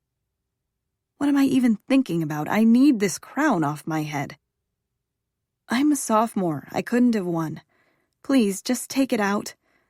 I lifted up my hand, but Justin smacked it away. "You're a masterpiece," he said. "A vision, and you will not ruin my work. Now let's get you girls in your dresses before you give me a coronary." He sashayed off toward our dresses. It seemed like the angrier I made him, the more his hips swayed. "Really, Brooklyn," Kennedy said. "Screw Isabella. She literally destroyed every piece of clothing you've ever owned, and then had her demon dog pee on everything, and then tried to blame it on me. She deserves to be knocked down a level." "I know that, but I'm just scared of what she'll do when it happens." "Nothing to be scared of. I'll be with you the whole time." "Not when I come home." God, did I just refer to this horror house as my home? "Maybe we can convince your dad to let us have a sleepover. Come on, don't worry. Tonight is supposed to be fun," she added before standing and walking over to Justin. Isabella was going to kill me. I didn't dare glance in the mirror again. Maybe if I pretended the crown wasn't there, it would magically disappear, just like Justin had magically made me look exactly like my mom. Kennedy and I both changed. She didn't seem at all concerned that Justin didn't leave the room. I covered my chest awkwardly as I pulled on my dress. He walked over as I tried to reach around my back to pull the zipper up myself. "I've got it," he said and pulled it into place. "It fits you perfectly, and vintage is all the rage. You're absolutely slaying this look." I looked down at my mother's dress. Maybe it wasn't magic that had made me look like her. Maybe I was just growing up. "Twirl for me," Justin said. I pictured my mom twirling me around as we danced in the kitchen together and smiled. I turned in a circle and the dress flared up around me. It really was perfect. I felt like Cinderella. What the hell? Justin asked. Oh my God, no. Just no. What? I asked. Your shoes. He lifted up the hem of my dress and stared at my keds in horror. You need to change them this instant. But I can't leave them here unattended. Isabella's trying to ruin everything I own. Besides, I think they look kinda cool with the dress. No, he said with zero sass. He was all business. But Justin... No, absolutely not. No one wears a crown with sneakers. Isabella destroyed all her shoes, Kennedy said. She doesn't have any other ones to wear. Don't you have, like, millions of dollars? Justin asked. I'm already late for my next appointment, but I'll literally go buy you a pair right now if the tip is right. And any tip is right because this is literally a fashion emergency. Kennedy grabbed his arm. Her mom got her those. I think they're cute, Brooklyn. It's very rock star of you. You think? I lifted the skirt of my dress and looked down at my keds. Justin looked horrified, but then he pinched his face and looked away. Very rock star, he agreed. I knew he was just saying it to be polite, but I appreciated it nonetheless. He clapped his hands to end the discussion. No matter how sweaty you get dancing, don't wipe your face. Blot it. It's all about the blotting, ladies. Your makeup and hair should have no problem lasting through midnight. Midnight? It was the last Cinderella coincidence I could take. Justin, you're like my fairy godmother. Did you just call me a fairy? He put his hand on his hip. Do you have any idea how offensive that is? Oh, I didn't mean... He laughed and leaned in to hug me. I'm just kidding. Knock 'em dead tonight, and call me before your next event. I'll bring an even bigger tiara. He winked at me as he let me out of his embrace. I gotta run. I can't believe you two made me late. I'm never late. He grabbed his boxes of beauty products and hurried out the door. I freaking love him, Kennedy said. I laughed. I'm 99% sure he's gay. Why only 99%? Girl, he's definitely gay. There's not a doubt in my mind. Trust me, I don't want to date him. I don't want to date anyone for a long time. I just meant that he's the coolest person ever. He really is. But if he was straight, I'd marry him in a heartbeat. I love being pampered like this. That was so much fun. When can we do it again? I laughed. Hopefully soon. I feel like we're in one of those makeover shows. Queer eye for the straight teenager, Kennedy said. We should pitch that idea to Justin. We really should. I'm going to run to the bathroom real quick, and then we can go? I nodded, and she went over to the bathroom. Even she knew it was attached to my room. I bit the inside of my lip. Every ounce of me wanted to ask her about Felix. I'd heard her the other day when she said she always fell in love with drug dealers. Plural. And Felix and Cupcake were the only two drug dealers we knew. I wanted her to open up to me about it. But I couldn't yank the information out of her. Regardless of whether she wanted to tell me or not, I had a plan for tonight to fix everything. First, I had to talk to Felix and apologize. He'd been avoiding me at gym ever since the fight at his house. The longer I had to think of it, the more I realized how much I was in the wrong. I needed to tell him I was sorry for leading him on. And then I needed to somehow get Kennedy and him to dance together. If she wouldn't admit that she had feelings for him to me, maybe she'd admit it to him. Operation Felix. It had a name now, so I had to go through with it. You all ready? Kennedy asked. She emerged from the bathroom, fidgeting with one of the loose locks that fell from her updo. Mm-hmm. You better stop touching your hair or you'll give Justin a heart attack from miles away. She let her hand fall. You're right. Now we just need to remember to blot and not wipe, and we'll have a fabulous evening. She looped her arm through mine as we made our way down the hall. We froze at the top of the steps. We hadn't planned this out at all. I just assumed that Isabella would have been long gone with weird homecoming queen duties or something. But she was standing at the bottom of the stairs with her minions. They were all giggling as they took photos in the foyer. Their generic dates all looked the same in their black tuxes, except for Mason Caldwell. He was dressed the same, but he filled out his tux differently than the rest. I had no idea how much he knew about me and his brother, but I wasn't about to find out, or let Isabella notice me. "We should go back," I whispered just as Isabella turned. The look on her face could only be described as vicious. I took a step back even though we were a whole staircase apart. "Sissy, what on earth are you wearing?" Isabella said with a laugh. "It looks like it's straight out of the 80s. I probably would have tried to cover my dress if Kennedy's arm wasn't still looped in mine. Kennedy tugged on that arm. I knew what she wanted me to do. I needed to stand up to Isabella if this was ever going to stop. I tried to hold my head up high even though her jabs stung. "It was my mom's." They weren't fighting words, and I had no idea why I thought something personal could work against a monster. Isabella laughed. "You're wearing a hand-me-down? Good God, you're so pathetic."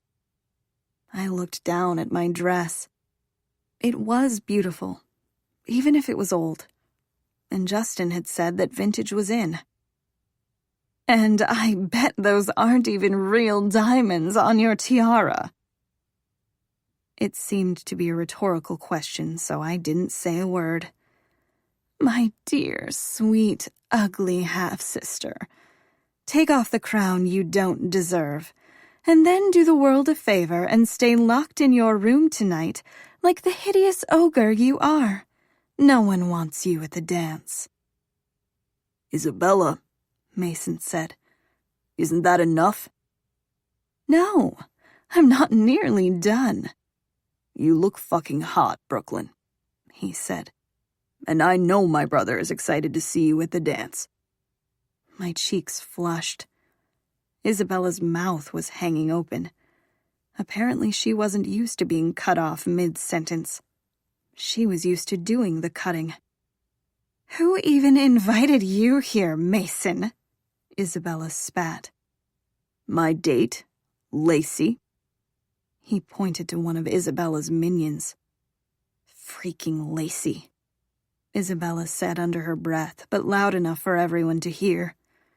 I swore a few of Isabella's other minions inched slightly away from the girl in question. Poor Lacey. "Well, you can both get the hell out," she said to Mason and Lacey. "Talking to an ogre makes you an ogre." Mason leaned against one of the tables displaying a vase. Somehow his bulky frame didn't knock it over. "You were literally just talking to her, Isabella. So doesn't that make you an ogre too?" Lacey had the audacity to laugh. Isabella took a deep breath, but it looked like her head was about to explode. "Semantics. None of this matters. Sissy, you aren't going to the dance. Now be a dear and go back to your room. Now." "She's not a dog," Kennedy said. "Right." Isabella glared at her. "She's not dirty and living in a cesspool. That's you." "I'm gonna kill her." I grabbed Kennedy's hand to stop her from storming down the stairs and doing God knows what to Isabella, even though Isabella most certainly deserved it. Isabella put her hand over her mouth, stifling a laugh. "You're literally on a leash, Kennedy." Kennedy tried to lunge for her again, but I didn't let go of her arm. "It's fine," I said. "We're just going to go back to my room, and we'll leave after you're done taking pictures down here." "No, you're not going to the dance at all. Get it through your thick skull." Why don't you want me to come?" "Because I said so." "That's not a reason, Isabella. Why are you so hell-bent on torturing me? Why do you hate me so much? What did I ever do to you? Can't we please just start over or at least be civil?" Her lips were pressed in a thin line so hard that I could barely see them. "Is everything all right out here, Princess?" Mr. Pruitt asked as he emerged from his study. "Or should I say Queen?" Isabella spun around. "Yes, Daddy, we were just having a bit of fun." Her voice was laced with sugary sweetness. "You look beautiful," he said. Isabella beamed and adjusted the crown on top of her head. "Sissy was just telling me she felt ill. I'm worried about her. I think we should make her stay home." What the hell? She couldn't lie her way into preventing me from going to homecoming. Could she? Chapter 28. Saturday. Mr. Pruitt's eyes traveled up the stairs to me. For a second, I thought he looked horrified. I was wearing a dress from the 80s. It wasn't vintage, it was just old. I could practically feel his embarrassment. I just wasn't sure if he was embarrassed of me or for me. But then he smiled.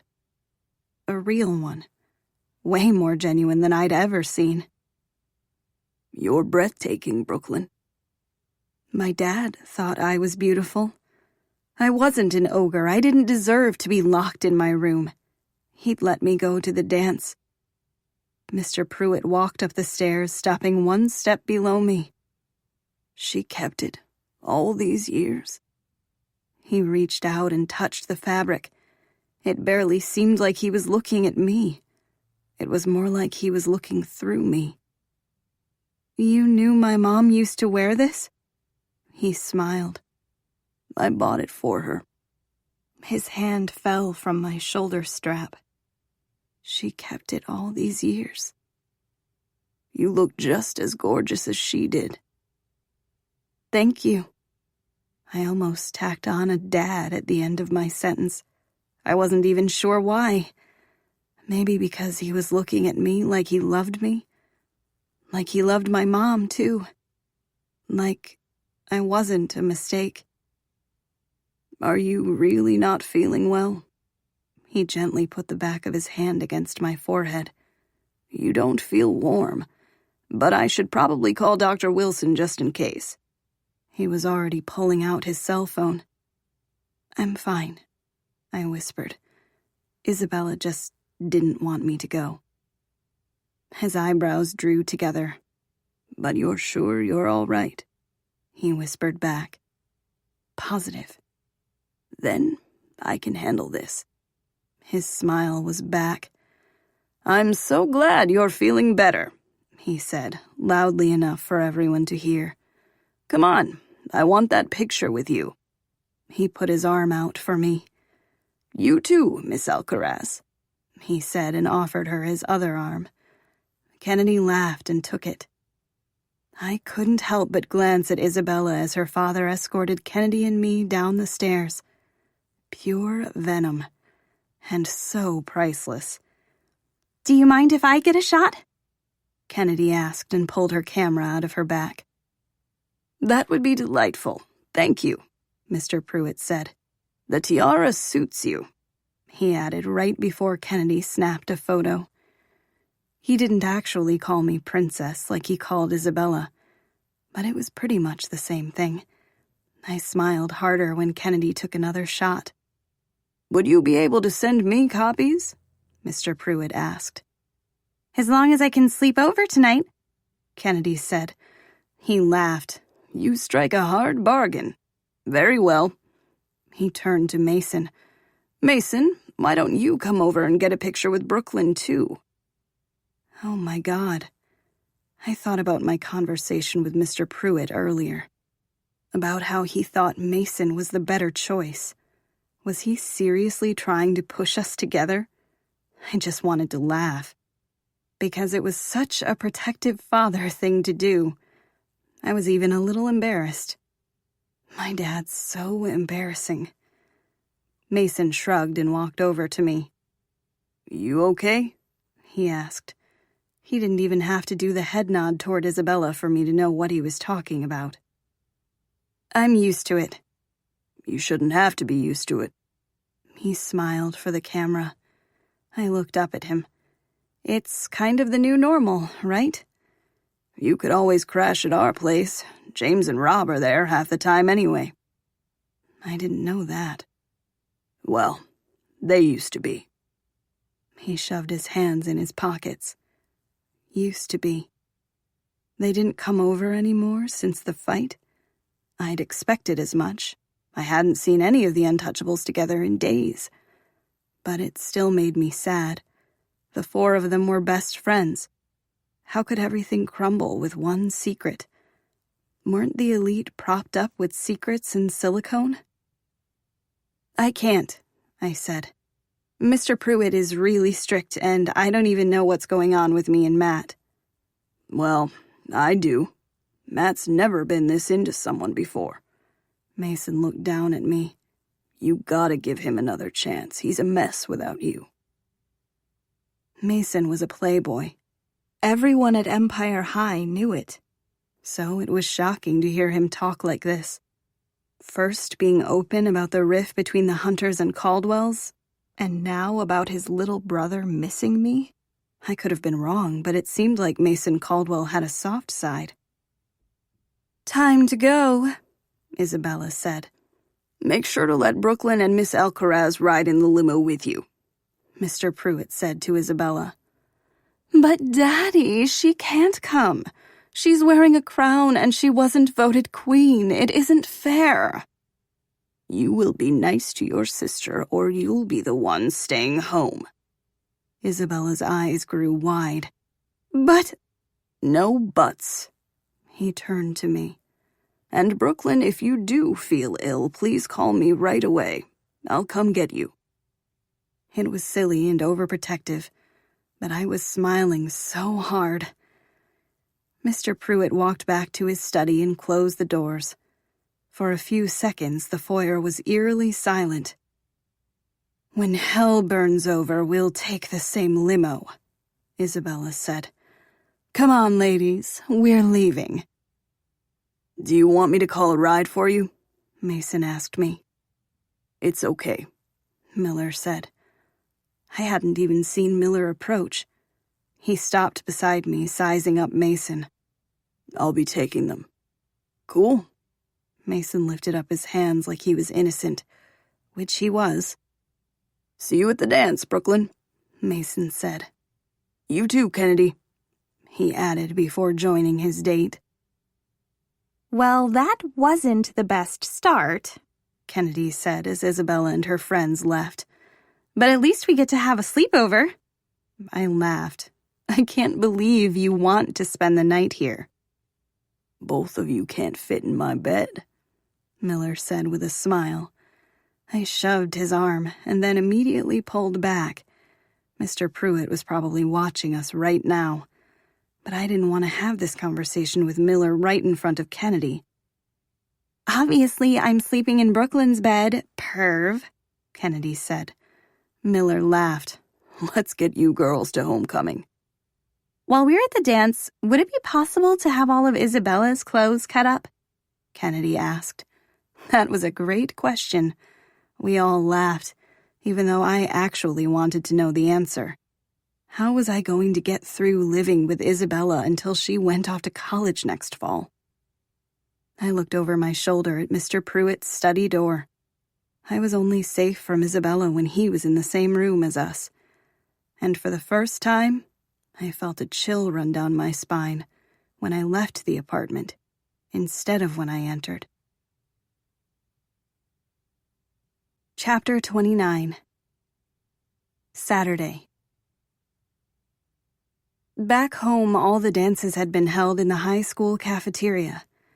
But Empire High had rented out the same ballroom where I'd first talked to Matt. Miller's sedan stuck out like a sore thumb amongst all the limos when we pulled up to the front. It was like a show of wealth that I didn't understand. If they all showed up in limos, it didn't exactly make it special. I looked down at my keds sticking out from underneath my mother's dress. I smiled over to Kennedy when she snapped a picture of me. She was rocking a much more modern dress, but it was secondhand, too. I was pretty sure we'd be the only two here not wearing new dresses. And for some reason that made me happy. Kennedy and I were showing up in style. Not the same designer's dresses and cookie-cutter limousines as everyone else. Kennedy took a deep breath. You ready for this? I wasn't really sure if I was. Operation Felix was in the back of my head. The fact that my dad knew I'd been running down to the staff floor every night was making my stomach twist in knots. But most of all, I knew Matt would be through those doors, and I didn't know what any of it meant. All I knew was that my broken heart felt like it was being tugged in 3 different directions. I glanced out the windows at the other students laughing and taking pictures. The last time I'd been here, I'd had to go around to the staff entrance on the side. But tonight, I'd get to walk through the front doors. Or... we could just ditch the dance and go see a movie or something. Kennedy laughed. Oh, come on. This is going to be amazing. I've only ever waited tables here. She unbuckled her seatbelt. Yeah, it was kind of amazing. We weren't servers tonight. We were part of the elite. I unbuckled my seatbelt but didn't move to follow her out the door. Do you mind giving me just a second to talk to Miller? I asked. No problem, but don't take too long. It's getting cold. Kennedy slipped out of the car and slammed the door behind her. She didn't go up toward the ornate hotel doors. She waited for me right on the sidewalk, just like I would have done for her. I wasn't sure either of us would have wanted to venture into the dance alone. Kennedy was braver than me, but neither of us were dumb. Walking into that hotel alone was just asking for trouble. Miller turned in his seat so he could look at me. You look really beautiful, Brooklyn. There was something sad in his eyes that I didn't understand. Apparently I looked sad too, because he added, Is everything all right? No, not really. I took a deep breath. I'd lost both my mom and my uncle in the span of several weeks. I was a mess, and I'd been pulling so many people into my mess with me. Just because I needed comfort, it didn't mean I was allowed to just take love wherever it came from. I needed to make up my mind. But it was so hard when Miller was staring at me like that. It was him. He was the right choice. He was always there for me. He'd always stand up for me. He'd be my rock. Why was life so cruel? What's wrong? He reached out and took my hand. I squeezed it tight because I didn't want to let go. I hated myself for being so indecisive, but this decision was out of my hands. Mr. Pruitt knows I'm seeing a member of the staff. He shook his head. That's not possible. Trust me, he does. He just told me. He's been watching me, I think. He knows I sneak out of my room each night and come back around 6 a.m. Miller shook his head. I'm the only one who has access to those cameras. I don't know what to tell you. He must have access to them too. He said he didn't know who I was visiting downstairs, though. He doesn't know it was you. And I don't think he suspects you. Miller exhaled slowly. But he said I had to stop. Or he'd take the time to figure out who it was. So we'll need to be more careful. Do you have any idea how scared I was that you'd lose your job today for sneaking Kennedy into the apartment? I can't ask you to do me any more favors. I have nothing to give you in return. I'm not asking for anything in return. I just like spending time with you. I pulled my hand out of his grip. We have to stop. He lowered his eyebrows. Is this about Matt? Or what's his name? Mason? No. And absolutely not. I didn't even know if I was going to forgive Matt. But regardless, I needed to do this. I owed Miller so much. I clasped my hands together so I wouldn't reach out for him again. I appreciate you being there for me. I don't know how I would have survived the past week without you, but I won't keep putting your job in jeopardy. I could feel my tears threatening to spill. This hurt. I wanted to choose him. My heart was screaming at me to.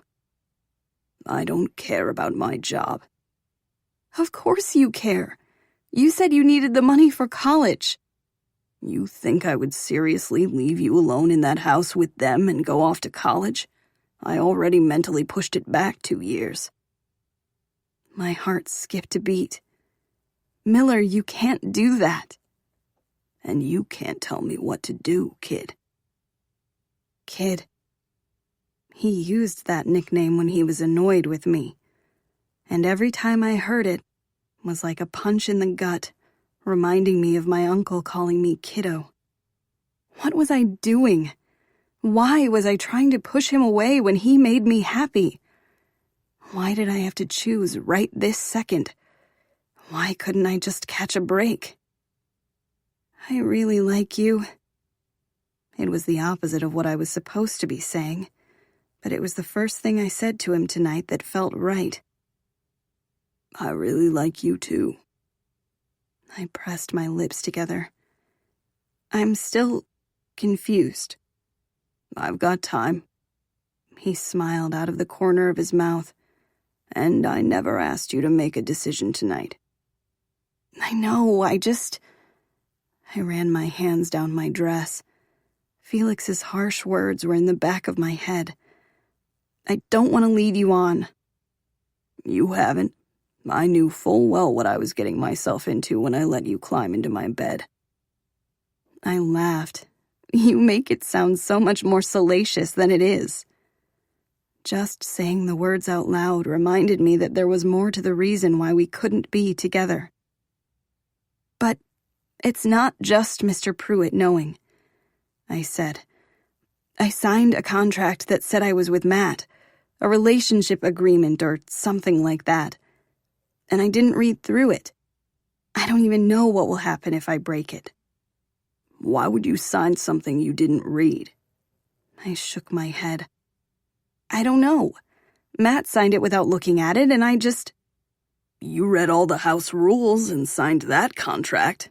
That was like a freaking book. It took you days, but you took the time to go over all those details.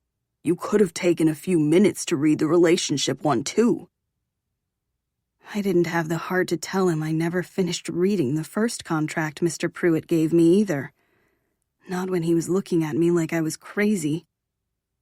I'm sure whatever it is isn't that bad. He sighed. I'll try to get a copy without raising suspicion. Next time, don't sign something without reading it. You know how detailed those contracts are. You're practically signing over your life. For all we know, you're freaking betrothed to the guy. I swallowed hard. What did he mean by that? Signing over my life? It didn't matter if he was disappointed in me for not reading the contracts. I needed to know what was in them. Miller, A car honked behind us. You should get in there, Miller said. You're already late. I glanced out the window at Kennedy. She was standing there, shivering. Crap. I hadn't meant to make her wait in the cold. Okay. I'd confess that I hadn't read the first contract after the dance. There wasn't a rush. Besides, I was pretty much stuck in this world. So what if I'd signed a few papers agreeing to that fact? As soon as I graduated, I'd still be able to move out. I'll see you after? I asked as I grabbed the door handle. I'm not going anywhere. I have to watch you 24/7, remember? I'm going to go park and then I'll be right in. I nodded. Right, 24/7. Because Mr. Pruitt did dangerous work. I stared at Miller for another beat. That meant Miller was dangerous too. I knew that, and yet, he didn't seem dangerous to me. Not even a little. But neither did Mr. Pruitt. And I knew for a fact that Mr. Pruitt was dangerous. He'd even told me as much. And I'd freaking signed his contract without reading it. I'm a complete fool. My heart wasn't just confused anymore. My head was, too. What kind of man said he was dangerous and then put his hand to my forehead to check my temperature? It didn't make any sense. Don't make me too jealous tonight, Miller said with a wink, trying his best to lighten the mood. He didn't have to worry about being jealous. I'd probably only dance with one boy tonight. Matt had one dance to tell me his side of the story. That was it. Everyone else would just treat me like the social pariah I was. It would be Kennedy by my side, no one else. I'd gotten a small taste of what it felt like to fit in, but it would only ever be a taste. I was back to being invisible, which was actually fortunate, because I was an awful dancer. "Trust me," I said. "You have nothing to worry about. Kennedy is my dance partner tonight." I climbed out of the car to join her. She grabbed my arm before I had a chance to wave goodbye to Miller. "It's freaking freezing!" She pulled me toward the entrance. "What were you guys talking about?" "I'm sorry. My head and my heart are really confused, and I just needed to talk to him." "Because of Matt or Mr. Pruitt?" "What?" "Your dad isn't exactly the evil monster you described. He's kind of sweet. Or are you talking about the fact that you still have feelings for Matt?" God. All of it? "You know what you need?" She looked so excited, and for some reason it made me wary. "No. What?" "Your favorite!" Her voice was weirdly high-pitched. I just stared at her, confused. "Punch!" I groaned. I will never, ever drink punch again in my life. Numbing the pain wasn't worth it. It was one of the few lessons I'd learned with my uncle by my side. I'd made a promise to him that I wouldn't get drunk again. My promise was one of the only things I had left of him. "Never," I added when she was still smiling. "I mean it, Kennedy. Being hungover was not something I ever want to experience again. Punch is the freaking worst." "I'm pretty sure you said the exact opposite the last time you had it. If I recall correctly, you said you loved it, like really loudly. You screamed it at the top of your lungs." "Yeah, because I was drunk." "Well, we're at a school dance this time. I'm sure this punch isn't even spiked." She winked at me, and I didn't believe her at all. Chapter 30. Saturday. "Wow," I said when we entered the ballroom. It looked completely different than the last time I'd served here. There weren't any tables, just a huge dance floor. There weren't even any adults in sight. Well, maybe a few. I spotted Mr. Hill yelling at some kids about dancing too close, but I quickly looked away. The last thing I needed was for him to yell at me instead. I looked around the ballroom. There were gold balloons everywhere. I wouldn't have even been surprised if they were somehow made from actual gold. "Do you think we could pop one?" I asked. Kennedy didn't respond. She was just staring at the dance floor where tons of students had stopped dancing. It was like someone had lit up a big neon sign saying to quiet down. Heads turned toward me. Everything was hushed. I swore the music volume even lowered. And then the whispering started. "What is happening?" I said to Kennedy out of the corner of my mouth. "They're probably staring at you because of that song Matt sung on the float. Just ignore them. Who cares what they think?"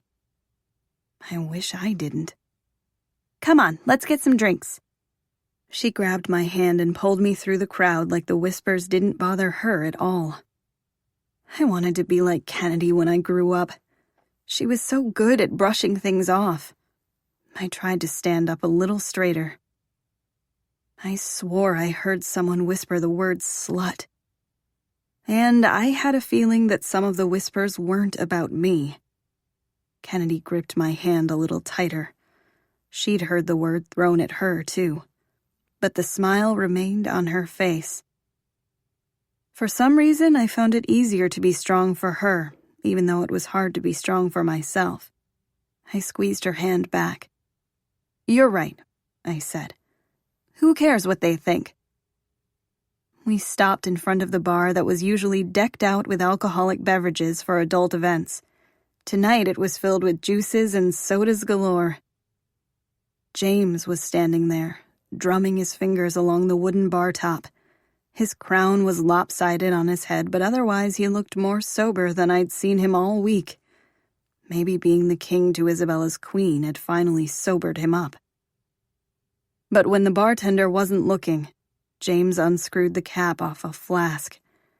He looked over his shoulder to make sure no one was looking and proceeded to dump the whole flask into the punch bowl. He shoved the flask back in his pocket just before the bartender turned around. "Can I get you ladies anything?" the bartender asked, completely oblivious to what James had just done. "I'll have some punch," Kennedy said and stepped forward. I opened my mouth but then closed it. Kennedy could drink one glass and I could still keep my promise to Uncle Jim. Honestly, if people were whispering about me being a slut, I'd want a drink too. I'd keep an eye on her. "What about you?" James asked me. "Don't you want some too?" He tried to straighten his crown, but it just made it more lopsided. No, thanks." For some reason, that made him smile. Smiles from James were few and far between, especially real ones. I wasn't sure why he was even talking to me, let alone smiling at me. Aside from Matt's performance today and his texts, all the untouchables had been avoiding me like the plague ever since the truth had come out.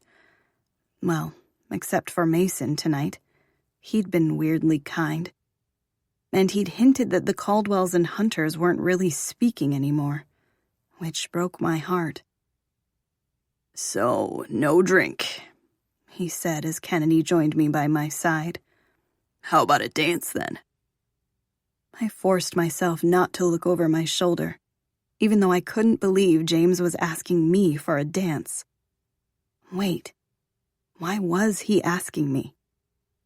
"Actually, Kennedy is just going to drink this real quick and join you two on the dance floor in a bit," Kennedy said. She raised her eyebrows and stared at me like I was insane. Which was weird because she was the one that was acting insane. James and I weren't friends. He was nice sometimes. Other times he was just plain cruel. And I didn't feel like playing whatever game he was currently making up in his head. Come on, Brooklyn," he said and put his arm out for me. "I promise I won't bite." I glanced at Kennedy, who was shooing me away. This felt like some kind of weird trap, but I wasn't exactly sure how to get out of it without looking like an ass.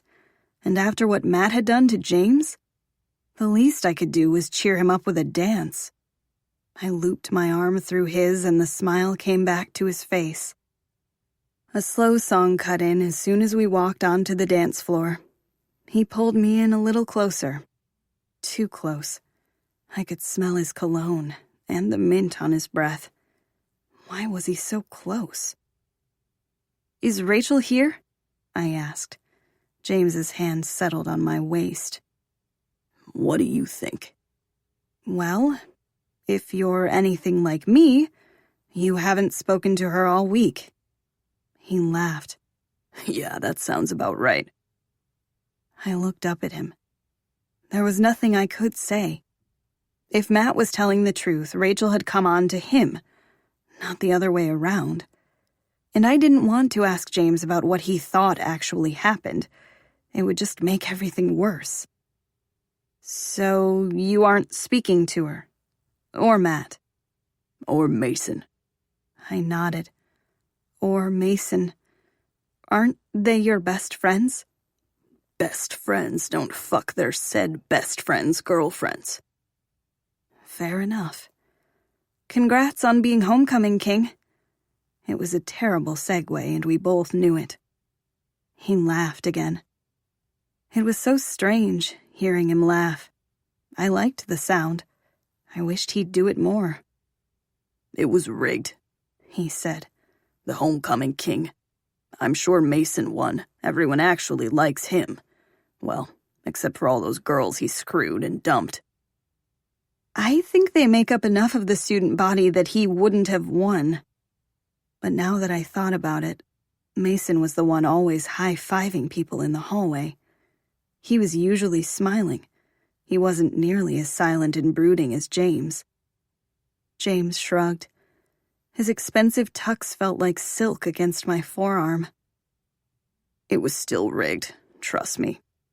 Isabella found out she was going to win queen by threatening someone, I'm sure, and then she manipulated it for me to be king. I'm sure she didn't. Although I wasn't so sure. That sounded a lot like something Isabella would do. Threats and manipulation were her first language. No, she told me as much. Oh. I'm sorry. Why? I'm the freaking king. He didn't look so happy anymore. Well, it looks good on you. I reached up and straightened his crown for him. It looks better on you. The tiara, I mean.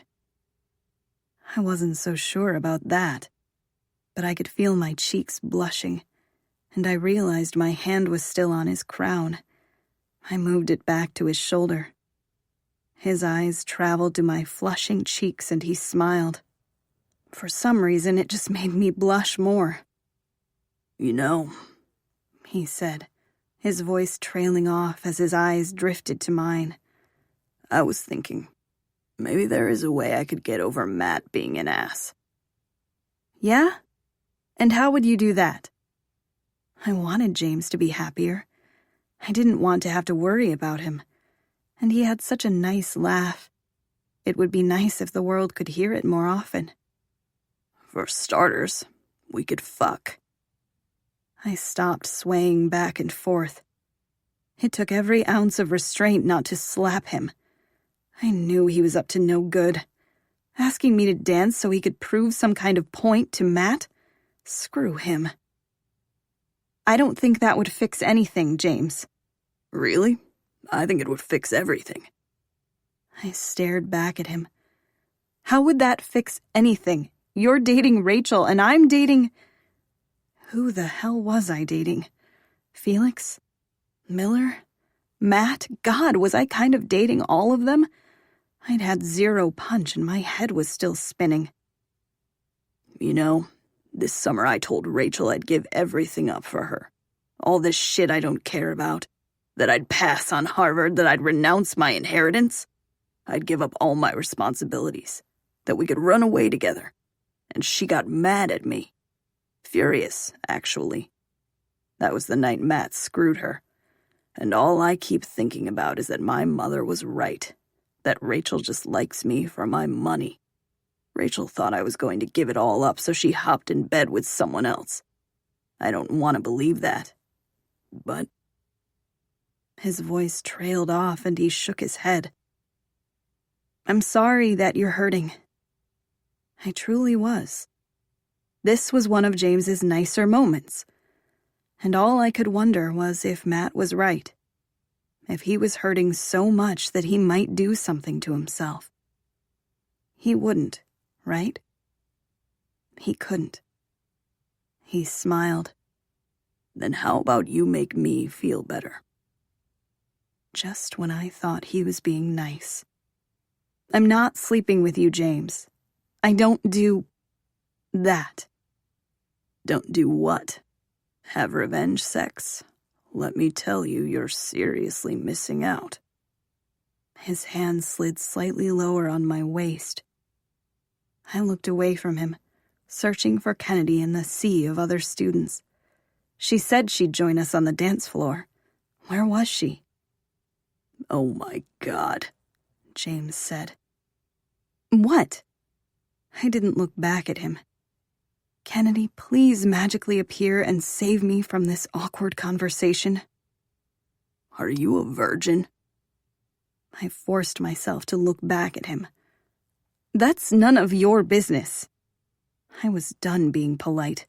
I didn't have to dance with him. He wasn't my responsibility to look after. I'm going to go find Kennedy. "Wait." He caught my arm as I tried to flee. "I'm sorry, it would make Matt so fucking mad. How could you not want that? He kept you his dirty little secret for weeks. He didn't tell any of us about you. Doesn't that piss you off? That he was embarrassed of you?" He wasn't embarrassed of me. Isabella was threatening him. Isabella threatens everyone. He's a pansy if he was scared of her.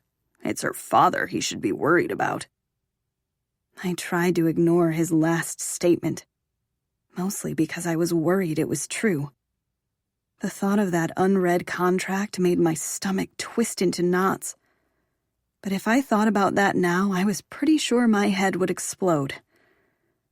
Matt said Isabella threatened to kill him. And me. "And you believe him? After everything he put you through? It wouldn't be the first time Matt lied just to get into some chick's bed. You're allowed to be mad at him, Brooklyn. Freaking let it out." You know what? I am mad. I'm mad that you're trying to use me to get back at him. I'm not a pawn. "I didn't say you were. I just thought we might feel the same way. Rachel used me, Matt used you. Why can't we make each other feel better by making them feel like shit?" Because you don't even like me.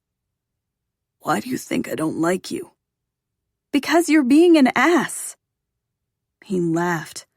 "Well, my offer stands. I rented a room for the night. $3.15. Take a key." He pulled out a key card from the same pocket he was hiding a flask in. No, thanks. "I do like you, Brooklyn. You're everything I thought Rachel was." And what did you think Rachel was?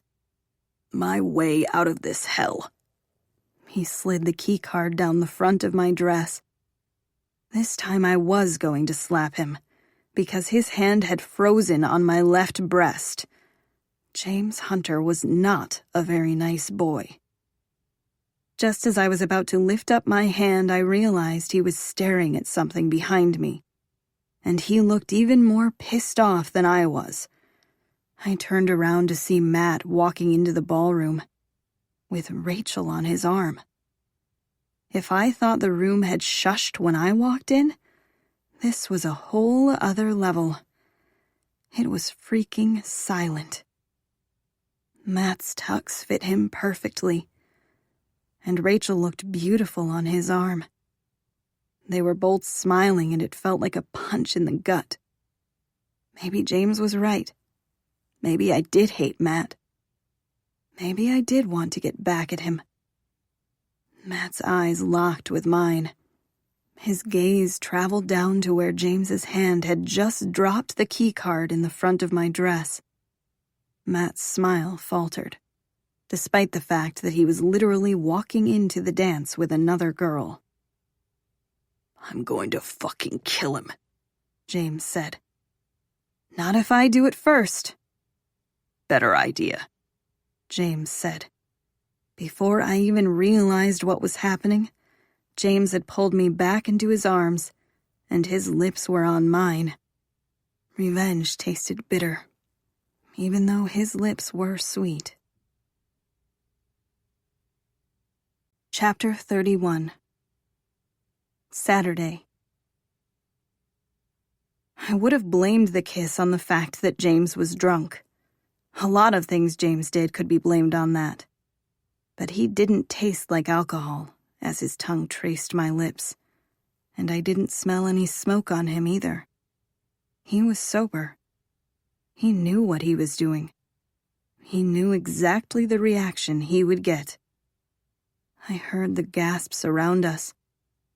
Part of me wanted to open my mouth to James. How could Matt walk in here with James's girlfriend on his arm? How could Matt pretend he was still interested in me, making me promise him a dance? How could he be so cruel? I didn't even recognize this version of him. James's hand tightened on my waist. But I recognized this feeling. The want. It's how Matt used to kiss me. And I knew I'd kind of dated Felix. And I was kind of seeing Miller, too. But I never did any of it to intentionally hurt Matt. I did it because all he ever did was hurt me.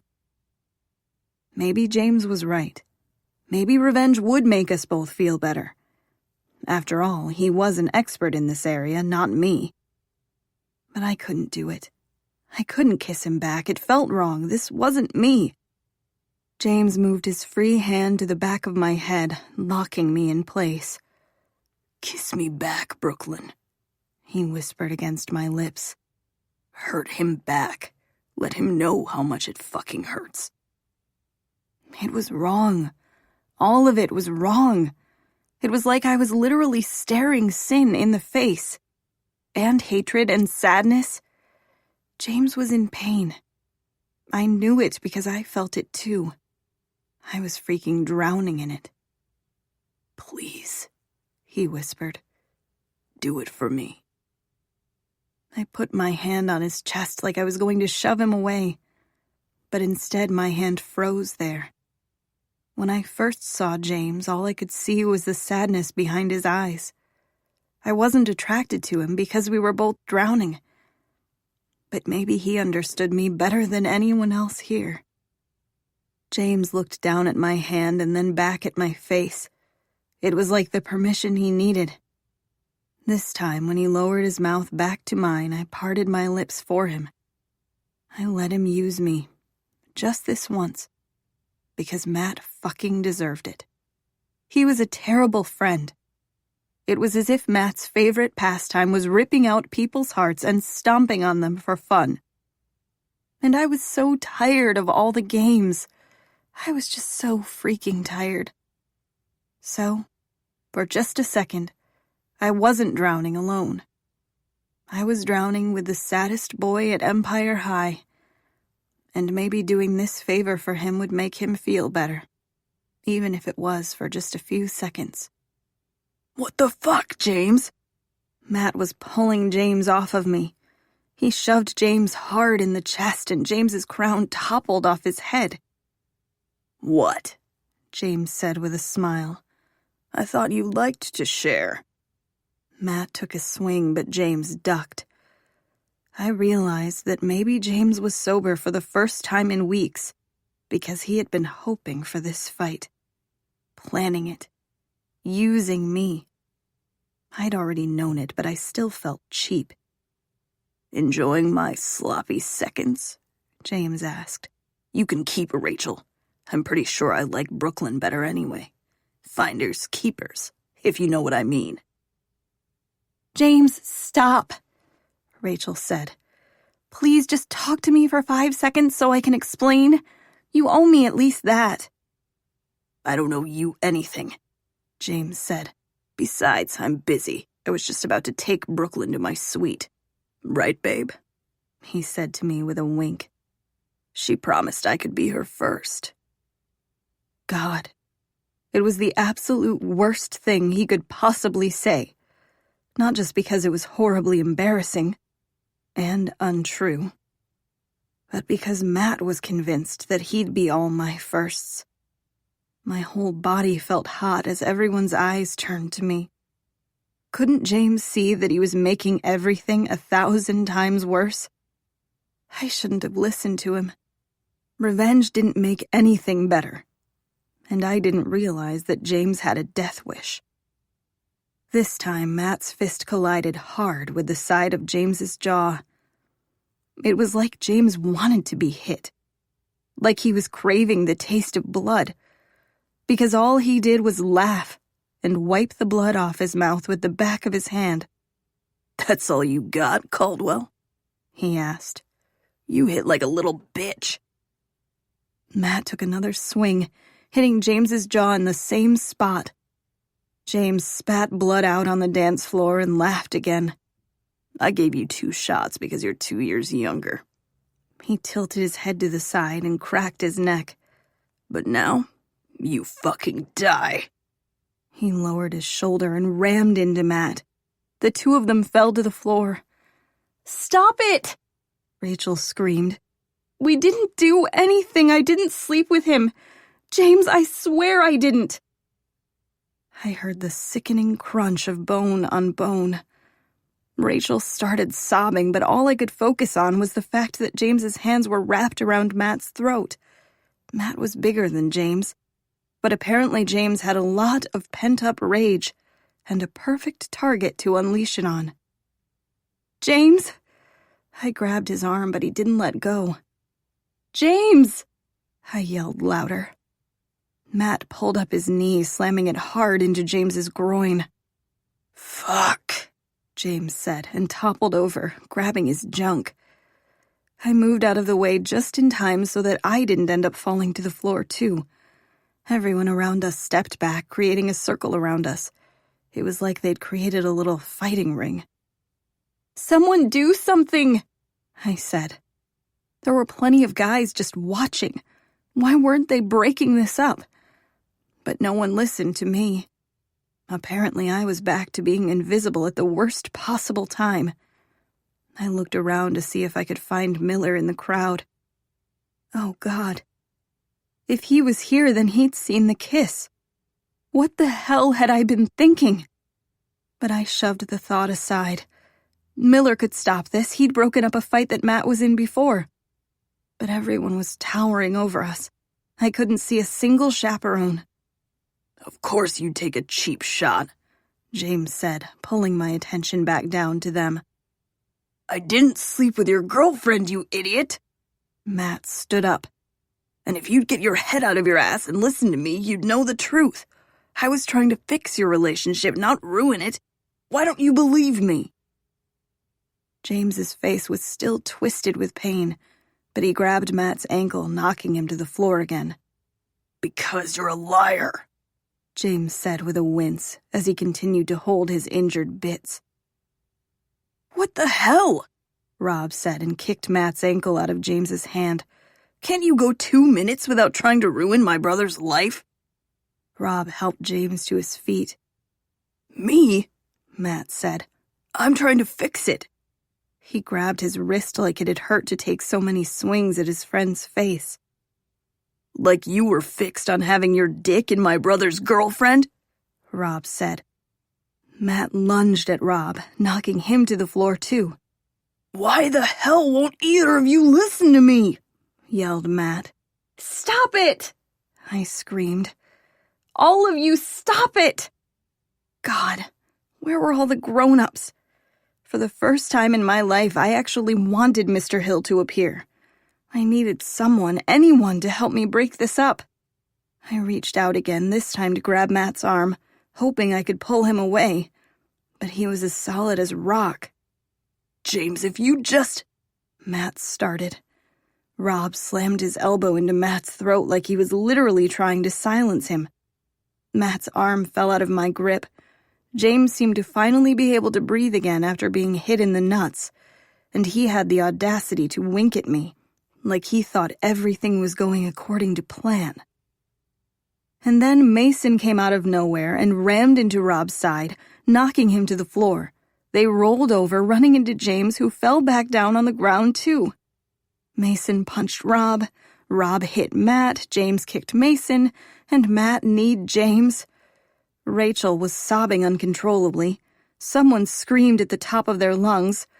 I would have sworn it was Justin from how high-pitched it was, but I was pretty sure he wasn't here. "Stop it!" I yelled. I tried to step in to pull Rob away and had to dodge an elbow. "All of you, stop it!" The music came to an abrupt stop, as if the DJ thought I was begging him to stop. Someone started chanting, "Fight."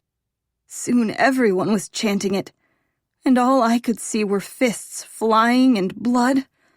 There was so much freaking blood. What the hell had I done?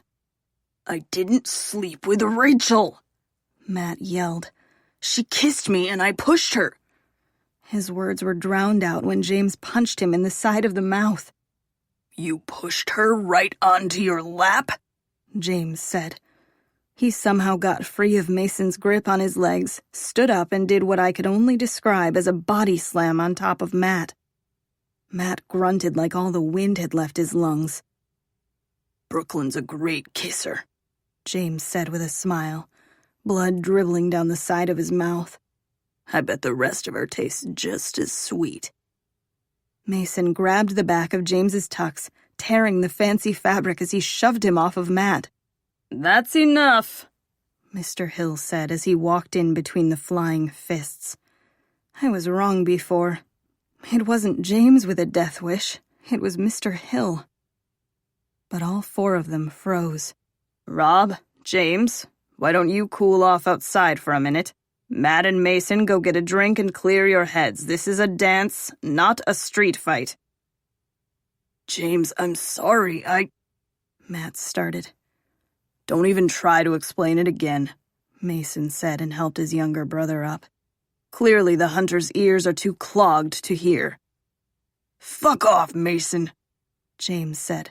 Don't you have some stupid blonde you need to give an STD to? I don't have any STDs. It looked like that was the most insulting thing Mason had ever heard in his life. Mason took a step forward, but Matt grabbed his arm. Rob laughed and elbowed James in the side like that was the funniest thing he'd ever heard. We're done, Mason said. With both of you. Great, Rob said. Because we're done with both of you. Why'd the music stop? He yelled and turned to the DJ. Turn it the fuck up, this is a party. He threw his hands into the air. Rob, Mr. Hill said. Language. As if that was the worst thing that had happened here tonight. The DJ was standing there completely stunned, but it was like Rob's words had pulled him out of a trance. He turned the volume up even louder than before, so I couldn't hear what else Mr. Hill yelled at the Hunters and Caldwells. Rachel was sobbing harder, making it even more impossible to hear Mr. Hill. I would have tried to console her, but I didn't know who was telling the truth and who was lying. So I just stood there, completely stunned. The Untouchables slowly separated. James and Rob went for the doors, and Mason and Matt made their way to the bar. I didn't understand why they weren't being kicked out of the dance. But then I remembered how Isabella hadn't gotten detention even though I had. They were all allowed to do whatever they wanted, including beating each other up in the middle of homecoming. They could get away with anything. Kennedy appeared at my side. I think you just broke the Untouchables, she said. But I barely heard her because Isabella had just stepped into the circle where the Untouchables had been fighting. She leaned down and lifted James's crown off the floor.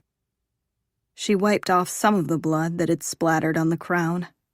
Her eyes locked with mine, and I felt more hatred than the Hunters had for the Caldwells, or vice versa. I wasn't sure who hated who more right now, but none of it compared to how much Isabella hated me. James had kissed me. If all those rumors were true about her being betrothed to James, I'd just touched what was hers.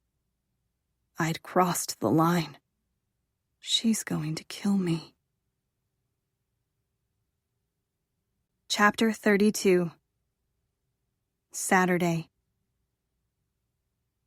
Isabella and I both just stared at each other for a second. She was holding James's crown so tightly in her hand that I thought it might snap. I could barely breathe. Maybe she was planning on snapping the crown in half and then slicing my throat with it. I gulped. But then, Isabella just turned away and disappeared into the crowd. And for some reason, that felt even worse than her just getting it over with right here. She was going to plot out something awful, which made it that much more terrifying. Did you just see Isabella's face? Kennedy asked. Yes. My voice came out weird and squeaky. She's going to do something awful. She turned to me. I know you're mad at Matt, but why the hell did you kiss James, of all people? Couldn't you have just made Matt jealous by making out with Miller? I don't know. Because he asked. I shook my head. I felt like an idiot. She laughed.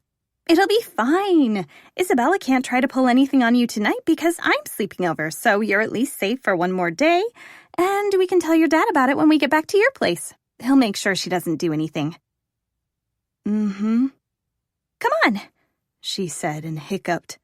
Let's dance. How much had she had to drink while I was making terrible choices? Kennedy, I said and looked down at the empty cup in her hand as she started shimmying her hips. Haven't you had enough? She laughed and threw her hands up in the air. Nunca! She threw the glass in the air along with her hands and it shattered on the floor. But the noise was drowned out by the music blaring all around us. She looked so happy and carefree that all I could do was laugh along with her. I couldn't be mad at her. And she wouldn't let me be mad at myself, because she grabbed my hands and we started spinning in a dizzying circle. At least, I couldn't be mad until she let go of my hands. I stumbled backward and right into someone's strong arms. No, not just someone. I looked up and saw a very familiar-looking, clean-shaven chin. Hi, Felix. I was just about to tap you on the shoulder, but you literally fell into my arms, he said. I turned around, easing out of his grip. Thanks for catching me. He gave me a small smile. I knew he was right in front of me, but this didn't feel like the perfect time to go forth with Operation Felix. This felt like the perfect time to dance with my best friend and not think about the fact that I'd kissed James or that the Hunters and Caldwells had gotten into a fistfight. Or that Miller was somewhere here watching all of this. And I'd told him I'd just be dancing with Kennedy all night. Screw me. May I have this dance? Felix asked, and gave me an adorable bow like we were in some old-time movie. Felix. It's fine, Kennedy said with a huge smile on her face. You two dance. I'm going to get another drink. I saw Rob spike it too, so it's extra strong now. No, Kennedy. I reached out for her, but she literally bolted in the other direction and disappeared into the other dancers. Shit. I heard there was a fight, Felix said. I wish I could have seen Matt get the shit beat out of him, but I got here kind of late. He hadn't been here for the fight? He hadn't seen any of it? There was a fight, but do you mind if we catch up in just a second? I really need to go check on Kennedy. Sorry, that was not the way I planned to start this conversation. He roughly put his fingers through his hair. The last thing I wanted to do was bring up Matt. Let me just rewind for a sec. He put his hand out for me. May I have this dance? Actually, Kennedy... My voice trailed off. I need to go make sure Kennedy's okay. I'm trying to apologize here, noob. Just give me a minute. How many more cups of punch could Kennedy consume in a minute? Probably not that many. I'd been waiting for Felix to talk to me again all week. And here he was wanting to talk. Not that he needed to say anything to me. I was the one that needed to apologize. And instead of manning up to it, I was trying to run in the opposite direction. What was wrong with me? I took a deep breath. Instead of taking his hand, I just started talking. Felix, I'm so sorry. I never meant to lead you on, I swear. It's just that Matt made me promise I wouldn't tell anyone we were seeing each other, And we weren't exclusive, him and I. Or you and I. This was all coming out in a jumbled mess, and Felix was just staring at me. I wasn't even sure he could hear me, so I started talking louder over the music. Felix, you're one of my best friends. I hate fighting with you. I hate you being mad at me. Please don't shut me out. I know I was a jerk, but I didn't mean to be. In the moment, I just really, really needed a shoulder to cry on. Literally. And you were there. And you're so handsome. My gaze had locked onto his ocean blue eyes. What am I even saying right now? I was supposed to be setting him up with Kennedy, not telling him he was dreamy. Finally, a smile spread over his face. Noob, I came over to apologize to you, not the other way around. He stopped asking for a dance and just grabbed my hand and pulled me into his chest.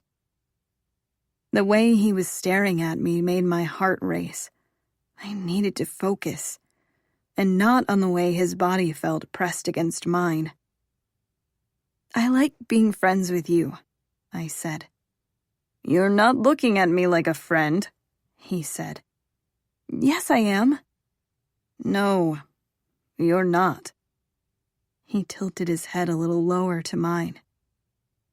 I closed my eyes to drown out the image of him in front of me. Felix Green, it's true, I am attracted to you. And I love talking to you. You have no idea how much I missed our conversations this week. But none of that matters because I'm so confused that my head literally hurts. I'm a freaking mess. You're not a mess. You're beautiful.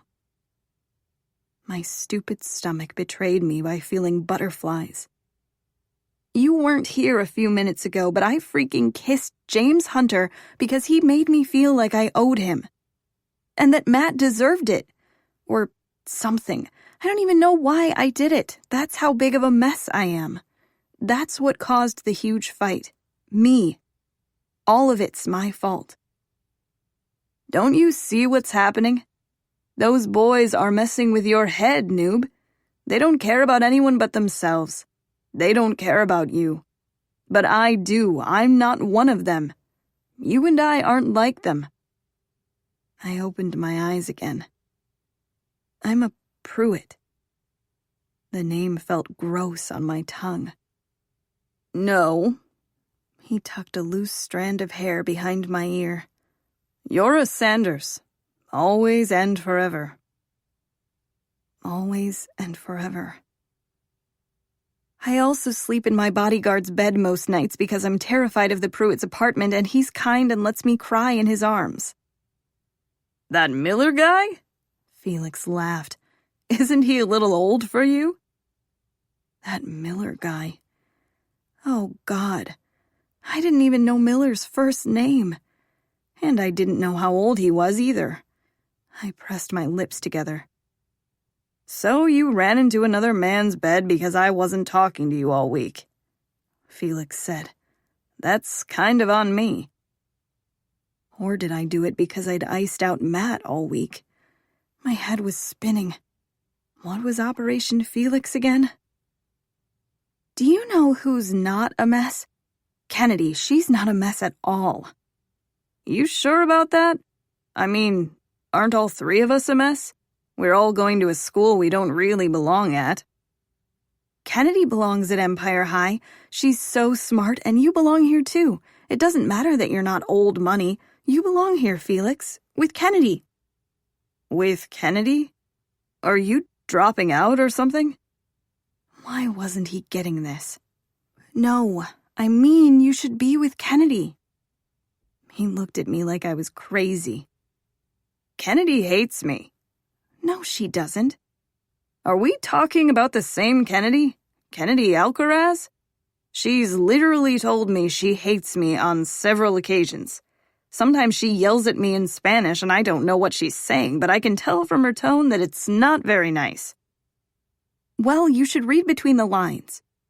There's probably knives between the lines. She doesn't hate you. But it was true. Usually the things Kennedy said in Spanish were not the kindest. I was still wondering what a puta mierda was. But I figured it wasn't good because of the tone she'd used. Well, we can agree to disagree on that one, Felix said. Besides, it doesn't matter, because I'm pretty sure I'm addicted to you. I tried to stay away, yet here I am. Do you think I'd ever be caught dead at a freaking homecoming dance if it wasn't for you? This isn't exactly my scene, noob. Like participating in gym class wasn't his scene. I'd known that when I fell into his arms. He wouldn't have ever come to this dance if it wasn't for me. It was sweet and... Damn it, I wasn't supposed to be confused about this. And if you're still up for kissing people to make Matt jealous, he's watching right now. Oh no. I looked over my shoulder to follow Felix's gaze. Matt was staring at us like he was about to internally combust. I was surprised I didn't see steam coming out of his ears. He downed a cup of punch in one gulp. Did he not know that it was double-spiked? I don't think that's a good idea, I said and turned back to Felix. Yeah, you're probably right. I only just got rid of my last black eye. I'm so sorry about... You already apologized. And I already told you I'm the one that needed to apologize, which I still need to do. And no, I'm not going to sing about it and get chased by Coach Carter. I laughed. But I am sorry. You told me you were confused. You told me you needed time, and I took it personally, that you were spending some of that time with Matt. When I never made it clear that I still want us to be official. He cleared his throat. So, noob, that's what I want. When you're ready, I want you to be my girlfriend. But I just told you about Miller and James, and you know about freaking Matt. Well, I'd want you to stop sleeping in Miller's bed every night, and definitely stop kissing James Hunter. Nothing good could ever come from that. And as for Matt, do you really want to be with someone who kept you a secret so that he wouldn't have to confess to sleeping with his best friend's girl? No, I didn't. I'm asking you to choose me. Like I chose you over my company. Brooklyn, I gave up everything for you. My stomach twisted into knots. But not just because of the fact that his words were true. He had given up his drug business for me. He'd stopped selling just like I begged him to do. But it had just made everything worse. Well, I didn't know that giving up your business would leave room for Cupcake to start one of his own. Well, I mean, we're partners, 50-50. But I'm not selling anymore, so you don't have to worry about anything. Cupcake handles the distribution now. By putting it into cupcakes. Right. Pretty clever, huh? I took a step back from him. No, not clever, Felix. He gave those cupcakes to all of us without even telling us what was in them. He was testing the recipe. He'd already tested it on Kennedy. What? You know that rumor going around? Kennedy's not a slut. I didn't say that she was. Cupcake drugged her and took advantage of her, and you let it happen. Whoa. Felix put up his hands. Yes, I told him to put the pot in cupcakes, but we were supposed to work on the recipe together. I had no idea he'd already done it. I found out about it the same time you did. And I definitely didn't tell him to hide the fact that there was pot in the cupcakes. The whole point is that people do know. That's how we make money. I didn't care about how he made money. I cared about my friend. He raped her, Felix. His Adam's apple rose and fell. I wanted you to stop selling altogether, I said, not pass the business off to a monster. And you asked me to give up my business when you won't even commit to being my girlfriend? You don't know how much you keep asking for. And I'm trying my best to give you everything you want. I'm sorry about Cupcake. I'll talk to him. I'll fix it. You can't fix it. You can't undo what he did to her. He pushed his hair off his forehead. I'm sorry. I know you hate those words, but what else can I say right now? I'm really fucking sorry that happened. I'll talk to Cupcake, and I'll talk to Kennedy. I'll try to stop the rumors. Don't talk to Kennedy. I put my face in my hands for a second. She didn't want me to tell anyone about this. God, I was supposed to be pushing them together, not telling Felix not to speak to her. I pulled my face out of my hands. I promised not to tell anyone. Okay, I won't talk to her. Operation Felix was a complete bust. All I'd accomplished was remembering how easy it was to get lost in his eyes, and forbidding him to speak to Kennedy. This was a total mess. And suddenly everything just felt so heavy. I was used to carrying the weight of the world on my shoulders. When I'd been worried about my mom every day. And now I'd messed up this fresh start in New York. Everything just felt even heavier. It was like I was stuck in quicksand and I couldn't get out. Hey, come here. He pulled me into his arms. I won't let him do anything like that ever again. I promise. Since Kennedy wouldn't tell anyone else about it, his words did make me feel better. He'd make sure it didn't happen to someone else. That was the best that could be done. Thank you. I rested the side of my head on his chest. The music had changed to an upbeat song, but neither one of us seemed to care.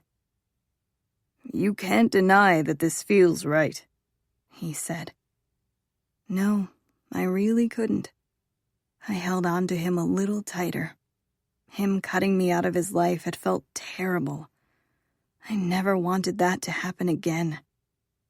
I breathed a sigh of relief. I forgot how much the weight on my shoulders seemed to transfer off when I was in his arms.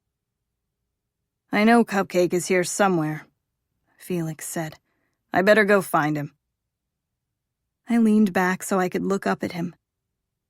Thank you for believing me. I knew that was part of the reason Kennedy wasn't saying anything. She was worried no one would believe her, especially with the rumors going around. Save me another dance? I nodded as his hands fell from my waist. Thanks, Felix, for being understanding and patient and... You're just... Thank you. He smiled. I'd wait a lifetime for you, noob. Chapter 33. Saturday. My heart was more confused than ever as I turned in a circle looking for Kennedy. Tonight was officially a disaster. I knew that I'd just promised another dance to Felix, and I still owed one to Matt, but I needed to get the hell out of here before I did anything else crazy. I didn't see Kennedy anywhere. It seemed darker in here than before. The music was louder, the students rowdier. If the dancing was an indicator, it wasn't just Matt and Kennedy drinking the spiked punch.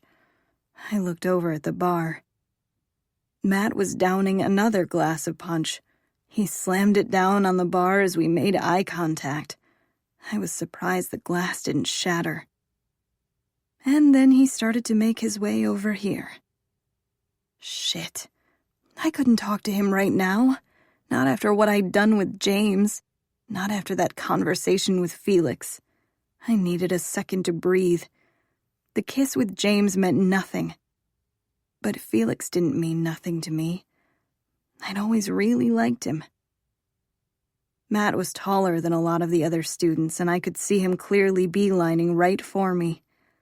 He was only a few seconds away, and I had no idea what to say to him. I had no idea if I could trust him. James had seemed pretty adamant that Matt was a liar, And I'd had my fair share of Matt's lies to add to the list. Rob stepped in front of me. "Wanna dance?" His lip was cut from the fight, and he'd lost his bow tie somewhere. It was probably trampled on the floor. It was tempting just to give me a few minutes before I had to talk to Matt. But the last thing I wanted to do was give anyone else the wrong idea. I'd kissed James, fallen for Matt. Mr. Pruitt apparently wanted me to be with Mason. The last thing I needed was another untouchable on my radar. It was like Rob could see my hesitancy, so he made the decision for me. He grabbed my hand and pulled me into his chest without waiting for a response. "Trust me, Sanders," he said. "You don't want to talk to Matt right now. He's kind of an angry drunk." So he'd seen Matt coming over here too. Rob's words slowly registered in my brain. Matt was an angry drunk? I tried to see him over Rob's shoulder, but Matt had disappeared somewhere. I'd seen Matt angry, but I'd never seen it directed at me. "So you're rescuing me from an awkward conversation?" "No, I'm trying to get on his nerves because he's an asshole." "Rob..." "He is. I know it, and you know it too. What are you doing wasting your time with him?" I shook my head. "How could you say that? Even with everything that's happened, he's one of your best friends. I don't get why you basically just turned homecoming into a fighting ring." "We were best friends. Past tense." "So punching him in the face was your solution?" "No." Rob looked at me like I just wasn't getting it. "He punched James in the face. Twice. I was defending my brother." James asked for it. He was itching for a fight. But I kept my mouth shut. "You don't know the whole story." "I know enough." "Are you really not going to hear Matt out?" I asked. Not that I could really judge. I'd pushed that conversation with Matt off all week. Rob lifted his chin a little. "Brothers before bros." "Is that really a thing?" He pulled me a little closer. "I didn't realize it had to be a thing. But yeah, it is. Matt crossed a line." "Friends are supposed to forgive friends." Rob smiled. "That's why I've forgiven you for dating a Caldwell." I laughed. "Rob, you and I aren't really friends." He put one of his hands on his chest. "Sanders, I don't just go around giving nicknames to anyone." "That's hardly a nickname, it's my last name." "Rumor has it that it's actually not your last name anymore." I pressed my lips together. "But I promise I won't start calling you Pruitt instead." He put his hand back on my waist. "I appreciate that." I tried to peer over his shoulder again, this time looking for Kennedy. "Have you seen Kennedy? I really need to go see if she's okay." "Yeah, I saw her at the punch bowl a few minutes ago." "Damn it. I should probably..." "You still owe me a favor, you know," Rob said. "Hmm?" I asked, even though I knew exactly what he was referring to. A smile spread over his face. "Don't play dumb with me, Sanders. You screamed my name, remember?" "As you locked me in Matt's room, yeah, I remember, but you tricked me. I don't owe you anything." "Actually, you do." "I swear to God, Rob, if you ask me for a kiss, I'm going to lose my mind." He laughed. "Sanders, I don't need to win a bet to kiss you. If I wanted a kiss from you, I'd just take it, and then you'd beg me for another." I laughed. "No." He smiled. "Maybe." "Definitely not." He laughed again. "You're the one who immediately thought I'd ask for a kiss. Clearly you were the one thinking about it." "I most certainly was not." "Keep telling yourself that, Sanders. But since you don't want a kiss, I was thinking." His voice trailed off. He stared down at me like he was deciding how to torture me. Rob, I already did this dance with James. If you're trying to make Matt jealous, I don't want anything to do with it. Oh, this favor would have a lot more to do with screwing over Isabella. He'd officially piqued my interest. You want me to help you screw over Isabella? Yes, unless sisters before bros is your new motto. Not a chance. He laughed. Do you have access to her bedroom? Because I've been over to the Pruitt's place countless times, and I've never been allowed upstairs. Well, I think I do. Maybe. I sleep in the opposite wing. I've never really been down the hallway that leads to her bedroom, but I'm sure I could find it. Isabella had been in my room. Certainly I could go into hers. What are your feelings about frogs? Like, lots of them.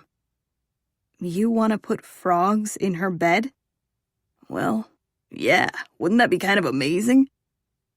I could already picture Isabella's face, and her screaming. But for some reason, the scene made me feel bad for the frogs. Couldn't we do something where it wasn't possible for her to hurt an innocent animal? You're worried she'd kill the frogs? First the frogs, then me. I laughed, even though I was very serious. She's not going to kill you. Do you have any idea how many times she threatens to kill me on a weekly basis? It's a lot, and she's never gone through with it. Rumor has it that she had to sign some contract with her dad, promising not to ever do it again. Again. That was the same kind of thing Mr. Pruitt had said. That Isabella was no longer allowed to use his assets to freaking kill people. What do you mean, again? She's killed someone before?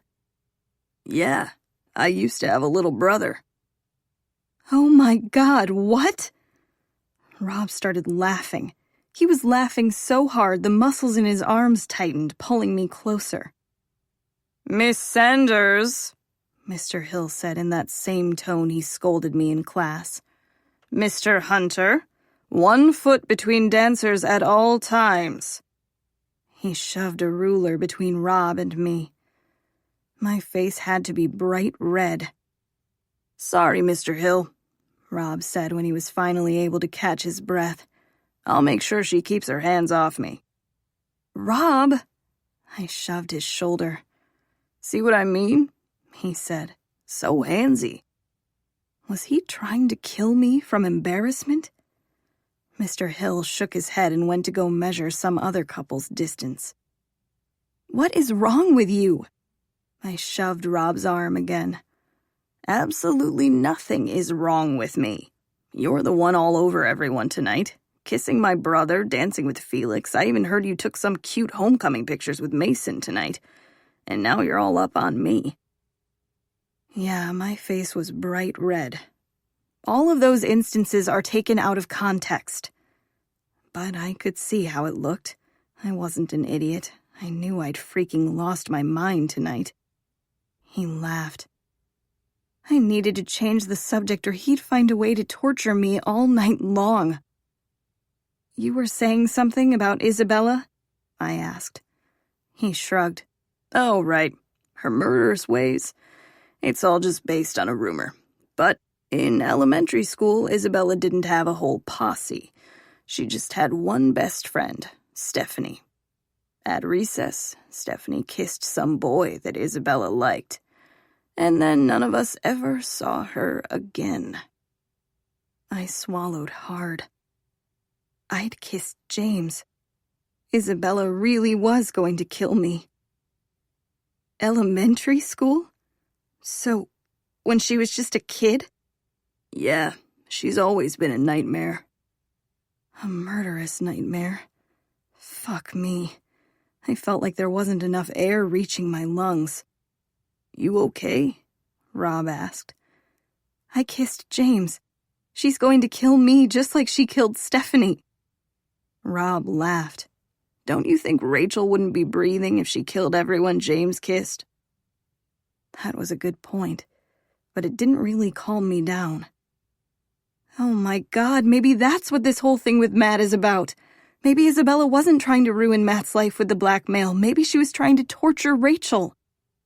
And Matt had just gotten stuck in the crossfire. How had I not seen this before? Rob lowered his eyebrows like he was thinking it over. If that was true, then... I swallowed hard.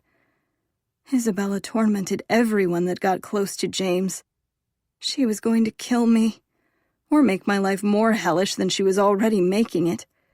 I pictured her cold stare as she'd picked up James's homecoming crown. She was plotting something awful. It could happen at any moment. I need to get out of here.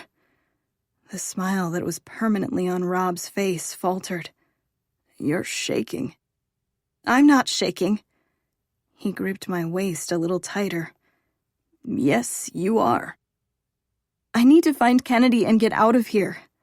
Kennedy was going to spend the night. She'd be with me. I'd be safe back at home. Home? God, was I safe there? Isabella had snuck into my room earlier and cut up all my clothes. What if she was going to slice my neck next? Are you okay? No, I'm not okay.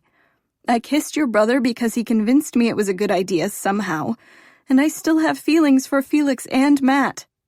And Miller. Damn it, where was Miller? I needed him to get me out of here. Hey, take a deep breath, Rob said. It felt like the air I breathed in wasn't reaching my lungs. Everyone's so mad at me. No one's mad at you. That was a lie. I gasped for air. Take a deep breath, Brooklyn. I think you're having a panic attack. Isabella's going to kill me.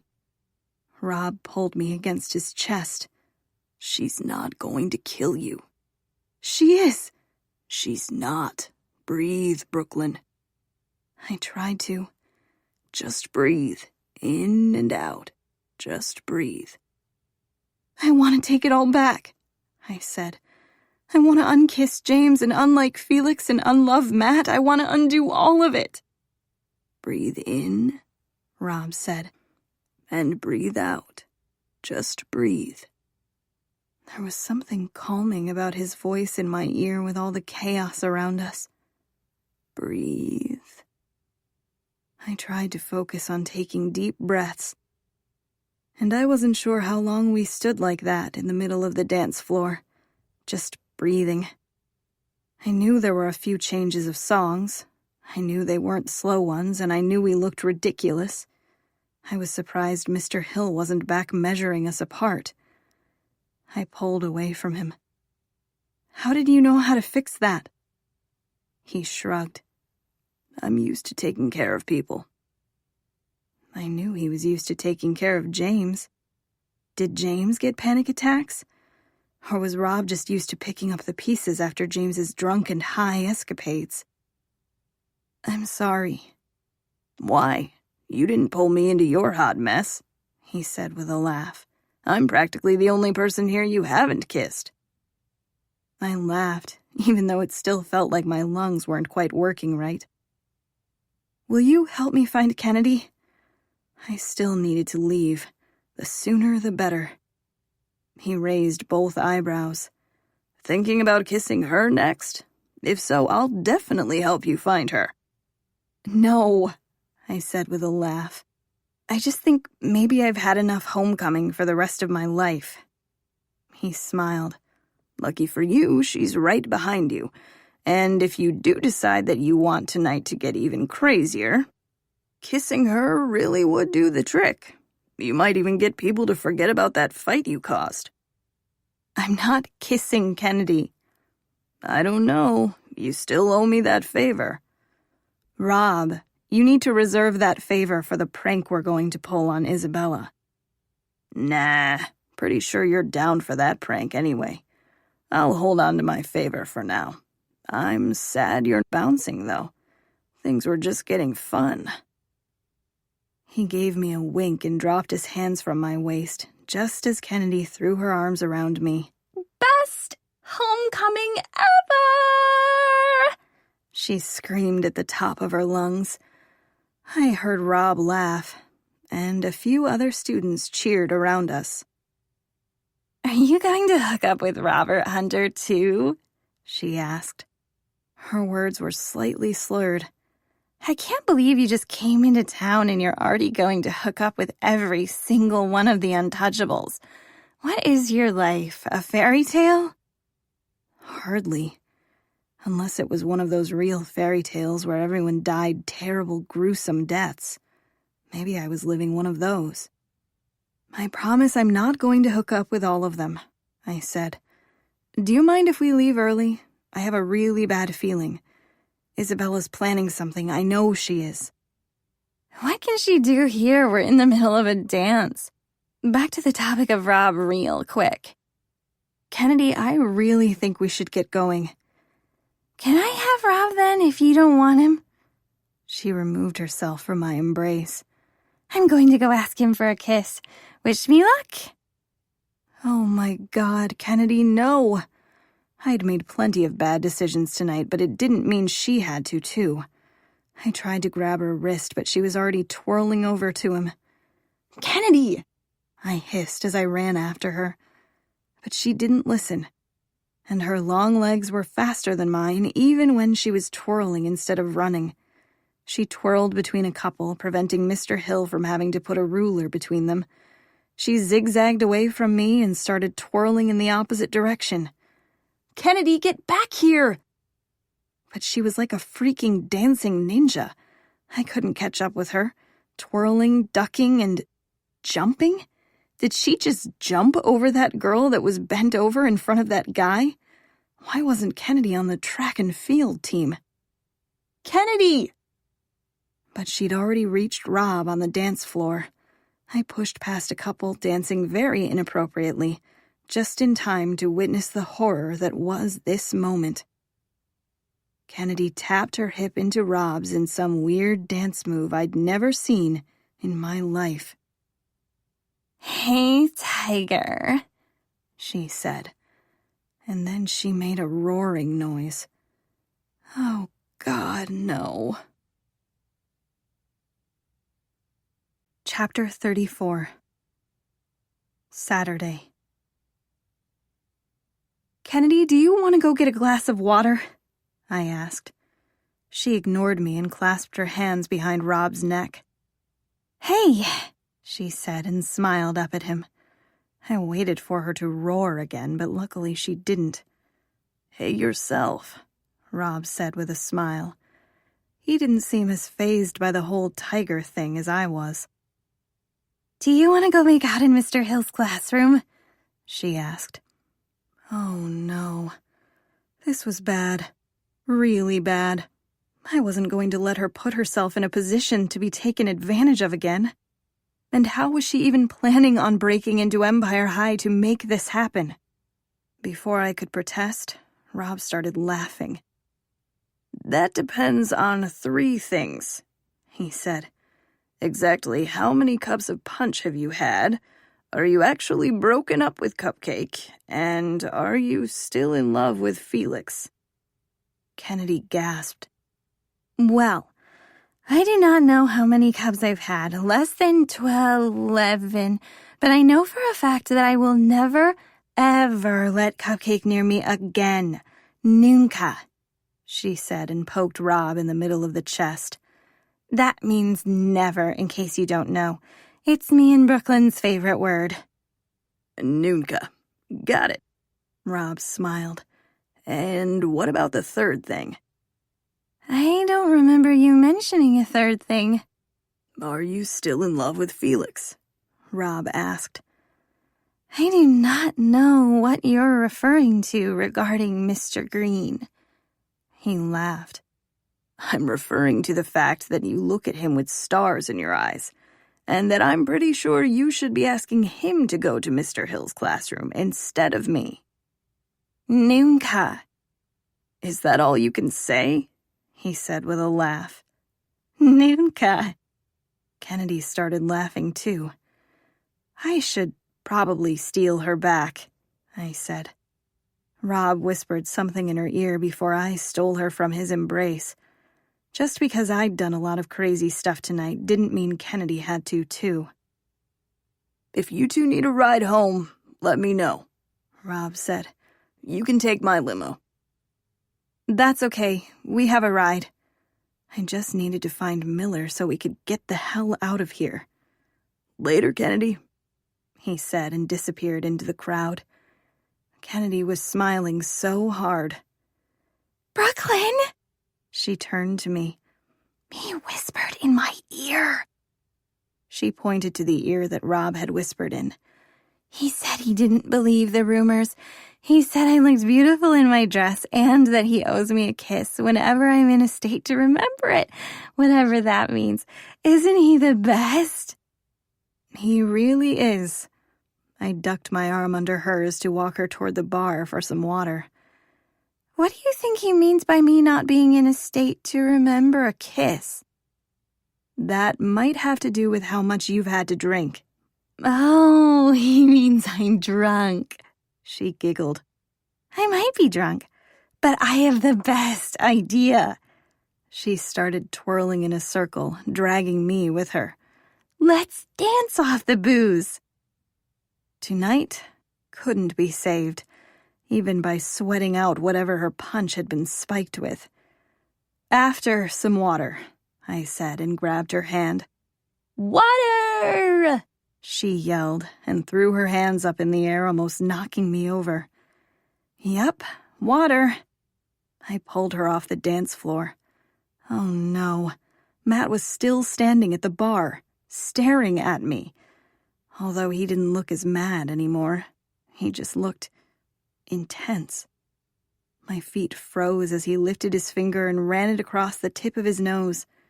His lips even turned up in a smile. Why was he smiling at me and giving me our signal? Hadn't he seen all the terrible things I'd just done? I knew I'd promised him a dance, but not right this second. I needed a moment to just breathe. I turned us in a circle and Kennedy yelled, Yay, we're dancing! I spotted Miller standing along the wall. His arms were folded across his chest, and he was also staring right at me. Matt no longer looked that pissed, but Miller sure did. Despite that, it still seemed easier to walk toward Miller. I pulled Kennedy with me. Miller raised his eyebrow at us as we stopped in front of him. So, I'm guessing you saw that? I asked. His arms remained folded across his chest. Which thing? That was a fair blow. I'm really sorry. You said you were only going to dance with Kennedy. Yet Kennedy's been hanging out at the punch bowl all night, which now that I'm paying attention to her instead of staring at you dancing with literally every guy in the place, I realize that the punch bowl is spiked. Fuck. I'm sorry. You've already said that. He ran a hand through his hair. I need to go tell them to dump the punch before anyone else drinks it. Miller? I reached out and grabbed his arm. Please, can you just take us home? There aren't any other guys you want to make out with first? I winced. I deserved that. Miller... I think I need a minute, Brooklyn. He walked past me. But instead of going over to the bar to warn the bartender of the spiked punch, he pushed out the doors of the ballroom. Shit. Kennedy pulled on my arm. Come on, this is supposed to be the best night ever. I don't want to go home yet. Dance with me. Kennedy, I messed everything up. I felt like curling up in a ball and crying. This wasn't the best night ever, it was the worst. What happens at homecoming stays at homecoming. I don't think that's a thing. Sure it is. Please. She stuck out her bottom lip. Dance with me. I'd already let her down tonight, and Miller said he needed a minute to cool off. It wouldn't kill me to dance while I waited for him to come back. Okay. Kennedy dragged me onto the dance floor, but I kept my eyes on the ballroom doors. Song after song passed, but Miller didn't come back. I started to look around for Rob. He'd said we could borrow his limo, or maybe Felix could get us home. He was still here somewhere, right? The later it got, the more my stomach twisted into knots. I had that same feeling in my gut that I did the day my mom had passed away. The same feeling I did when the ambulance had come to Empire High. It was like a ticking time bomb. I needed to get us out of here. The music died away and Mr. Hill tapped on the microphone. "Let's give a hand to our homecoming king and queen, James Hunter and Isabella Pruitt." He clapped his hands together as Isabella and James walked up to the stage where the band was set up. "It's tradition for the king and queen to have a dance," Mr. Hill said and stepped to the side of the stage as Isabella and James walked on. Isabella grabbed the mic from him. "And it's tradition for the queen to make a speech," she said into the microphone. "No, that's not," started Mr. Hill. Isabella directed one of those glares I thought was reserved for me right at Mr. Hill. He shut his mouth. Isabella cleared her throat. "Who's having a fun night?" Tons of students cheered. James stood there with his hands shoved in his pockets. He must have tossed his torn tux jacket. There was what looked like a footprint on his white dress shirt. And he was sporting a black eye. He looked like he'd rather be anywhere in the world than on that stage with Isabella. And I didn't blame him. "James, come here," Isabella said. "You lost your crown earlier in that silly bit of argy-bargy." James didn't move, so Isabella walked over to him and put his crown back on. "Perfect," she said as she placed her hand on the side of his face. He grimaced. "Speaking of perfection," Isabella said into the mic, "I recently discovered that I have a baby sister. It was the most unexpected but brilliant news. I've always wanted a sibling. Sissy, where are you? I want to officially introduce you to everyone." My traitorous fellow classmates parted like the Red Sea. Kennedy and I were just standing there with everyone staring at us. The ticking in my head stopped. This was the explosion I was expecting. God, what was she going to do? "Oh, splendid," Isabella said. "Don't you all love her tiara? I thought it would be perfect for her to wear one tonight. The princess to my queen. Do we have a spotlight? Can we put a spotlight on my sister?" She looked over at the DJ.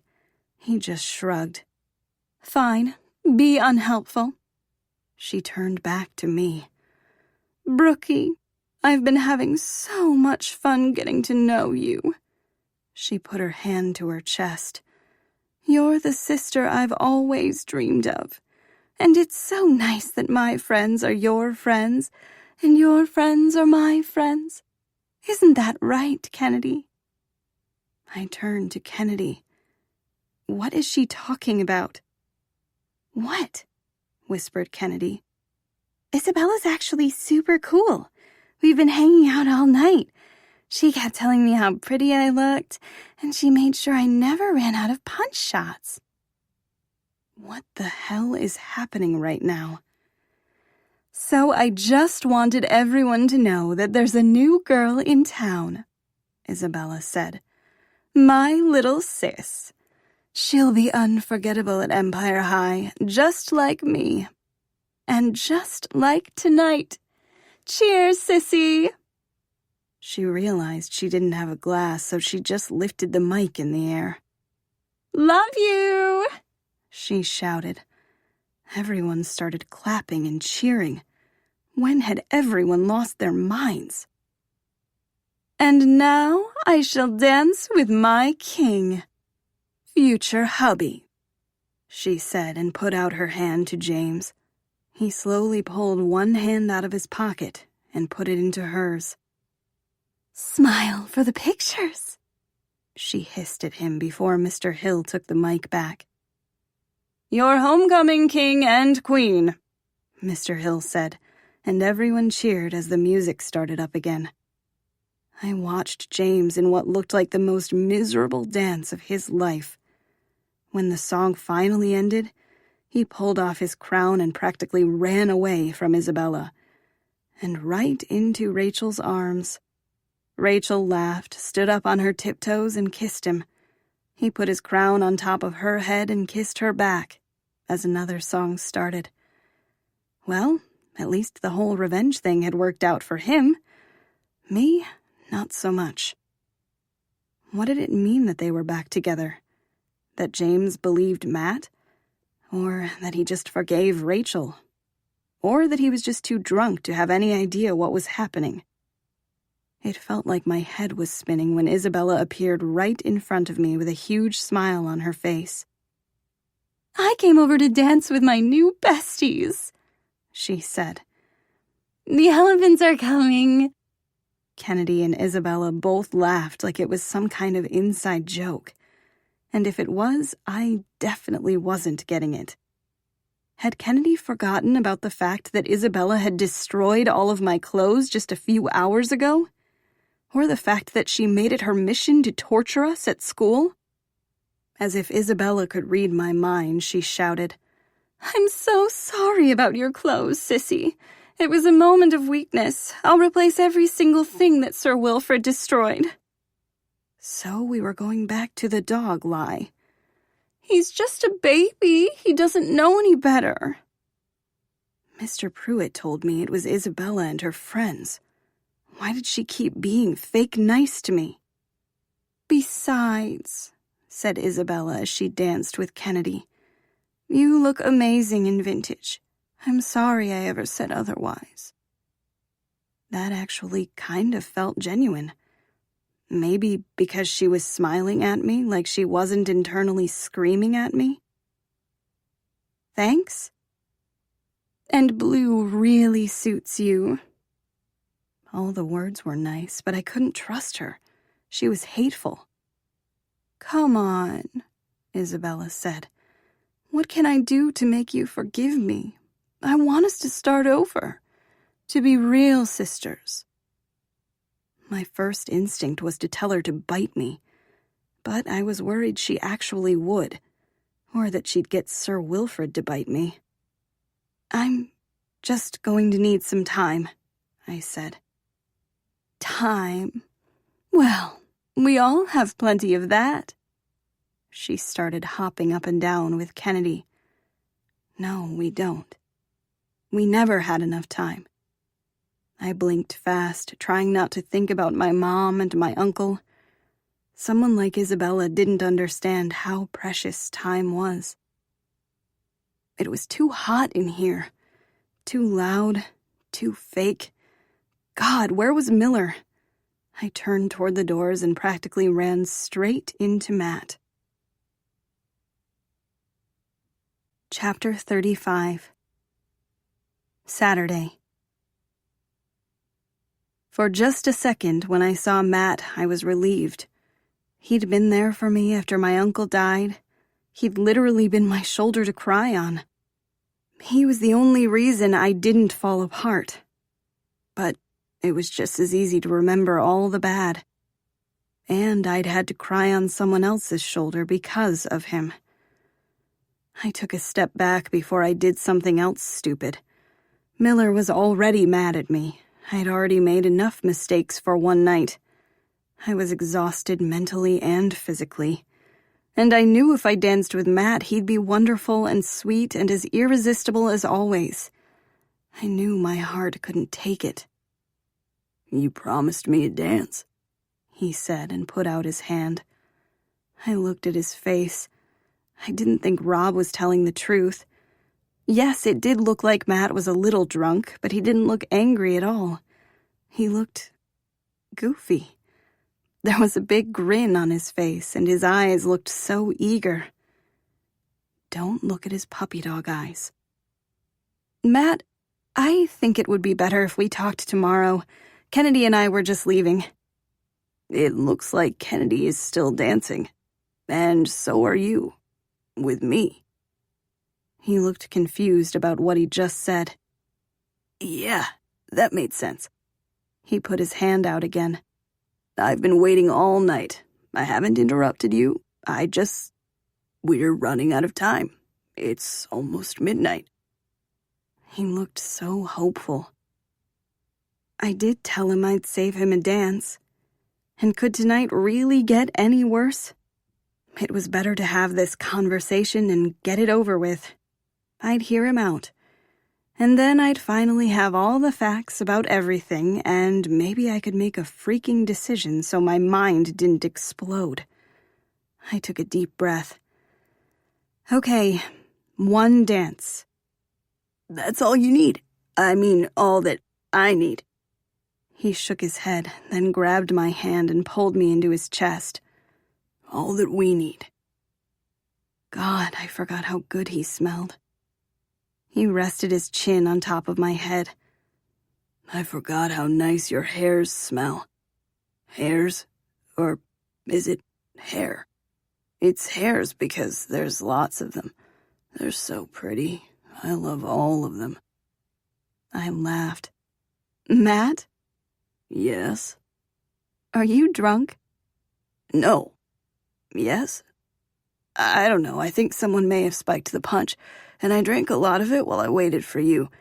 Why do you make me wait all night while you danced with everyone else?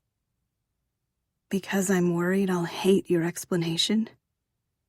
Or that I'll understand it and fall for you even harder.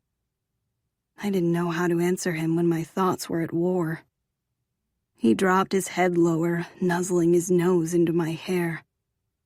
I've missed you, he said, forgetting his question. I've missed you too. Did you like my song? He pulled back so he could look down at me. It was for you. I was singing just for... He lifted his hand and booped me on the nose. You. Yup, Matt was wasted. Your song was perfect.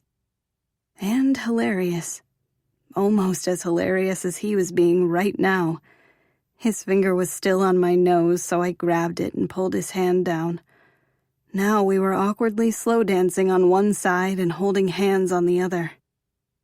I'm not a good singer, Matt said, his goofy grin spreading. But I'll sing it again if it'll make you forgive me. I'll sing it forever. Oh, let me sing it again right now. I need to find my backup dancers.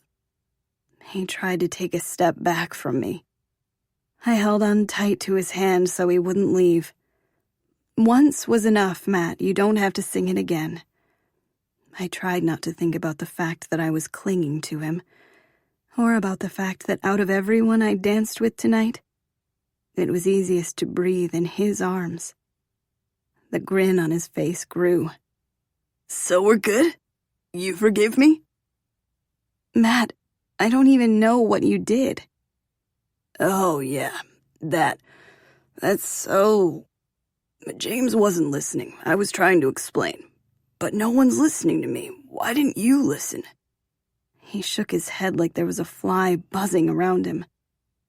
I turned off my phone so I didn't see your texts. You never tried to explain it to me in person. You ran after James at lunch and just left me sitting there. You didn't come to school for days. He stopped shaking his head. But I told you I was worried about him. He dropped his forehead to mine. You're strong. You're so fucking strong. I knew you'd be okay. But I didn't know that James would be okay. He needed me. I swallowed hard. I'm not strong. Yes, you are. You're the strongest person I know. You lost your mom and your uncle, and you freaking live with Isabella and that horrible family. You're strong, baby. And you smell so good. He dipped his nose into my hair again. I blinked fast so I wouldn't cry. I wasn't strong. I was lonely and scared, and I'd run straight into Miller's arms. What had I done? James needed me, he said again. I didn't want him to hurt himself. I couldn't leave him alone, even though he wouldn't even let me in his stupid house.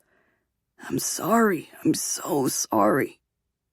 He pulled me closer like he was scared I'd disappear. Part of me just wanted to forget everything. Drunk Matt was somehow even more endearing than sober Matt was. And clearly I wasn't strong, because I was seriously considering dropping the whole subject without questioning him more. I tried to stop smelling his cologne so I could think straight. What did you do with Rachel? That's what I've been trying to tell everyone. She and James got in a fight at some dumb party this summer, and she came to me crying. I went to give her a hug because I hate when people cry. Baby, I hate when you cry.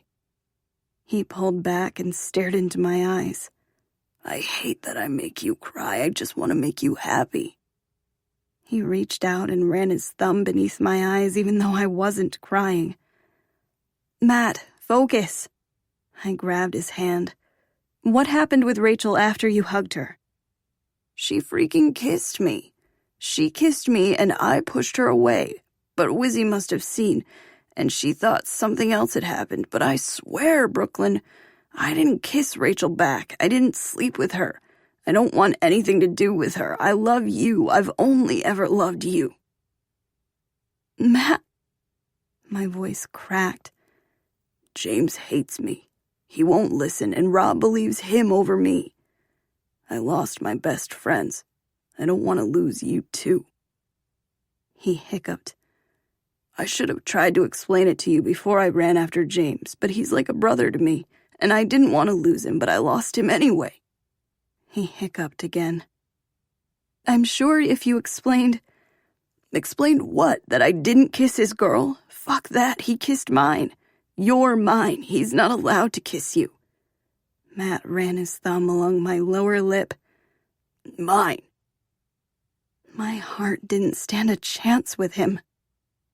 You swear you didn't sleep with Rachel?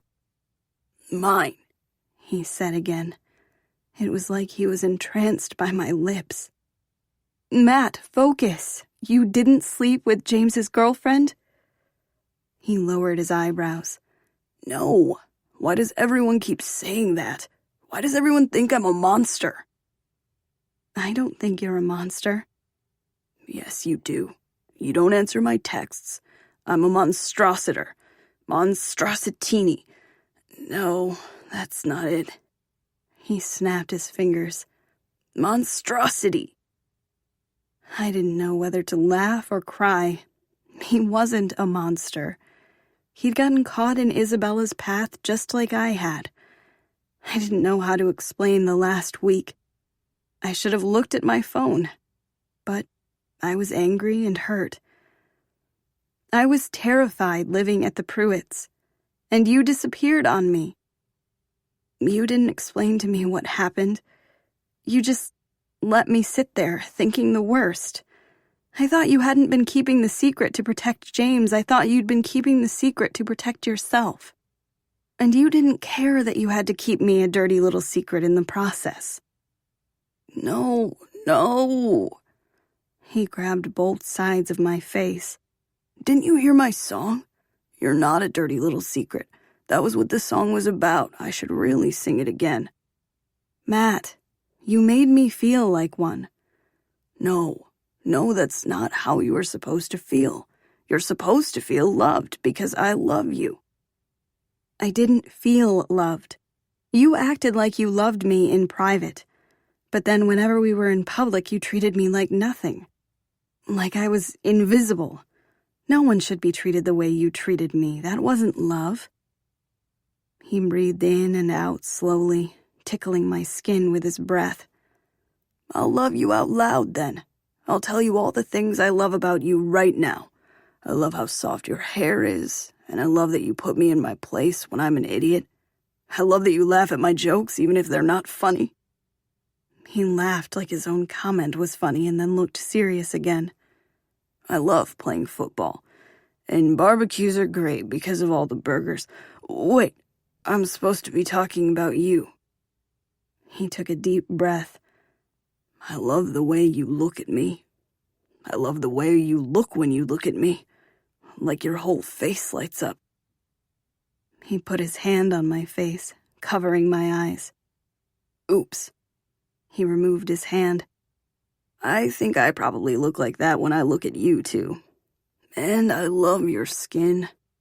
He ran the tip of his nose across my cheek. It's even softer than your hair.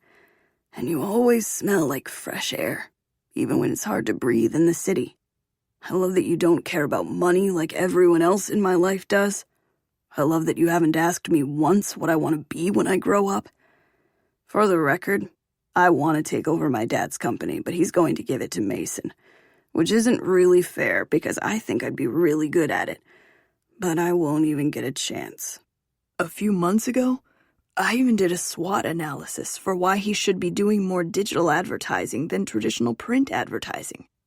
I made a stupid slideshow and everything, and he told me he didn't have time to even see it. Digital advertising is the future, and he doesn't believe in me enough to even hear me out. God, Matt. He was rambling, but I didn't want him to stop. I wanted to know every confession he had. Drunk Matt was honest and talkative, not angry. I love that you don't care about what other people think of you. Not even me. Especially not me when you're mad. I kinda even love when you're mad, because you stare at me with all this heat in your eyes and it makes me hard. It's so hard to control myself around you because you're so beautiful. I love talking to you, and I love that you're wearing sneakers with your dress. It's cute, but somehow fucking hot, too. You look amazing. I looked down at my kids. He was the only one that noticed them all night. He was drunk, I knew that. But he still noticed things about me that no one else did. He saw me. He knew me. And he wasn't embarrassed of me. He was just worried about his friend. Ex-friend. He'd made a few mistakes, but I certainly had too. Does that answer your question? He asked. I don't remember what you asked. Did you even ask a question? He laughed and put his chin on top of my head again. Your hair smells so good. You've mentioned that. He leaned forward, putting more of his weight on me. I didn't like it when you kissed James. Can you please not do that again? I promise I won't do it again. And you won't sleep with him, right? Because I've been waiting really impatiently to be your first. Do you know how often I have to take cold showers because of you? I laughed. No, I don't. A lot. But I jerk off thinking about you more than that. I swallowed hard. Drunk Matt was definitely honest. A lot, huh? Mm-hmm. He moved his lips to my ear. I need to tell you a secret. I don't think I mentioned this yet, but I'm a little drunk tonight. Oh, you've mentioned it. Well, that's not the secret. The secret is that it's okay if you want to take advantage of me. I won't press charges. I laughed. Maybe a different night, when you'll remember. Okay, I'll just dream of you again then. I dream of you a lot too. It's better than sheep. He laughed. Did he mean counting sheep? He wasn't making any sense. He leaned forward, putting more of his weight on me. Oh my God, he's so heavy. Matt, I can't hold you. Just for a second. You're too heavy. He giggled. Oh no. He moved back and looked down at his perfect torso. Is that why you don't want me? You think I'm fat? What? I couldn't help but laugh. No, you're perfect. Then why are you torturing me? I'm not trying to. Then why do you dance with Felix right in front of me? That was a good point for a drunk person to make. I'm sorry. I made one mistake, Brooklyn. I should have told James right away, but I was being stupid. Isabella got under my skin, but that doesn't mean I'm not allowed to be happy. That doesn't mean you aren't my forever. You are my forever. I know you are. Of course he was allowed to be happy. And of course he was allowed to make mistakes. I'd certainly made a ton of them. I want to make a deal. He stuck out his hand for me. No more secrets between us. Ask me anything, he said, and I'll answer it. He grabbed my hand and shook it before I could decide. Okay, Matt. You didn't ask a question. I'd already asked him all the questions I needed to, and I believed him. Rachel was clearly a mess, not that I was one to talk. Her relationship with James had to be toxic because James was toxic. And who knows, maybe James was right. Maybe Rachel had thrown herself at Matt because all she cared about was money. And she was scared James was going to renounce his inheritance. Ask me anything, Matt said again. Why do you call Isabella Wizzy? What does it mean? He started laughing. Wizzy? He laughed even harder. Oh, you're going to like this, and she'd probably kill me for telling anyone. Actually, I think Mr. Pruitt's telling the truth. I don't think she can actually kill us. I hope so. Yeah, me too. He went to go put all his weight on me again, but I pressed my hand against his chest to stop him. He was going to knock me over. So what does Wizzy mean? He giggled. Isabella peed in our pool during Mason's 12th birthday party. He put his hand over his mouth to help stifle the laughter. It didn't help, and now I was laughing too. But how would you even know that she did? It's not like she pooped in the pool. We have that urine indicator dye. It turned bright purple all around her. You should have seen her face. She tried to swim away, and the purple followed her. Is that seriously a thing? Yes, he giggled. Wizzy didn't know it existed either. He looked at me so seriously. But now she does. Wizzy because she whizzed in the pool. That was amazing. And maybe that information would somehow be useful whenever Isabella decided to torture me next. I looked over my shoulder at Kennedy and Isabella dancing. Hey! Matt turned my face back toward him. Are we okay? I swear I don't have any other secrets. I swallowed hard. Maybe he didn't, but I did. I stared into his eyes. He was drunk. He might not remember this, but I needed to tell him anyway. When we weren't talking, I kind of started hanging out with someone else. Felix is dumb. Don't date him. He stuck out his tongue. I laughed. Not Felix. James is dumb too. He's the worst. He's not my friend anymore. Yeah. Matt was breaking my heart. He looked so sad when he said James wasn't his friend. But it wasn't him either. Matt made a farting noise with his mouth. Put that away. I'm trying to talk to you. I tapped on his tongue, which just made him lick my hand. Matt! Brooklyn! He said in a high-pitched voice that probably matched my own. I couldn't help it. I burst out laughing, which just made him laugh too, which somehow ended up with him pressing his lips to mine. For just a second we stood like that, remembering what it felt like to be us. But then he proceeded to make the farting noise again, against my mouth. Hey. Mason wrapped his arms around Matt's shoulders, pulling him away from me. I think we should get you home before you start doing something embarrassing like making farting noises against your girlfriend's mouth. He winked at me. But I was just talking to Brooklyn. I need another minute. Trust me, Mason said. You've probably done enough talking. Let's get you home. Matt nodded. Okay, I'll see you tomorrow, Brooklyn. Don't sleep with someone dumb tonight. I love you. I laughed. I love you too." The words fell out of me. I meant them. I did. I just wasn't sure why my chest ached when I said them.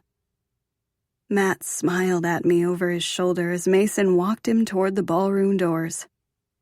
"You are not my dirty little secret," he sang as Mason opened the door. Mason elbowed him in the ribs to make him stop, which just made both of them laugh. I wanted to go after them.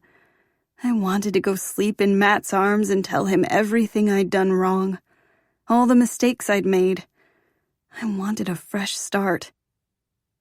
But Kennedy bumped into me, almost toppling us both over. I grabbed her to steady her on her feet. Mason would take care of Matt, and I needed to get Kennedy home. But where the hell was Miller? Chapter 36. Saturday. "I'm sleepy," Kennedy said with a huge yawn. But she continued twirling in a circle. It looked like she was going to fall over. I know. I grabbed her around the waist to try to support her. I think we should call it a night. Let's go find Miller so he can take us back to the Pruitts. I looked over toward the doors. Seriously, had he gone on a walk or something? I thought he'd be right back. "You can catch a ride with me, chicas," Isabella said. Kennedy taught me that fun word. Kennedy laughed. "The elephants are coming!" "The elephants are coming!" Isabella yelled back. What the hell do they keep going on about elephants for? It didn't make any sense. The elephants weren't even our mascot. I hated that Kennedy had an inside joke with Isabella. The thought of the two of them being friends made me feel sick to my stomach. "I was just heading out anyway," Isabella said. "I pronounce this dance officially dead. Let's all go home and hang out there instead." Hang out?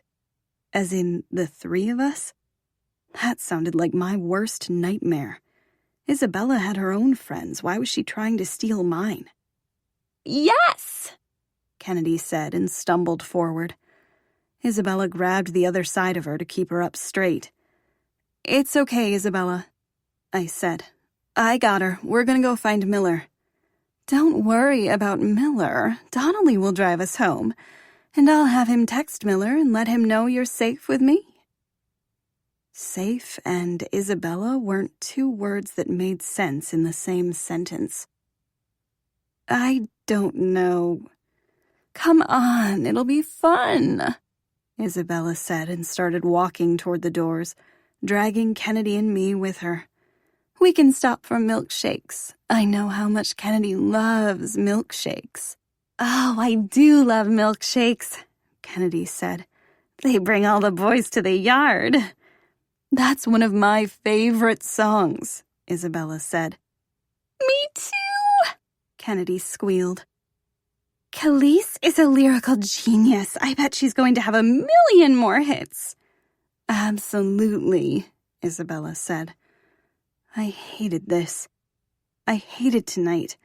I hated the fact that I didn't know Kennedy loved milkshakes or Khalees songs. And that I didn't know what "the elephants are coming" meant. "Really," I said as we pushed through the ballroom doors. "We're just going to look for Miller. I'm sure he's here somewhere." I looked both ways down the hall, hoping Miller would just be leaning against one of the walls, but he was nowhere in sight.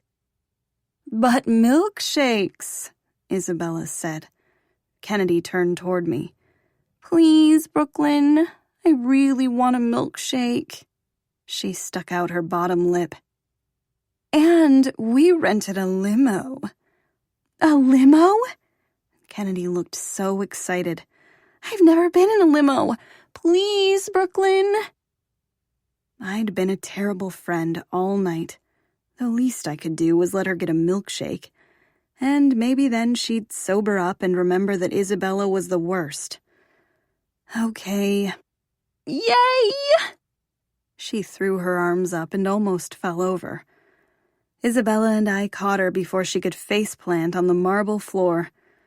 The three of us walked out into the chilly autumn night. Isabella's driver, Donnelly, had already pulled up to the front of the hotel. He was smoking a cigarette, and it took a second for the puff of smoke to drift away from his face. He looked so sinister. I really didn't want to do this. I looked around once more for Miller, but he wasn't out here either. "This is so exciting," Kennedy said. Exciting for her, torture for me. Donnelly tossed his cigarette on the ground and rubbed the heel of his shoe against it before opening the back door of the limo for us. Kennedy practically jumped through the door with a squeal of delight. Isabella followed her with a laugh. "Will you text Miller and let him know I got a ride home with you instead?" He didn't even bother to look at me. Mm-hmm. His voice sounded weirdly high-pitched, like he was nervous. "Are you okay?" I asked. What? Yeah, of course. He wiped a bead of sweat off his forehead, even though it was freezing out here. "Are you sure? You seem nervous about something." He laughed. You try driving a huge limo in this city, it's a nightmare. I had to circle around the hotel like 5 times because I couldn't merge. Oh, that made sense. "Yeah, I wouldn't want to drive it around either. I'm sorry about that." He lowered his eyebrows as he looked at me. "Thanks." I knew that look. It was the same one Justin gave me when I asked him what his goals were, and the same one Tiffany gave me when I thanked her for the food. Donnelly was underappreciated. The Pruitts didn't treat him like a human. I'd never be like them. "I'll try my best to keep them quiet back there, so we don't distract you." Thanks, I really appreciate that. "No problem. Thanks for driving us home." I followed Kennedy into the back of the limo and Donnelly closed the door behind us. Wow. I'd never been in a limo before either, and it was pretty awesome. There were lights along the roof of the limo and everything was glowing. There were even glasses of what looked like champagne sitting there ready for us. And strawberries. Yum. Isabella's little demon dog, Sir Wilfred, jumped up on the seat beside me. He wagged his tail and looked up at me like he hoped I had treats. Had he been sitting in this limo all night? I reached out to pet him and was relieved when he didn't bite my hand off. "We're going for milkshakes," Isabella said as Donnelly climbed into the front seat. The little separator between the front and back of the limo was down. I think I should just take you girls home, Donnelly said. "No, we want milkshakes." "But milkshakes, Donnelly!" Isabella screamed. "Isabella," I said, "maybe we should just go home." She stared at me like she was going to rip my face off when I said the word home. But it was just for a second. Her face morphed into a fake smile right away. "We can go home after we get milkshakes," she said loud enough for Donnelly to hear. "Give me 1 second, chicas."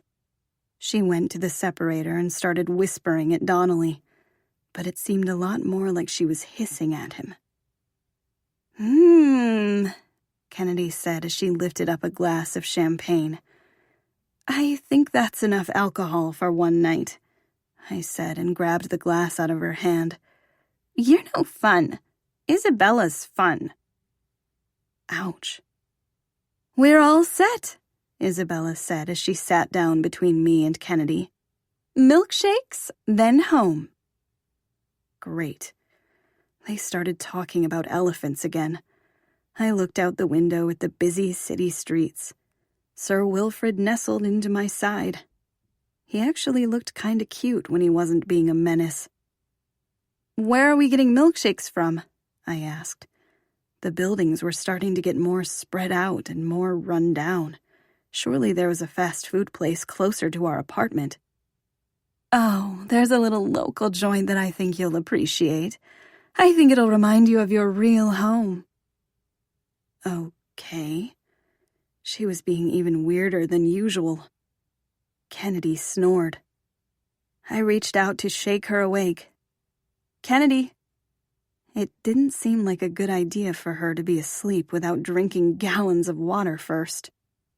Don't bother, Isabella said. She won't be waking up for roughly 5 hours. What? I climbed out of my seat. Kennedy? I grabbed her shoulders. Wake up! I shook her. What the fuck is happening? Kennedy? Isabella laughed. Tragic, isn't it? That someone like her could possibly ever believe that I would be friends with them? Like I'd ever be friends with a mutt. God, you hateful bitch. I turned to face her. What did you do? I tried to keep my voice even, but I'm pretty sure it betrayed me. She just laughed. For a few minutes, I thought that she and Kennedy were actually friends. But Isabella wasn't capable of having real friendships. She was demonic. What did you do to her? Isabella brushed some unseen piece of lint off her shoulder.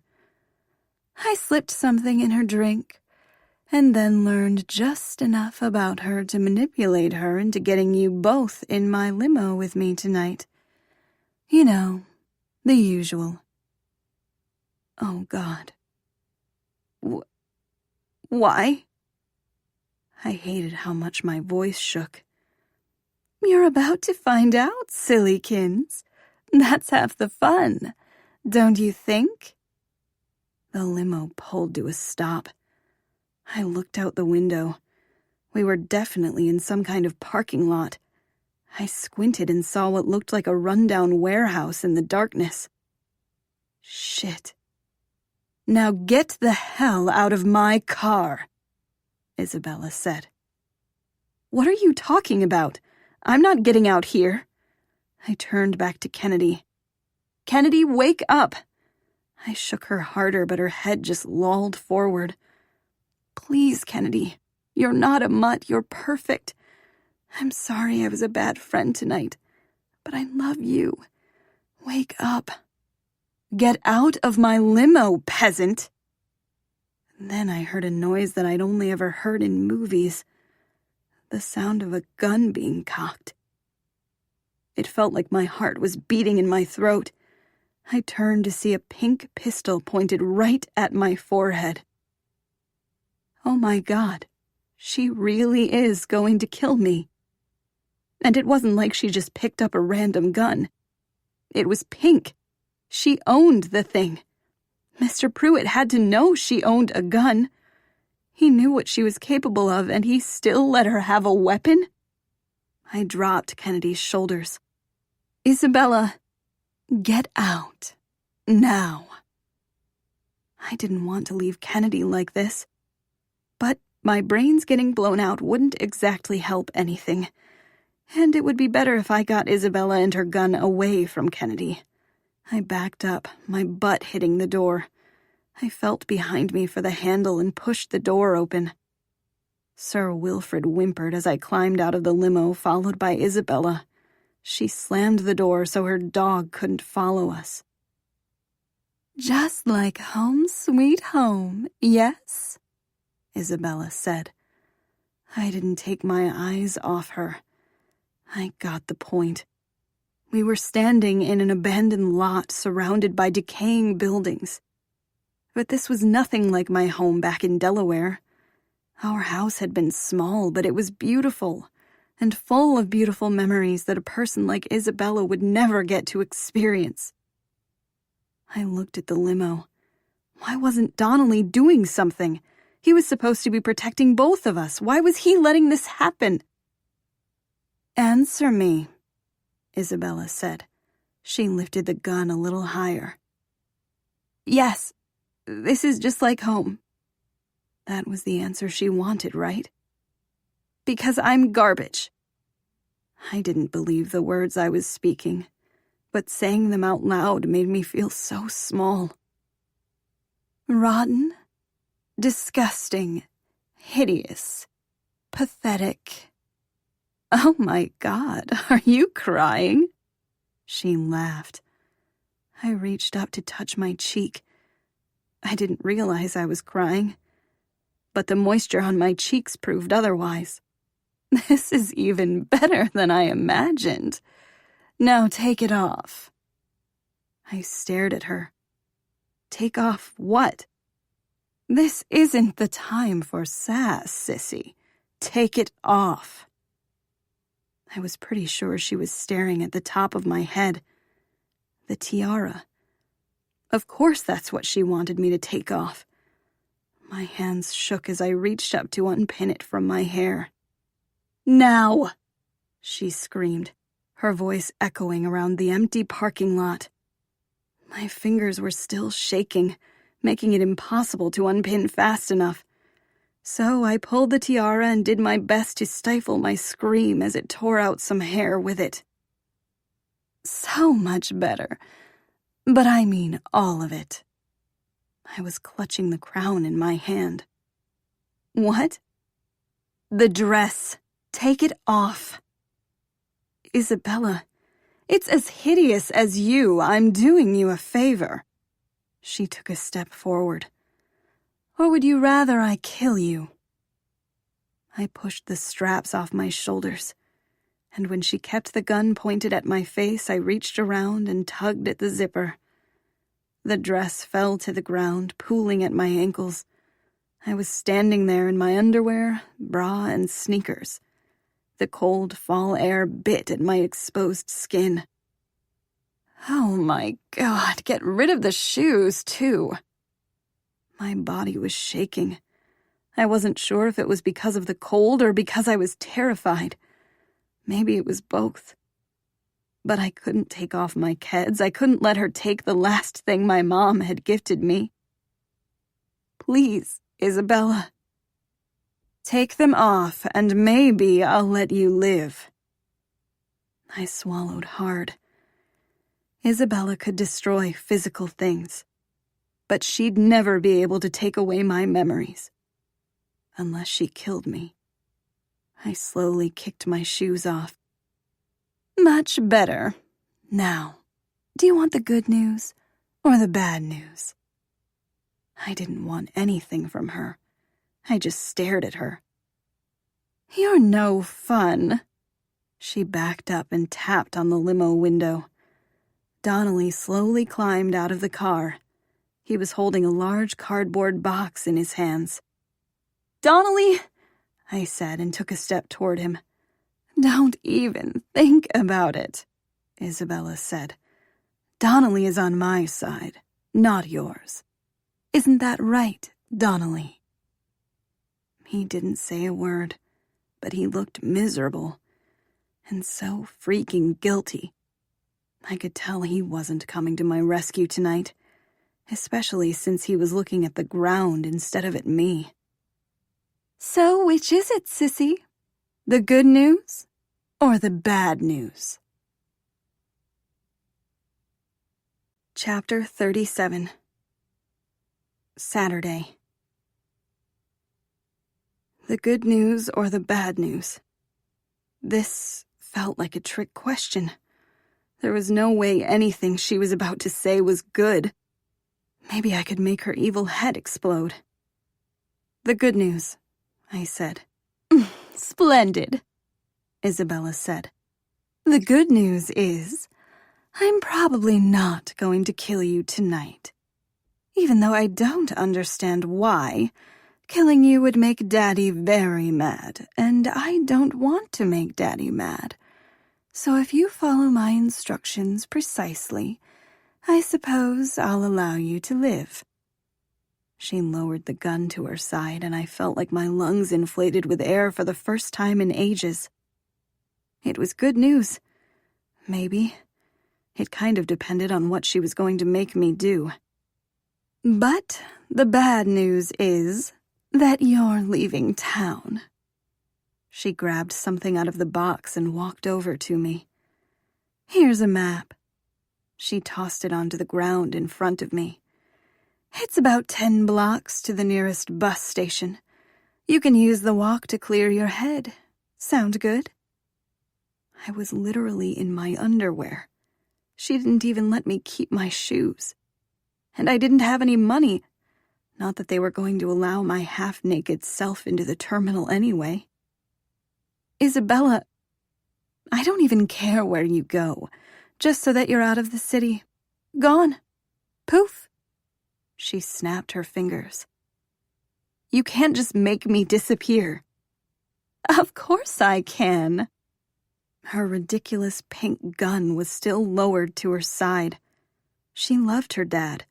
She didn't want to disappoint him, which meant she wasn't going to kill me. If she was, she already would have done it. Right? I took a deep breath. No. Excuse me? I'm not leaving. A smile broke over her face. Oh, I was actually hoping you'd say no. She took a few steps toward me. Do you want to know why I'm doing this? Because you're insane?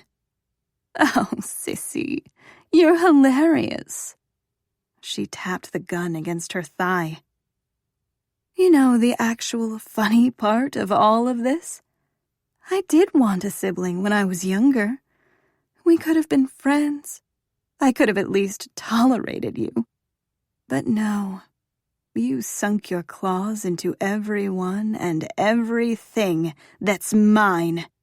You've been ruining everything.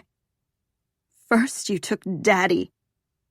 I don't know what you did to wrap your poor fingers around him, but you can't have him. I'm Daddy's princess, not you. Daddy is mine. Gross. She took a deep breath. And then with James. Isabella, I'm sorry about kissing James. It didn't mean anything. We were just... James is just another minuscule blip, you imbecile. You're not letting me finish. She stared at me like I was the insane one. I don't love James. You think I want to be someone's second choice? He doesn't love me, and I don't love him. His parents were in Daddy's debt, and James is smart and has a good future ahead of him.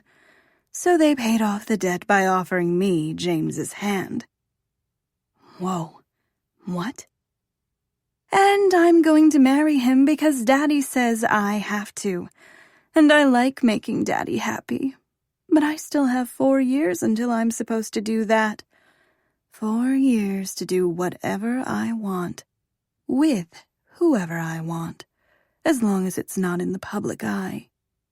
Only 4 years to be free. And then you came in, and you ruined all my plans. Isabella, I have no idea what you're talking about. Matt. What about him? I love him. Oh my God. I remembered when she first started torturing me in school. I thought it was because I was staring at the Untouchable's table at lunch. But it was because I was staring at one Untouchable in particular. Matt. I thought about how she was blackmailing him with that made-up sex scandal between him and Rachel. She used it as leverage so Matt couldn't hang out with me. She made her minions watch him in class. I thought about her death stare when Matt sang to me at the homecoming game. It was all about Matt the whole time. I love him, she said again. So you need to leave. But he doesn't love you back. Love doesn't work that way. I get him for the next 4 years because he's the one thing in my life I get to choose. And I choose him. Once you're gone, everything will be perfect. That will be mine, and then once I have to marry James, I'll keep Matt as my houseboy. What the hell is a houseboy? I didn't even want to know. You don't get him for the next 4 years. You can't just say something and it becomes real. Yes, I can. I'm a Pruitt. No, you can't. Matt doesn't love you. He loves me, and I love him back. Apparently a conversation with a psychopath was all I needed to see everything clearly. Or maybe it was getting a gun pointed at my head, or the freezing air against my exposed skin. But I saw it. I saw my future with Matt. And she couldn't have him for the next 4 years, because he was mine forever. He's infatuated with you because you're new in town. It'll fade. Now grab your map and get lost. No. Are you sure you don't want to leave? Maybe this will help you decide. She walked over to the cardboard box and lifted out some kind of black device with wires and a timer on it. Another thing I'd only seen in movies. I was pretty sure it was a bomb. I waited for her to throw it at me or something, but she just walked over to the limo and placed it on top. She pressed something on the side and the timer started ticking down from 3 minutes. No. Kennedy! Isabella turned back around. If you don't leave in 2 minutes and 58 seconds, Kennedy will go boom. You can't. You're not allowed to kill people, Isabella. Your father told me the rules. I wanted to believe it. For some reason, I did believe that she wouldn't kill me. But Kennedy? I had no freaking idea what Isabella was capable of. There are ways around rules, sissy. Accidental limo explosions are one of those ways. Besides, no one's going to miss her. For some reason, it's so much more fun now that I got to know her first. You know what I mean? No, you crazy bitch. Sir Wilfred is in there. You can't blow up your dog. Good point. But moot. I saw you pet him. Sir Wilfred is officially tainted. Besides, he's hardly trained. I'll just buy another. Donnelly, do something. Please? Isabella laughed. Oh, darling, you're crying again. Such a hot mess. And don't speak to Donnelly. He can't help you. Of course he can. Donnelly, please. No, he can't, Isabella said, a little sterner. Donnelly here is from a very religious family. And do you know what I caught him doing a week ago? Making out with your new friend, Justin, in a closet. She laughed. How fitting, right? Since Donnelly is in the closet. And what on earth would his dear mother think if she found out he was batting for the wrong team? You horrible witch. All she knew was blackmail and hatred. I looked over at Donnelly. He was crying too. I could see it in his eyes, how sorry he was. But this wasn't his fault. None of this was his fault. Tick-tock, Isabella said. Only 1 minute left. What are you going to do? It wasn't a choice. I couldn't let Isabella kill my best friend. I couldn't let her out Donnelly. I couldn't even let her blow up her evil dog. I picked up the map. Good girl. And don't worry. I'll take great care of Matt. Now disappear, trash goblin. I pulled the map to my chest. I wanted something to come to me that would help me out of this mess. Something clever. But all I could think about was that I had to run. I had to save them. A gust of wind made goosebumps rise all over my skin.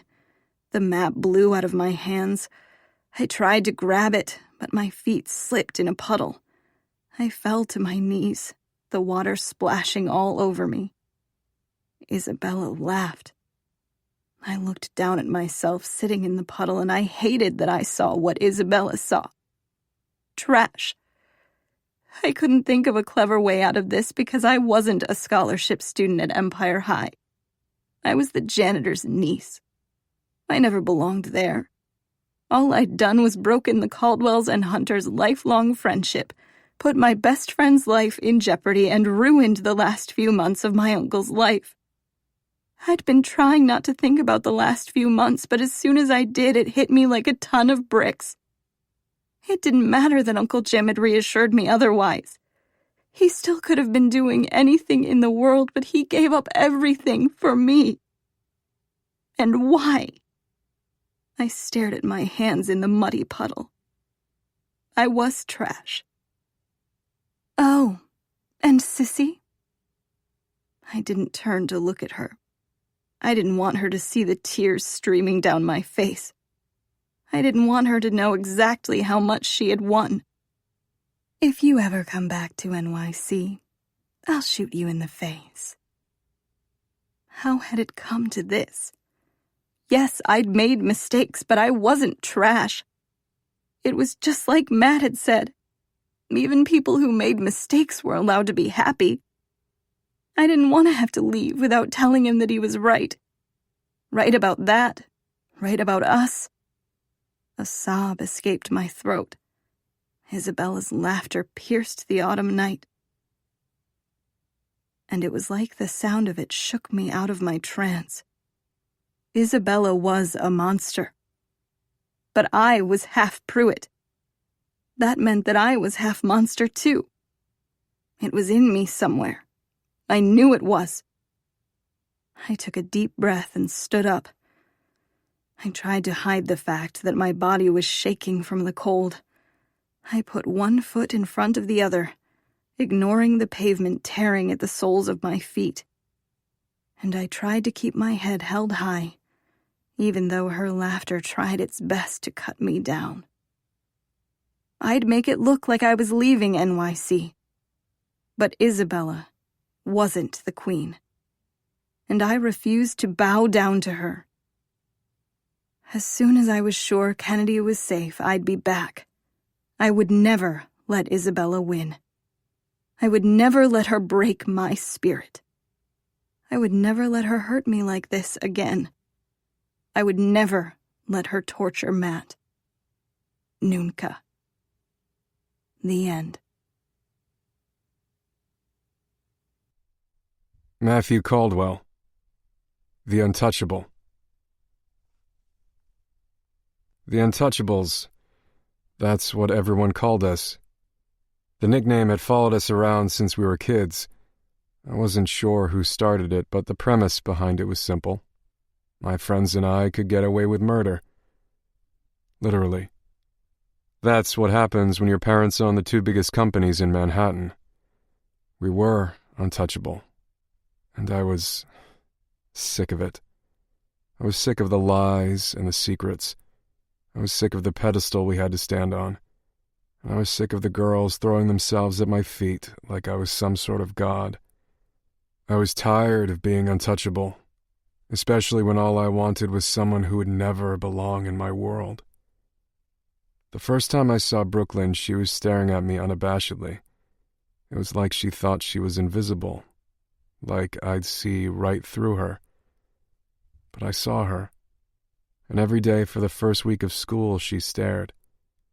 I tried my best not to stare back, not because I didn't want her to know I was staring, but because I didn't want her to know that I saw her. The sad eyes, the lost look on her face, the pain.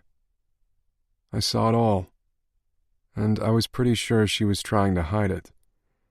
We all had our secrets, and I had no right to know hers when mine were swallowing me whole. It didn't take long to figure out she was from the wrong side of the tracks. That small fact also didn't matter to me at all. What did matter? The lies and secrets that I had to keep. We couldn't be together because of me, not the other way around. As I walked by her locker, she ducked her head, pretending like she wasn't staring. "Are you ever going to ask her out?" Rob asked as he elbowed me in the ribs. "Because I'm about to call dibs if—" "Yes." I knew that as soon as I asked her, the shit would hit the fan. Because I'd done something bad. I glanced over at Isabella as we walked down the front steps of Empire High. She was sitting with her friends, laughing about something. Yeah, I'd done something really fucking stupid. And it was already causing issues for Brooklyn, and we weren't even dating yet. I couldn't let my secrets ruin her like they were ruining me. So, when? Rob asked. Soon. I needed more time. I needed to figure out a way to fix my mistakes first. Don't even speak to her, she's mine. He laughed. All talk. Mason laughed too and turned around so he was walking backward to the car. Grow a pair and ask her out already. James pulled his keys out of his pocket. Anyone want to pregame before the party tonight? It was a nice attempt at changing the subject, but honestly, it was just as upsetting. My father was having a huge birthday celebration tonight, and like the past several years of parties, I was going solo. And like the past several years, James was going to end up shit-faced. I didn't respond to either of them when we reached James' Ben's. I couldn't fix James' drinking problems, just like I couldn't dig my way out of the hole I was in with Isabella. Tonight was going to suck. I looked up at the entrance of Empire High. Brooklyn was stepping out with the only person that deigned to talk to her at her new school, another scholarship student. I was glad she had someone because being alone in those halls was just asking for trouble. For just a second, our eyes locked. Her cheeks turned rosy and she looked down at her beat-up shoes. I climbed in the car and stared at her reflection in the rearview mirror. Her sad eyes, the slight frown on her face. No one that beautiful should look so sad. Brooklyn thought she was invisible, but I was about to prove her wrong, and the people messing with her, they'd wish they'd never breathed. After all, I could get away with murder, and soon Brooklyn would be able to as well, because I was going to make her untouchable. I was going to make her mine. I thought I had the whole weekend to figure out what my first move would be. I never expected Brooklyn to show up at my dad's party. As a server. When I first saw her holding the tray, every inch of me wanted to go over and talk to her. But not like this. Not when she was a waitress at a party I was attending. I didn't want us to start off on unequal footing. I wanted her to get to know me, not the Caldwell name. So I avoided her. I knew it was stupid, but I'd already envisioned how I wanted our first meeting to go. I wanted to sit with her at lunch. Alone. Not in front of all these society-climbing vultures. I wanted a chance to actually get to know her without anyone breathing down my neck. I wanted to know every single thing about her. James grabbed another glass of champagne from a tray passing by, and I cringed. What was that? His third? Or fourth? Before I could say anything, the lights dimmed, announcing dinner. I made my way over to my table with Mason. He was talking about the game tomorrow night, but I wasn't listening, because I'd realized I'd probably made a terrible mistake. What if Brooklyn was serving my table? Our first meeting would be me thanking her for the filet. That was worse than talking to her when she was holding a tray of hors d'oeuvres. Shit. You okay? Mason asked. I'm fine. Why didn't I just talk to Brooklyn at school this week? I'd had plenty of opportunities. No. I knew why. It was because of how Isabella was already treating her. What would Isabella do to her when she knew the truth? She'd make her life a living hell. You've barely said 2 words all night, Mason said. I'm just nervous about the game tomorrow. He laughed. Why? No one ever even comes close to beating us. He clapped me on the back. Oh, good, I'm fucking starving. I breathed a sigh of relief when some random guys started serving our table. I'd still be able to have my perfect first meeting with Brooklyn, after I took care of Isabella. I knew it wouldn't be easy to shake Isabella's threats. Normal blackmail, sure, simple. But blackmail from a Pruitt. She could have me fucking killed, and I probably deserved it. Now I was the one downing too much champagne. The sound of glass shattering filled the ballroom. For a second I thought I'd made the noise, but my glass was still intact. I took another huge gulp of champagne. I hated it when someone dropped a tray of food. It always made me feel terrible, and I'd leave a generous tip to make their day better.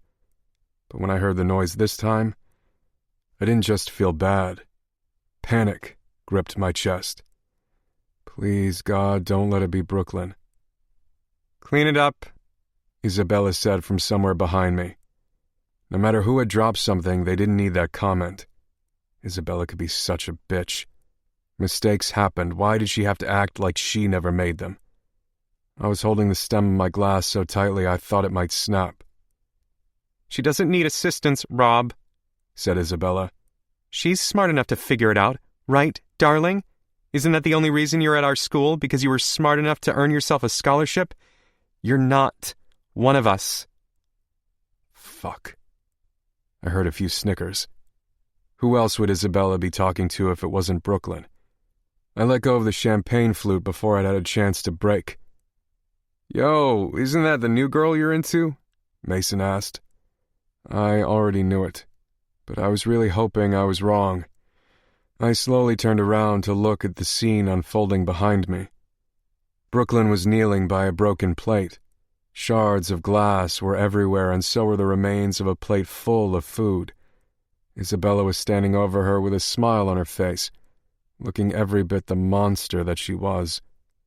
Brooklyn sat there for a second, completely frozen, and for a moment I was frozen too.